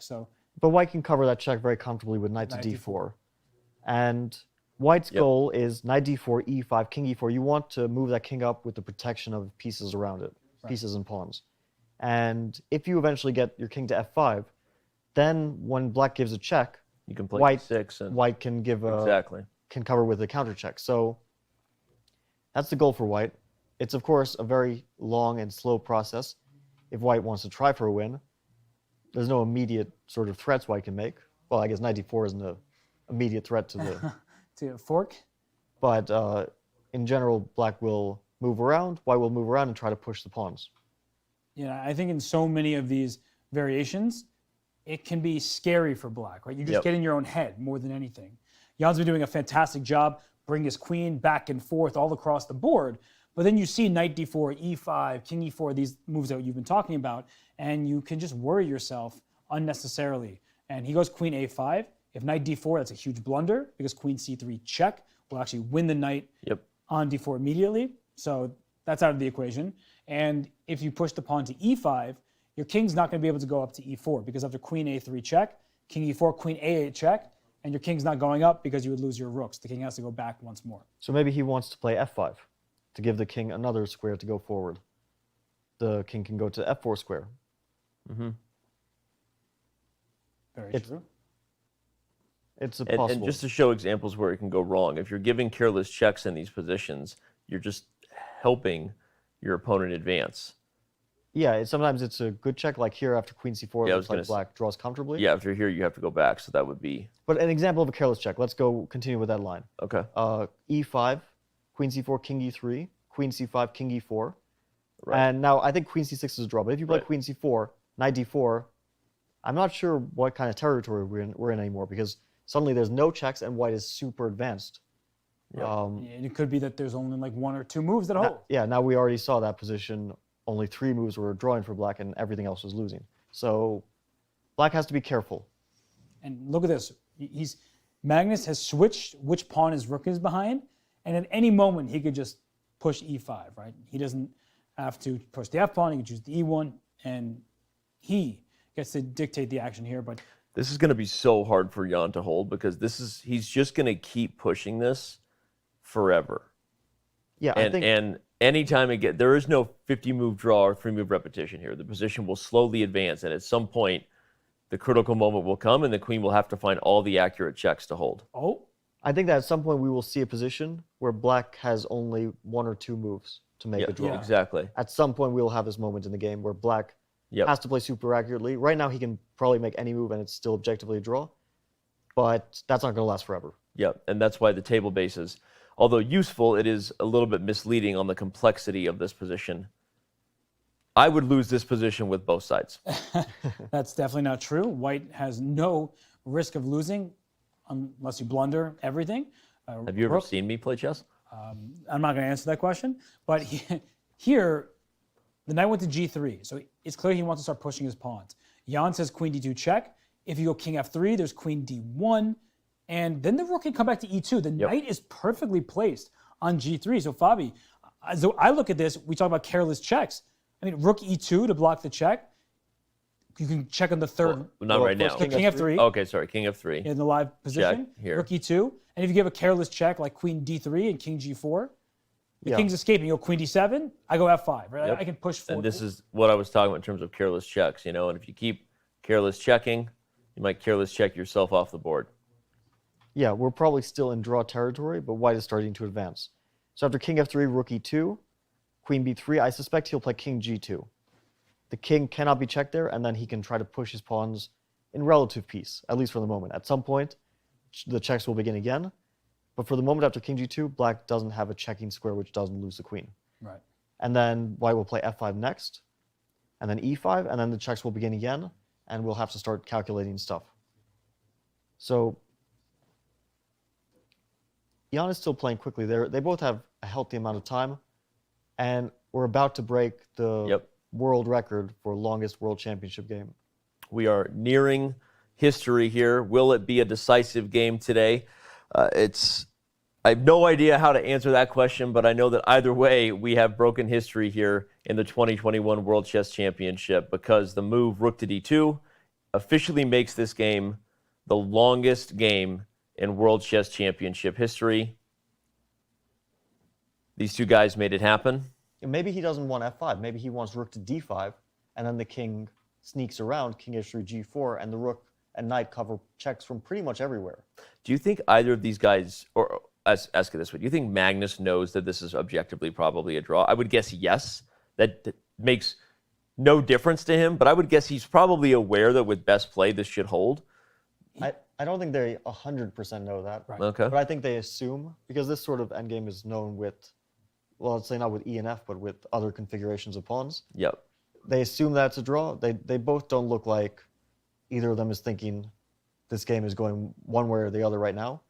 But that's still different from, knowing how to draw it or how to win it. Right. Magnus has won with a lot less. Right. He's at positions where you've seen even material, and he just squeezes, inches forward, finds a little hole in his opponent's position, and is able to take advantage. But one of the critical things here is e4 is protected, and even if the move queen takes f4 were possible, if we're legal, then rook f2. Mm-hmm. So the black king, well, it probably needs to establish itself in front of the pawns rather than off on the side of the board, because then the pawns just start going. It makes it harder for black to really attack the pawns, even when they're hanging. Sometimes you shouldn't take it because there could be a pin. And so I like the way that Magnus is doing this. He's not rushing, and he's leaving Jan with more decisions to make. And we see Jan bring the queen to b3. He's playing active defense here. But what Fabiano said, at some point, the king would like to run through h3 to g4. And in the event of rook d5 right now, you still won't be able to take on f4 even if you can attack it because rook f5 check. So if we show this for a second, like rook d5, queen e3, king h3. Like you're not threatening the pawn f4 because it's rook f5 check. So white can try his best to run the king around this way. It's not going to be easy because black can take away the squares with his queen, but that's something that is in the cards potentially. Maybe he can also give a check first on d8. Rook to d8, king, let's say, some square, and the king might be a bit more vulnerable to checks. Like, let's say now here, rook to d5. Now queen e3 is no longer a move, right? Knight to f5 wins the queen directly. And it really doesn't change so much. But yeah, let's say queen c2, and now white plays king to f3 or h3. Tries to get that king slowly up the board without allowing too many checks or a perpetual check. Right, and well, we see that Magnus grabs a piece, as we know chess players love to do. They're a little nervous, they fiddle with pieces here, and the queen on b3, it feels like if the king tries to escape via h3, maybe that queen comes to f3, and just make sure that while the knight on g3 is a great defender, it's not going to be able to get active because it's pinned and the king has no escape for white. So, did he just push a pawn? I think he might have. No, rook d5. Okay, that makes It feels like a very good rook on d5. Yes. Very actively placed. It blocks off a lot of the queen's influence. So there's no, like the queen can't get to e6 or to g8. Right.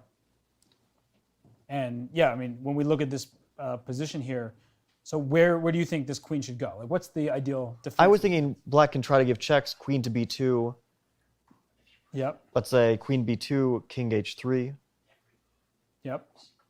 Queen to h8, king to g4. Oh, so you're trying to check from the front? Yeah, I'm trying to check anywhere I can. Okay, so you're saying it's not careless, right? So queen b2 check?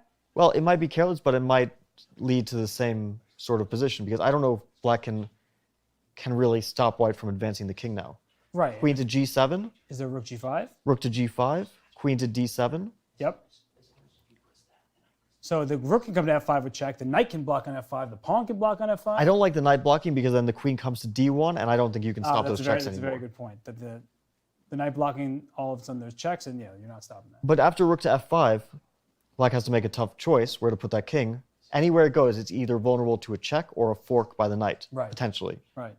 And it also gets in the way of black's queen checks. For example, if king to e7, maybe white plays king to g5, and then rook to e5, knight f5, you see how we're slowly creeping up the board. Right, and that's the idea you mentioned before, and black had an h-pawn in some of these types of positions. So this could be really scary. We'll hop back to the live position. Seems some moves were in fact played. The rook on d5, and king to e7, rook to e5 was played. Yes, right. So and king to f7. So the check on e5, king to f7, and yeah. I don't think much has changed. White will probably try to run the king down the board now, maybe with king to h3, or sorry, run the king up the board rather. King to h3 makes a lot of sense. Maybe then the queen goes on f3, and that's sort of annoying for white. Okay, Magnus continues giving checks because, well, he has time, right? He has 50 moves between every pawn move he can make. He actually, if we think about how many pawn moves are left, we're looking at 50 moves times a lot, which is more math than I am qualified to do. I think there's something really important, though, about the rook being on f5. Okay. That when the king goes to h3 and the black queen comes to f3, just to show this, white can play king h4. If the rook went on f5, f4 would be hanging with check. But for king h4, now we're renewing all sorts of different options that black needs to consider, and it's really difficult at this moment. Well, and now we see rook f5, king e8 has been played on the board. And is it time? It is time. Is it time? Nope. Wait, no, we're pushing. He e5. pushed. He pushed. e5. Okay. Now the rook might go to f6. That f6 square is a beautiful one for the king to slowly go up because look at how much space white is taking away from black's queen checks. Suddenly, where do you, let's say the king is on h3 and rook on f6. Yep. Where do you check that king from? Yep. c8. It doesn't look like a great square to check from, and the king will anyway move up. If the rook is on f6 and king on h4, black has only one square to check from, which is h2. I guess potentially h7 as well. But it is interesting, I think, and instructive for the viewers to say how we keep saying should be a draw, yet white is making progress. So what is it about the position that will eventually be a draw? It's that white will eventually have to expand far enough that the board opens up fully for the queen to chase the king, right? And it's easier said than done, but or I ask you guys are the grand. What is? I was assuming that's the reason, but what is the reason? This may be bold, but I think that's more likely that white wins a position like this than black draws. I'm starting to feel that too, especially with the rook coming to f6. Yeah. It's a draw, objectively, but it might come down to only moves at some point. Right. It might be that white's pawns advance all the way, and at that point you have only checks here and there. I don't think that that's realistic for black to find. Right. It's much easier for white because he has there's no risk. He can just. Yep. He also doesn't have any responsibility with time. He has all the time in the world to advance his pawns and pieces. Right here, for example, the rook is pinned. You can play king g4 to defend that rook, and let's say black passes. Then you can play knight e4, maybe knight g5, and then the king can go king h5, king to g6. That's asking for a lot. I'm aware of that. But those are the type of things where if that king gets all the way in there, you're going to not have enough checks because your king on e8 actually limits the black queen from continuing to check the king as the white king marches up the board. If white gets knight g5 and king g6, I think it's over. I think that's just winning because you can no longer check that king anymore. And then white will play like rook f7, e6, f5, and the pawns push themselves at that point. Yeah. So we're already in that, and that's what we've been saying from the beginning, regardless of the table base, that it's a winning endgame for white. Black has to find the only moves. Can we check the table base now? White wins. No.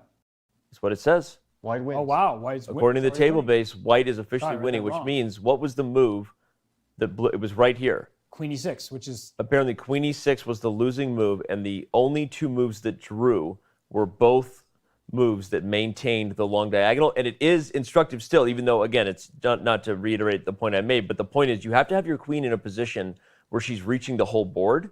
You can't put your queen in a position where her options are limited. Right. And this is still, the queen had to defend from g2, h2, those squares. Yeah. And for some reason, white can't advance and so the point is much. Now if the king comes up, white has moves like queen g2, or sorry, black has moves like queen g2. And obviously I would lose this game, as I already self-deprecated, okay? I would lose this to anybody. That I think said, most of us would lose this. Yes. Look at the bar. Look at the bar. Like, it is officially just winning territory. Yep. And everybody can see it. And I think that Jan might know it, because if your queen is on h6, you got nothing going on for you here. Yep. The white king is marching up the board, already at h4. Maybe we'll keep going. And those pawns, what are you going to do about those pawns? Yep. I'm not going to do nothing about the pawns. They're not my pawns, Robert. And let's say queen to g6 or queen to h7. He played queen to h7, and it's going to be similar. Okay. I want to try queen h7, rook to g5, because I want to get that rook to g7 to fully cut off the black king. But rook g8 check is a threat too. Rook to g8 is an immediate threat, but let's say the queen goes back to b1. Okay. Rook to g7. Maybe it's not good to cut that king off. Yeah, actually, this puts us back in a weird drawing territory because the queen is in a more it feels like open board. I already messed it up and possibly. Well, this is just so hard, but it's obviously we're gonna be diving into all of this. Just remind everybody. King to g5. King to g5 now. It's not on the board yet, though. Right, but wait, where's can he do so? Queen g8 check, king to h6. Yeah, exactly. And then fully invade with rook f6, f5, e6. The king on h6 can only be checked from h8. King g6. No, and then queen g8, knight g7. King to e7, e6. Rook f7, and it's over. This is just nutty. The pawns go, and there's no checks. You've blocked them all. So queen h7 played. King g5. So, yeah, you don't want to let the queen go back to b1. We were talking about that earlier at the moment when Jan only had those two moves that drew. So, wait, the queen takes f5 is not a threat, by the way. White can maybe play e6. e6. That's exactly what I was thinking. Queen f5 is not a threat. Because of knight g7. There's a knight g7 check. So e6. With the threat of rook f7. The threat of rook f7, and you can't ever take this pawn e6 anyway with queen e7 check, like you're not taking this pawn. That can't be captured, right? But also queen e7, rook f6. Yep, and you're frozen. Secures it. But king g4 might also be very good. King to g4 because that pawn is immune, as Robert mentioned. But I like king g5 most. To me, that feels like... That looked like an e6. He played e6. Yeah, that looked like an e6. Okay, he's played e6. The queen cannot capture the rook because of the fork on g7. the moves available to black are becoming less and less. The moment that queen came to the short side of the board, if you will, she cut off her opportunities and put black in a technically losing endgame. No judgments. This was almost impossible to hold regardless, which is why we've seen Carlsen. Danny, push one it. tactic I want to say. If black plays queen g6 here, for example, a Yep. passing move, I like to move rook to f7. Now that is threatening knight f6, e7. And if black takes on e6, knight g7, king f7, knight e6, king e6, You king win to the king and g5, pawn ending. king f7, king f5. This is an Know your opposition. king and pawn endings, kids. It's a winning endgame for white. Wow. I mean, it was an immensely difficult task for Jan. We've been sort of saying that for a long time now, where it seemed like Mack was pushing, waiting, finding his moments. And this is a lost position for Ian Nepomniachtchi. Yep. And what you're saying, Danny, is so important that when the queen is close to a knight, what my coach and FIDE coach taught us at a young age, is knights are amazing defenders because let's say the queen was on h6, like even if the rook weren't over there, you don't have a single check. Yep. Because the knight covers f6, it covers f4, and it's blocking the h-file. Yep. So knights are amazing at restricting the queen, and that's why the queen needed to be on b1, on c2, all the way on this side of the board to give checks so the knight couldn't block. But now it's way too late for that. The king is coming up, the pawn, the rook, everything is working harmoniously. And Ian Nepomniachtchi, he knows he's lost right now. It's one of those really instructive, just the geometry lesson that is a chessboard when you see a knight dominate a queen in close proximity, because the queen, as powerful as she is, has no access to these long diagonals, the things that she normally does to flex muscles on both sides of the board. Oh, queen g6, rook f7 is winning on the spot now. Rook f7 threatens knight f6. And Queen again, e6 is losing. We mentioned that. The king and pawn ending we've already talked about. If queen takes e6, you fork. We just saw the bar go wild there. Maybe rook f7, queen to h6 is What's possible. the move? Oh, no. So why is this? I don't know that No, eval bar. it's No, there. I think There. the eval bar just.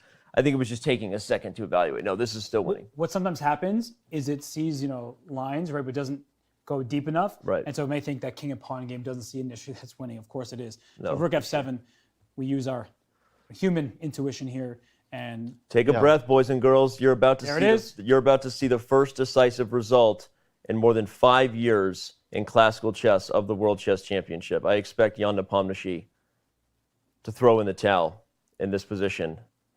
I really do. Yeah. And I think we will have blood from Dubai, as they say. We will have our first victory. Yeah, no bowling pins, no bowling alleys. Paul Dano, you'll be okay. Yeah. But this is a problem because this is going to be the end of the game. We said very early on that Jan played G takes f6. He played b5. This feels like a lifetime ago. Yep. He was playing very well, but he lost the thread, and it became a very Magnus Carlsen-esque position. Yep. And here we are. We're about to see the first classical chess victory for Magnus Carlsen in a world championship since 2016. We're wrong. He doesn't resign. He makes one more move. I think f5 maybe is two. easy enough. Yes. f5 and the knight goes to f6. Or white might just push that pawn forward by force. I think probably white is already in territory where most moves which don't blunder material win. Black's queen will go to g1. Magnus has chosen f5. White can play rook to d7 to start with. Or I think probably knight f6 also does the trick. Yeah, knight f6 threatens e7, and there's no way to deal with it. Well, there's a as long lot as of your king- checks, so it gets a bit As long concerning. as the about king those can checks. hide, which I think there's a path. Because to there's hide queen on h6 in the end there, but what's the most clinical way to do it here? I feel like actually rook to g7 is a very good way of doing it, because that threatens e7 just as much because the rook gets out of the way. Oh, knight Oh, g7. that's the easiest. That's even nicer. He's the highest king on The same idea as the knight on f6, and that it threatens e7, everyone, but this actually keeps the much easier escape route for the king. So, Well, the king's actually going to go to g8. Yeah. Okay. Because it goes to f6, so it checks on the diagonal, but you're going to go exactly like that, and Yep. then that's it. I think Boom, this is boom, boom, boom. resign, the moment to resign. Wow. And I mean, for Ian Nepomniachtchi, this is a brutal moment because in the first 5 games of the match, he was the one with more chances. Yep. And in this game, he also had his fair share of chances. He was the one who kept the queens on, tried to play, and then the imbalance that he created. And yet here we are, the rook, the knight, the 2 pawns. That's the end of the story here. One of them, the e-pawn, is going to promote. If you have to sacrifice your queen for it, that, of course, is losing. And Magnus Carlsen, he's going to shush the doubters. He's put his finger to his lips too early in certain events. And there it is. There's the handshake. And that is Magnus Carlsen taking the 3.5, 2.5 lead. The first decisive game in more than 5 years of classical chess for the World Chess Championship. G3 is kind of tough. No, but in general, yeah. Okay, I mean, in the blitz game, it's not so easy. Yeah.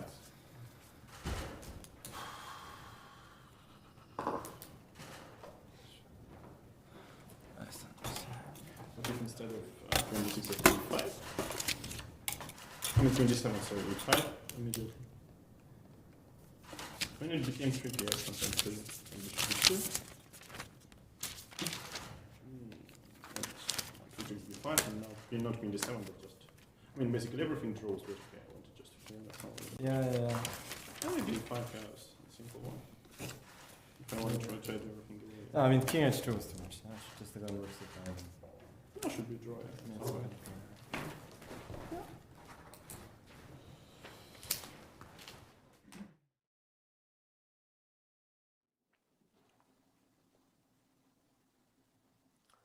And as we said, you just witnessed history, the longest game in World Chess Championship history, the first decisive game in more than 5 years in the classical portion of the World Chess Championship. And Magnus Carlsen takes a very, very crucial game and takes the lead in Dubai.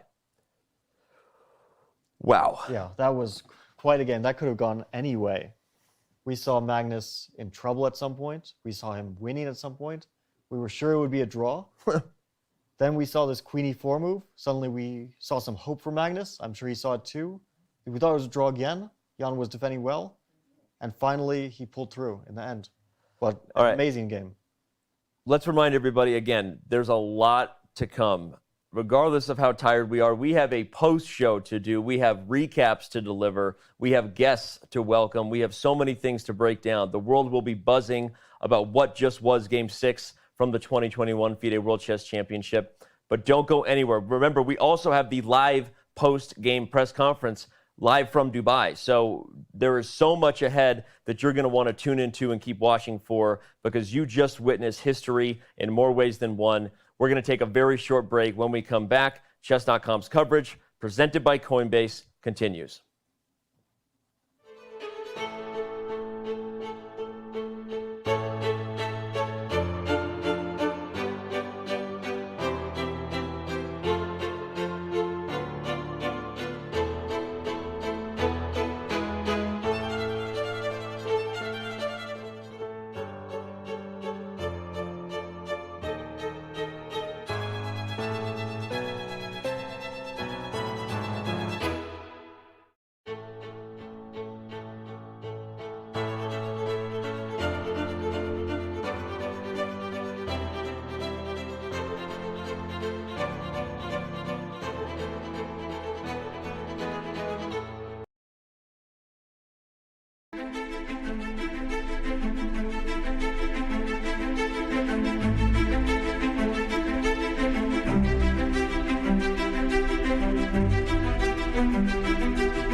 this. So here's what we're saying. Yes, we can discuss it on.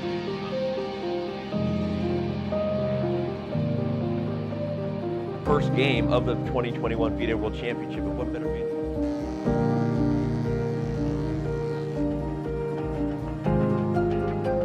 Camera lighting and audio. We're going to crush through the top of the show. All right.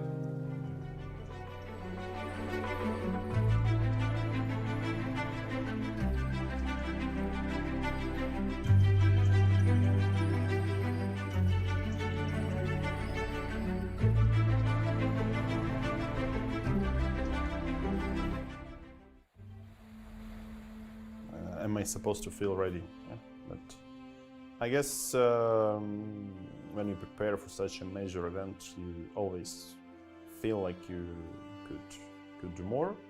But I guess we are doing some insane amount of work, so I hope we got to be, ready enough.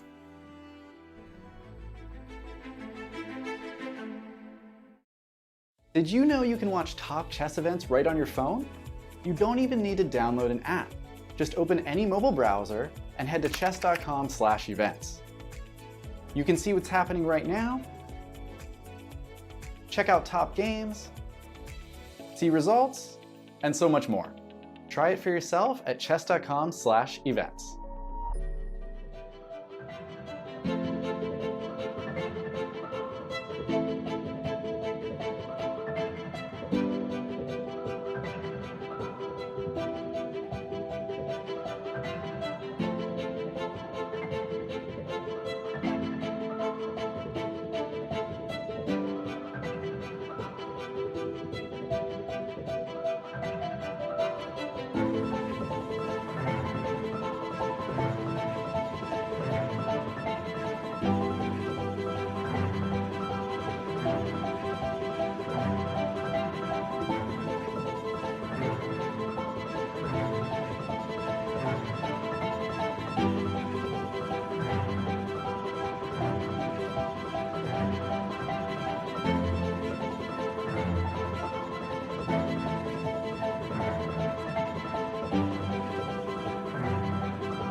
Chess.com's coverage of the 2021 FIDE World Championship is brought to you by Coinbase. Whether you're an experienced trader or just looking to make your first crypto purchase, Coinbase has you covered. Visit coinbase.com/chess to get $5 in free Bitcoin just for verifying your account today.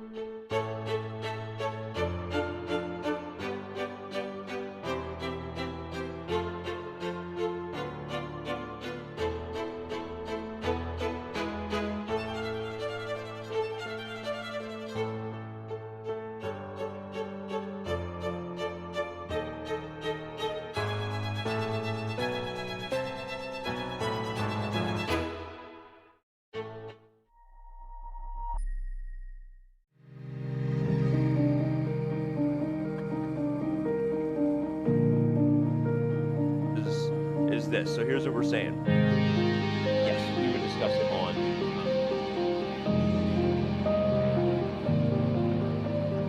First game of the 2021 FIDE World Championship. And what better mean?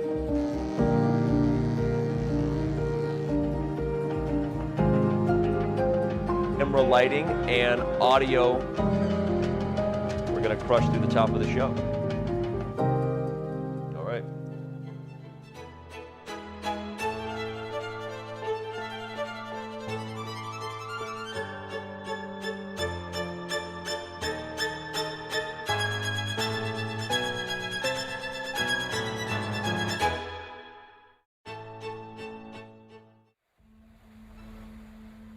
am I supposed to feel ready? Yeah, but I guess when you prepare for such a major event, you always feel like you could do more.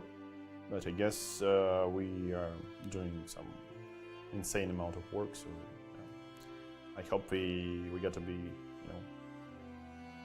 ready enough.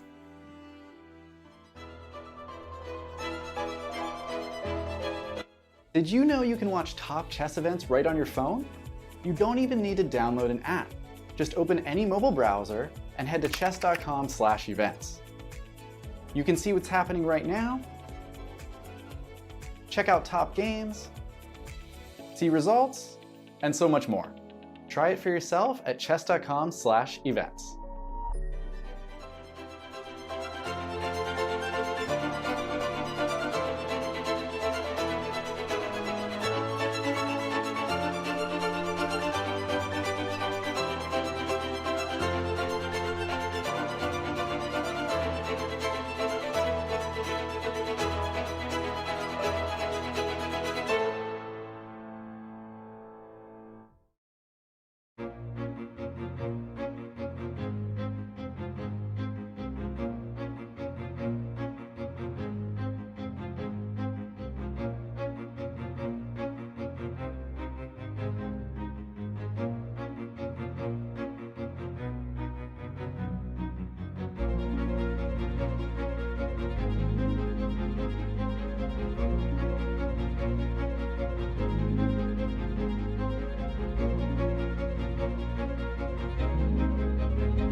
Chess.com's coverage of the 2021 FIDE World Championship is brought to you by Coinbase.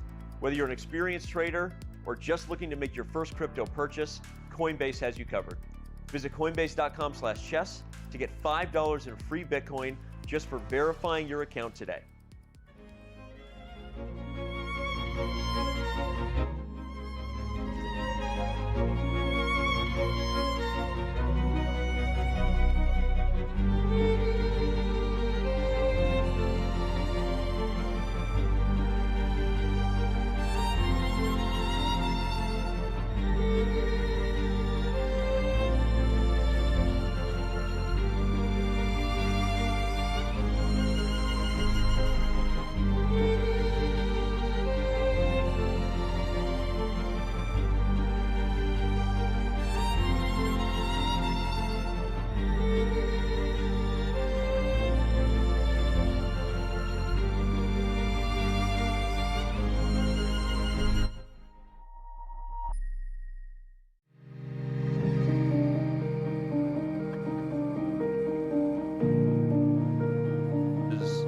This. So here's what we're saying. Yes, we would discuss it on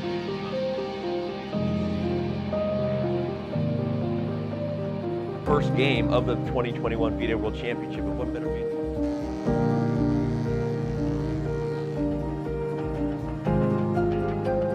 Camera lighting and audio. We're gonna crush through the top of the show.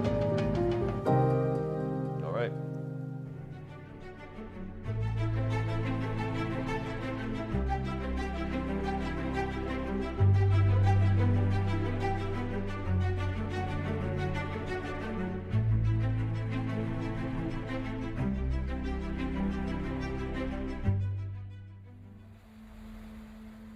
Am I supposed to feel ready? Yeah, but I guess when you prepare for such a major event, you always feel like you could do more.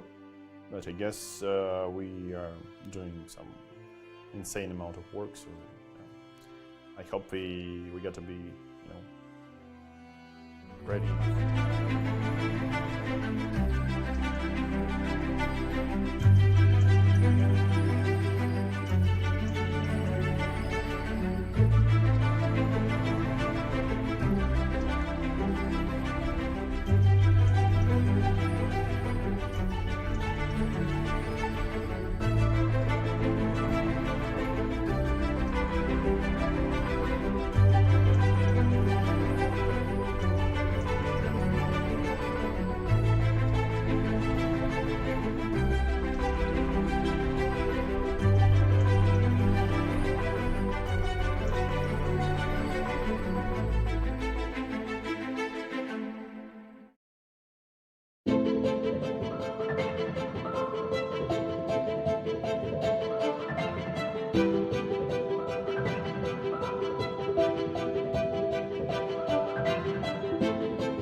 Gave us an incredible fight, and we had the first victory. Photographers, you know, to stay out of the way of the cameras, and also for the journalists, as a reminder, when you ask your questions, please keep your mask on and do not touch the microphones at the side of the room. First question for you, Magnus. Were you aware of the fact that this is the longest World Championship game in history? And how do you feel at this moment, breaking through, winning this game after not having won a game in over 5 years? Yeah, I think I had the previous record as well, probably, against Anand, although that wasn't nearly as many hours. And actually, it was Korchnoi Karpov. It was Korchnoi Karpov still. Yeah, the one where he tried to win with the bishop and wrong pawn. Is that correct? Yeah. Okay. Anyway,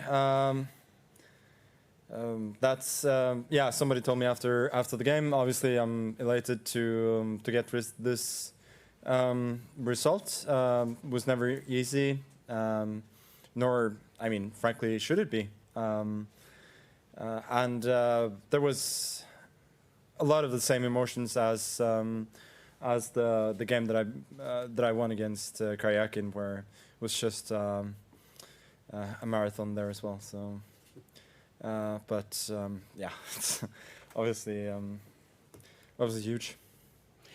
Were you surprised in the opening? It seemed like he played this move b5 and you froze for some time. Yeah, I couldn't remember the lines properly there, so from there on I had to kind of invent things over the word. Any case, I think after that it was fairly balanced most of the time. Yeah. Jan, congratulations on a tough fight. I know this is not the result you wanted, of course, but can you contextualize the struggle that the game was and your feelings about it?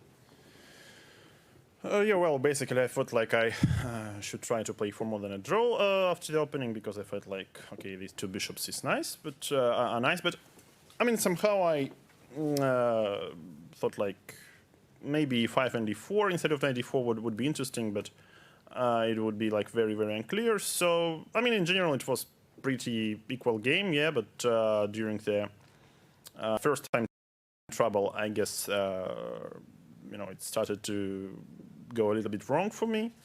And then, of course, you know, this queen e4 was unnecessary, just like play king, g6, king h7, and this is like very likely a draw. But, I mean, anyway, I would say that Magnus managed to capitalize on very few chances he got.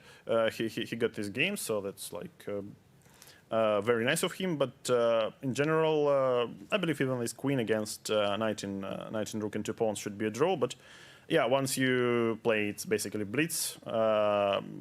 It's, you know, if you don't know the correct setup as black, and if you maybe misplace your queen a little bit, it becomes tricky already. Can you speak to the level of fatigue that you feel at the moment after such a long game?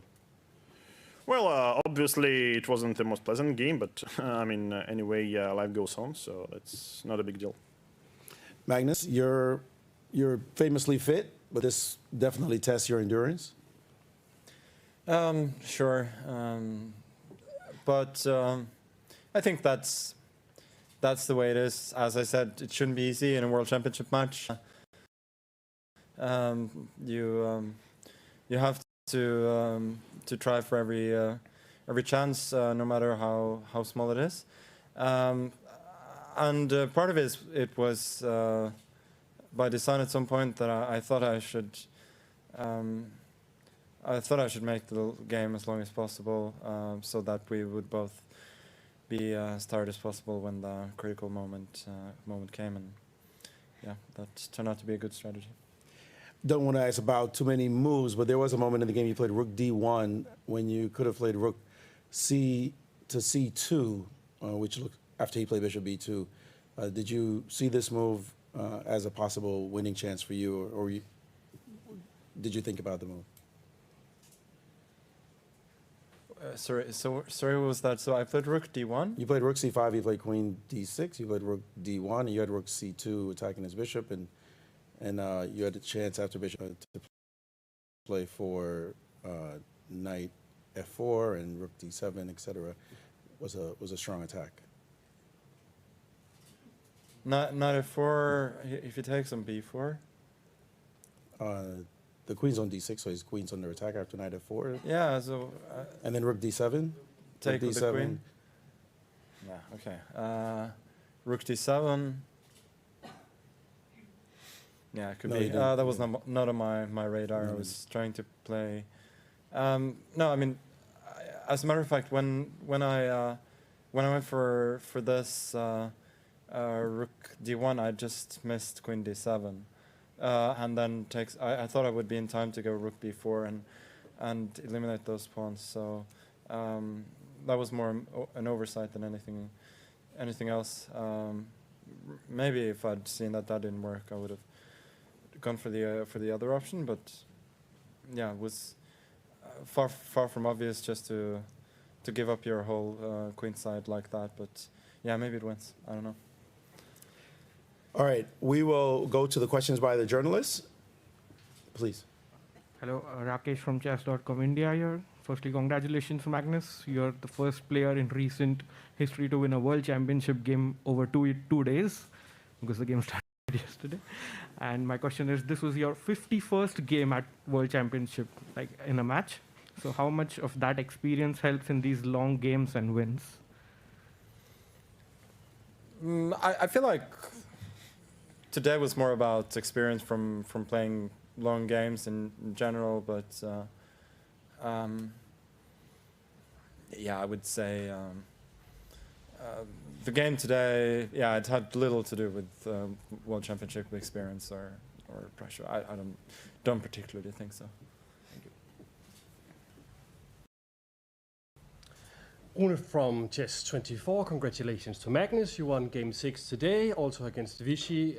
2 times you won Game 6, and historically in World Championship matches, Game 6 has seen a unusually high number of decisive results.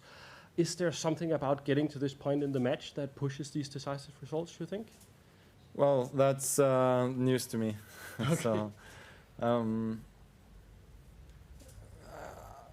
yeah, I think it's pretty random since a lot of matches have been a lot longer as well, and so it's not about it being a midpoint of the match. Maybe it's yeah, I don't know. I think it's pretty random. Okay, thank you. Mike Klein with chess.com. My question is primarily for Magnus, but Jan, you can step in if you'd like. This game was almost like its own mini-series, and the first episode was that first time control where you didn't have an increment. What was the mood like inside the room? Could you feel a little bit of extra tension, you being in this situation for the first time, Magnus? Oh, for sure. But I think that's the way it's supposed to be. There should be that added element of intrigue with the clock. So obviously it's not entirely pleasant, but yeah, I think it's appropriate. Yeah. Nicholas from Aftenposten in Norway.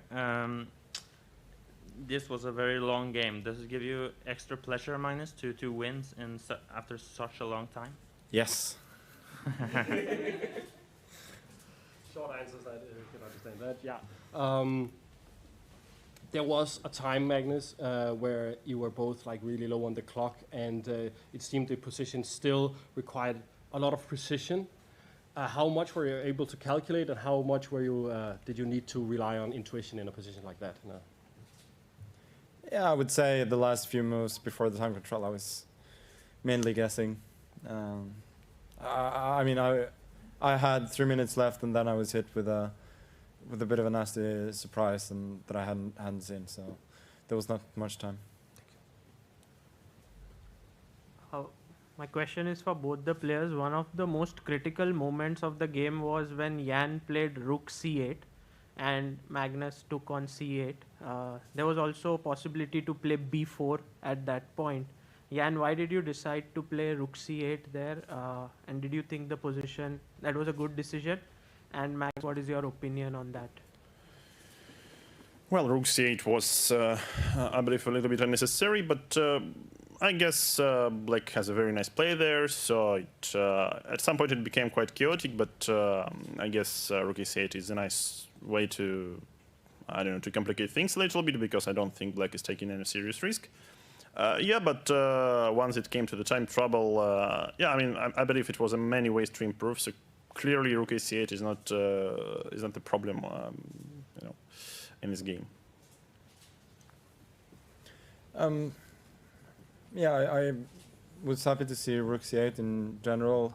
As you said, b4 was a move. There were probably others as well. I didn't particularly feel that I was better. And rook c8 gave me at least a target.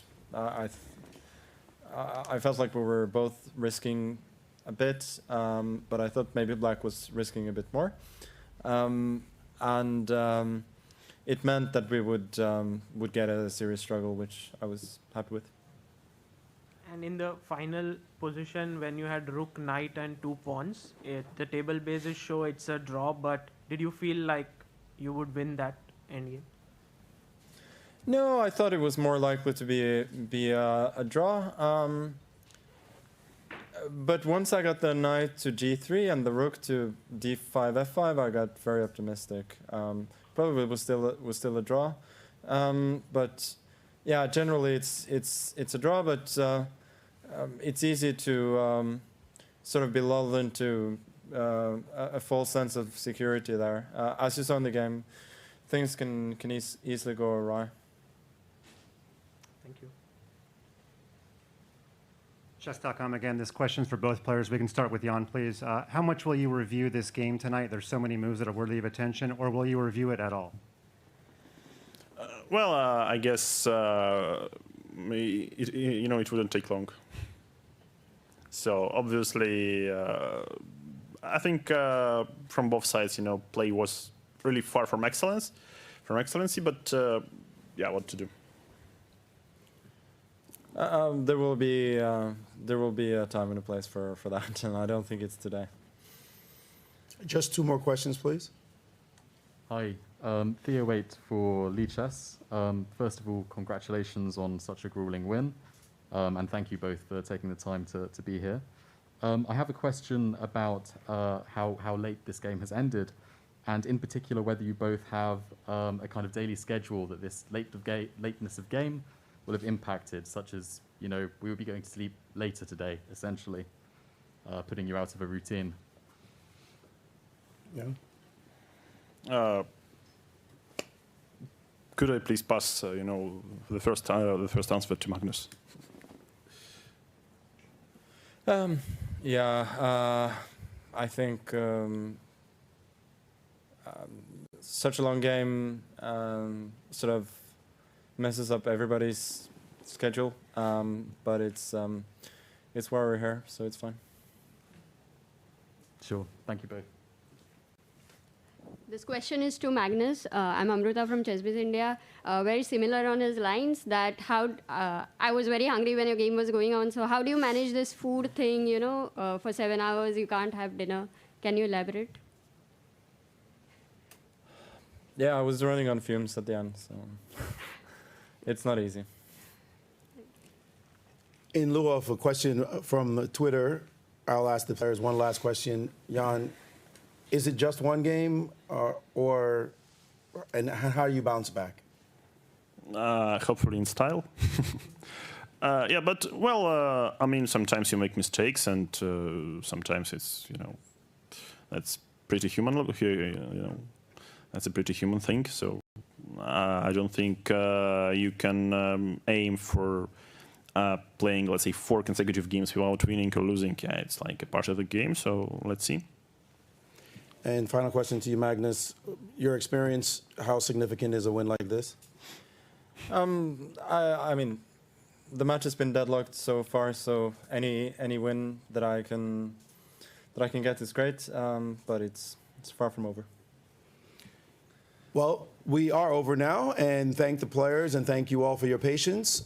Next game, Game 7, will be tomorrow at 16:30. Thank you all, and have a good night.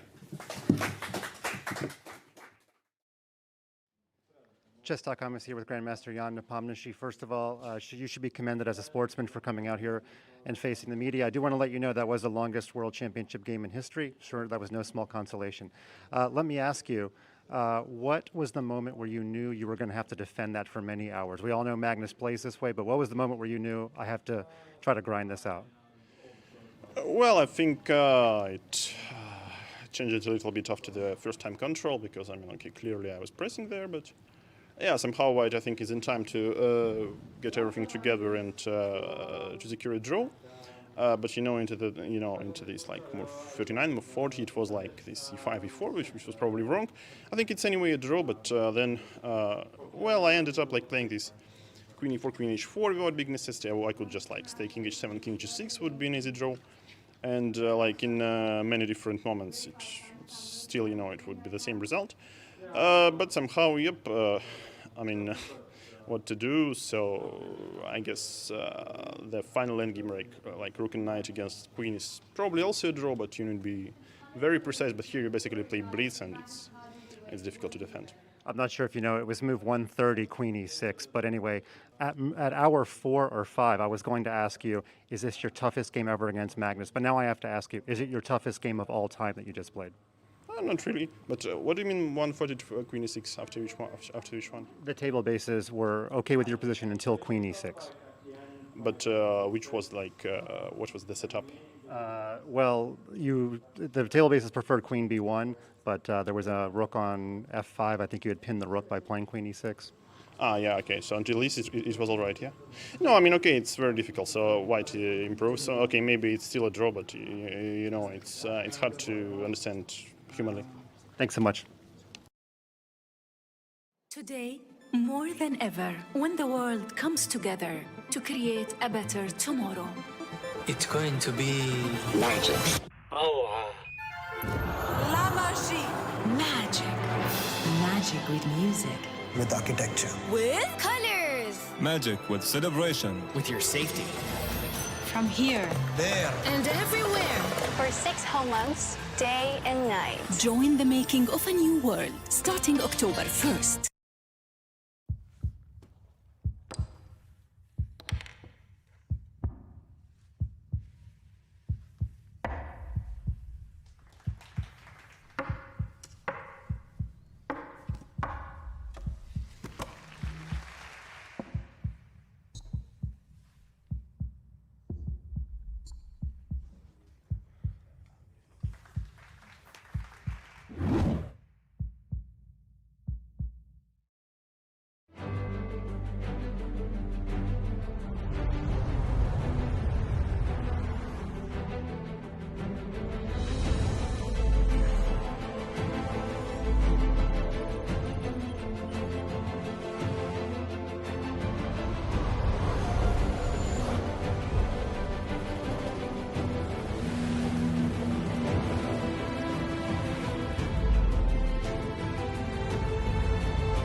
This. So here's what we're saying. Yes, we would discuss it on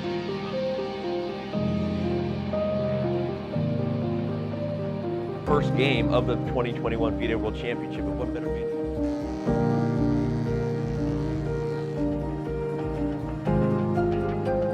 Camera lighting and audio. We're gonna crush through the top of the show.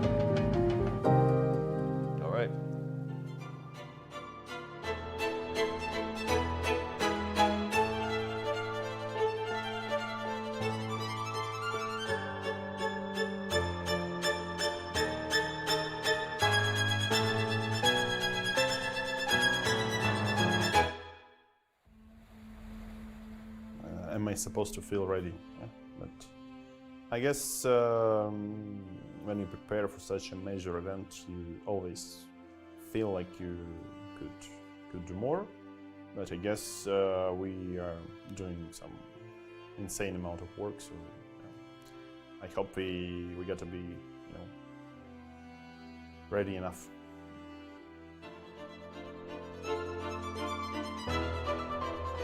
Did you know you can watch top chess events right on your phone? You don't even need to download an app. Just open any mobile browser and head to chess.com/events. You can see what's happening right now, check out top games, see results, and so much more. Try it for yourself at chess.com/events.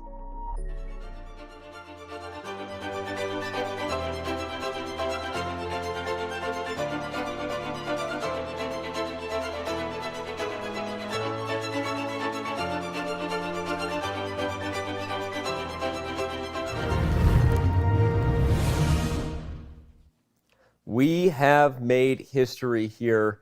The longest game in World Chess Championship history, the first decisive game, the first victory in more than 5 years. And on that note, I should start right at the top and say that Chess Kid is free. Party all around the world. If you are a kid who's been looking for a website, unlock premium today for the next 24 hours. If you're an adult who has any child they're looking over, niece, nephew, children, grandchildren, check out chesskid.com and get unlimited access today. All right, with that out of the way, it's time for us to do what we normally do right at the top of the show, guys, when the game ends, which is the Coinbase Rapid Recap. Because today's game was particularly long and special, we went right to the post-game press conference, but we appreciate all those who've stuck around. You're in for a treat, because this is the Coinbase Rapid Recap. Here we go. D4, we'll just give a moment of silence for the fact that Danny was right about that. You were right not only about that, but about the general opening, which was a Catalan. The general opening, though, I don't know that I can fully take credit for that. I anticipated C4, which, of course, for those following the match closely, could have transposed us directly into the position we had in Game 2, but alas, that was not meant to be. B3 was played, a flexible approach designed to kind of get things messy a little bit in the move order. And I want to not pause until we get to this first moment here where C4 was met by the move Queen to C2, which Robert called for, kind of a really important little maneuver, but an important idea, Robert. Right, the pawn is pinned to the bishop, and that way white doesn't have to take with the pawn on c4 and compromise the queenside pawn structure with two isolated pawns. So, and then the follow-up was brilliant after this, where he says, you can have my pawn. I'm playing knight d2. If you take on b3, I take with knight. The whole board opens up, and white is ahead in development. Yeah, and to see all the variations we got into with bishop d6, knight f to d4, you should re-watch the live broadcast because we did have a lot of fun and it was instructive in real time. But we will summarize this position as saying Jan was not interested in this, played knight to c6, but most importantly followed knight c6, Bobby, with what Robert called one of the best moves he's played yet in the World Championship. Yeah, I think that Jan handled the opening surprise, and we can, I think, safely say knight b to d2 was a big surprise for him. Yep. It's pretty much an unknown idea. It's something that Magnus and his team cooked up. But Jan decided not to go for the sharp lines where he's under pressure. He has material, but he's under pressure. And he played an excellent move, b5. This eases Black's development very significantly because he's developing with gain of tempo. Yep. The knight has to move from the square, and there are no crushing tactics in order here. And so after the knight, C moves to e5. We had knight to b4, queen b2, bishop b7. And then we also spent a lot of time debating between the two retreats for this knight here, and ultimately applauded Jan for his decision, Robert, to go for the slightly more challenging, even though it seems a slightly more awkward retreat. Right, because it creates tension between the pieces. And if the knight had gone to d5 instead, that's a more advanced square, but it's not threatening anything and could potentially be kicked out of there. So I like the move knight to c6. It was a great choice by Jan. And as we saw over the next series of moves, it felt like Black was doing just fine. Yeah, we catch up again to the live position here, and after knight c6, knight d3, keeping the pieces on the board, bishop b6, bishop g5, rook d8. And now, after bishop takes f6, we all talked about this moment with much anticipation because there were two choices for Jan. He could have taken with the queen, and we should give credit to the challenger, regardless of the result of this game, that even though this was probably a safer approach for him to head toward an endgame that he's in good shape to hold, he played g takes f6, the more challenging move, keeping the queens on the board despite what that did to his kingside pawn structure. Yeah, G takes F6 was a brave decision. Yep. I think in hindsight, if we had seen Queen takes F6, we might have seen a different result. Yeah. It was a safer option, but to his credit, and Jan mentioned this in the post-game press conference, that he felt like he was the one who had chances to play for an advantage. And that's why he played G takes F6, because clearly this is an ambitious move. Yep. Keeping the queens on, basically to say, yeah, my kingside is a bit weakened, but your queen on B2 is, for the moment, extremely misplaced. Yep. And I can try to play aggressively in the center. Right, and after rook to c1, he did play aggressively instead of with knight to d4, although, as we commented on, there is a debate that despite G takes F6 being the more aggressive dynamic try, maybe he could have kept some pieces on the board with something like E5, but obviously very double-edged and risky to go for something that has positional weaknesses to it. So we'll kind of let that pass and go for the next critical position. Just to mention that Jan did say E5 might have been a better option. Okay, yeah, in the press. He did mention this move, so maybe that was one of the moments, not a big moment, but one of the moments when he could have tried to press for more. Yep. Okay, he did not. He played knight to d4. The trade occurred on d4. And after queen to a2, bishop takes g2, we were still, while we were kind of sensing, Robert, that if we got an endgame, this knight might be the better minor piece than the bishop, this was still a position that black was in control over. Yeah, it's something that I highlighted early, that the light square knight on d3, protected by a pawn, the bishop can't kick it out. The bishop can't really threaten anything. That said, with the queens on the board, the knight doesn't have access forward, and white needs to care about the king. So I think that with the activity that black has in the position, it's definitely fine for black. But the way Magnus played it, it begged questions out of Jan that resulted in a material imbalance. Yeah, you start to see that right away, because after the move queen to c2, which opens up the possibilities, as you said, if the queens come off the board, you already start to like white a little bit more. And then after a5, rook to d1, you're really preparing to get the queens off the board with Magnus's next move, rook to d2. This defends the queen, it defends the e2 pawn, really opens the idea for this knight to move. Ideas like queen to c6, for example, if bishop b6 is played, we might have seen a move like this. We spent some time analyzing that. And did that force Jan's hand? Was this not something he wanted to go for? We saw both players asked about it, and Jan said he thought rook to c8 was okay. Magnus said he thought it was okay, but that it was more okay for white. I think that this was the first huge decision, and Jan, to his credit, took a very brave one. Yeah. He imbalanced the position. Before this move, it is very roughly balanced. And black, I think, has a number of moves which keep it in balance. I think I heard mention of the move b4 in the press conference. And maybe this was a very concrete way of trying to simplify everything, because if the bishop gets to c3, black is doing very well. And if white takes on b4, queen takes c2, rook takes c2, or maybe bishop f2 check, right? Bishop takes f2 check, in fact. This is the first idea. And black takes on b4. And then you take. And equalizes completely. Maybe even more than equalizes. So this is probably one of the only lines we actually didn't look at in live fashion. This maybe is what black should have done. So Jan decided maybe against this, or maybe he didn't spot it. But rook c8 was a brave decision. Perhaps one which, in hindsight, he may regret slightly. Yeah. And rook to c8, though it was mentioned by Yifan, of course, Hou Yifan joins us daily. If you're not tuning in for that, that's a you problem. But it doesn't mean that it wasn't without great risk. We now had the imbalance that is going to set the tone for the rest of this Coinbase Rapid Recap, because it was very instructive and dynamic to see how the two rooks and queen battled it out. But again, in hindsight, maybe now we agree with Magnus that white was the one with better chances. And I agree with that from the beginning. As soon as we got to this position and we just see the next move, queen d5 and b4, a4, now we have a set pawn structure on the queen side. The pawn on a3 is vulnerable because that's a dark square bishop. At some point, bishop b2. Also, the queen can come into b3. But what I was advocating for was rook c8 back to c2. And we know that later in the game, that was even more powerful for white. But the point that I was making is that black actually can't threaten anything. And if white gets several turns to protect a3, maybe bring that knight forward into c5, in many of these positions, two rooks are better than a queen, because two rooks can team up on a square, and a queen is a lone piece. It's very valuable, but it doesn't have the benefit of joining forces with another, because there's not enough material remaining for black. And another idea you highlighted, and Fabi, of course, was right there with you, and we're going to see lots of variations that display that.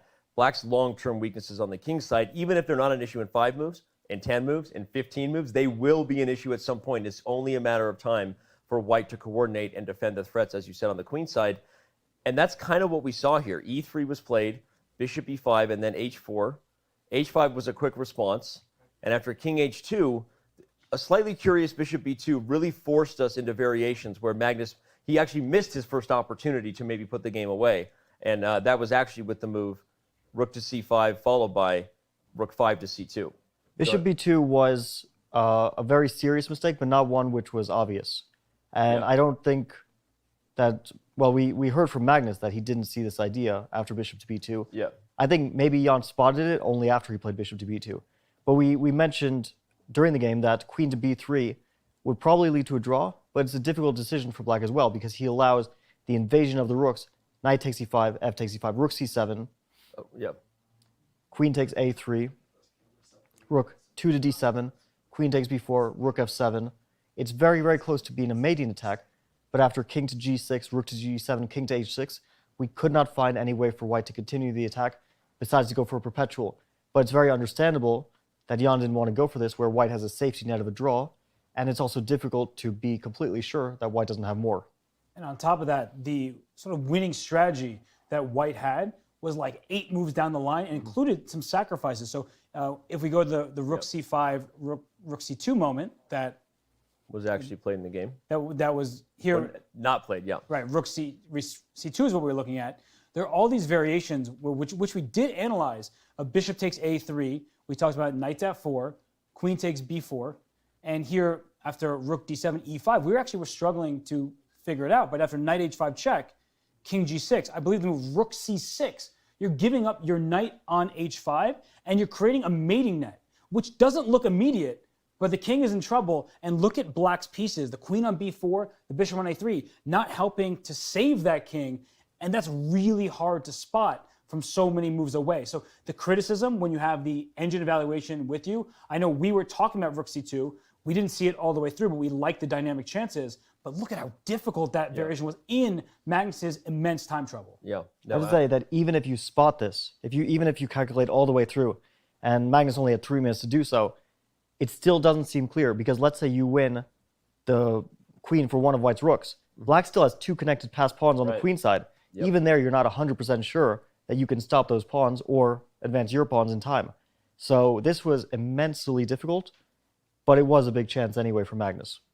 Yeah, well said. And this moment, instead of the move rook to c2, was met with rook to d1, which, as you can see, again, ignoring the eval bar, knowing how difficult this was, especially given the time pressure the players had, set us down a new time scramble where suddenly we were talking about maybe this was going to be a game for the challenger. He captured the a pawn and is now going to win the b pawn by force, or so we thought, after the move e5, rook c2. This was, in hindsight, maybe the last real opportunity that Ian Nepomniachtchi had. Yeah, bishop takes b4. We were screaming for that move, and it's begging to be played in this position because the knight is pinned to the rook, and now black can safely retreat the bishop, try to put the pawn in a3, and it's a much better version of the game because instead of taking on b4, what ended up happening is that Jan lost his e-pawn, and that left him with such a horrible pawn structure in the resulting position that even though the evaluation, it's remained level, his task is so much harder because all of these different endgames, even if white gives away some material, the pawn structure is so bad that a rook and a knight can dominate against the queen. Foreshadowing you are, for those who might be watching this Coinbase Rapid Recap on our YouTube channel in terms of what's ahead. All right, again, Nepomniachtchi did not capture on b4. He played the surprising queen d5, and after rook d to d2, which credit to Magnus, he found this move in no time, and a very difficult and subtle rook coming forward. But as you said, in hindsight, kind of the only move, and suddenly you realize this bishop is trapped unless you're going to get rid of the knight. But getting rid of the knight requires you making a weakness with the e4 pawn advance, and suddenly everything is changing. I think we should mention e4 was probably a very big mistake. Okay. It was understandable that Jan didn't want to go for bishop takes b4, rook d to b2, queen takes d3, rook takes b4, where white wins the a4 pawn and can only play for 2 results. It's difficult to foresee if white can actually make progress here, but I don't believe white can. And if he were to go for this, I don't think his defensive task would be too difficult. Because once you get here, black really has doesn't have too many more difficult moves left. Yep. Black simply has to keep an eye on the f2 pawn so that white's rooks can't get too active. If he had done this, I think that we would likely have seen a defense by Jan. And it was move, I believe, 38. I was just about to say, he was also under time pressure. He was, and you're entering a point of no return, because once you get here and we sell those trades, then it's either you're holding, which doesn't initially look like it because your pawn structure is bad, and the rooks can team up, but it does in fact appear that you end up holding, right? So with the analysis, with some calculation, he didn't have enough time to calculate all the way through, so e4 was an understandable mistake from Jan, but it put him in some tremendous pressure, and that resulted through the rest of the game. Yep. E4, knight to c5, queen takes b4. And we spent a lot of time analyzing another maybe fun opportunity Magnus had, which was the surprising rook d to c2, where despite what it looks like at first, black's pieces are actually frozen in place. And without any ability to move out, we're going to get variations where, let's say, the pawn is protected with f5. White is able to rid the queen side completely of pawns, and we spent a lot of time analyzing that this endgame, unlike with the pawns on e5 and f6, which do prevent the rooks from being ideally coordinated, is probably winning for white. Again, a very, very difficult endgame, but back up and watch the show in real time to see Fabiano's full breakdown. Okay, Fabiano's full breakdown. That sounds like a... Hopefully not a full breakdown. Hopefully not a full breakdown. Magnus didn't play rook dc2, he took on e4, and after queen to b3, rook a to c2, we start to get into this struggle here where, okay, we were definitely considering the fact that it's now a two-result position for white, but skeptical of how that was going to happen until one later critical moment. Go ahead, Robert. Yeah, I actually had mentioned this because I was looking at the weak pawn structure and thinking that white could give up a rook for the bishop and a pawn, something I mentioned during the commentary, and something you need to keep in mind, that just because a rook is more valuable and you want to keep a rook compared to a bishop and pawn, the resulting position leaves black no active play. So by eliminating that pawn, and it was a big mistake on Jan's part coming up, he allowed that pawn to be eliminated, and then he was really in trouble. Yeah, and you could already foreshadow, if you just imagine the bishop and pawn off the board for either of these rooks, you realize just how perfect and solid white's structure is and how difficult it will be for black to defend. So the maneuvers that continued were kind of logical and clear until we reached one critical moment, which really in the end may have been the critical moment because it surprised all of us in that Jan, I used the word at the time during the live show, careless. Maybe that was harsh. It just felt a little bit short-sighted in the potential that white had here with the mistake that was made. I think this is certainly a careless mistake. And with Magnus's last move, king G1 to H2, he showed that predicting a draw almost. I was already predicting a quick draw because it seemed like they were both shuffling their kings. Mm-hmm. King G1 to H2 doesn't prepare anything. In fact, the only idea of it is to provoke queen E4 because suddenly the king is in the line of that bishop. There's a pin on a G3 pawn. So he's in a way asking, well, why don't you give queen E4 a shot? King H2, the king can't go anywhere. So if black were to play king G6 here, king G7, a move like that, I don't believe white has anything better than to keep shuffling. I'm curious to see, well, we'll never see, but I would have been curious to see what Magnus would have done if Jan kept shuffling. Maybe we would have seen a draw. Maybe Magnus had some idea in mind, but it's not very clear what that is. Well, as you said, king H2 provokes the idea that the G pawn is pinned, and apparently that was all the provoking that Jan needed because he played queen E4, and Magnus's trap had been laid. He now takes on A3, allowing the queen to take H4, and then with the great follow-up king G1, and you suddenly realize the pawn can't really be taken by the bishop because white will capture back and eventually get out of checks.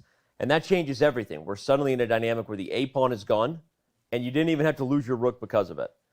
We're going to get a lot more moves now where essentially white spends the next 15 or so moves coordinating the two rooks in the knight to be in their best possible position to eventually make way over here against the weak kingside structure.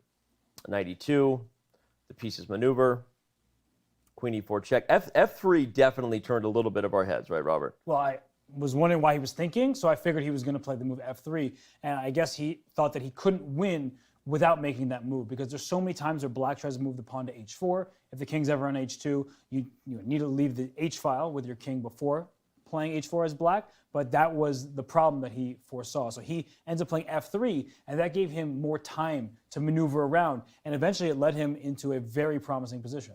F3 was followed by F4, and we suddenly saw another reason why F3 was playable, because surprisingly, you don't even have to keep the pawn there. Once you dislodge the bishop, these pawns can't be protected, which means the fortress is starting to show some holes. Again, White's pieces coordinate incredibly well over the coming series of moves. We should highlight that F5 was a move we were talking about as an eventual requirement, as risky as it was to put pawns on these weak squares, because you have to prevent White from making progress here. Yeah, all of these moves that Magnus made, yeah, they don't differ so much from other moves in terms of evaluation, but the thing that he did, which was amazing, was that he kept the position tense and full of life. He didn't allow it to simplify for a long time until they were both low on time. Right. And he realized that although the evaluation, or the objective evaluation, is probably close to equal, or simply equal, with perfect play, Black is the one who has to make the more difficult decisions here. Right. And already here we were starting to see, even 2 moves before, so we were starting to see that Black was getting in trouble with this f5 pawn, which is very difficult to defend long term, because the bishop can't ever defend it, and it can be attacked by 2 rooks, but only defended by 1 queen. Well, and as soon as White had the opportunity, the pawns did start to fall. Now, Jan, to his credit, was tenacious and would not go away. Queen to d3 now forces an even more forcing idea, which I would love to say if you wanted to pause the video and see the transition Magnus made. It's certainly an educational one, not to mirror yourself for the type of advantage you have, but just mirror yourself to the idea of winning. And Robert, he sacrificed on f7, a tactic you saw coming.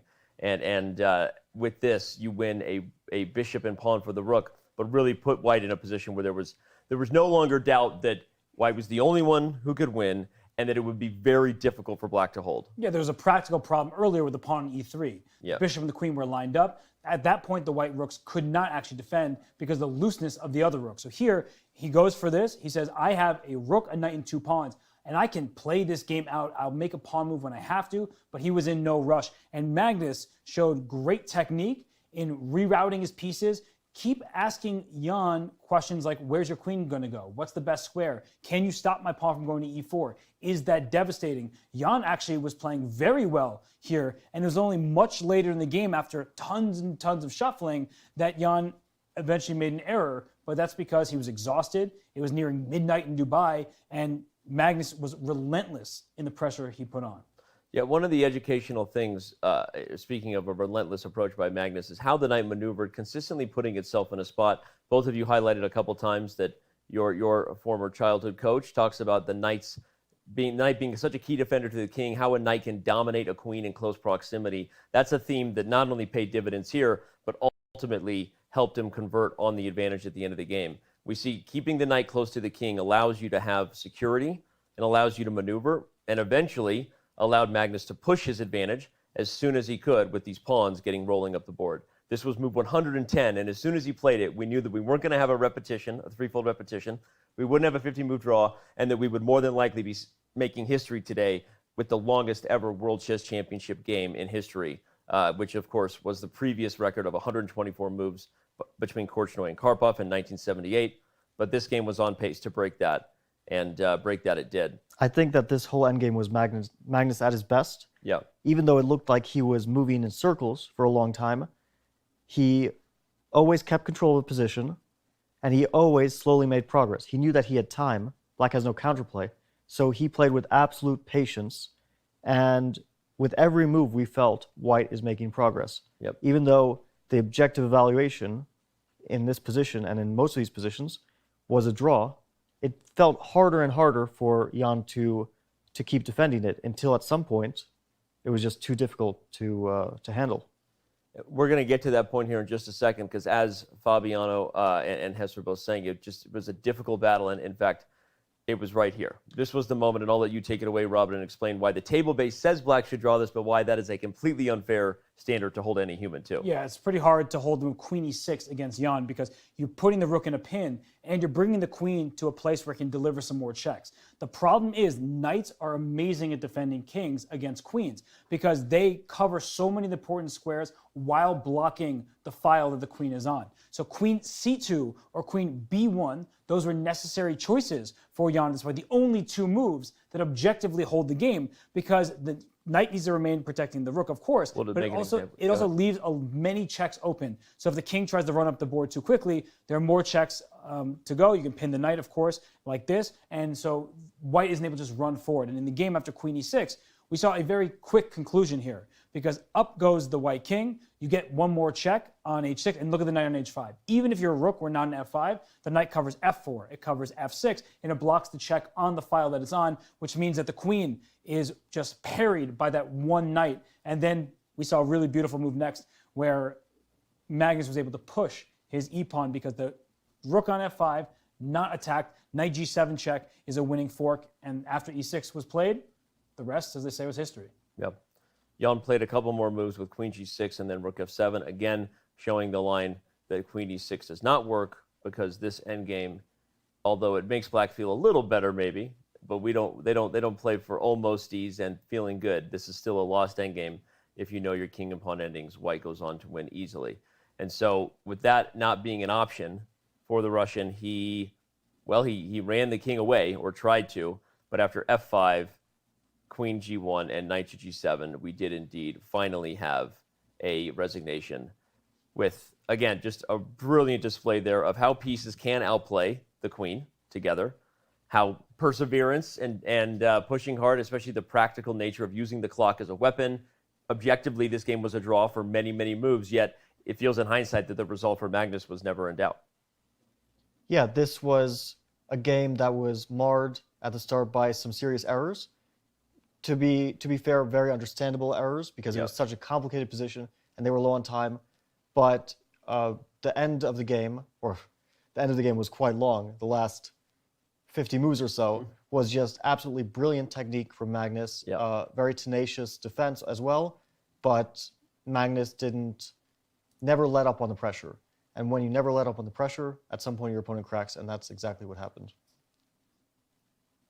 Those are going to be our final thoughts right there. And that is how the West was won, as they say. Magnus Carlsen takes home the cake today. Not his birthday, but I'm sure he'll take the dub. Just a few days late, we gave him a W in his birthday basket here on our show just a couple days ago. But, better late than never. And again, congratulations to the world champion for taking a lead. Will it prove to be a commanding lead and critical? Time will tell. Obviously, the challenger gets the white pieces in tomorrow's game.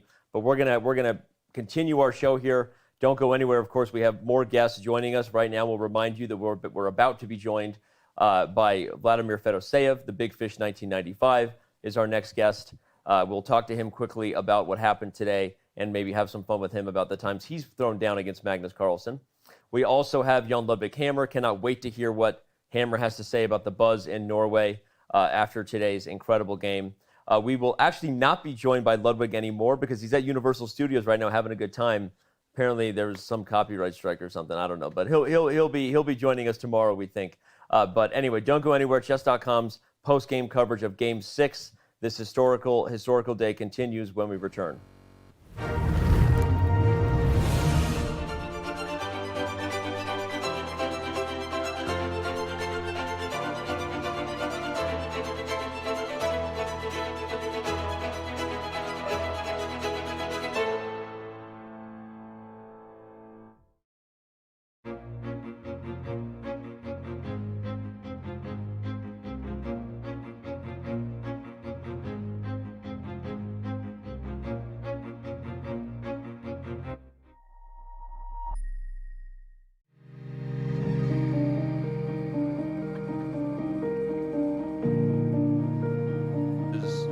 This. So here's what we're saying. Yes, we would discuss it on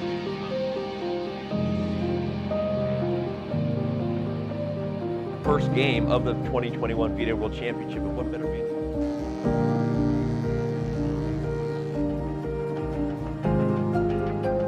Camera lighting and audio. We're going to crush through the top of the show.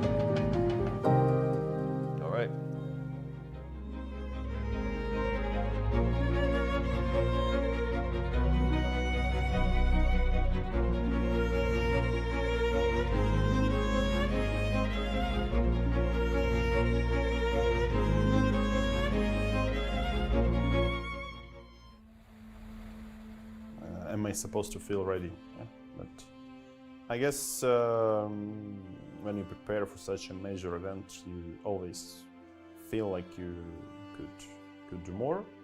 But I guess we are doing some insane amount of work, so I hope we got to be ready enough.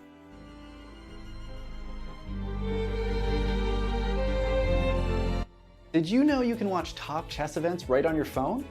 You don't even need to download an app. Just open any mobile browser and head to chess.com/events. You can see what's happening right now, check out top games, see results, and so much more. Try it for yourself at chess.com/events.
Chess.com's coverage of the 2021 FIDE World Championship is brought to you by Coinbase. Whether you're an experienced trader or just looking to make your first crypto purchase, Coinbase has you covered. Visit coinbase.com/chess to get $5 in free Bitcoin just for verifying your account today.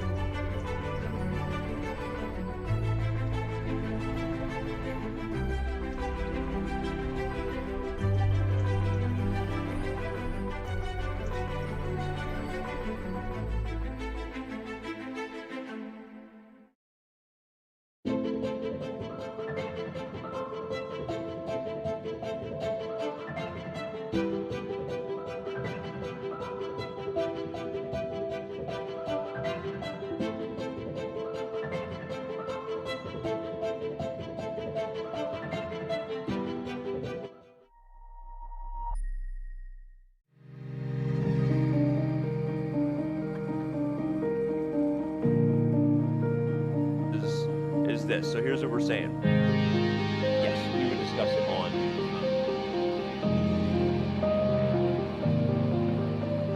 first game of the 2021 FIDE World Championship. And what better meeting?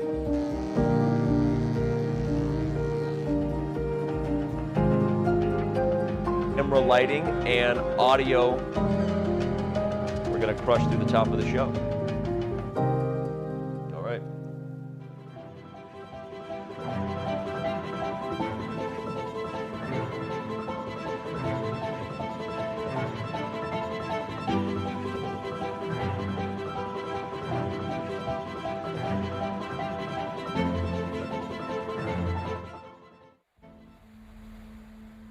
Am I supposed to feel ready? Yeah, but I guess when you prepare for such a major event, you always feel like you could do more.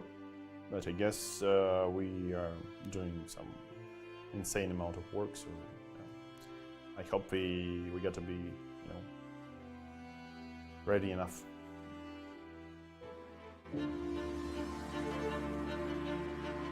Did you know you can watch top chess events right on your phone? You don't even need to download an app. Just open any mobile browser and head to chess.com/events. You can see what's happening right now, check out top games, see results, and so much more.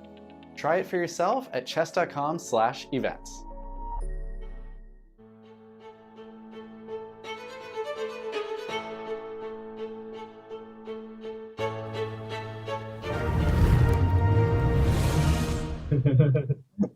We are now joined by a special guest from a special location.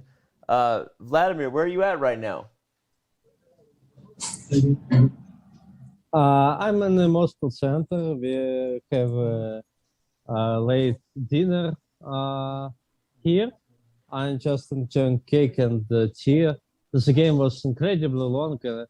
I was just, it was just hard to think where to go for me during this game. I expected finish really early on, but it doesn't happen. And now I'm still in the Moscow Center, and it's possible there to enjoy cake and tea. That makes sense. Too late.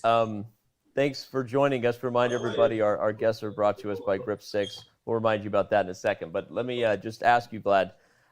Obviously, maybe today's result not the one that fans and friends of Ian Nepomniachtchi in Russia were rooting for. But what are your thoughts on what this game means for his overall chances as the challenger in the match? Yes. So in any case, the loss in the match means just decrease that it just decreases his chances to win the match finally. But I can say that this game was so hard. It's just really hard to evaluate all the time, and he misses some chances there also to play for a win. Maybe it's counted as 2 points for Magnus because he can simply lose this game somewhere. At least I feel like this.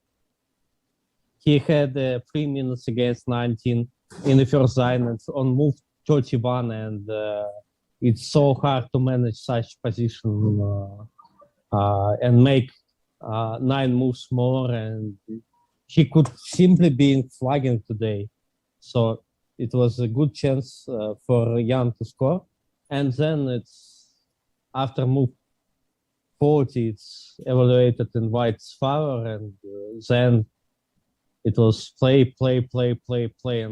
and in the third side note, Magnus finally was able to score in position which I believe, according to Lomonosov database, it's just a draw. These positions, it's 7 pieces on the board, so I'm 100% sure it's in Lomonosov database, and we can simply check this position. Queen E6 was the losing move. It was a draw before that. Yeah, you did. Good. Yeah, but it's so hard to play with black. It's so depressing. Good word. It's really tough. Yeah, it's depressing. Really tough defense. Well, I know it's late. It's late for you. It's a long day for everyone. I don't have a lot more questions. I would say you know what it's like to play Magnus. He's a very tough cookie. You played him in the FIDE World Cup in the I think it was the quarterfinals, maybe the Sweet 16. But what are your what's your advice for Team Ian going forward?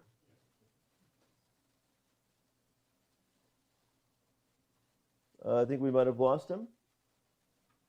Did we lose Vlad? No? I have no idea what's going on. Go me bye-bye. Okay. We're going to take a quick break, and we come back. We'll continue our post-show. Don't go anywhere, everybody.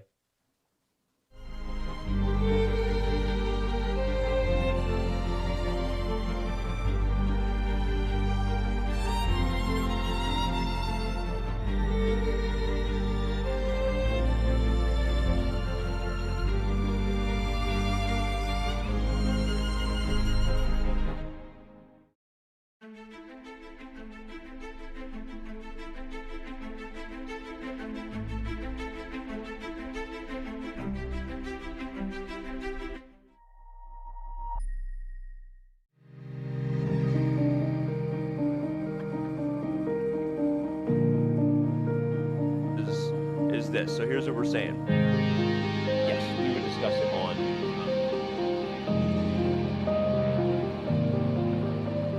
First game of the 2021 FIDE World Championship. But what better mean?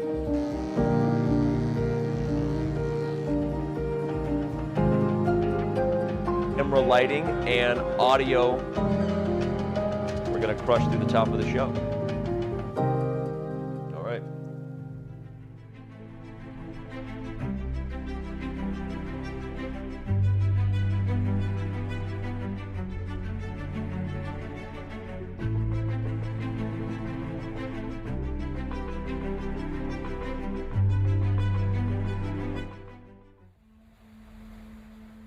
Am I supposed to feel ready? Yeah, but I guess when you prepare for such a major event, you always feel like you could do more. But I guess we are doing some insane amount of work, so I hope we get to be, ready enough.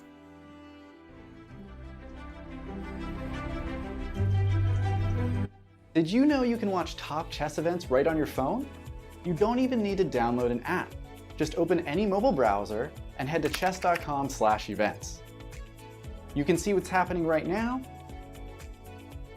check out top games, see results, and so much more. Try it for yourself at chess.com/events.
Chess.com's coverage of the 2021 FIDE World Championship is brought to you by Coinbase. Whether you're an experienced trader or just looking to make your first crypto purchase, Coinbase has you covered. Visit coinbase.com/chess to get $5 in free Bitcoin just for verifying your account today.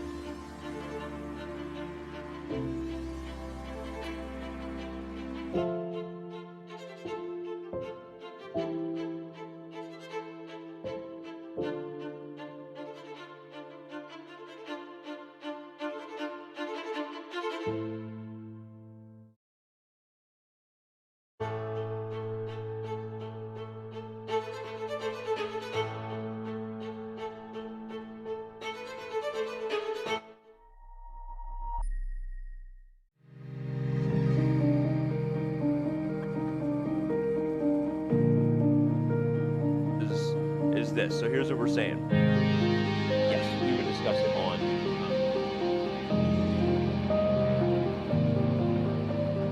First game of the 2021 FIDE World Championship. But what better mean?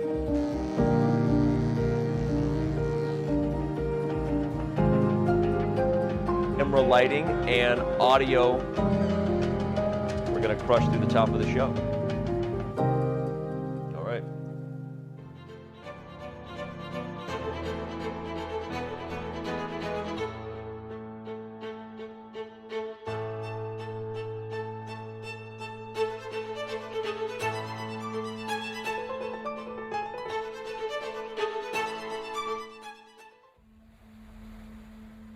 am I supposed to feel ready? Yeah, but I guess when you prepare for such a major event, you always feel like you could do more.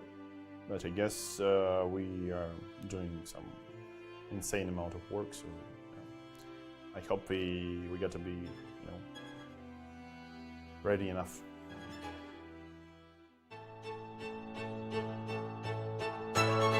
Did you know you can watch top chess events right on your phone? You don't even need to download an app. Just open any mobile browser and head to chess.com/events.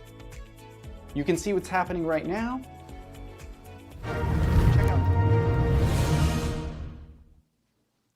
Shout out to everyone with us, and shout out to our next guest, who is brought to you by Grip6. Remember, you can go to grip6.com using the promo code CHESS. You can get 25% off. That's a pretty decent discount. And we're joined daily by a pretty decent guest all the way from Norway. It's late for you, Hammer, but I'll tuck you into bed after the interview, I promise. Let us know your thoughts on this historic, absolutely historic day in the FIDE World Chess Championship. Well, what a game. We don't have enough time to talk about all of it. I will note this, that when Magnus was really low on time, around move 30, after Jan had given away 2 of his rooks in exchange for Magnus's queen, we were quite nervous. We were looking for ways for Magnus to equalize the game and to salvage the draw. We were not expecting him to go for the win, being low on time and facing some quite serious threats to the queenside pawns. But boy, did he prove us wrong. And he went for it, time scramble or not. And he almost could have won it then and there. He almost could have lost it then and there. But it was one of the most, dramatic games we've seen. I hit the play button right as this interview time. started, just to see what it looks like to watch a 136 record-setting World Championship move play in the background of Hammer's interview. So I'll let Robert ask the next question. But yeah, you described the tense moments well. Yeah, it was a very topsy-turvy game, especially at that point. So Hammer, I guess the question for you is, how seriously did you and the rest of Norway think that Magnus might lose that game, because it was very dangerous around the time control when he was living on his final few minutes?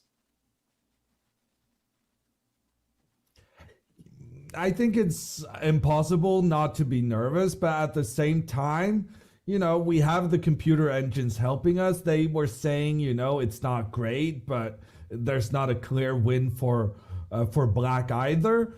And to be fair, I mean, this game lasted almost 8 hours. And that moment when we were nervous lasted for, 10 minutes?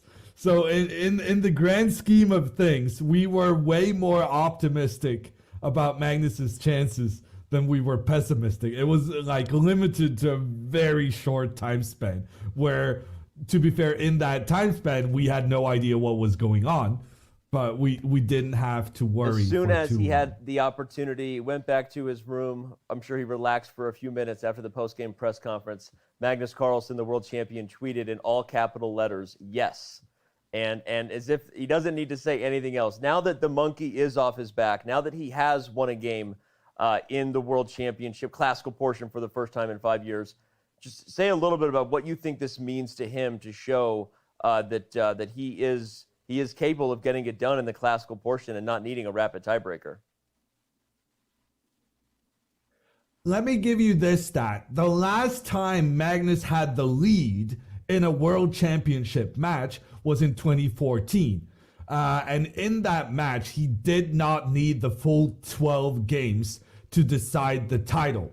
The time before that, when he had the lead, was in 2013. And that time as well, he did not need the full length of the match to decide it in his favor. I think when Magnus already makes his breakthrough, he's just the momentum and also the responsibility and pressure it puts on his opponent to actually take quite a few risks, which Magnus is just a master at exploiting.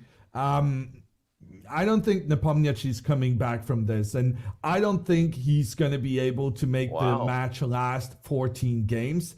I think Magnus has a track record of when he gets the lead, the psychology of the match changes, and he knows how to exploit that in his favor. For sure. And one of the things that I think will be a storyline heading into tomorrow is both players must be absolutely exhausted, beyond exhausted. They played past midnight in Dubai, and historically, we would say if any player can rebound, it's Magnus Carlsen. He keeps in pretty peak physical shape. But what do you think this leaves him tomorrow? Because yes, the onus is on Ian Nepomniachtchi, who gets the white pieces, and we have seen Ian secure advantages with the white side against the Marshall in the Lopez. So what do you see for tomorrow's game, and how do you settle the nerves if you're both Magnus and Ian? Well, I think Ian has been going into this with a strategy that he's happy to get these kind of slow grinds in the Ruy Lopez that he's been going for. Personally, I came on this show and told you guys I thought it wasn't direct enough. I said I thought it was the wrong strategy, but I changed my mind. I think the previous game, when Ian had the white pieces, he was very close to generating something. And he's so well prepared. He's putting pressure on Magnus in positions that look like it's nothing. And then he comes in and like he has slightly better placed pieces, and he's very close to getting some very solid advantages through that play, which is a surprise because that's a very Magnus-esque play way of playing, whereas Nepomniachtchi has been primarily known for his a pretty blunt attacking play. I think he has a strategy of playing slow. I think it's been working for him, and I think he should not change it. Because if he starts getting desperate just because he lost a game, then did he really believe in his match strategy to begin with? Do you go into a World Championship match against Magnus and think, well, there's no way I'm going to lose the first game? Right. No, you don't think that. But you choose the strategy that gives you the best hope of winning games. And Ian has been putting pressure on Magnus. I think Magnus has defended brilliantly with the black pieces. But I think how brilliantly Magnus has been defending with black has kind of disguised how much pressure Ian has actually put. And so I'm expecting more of the same. And just for Ian, it's just try to act like it's business as usual, and don't let the game, losing one game, affect your match strategy at this point. Because if you win one, then it's all tied, and then but you as have they the say, momentum. everyone has a strategy, everyone has a plan until they get hit, right? So I heed your words and hear them well, and I agree with you, although I am very curious to see what happens in the coming games. Will this be a rebound? Yeah, go ahead. Yeah, no, I think this is getting the lead is what Magnus needs to win the match. But I would have said the same thing against Fabiano, right? Magnus was very close to winning the very first game of the match against Fabiano. And if he had succeeded in converting that position, I think it could have been a blowout. So Magnus taking the lead in matches is just such a terrifying thought that he hasn't managed to do that against Karyakin and against Fabiano. It's been 7 years since Magnus had the lead in a World Championship match, but 7 years ago and 8 years ago, that the lead was enough to do some serious damage. What does that mean for us? The last time Magnus Carlsen had a lead in the World Chess Championship, Obama was president.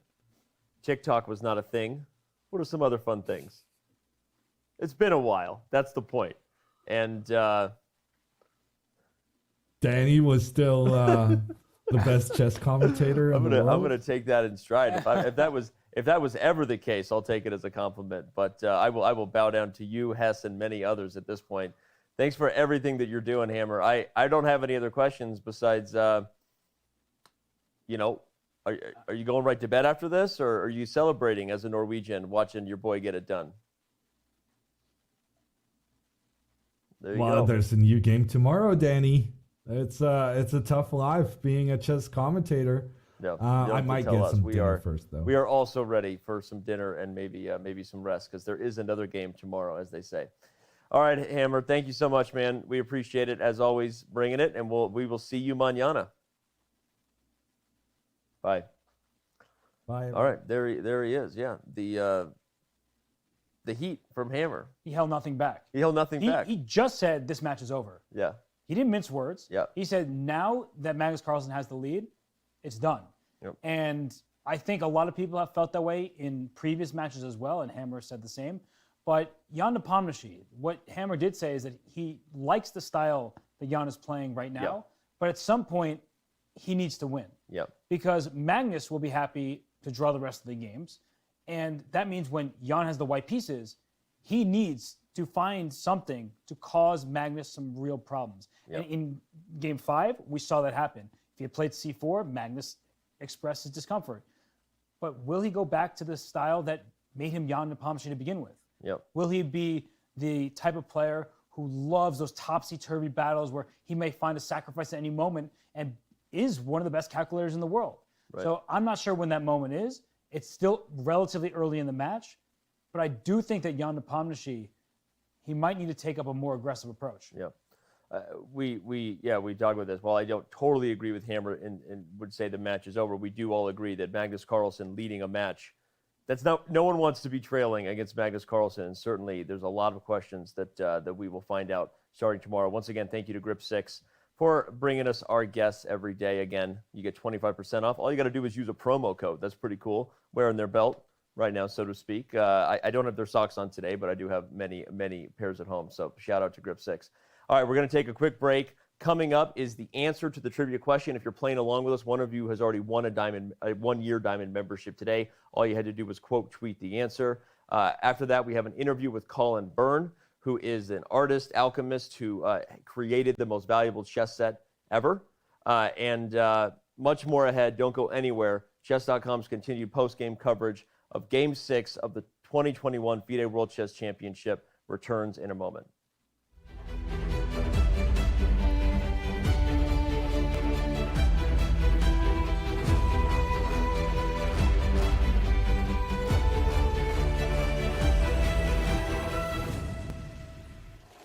Hi, Jonathan Corbett here from Expo 2020 in Dubai with another trivia question about World Chess Championships. During his match with Capablanca, Alexander Alekhine switched his citizenship to France. Now, despite having a rich history in chess, there has only been one World Championship that took place on French soil. Name that match.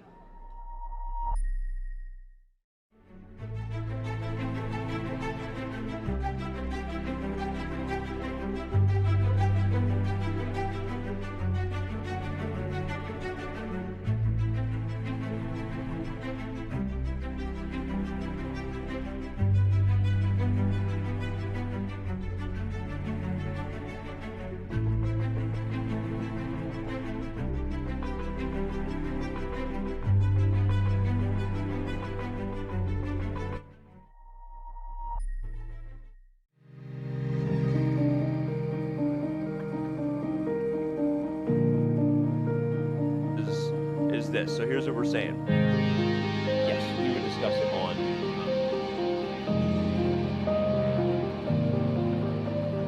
first game of the 2021 FIDE World Championship. But what better mean?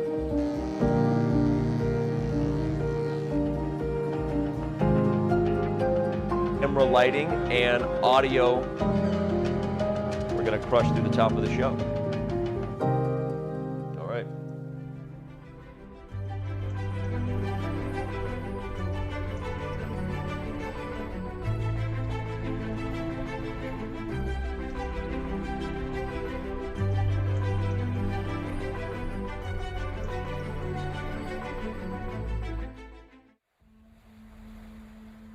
Am I supposed to feel ready? Yeah, but I guess when you prepare for such a major event, you always feel like you could do more.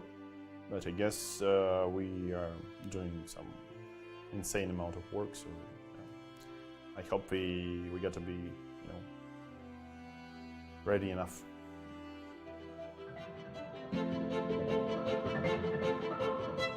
Did you know you can watch top chess events right on your phone? You don't even need to download an app. Just open any mobile browser and head to chess.com/events. You can see what's happening right now, check out top games, see results, and so much more. Try it for yourself at chess.com/events.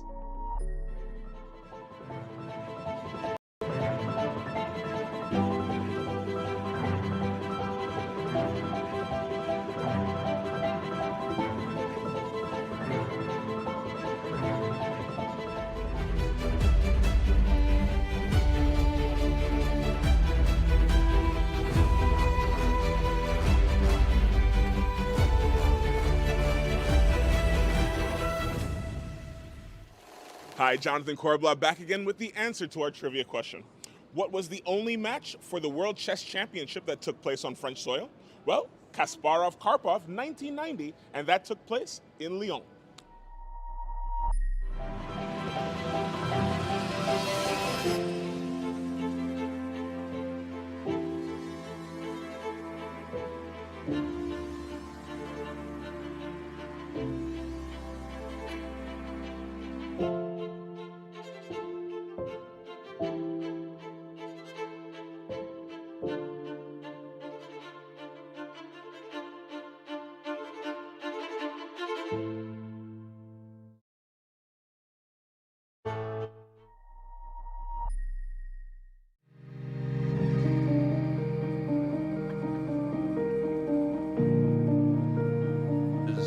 Is this. So here's what we're saying. Yes, we would discuss it on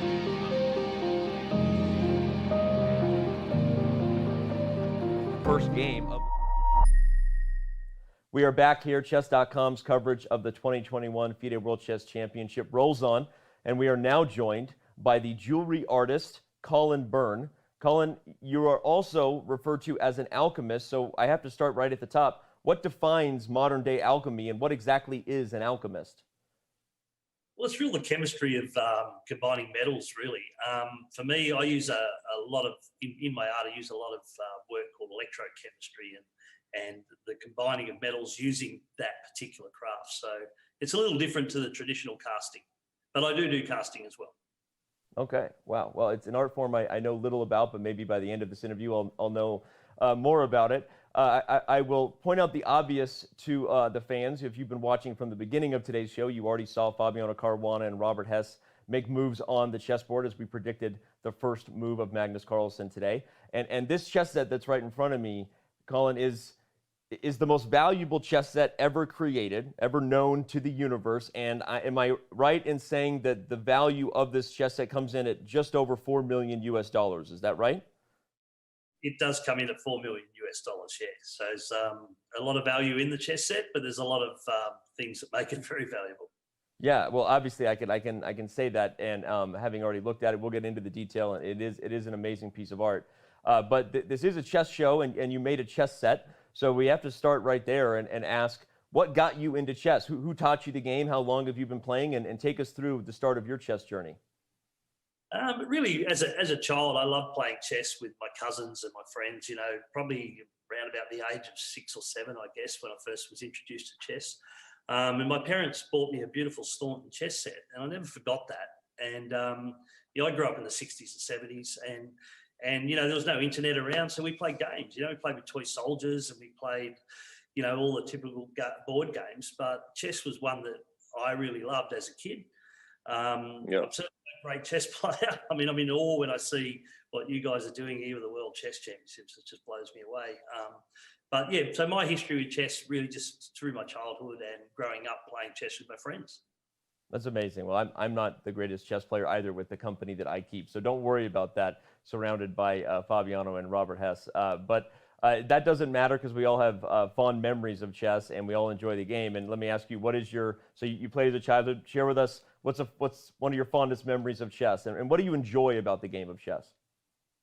What I probably love about it most is the unity of it. Like, it brings people together, you know, and through, like, looking back on it now, as a child, it was just fun. You know, we all just got together and played our games of chess. And but as I look deeper into it now as an artist and as a jeweler and an artist, I've sort of had a better appreciation for what chess does and how it brings together people from all over the planet. So we're here watching this World Championship, you know, and all the eyes from all over the world are here watching chess, and I think that in itself is the most amazing thing. I love that, and that's exactly one of the things we love most about what we do at chess.com. So I love that, chess bringing people together, and couldn't agree more. Well, let's talk about, so I want to ask you what went into building this, and I'm sure it was crazy and amazing and very difficult, but what inspired you? You're a jewelry artist, right? You're an alchemist. What inspired you to bring your skills to making a chess set, and what were some of the goals you had in making it for the chess community? So tell us, what inspired you to do this, and what were some of the things you really wanted to make sure you did in creating such an amazing and beautiful chess set? Yeah, well, I suppose it started, it was 2007 when I first put pen to paper. But it come from an idea. I was making another piece of jewelry that looked a little chess-like. Looked like a pawn, this particular jewelry piece that I was making. And then I was working in a town called Broome, which is the pearling capital of the world. So there's a lot of beautiful South Sea pearls come from that part of the world. So all these inspirations were coming to me, and I created this piece. I thought, look, I really should do a chess set because I had these fond memories of chess. So that's kind of where it really started. And I never set out to make the most expensive chess set in the world. That wasn't my goal. My goal was potentially to make the most beautiful. So it's been a long journey, and it started with looking at chess and what chess meant to me, and how it, you know, the whole idea of that unity and everything.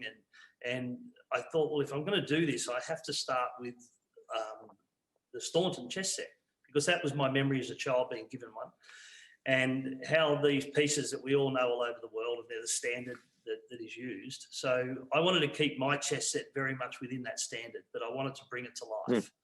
And so that's sort of how it all started for me.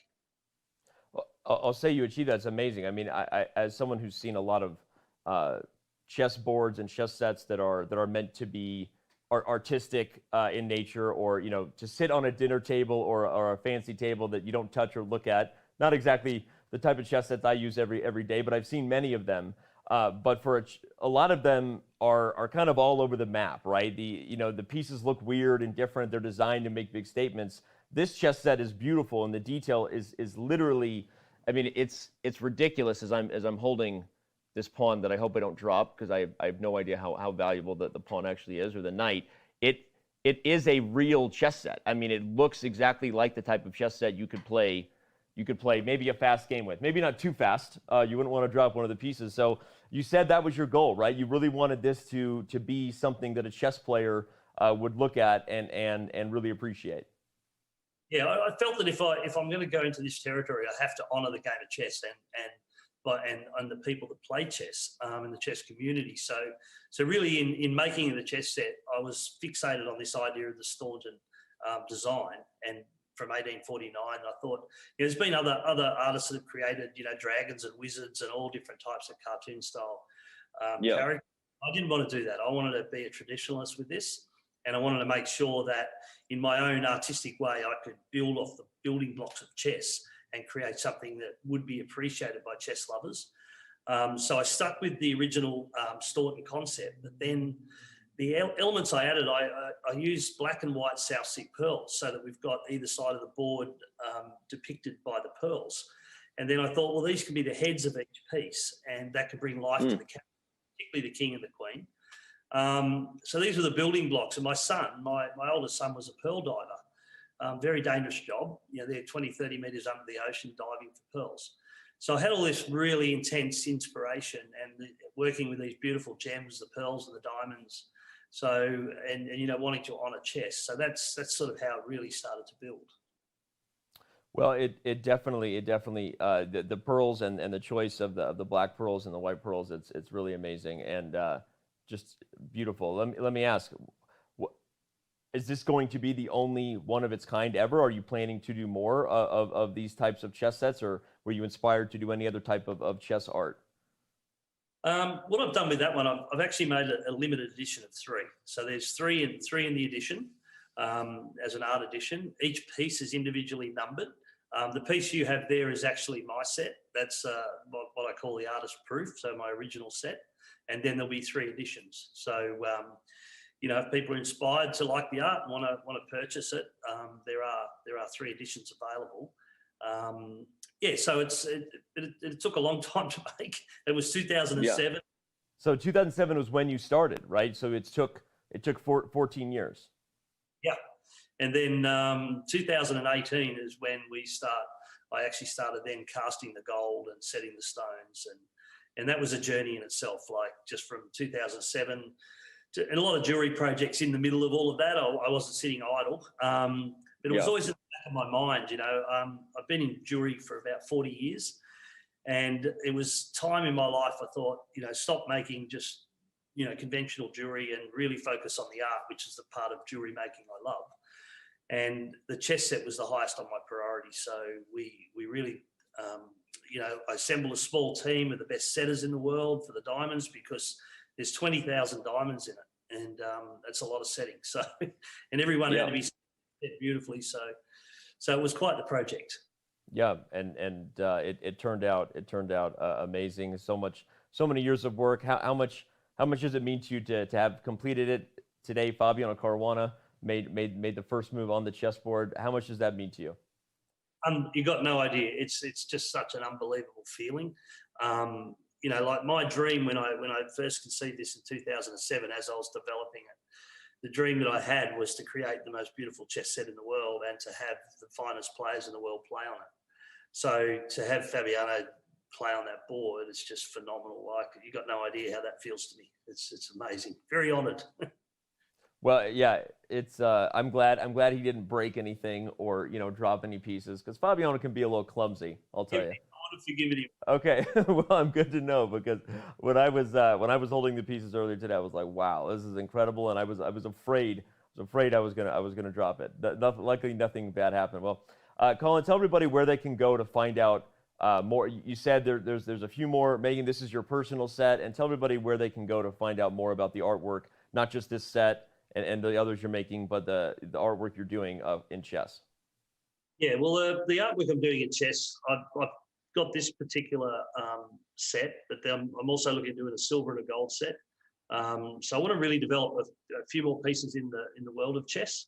So if you go to firstclasschess.com, it's a new site that I've just established, and you can see the Pearl Royale set on there, and you'll see further chess art that I create in the coming months. Okay, well, amazing. Go to firstclasschess.com for more info. Colin, this has been quite the experience to have our chessboard. Normally the House of Staunton board there, and now the most beautiful and valuable chess set modeled after the House of Staunton took over our coverage of the FIDE World Chess Championship today. This has been really exciting and very interesting to learn more about. So thank you so much for your time, and we really appreciate what you've created here.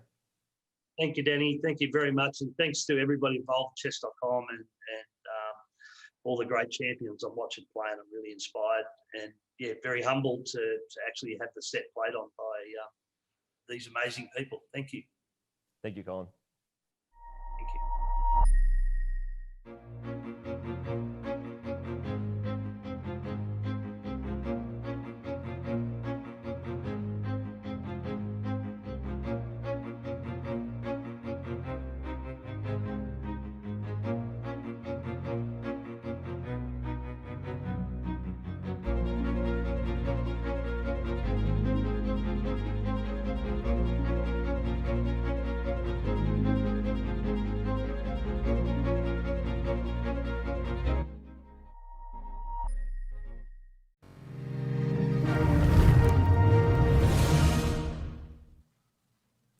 What a historic day this was. If you're still with us, first of all, thank you, and for being a part of this moment with us. The longest game in World Chess Championship history occurred today on, do I even know the day? December 3rd, 2021, and Magnus Carlsen scores his first victory in more than 5 years in the classical portion. Amazing stuff, amazing chess. If you happen to be just tuning in, take the time to back this thing up this weekend and check it out, even with you tuning in for our live coverage tomorrow. Before we go any further, I want to, as usual, thank our sponsors, House of Staunton. This beautiful board brought to us by them and our Coinbase critical moment of the game displayed on the board. Our Coinbase critical moment was the move queen to e4 by Jan. Unfortunately, the critical moment going to a moment that the challenger will not remember fondly, when it doesn't seem clear why he didn't just keep the position where it was, holding on to the a3 pawn. But when he played queen e4 and Magnus had the opportunity to simplify the game into a position where only the rook and knight could outplay the queen, one thing we learned is that Magnus does know how the knight moves, given how well he played for the rest of the game. So again, thank you to House of Staunton for our board here. Remember, you can get 10% off. Actually, I think it's 15% off. In fact, if you order a House of Staunton board, they have all kinds of amazing handcrafted chess sets and boards. All you got to do is go to House of Staunton, use the promo code chess.com to do some holiday shopping, get someone in your life an amazing chessboard this holiday season. While we have you, of course, let's remind you again, just like today, no matter how long the day is, we are going to bring it to you in the post-game show. Tomorrow we have more amazing guests. We start out with Levon Aronian, another super grandmaster, bringing us the chess takes right at the top. We also will have Eric Hansen, the streamer, and also very strong grandmaster. We will have Hammer, of course. We always do. He joins us from Norway, no matter how late it gets for him. And then we will have Ludwig Agren tomorrow.